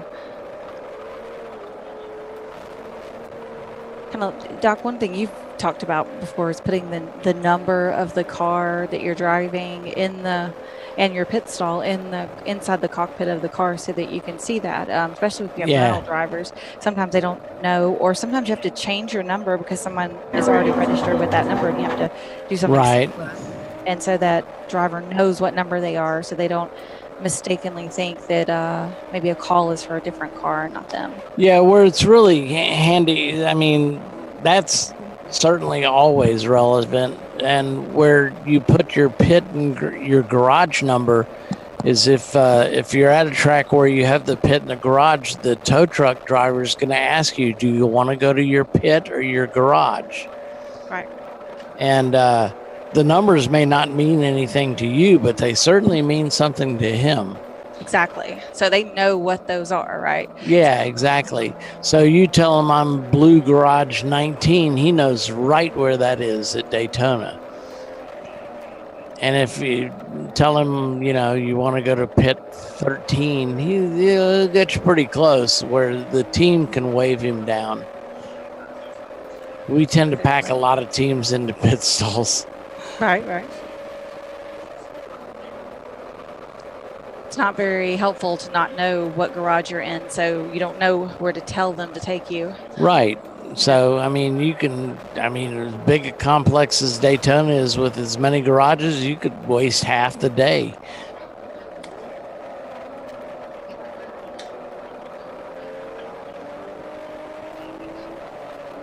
So we're winding this one down. So Birmingham turned in about a 2-second quicker a lap, but yes, they're down 12.4 seconds. So that'd be a lot to ask them to catch him in less than 15 minutes. It's only down 12 seconds. So that'd be 6 laps. Figure we've got about 6 laps to go. I mean, it could be done. Sure. We have seen crazier things happen. Why, yes, we have. In the last few and minutes of a race. You've got Roger. He's got fire in his eyes. Oh, yes. I think in his entire blood flow system. Yeah, if he can smell them, he can get them. Mm-hmm. Try to get a 9-4 looks like they've pitted. Oh, yes, they are. They, I believe they are black flagged.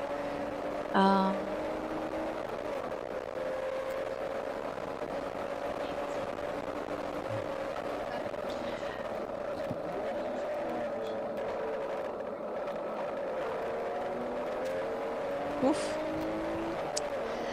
A lot of, they're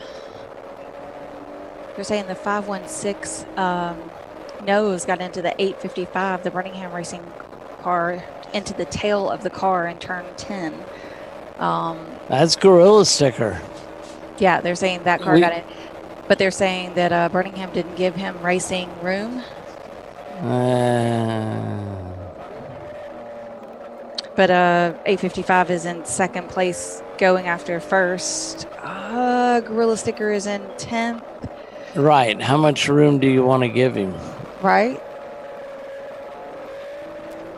That's a call for the marshals to look. I did not. I'm reading that off the entry. I did not see it take place.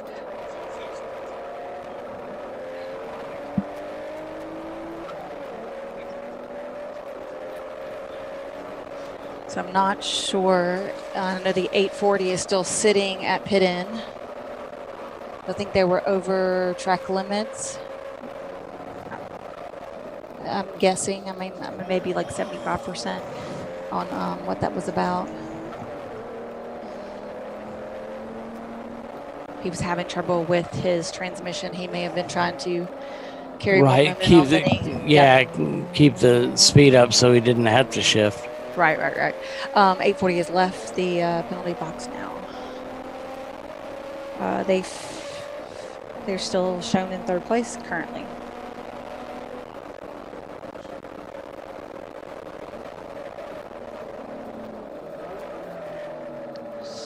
So now the lead between 1 and 2 is down to 11 seconds, 11.55 seconds. Yeah, I mean, Birmingham's going to have to go back to their fastest lap in order to catch him, and hope that crowd control doesn't notice, because crowd control's got a faster lap. Okay.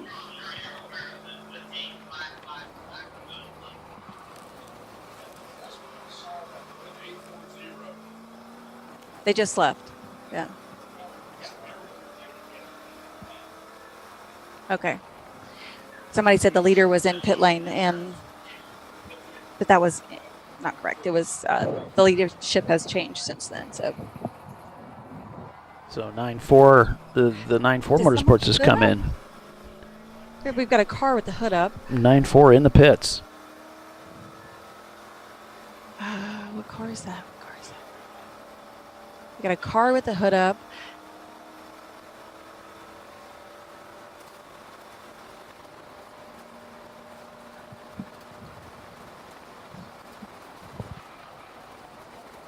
Do they know what number that car is? The hood up? Hey, Tiff. No. Okay, sorry. Can you tell Chelsea to check Slack? Okay. Thank you.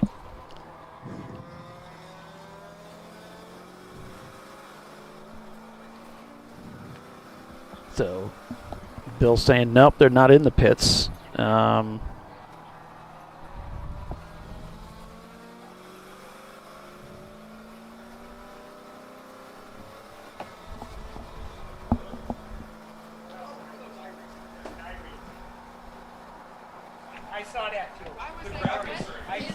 right, folks, so thanks for sticking with us here today. We got just a few minutes left in the race. So we'll wait and see here what comes of this. But right now, Crowd Control Racing sitting in the catbird seat.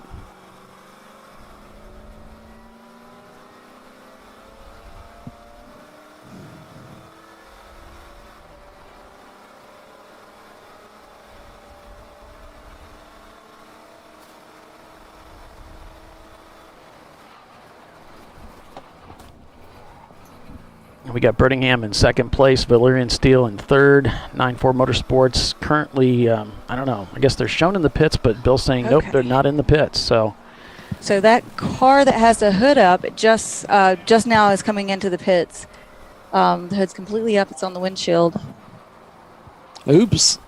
Oh, no, it's the 855. Yeah, Birmingham coming in with their hood up. Oh, man. You've got to be kidding me. No, they're at pin in now, trying to get the hood back down.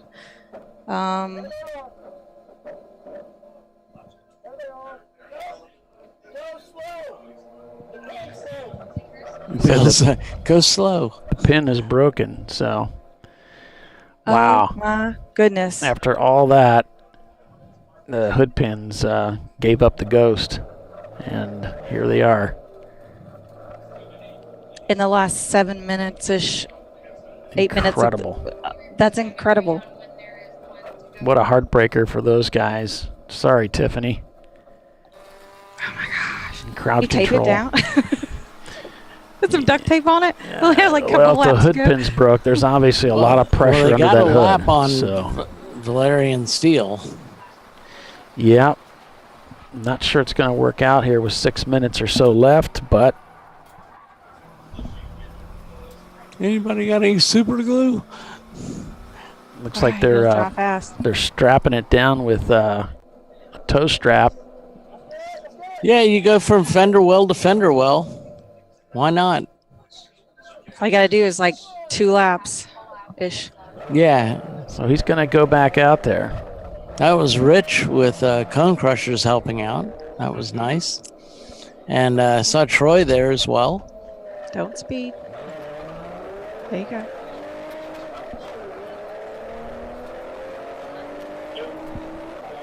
We're looking at about 2 to go now with 6 minutes left. I think he's going to hold on to second place. Oh, there's the picture. Yeah. So it was like a taco was up, but then it was folded kind of in. Yeah. Would have held a lot of salsa. Not so good for racing, though.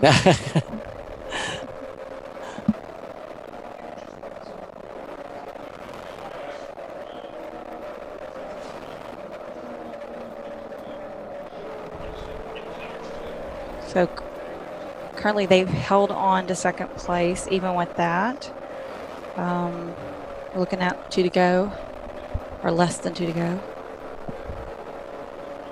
Yeah, 9-4 Motorsports is behind the wall. They're in the garage. Driver out of the car. So I think they've called it a day with that car. No, he was having some concerns with the transmission, so that might have been it. Finally let go on him. Yeah, just while you were busy, Paulie, he served a penalty for exceeding the track limits, and Tiffany and I thought, well, maybe he's trying to keep up his momentum so he doesn't have to downshift. Yeah, it could be. So that moves 901 Motorsports up to 4th.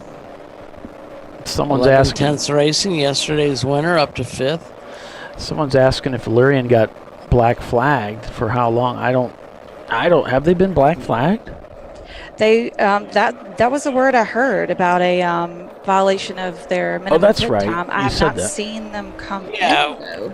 We were looking at their pit times, and it was like 6 minutes, and it's like, how did they do a 6-minute stop when everybody else is 8? Well, So race control did some checking and found out that they did not stop long enough. Okay. Well, they did have a 5-minute lap there a few laps ago, so they may have been black flagged and brought in for that. Yeah. Okay. They called them in. Copy that. All right. Okay. Meanwhile, TK Racing's having a good day. Yeah. They're out there turning laps and having some fun I was with going to us. say, they're very generous with the roll bar padding. Yeah, that's not a bad idea. Probably He's doesn't. got the whole interior covered. Yeah. Maybe they're just tired of knocking their head on the roll bar. Yeah, working on the car, it hurts. It sure does. Things like bumper hitches, they don't move when you hit them with your shin.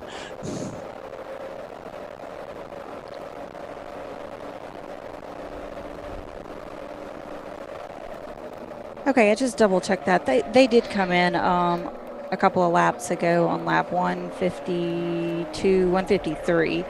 I think they came in and served a 3-minute penalty, and that's reflected in time and scoring a 5-minute lap. So that's been taken care of, yeah. For that 988 black flag. So they have already served that. That's done.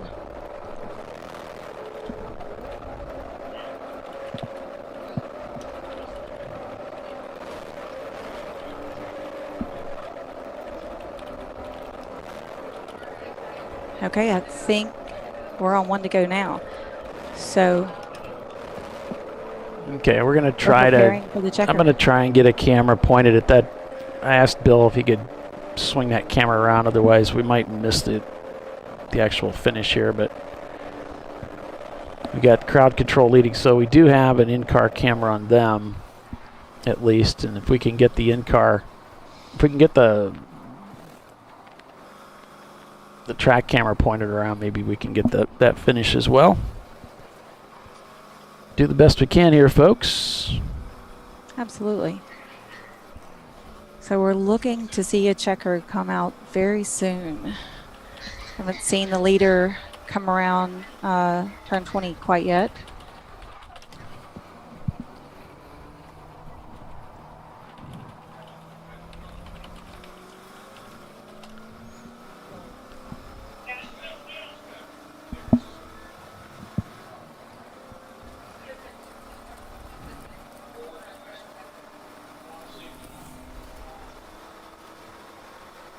So crowd control, did you say this is their last lap, Tiffany? Yes. Okay. They are looking for the leader right now. All right. This time across start finish should be the checker. All right. Great. See if I can get that.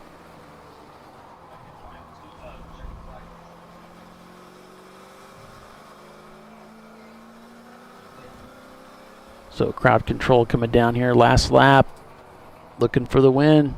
Yesterday they finished in second place.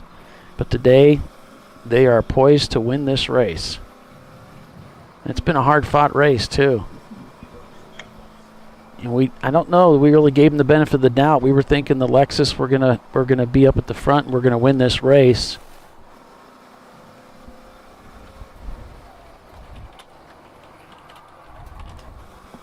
Leader's at 20.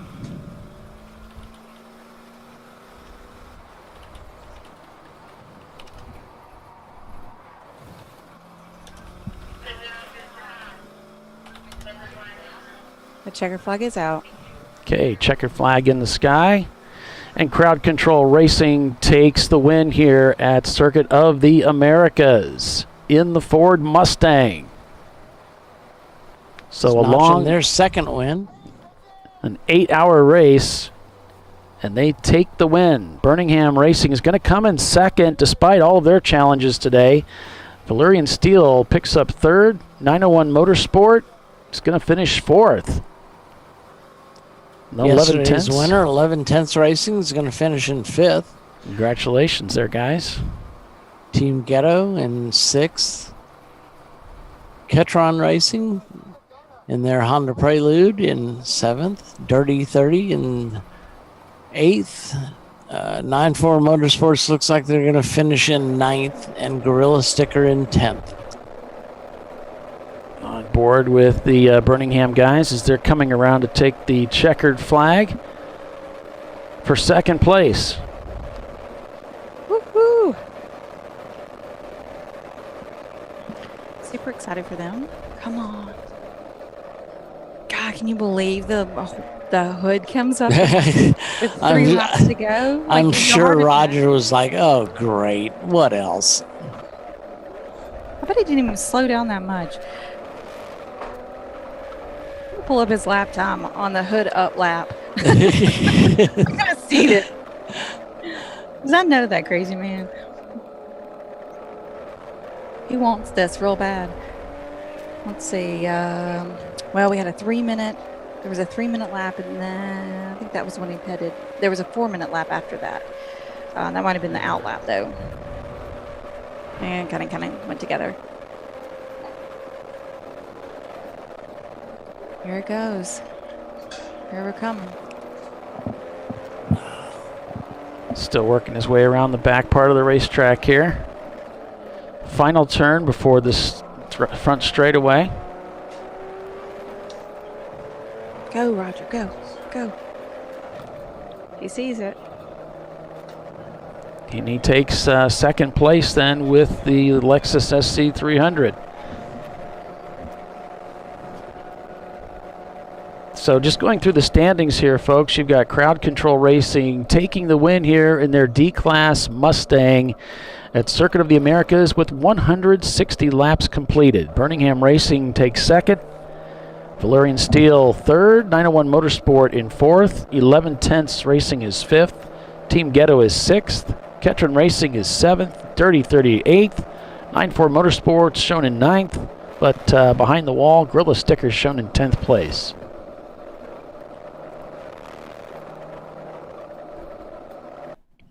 There's a look at the standings there. If we look at the cars by class, looking at A class, sponsored by Krispy Kreme Donuts, it's Valerian Steel taking the win in that class.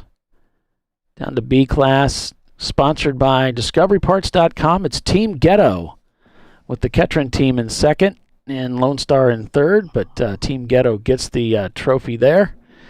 And for C class, Birmingham Racing is going to take their C class win. Down to Class D, of course, Crowd Control Racing, today's overall winner.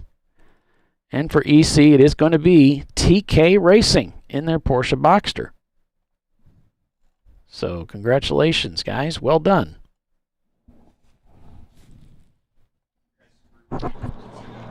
A very interesting race. Yeah. I mean, lots of drama right at the end, just like yesterday. Yeah. You had a lot of drama right at the end of the race. It was pretty crazy. We love drama. Yeah, we do. And racers aren't in it because they dislike excitement, right? Yeah.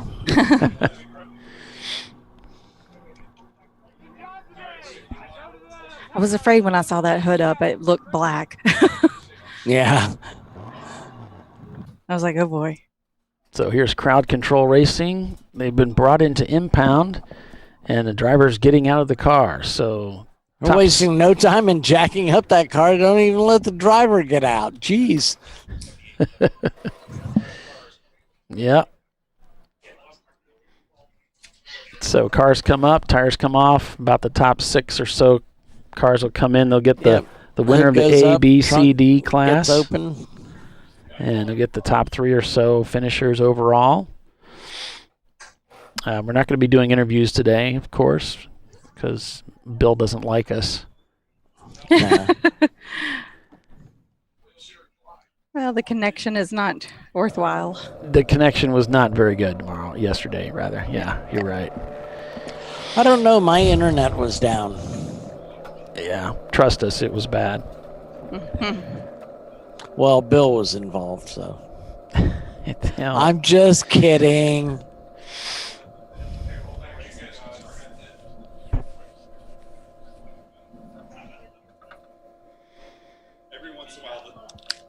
So teams are going to be celebrating tonight. A good, hard-fought race in Texas. Certainly is worth coming out for these guys. Crowd Control, Birmingham, Valerian Steel, 901 Motorsport. Boy, did they have a heck of a weekend. 11 Tenths Racing finishing 5th overall after a win yesterday. That's a pretty good result for that Miata team too. So, yep, it's a good weekend for them. Some good racing. So that's the results here from the Circuit of the Americas race, the first return race for Champ Car. We're back to racing, folks, and although WGI has been canceled, next weekend we're at Willow Springs with plenty of spots still available if you want to come out there and run that 8+7 with us. Ridiculous price. The 20th and the 21st there in California. And then from there, we're on to Daytona on the 5th of July for a 14-hour race. 125 cars. So pretty crazy. Lots of races on the schedule. Make sure you check out that schedule at ChampCar.Org. And come racing with us. Come racing with us. It'll be a lot of fun. All right?